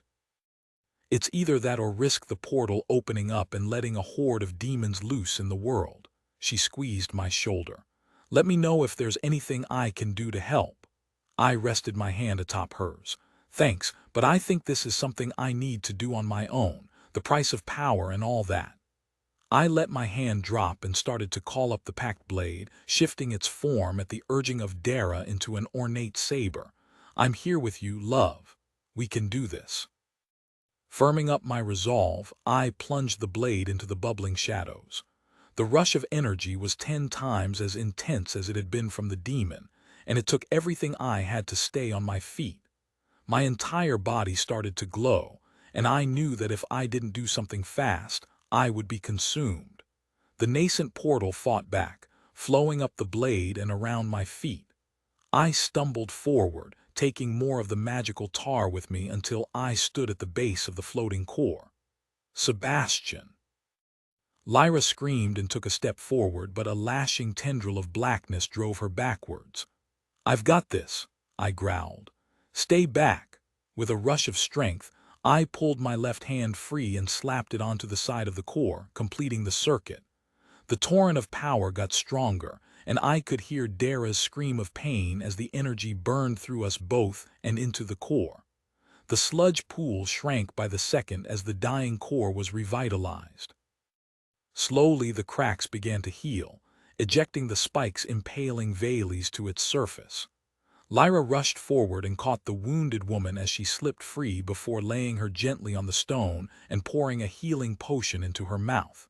I closed my eyes, unable to split my focus anymore as I wrestled with the torrent of power. The ooze surged up, engulfing me as it fought for dominance, but I'd be damned if I let it win. I pulled every ounce of essence from its bubbling mass and pushed it out. Slowly and steadily the ooze receded as it was consumed by Dara's blade form. And then it was gone, leaving me kneeling next to the replenished core, completely naked except for my spirit-bound bag and packed blade. As the last of the borrowed essence flowed out of me, my legs gave way and I collapsed, exhausted. The packed blade dissipated as Dara retreated to my mindscape where she immediately passed out. Seconds later Lyra was at my side, holding my head in her hands. Sebastian, are you okay? I gave her a weak smile. Yeah, I think I just need a bit of a nap. Vales appeared behind her, fully clothed in robes similar to Malik's with no sign of her previous injuries. A well-deserved rest, Warlock, she said and glanced down with a worried expression at the back of Lyra's head. We will speak when you have recovered, of many things. I tried to come up with a witty reply, but sleep had other ideas. Oceanoff. Calm Chapter 46 Oceanoff. Calm no rest for the wicked tea. First thing I saw when I woke was Lyra, asleep in a chair next to my bed. She was dressed in long silken robes, and her injuries all seemed to have been healed. Looking around, I had no clue how I'd gotten there, but judging by the ambient light and the exquisite quality of the sheets, I was still somewhere in the dungeon. Good morning, love, Dara said from inside my mindscape. Vales created this room for you to recover. She didn't give Lyra a room, I asked, a little annoyed that my companion wouldn't be provided for as well. Dara giggled. Of course she did, but Lyra refused to leave your side. I told you she cared. I couldn't help but smile. She stayed the whole time. How long was I out? About 6 hours, not that long. I shifted and sat up, trying not to wake her, but she must have been a light sleeper because her eyes popped open instantly. You're awake. She reached out and grabbed my hand, squeezing tightly. I'm so glad that you're okay. When you collapsed back there, I flashed her my most charming smile. I told you I'd be okay with a nap. She moved over and sat on the edge of the bed, looking down on me with her large, emerald eyes. Listen, Sebastian, I wanted to apologize for doubting you. I know I said it before, but I didn't really believe it until I saw you in that pool. With that ooze trying to devour you, you risked your life for me, and for everyone in this world. I propped myself up higher and shrugged. What else was there to do? I saw what that demon did to Annabelle and Svan. How could I stand by and let more of those things into this world? She reached out and put a hand over my heart.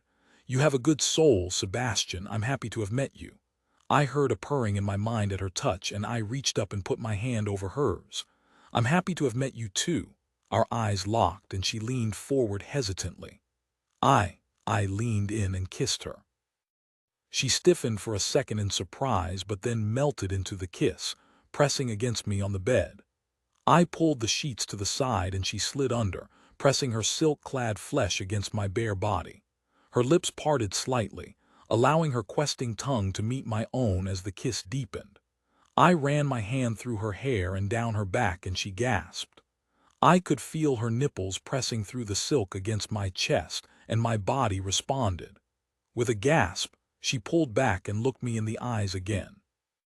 "Are you sure this time?" she said. Dara gave me an encouraging smile inside my mindscape, and I nodded. "Oh yes, as long as you are. Dara will be able to see and feel everything that happens so." She smiled mischievously and said, "Good," and then kissed me again. Her hands caressed down my chest and over my stomach, moving lower until she found my cock ready and waiting. I pulled away and slid the robes from her shoulders, kissing the pale, freckled skin at the base of her neck. She moaned and arched her back, sliding the robes open further to expose her freckled tits. I kissed down her chest and over a breast, taking her nipple into my mouth and pinching gently with my teeth. She let out another moan and looked down at me with a hunger in her eyes.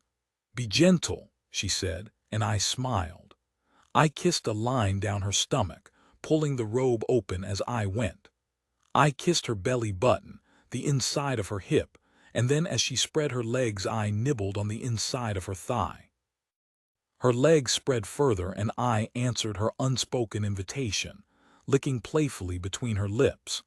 The carpet definitely matched the drapes on this fiery woman, and as she shivered at my touch, I buried my face deep in her fiery red bush.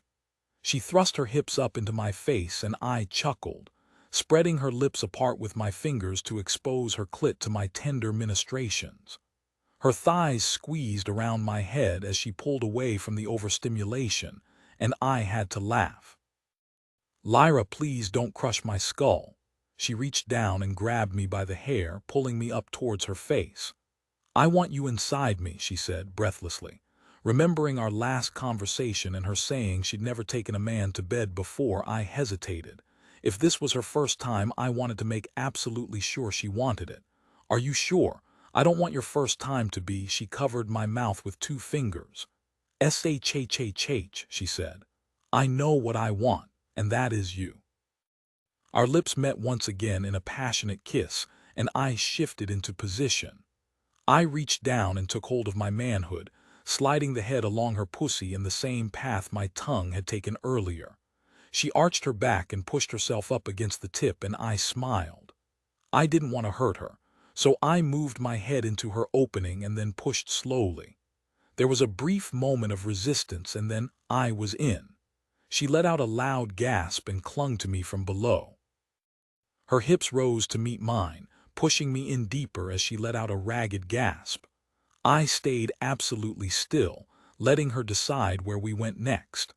After a few seconds her grip softened and I pushed myself up and looked down into her eyes. She grinned at me and let out a throaty growl. "More," she demanded. Who was I to deny a lady? With a mighty push I thrust myself in as deep as I could go, evoking a primal groan from the beautiful redhead. Her nails raked down my back as I slid myself out and then back in, hard. She looked up at me with half-closed eyes and reached around to grab my ass, pulling me in further. Thrust after thrust, I introduced the lovely Lyra to the world of deep dicking, and she was a fan. Her breathing came faster and harder as her body adjusted to the rhythm, angling her hips to allow for the perfect joining. Her hands clenched at the sheets as she threw her head back in a primal scream of pleasure, and it took the opportunity to hungrily kiss her neck once again. I felt her pussy clench around my cock as her abdomen spasmed in the heights of orgasm, and I was pretty sure the entire dungeon knew exactly what was happening in our room at that moment. She wrapped me in her arms and held me still, and I could feel the muscles of her pussy still quivering around my cock as I stopped thrusting. I shifted slightly, and she shivered and laughed as that slight movement set off another ripple of pleasure. She giggled and whispered in my ear, "Give me?" "Ah!" she cried out again and slapped me playfully as I wiggled my hips.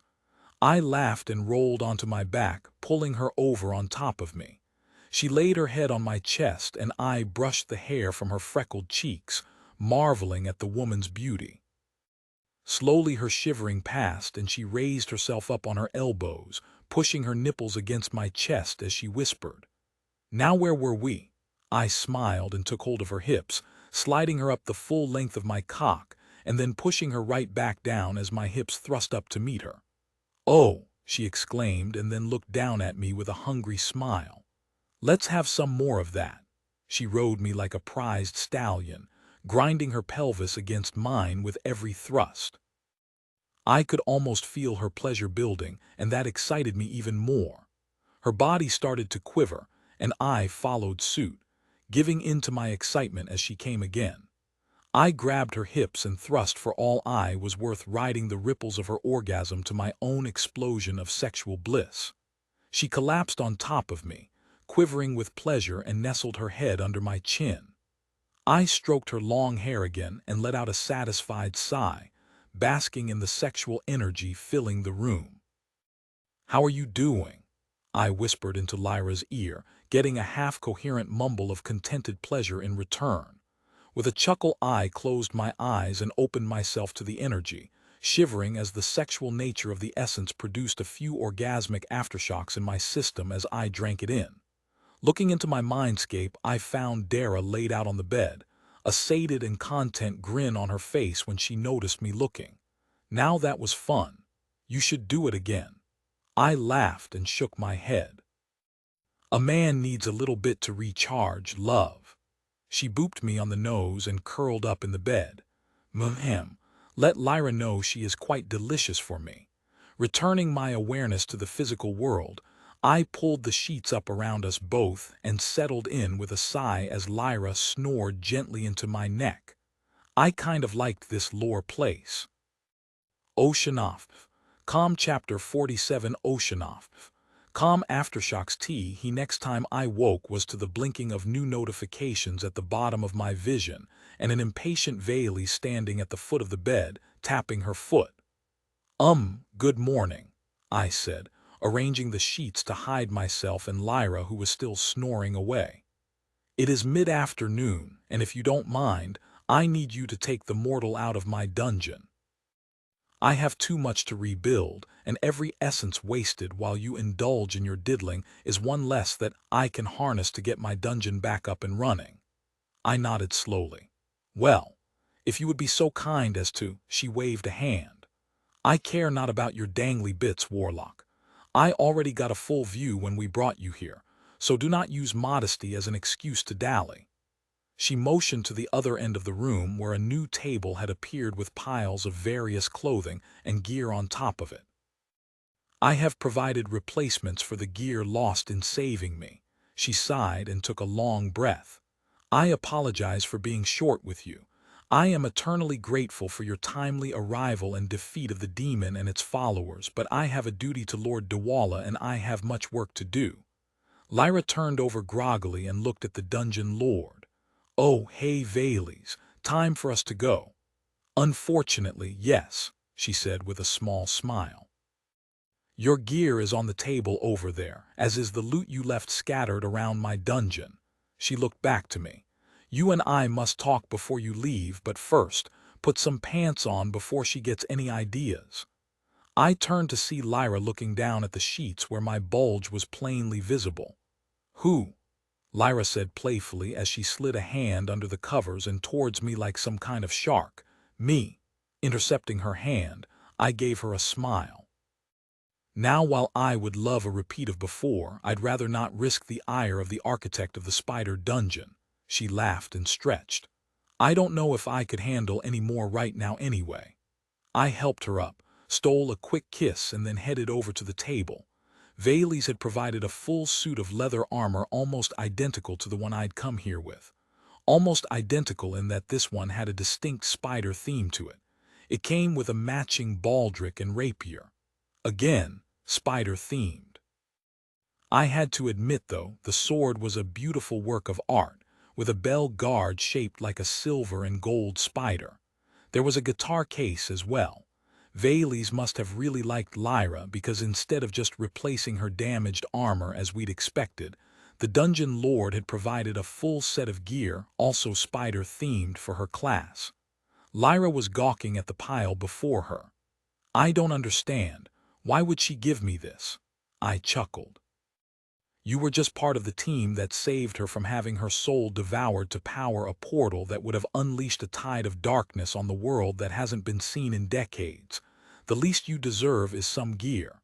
She nodded thoughtfully and started putting on the gear. Point taken. When we left the room, a short time later, it was to the sound of laughter. "It's not funny," I said. "Why would she do that?" "She obviously loves spiders," Lyra said, gesturing to the giant spider embossed on her shield.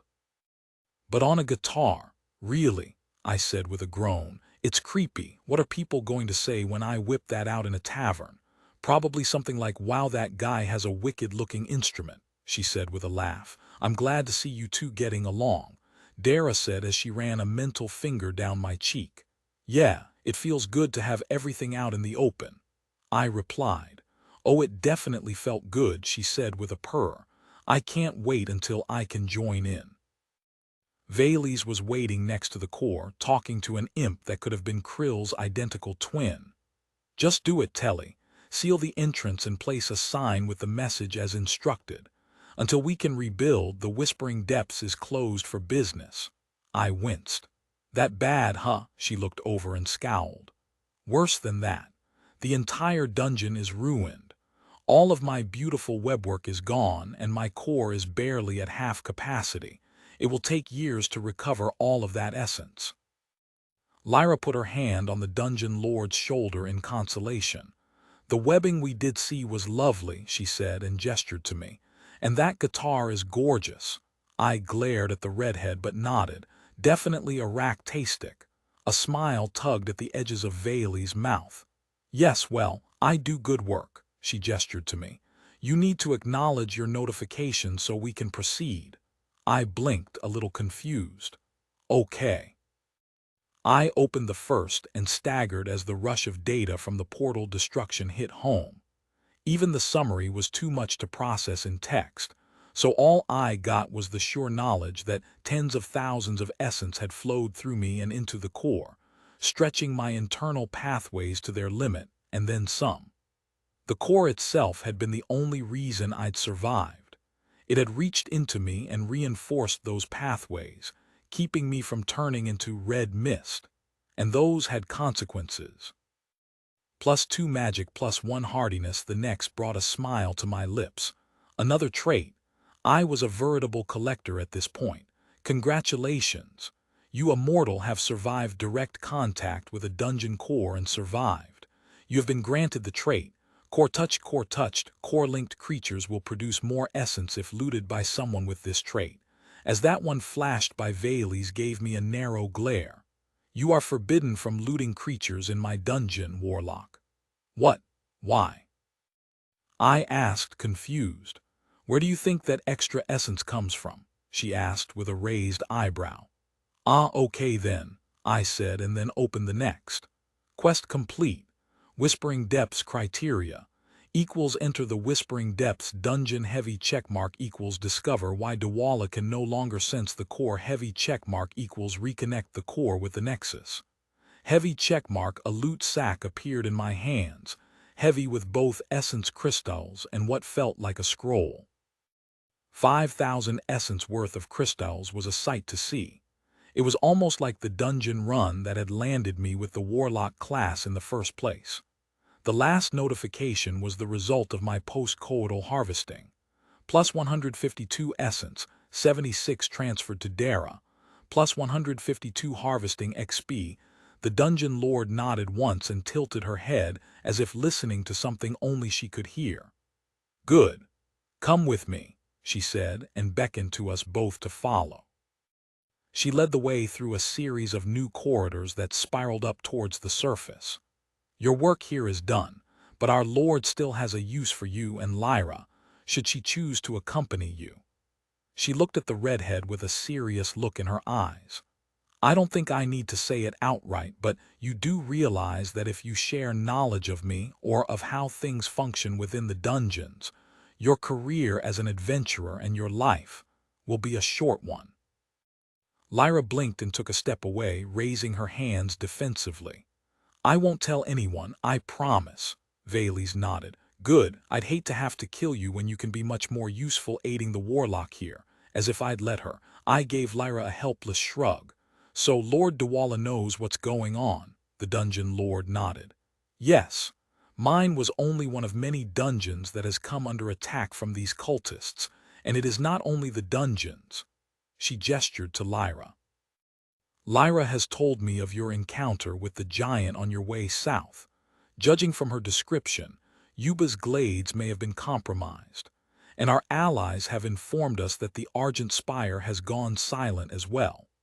When daylight appeared in the tunnel ahead, Valles paused and turned to face us. "Lord Dewala has another mission for you, Warlock. Travel to the Argent Spire and aid Lady Avil's champion in their investigation." Quest received. The Argent Spire travel north to the Argent Spire in the Cerulean Plains and assist the champion of Lady Avil, Goddess of Towers. Investigate the tower that has stopped responding criteria. Equals join a party with the lady's champion equals determine if the tower has been corrupted by demons equals cleanse the tower of darkness reward. Equals 10,000 essence equals additional rewards consummate with mission difficulty and completion. "Wow, that's a lot of essence," I said. Valles snorted indignantly. "The tower is designed for adventurers of at least 8th level, so I suggest you improve yourselves before you reach it." Lyra grumbled. "Hard to do when the damned demon ate all our essence." The dungeon lord smiled. "Do not fret. The tower is quite distant from here with several dungeons appropriate to your rank en route that shouldn't delay you much. I have every confidence in you." She gestured towards the light. "Now, off with you, my webs aren't going to spin themselves." Lyra gave her a friendly smile and said, "Good luck," before heading to the exit. I followed close behind, giving the dungeon lord a respectful nod as I passed. As soon as we were out of the cave, the entrance shuttered and sealed closed, leaving us alone in a sunny clearing. With a tiny bit of panic, I opened my map and breathed a sigh of relief. We were maybe 50 feet from the path back to civilization. Lyra rested her hand on my shoulder. "To the Argent Spire, then," I smiled. "You'll help me." "Of course I'll help you. No way I could sit on the sidelines if there's a demon incursion brewing," she said with a smile, "and she wants more of your cock." Lyra caressed my cheek. "And that's not the only reason. Told you so." I smiled and kissed her gently. "I'd be honored to have you with me. Share quest the Argent Spire with Lyra Stone." I hit yes, and Lyra's eyes flashed blue for a second before another message appeared. "Quest accepted." "Wow," she said. "Looks like I'm officially on a holy quest to save the world." "Ha, welcome to Team Dewala. We don't offer health insurance, but the pay is pretty good." "Health insurance?" she asked, and I just shook my head. "It's an Earth thing, the world I'm from." "Ah, you should try to avoid that. Makes you look weirder than you are." I shrugged. "Hard to completely eliminate a lifetime's worth of sayings and phrases. I'll try, though." Remembering the quest reward from earlier, I pulled it out and handed it to her.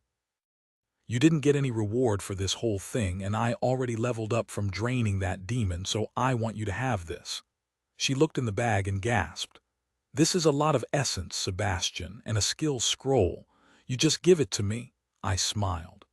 "Like I said, I got a ton of essence from the demon, which required me using up all the loot we'd collected to that point, so it's only fair. Plus, if we're going to get to level 8, we have to start somewhere. I'm already 6, so this should bring us even. But the scroll, if it's useful to you, then use it. If not, then give it back. No harm, no foul." A giant smile split her face. "I just want to kiss you right now. The grass here looks pretty soft. I'm sure you could stay up," I said mentally. It would be just my luck to get murdered by some beast because I was balls deep in the middle of the forest. Oh fine, just get back to the inn fast then. Mama needs a recharge and damn she puts out a lot of juice. I chuckled and Lyra looked at me curiously. What did she say? She wants us to get back to the inn pronto. A slight blush crept across her cheeks. Well, now that you mention it, I will take you up on that kiss though, I said and leaned in. It was a great preview of things to come. Oceanoff. Calm Epilogue D. Walla stood looking out on the swirling starscape of the astral plane, gazing towards where the stars ended and the void began. Deep in the darkness things were stirring. Hungry beings who lived only to destroy and corrupt. They are coming again. Next to him, a tall woman with ivory skin and silvery feathered wings nodded. Are they ever truly at rest? Their nature, their very existence is to plot and scheme their return. I am just surprised it took them so long this time. The god of dungeons nodded. They have raised their own champions this time. Souls stolen from the reapers mid-transit. One even hired a rogue reaper to fetch an unsanctioned soul from the null. I was there when Gaia claimed him. The goddess of towers replied. He will be a powerful ally should she allow him to aid us. Dwala nodded. She has just as much to lose as the rest of us should they establish a foothold on lore. The void demons would corrupt her natural world with their very presence. She will aid us. Let us hope it will not come to that, Avil replied. Your champion is on their way to my tower. Yes. He and his companion have accepted my quest and have just reached Darkforge. Your champion will be ready when they arrive, she nodded. Of course. She has completed her initiation and will finish her training by the time everything is ready. She is aware of his nature and his class, Avil sighed. She will be by the time they meet. I cannot undo a lifetime of prejudice in such a short time. Dwala chuckled. That is why I chose an off-worlder, nothing to unlearn. From what I understand, it was Barton who chose, not you, she replied with a playful smile. Yes, well, my high priest knows me well. His tone turned serious. You need to prepare her. He is bonded to my daughter, and if anything ill befalls her because you did not, she placed a calming hand on his shoulder. I will prepare the way. She will not be harmed. He nodded and breathed out a sigh of relief. Good. Have you spoken to Yuba? She refuses to answer my call.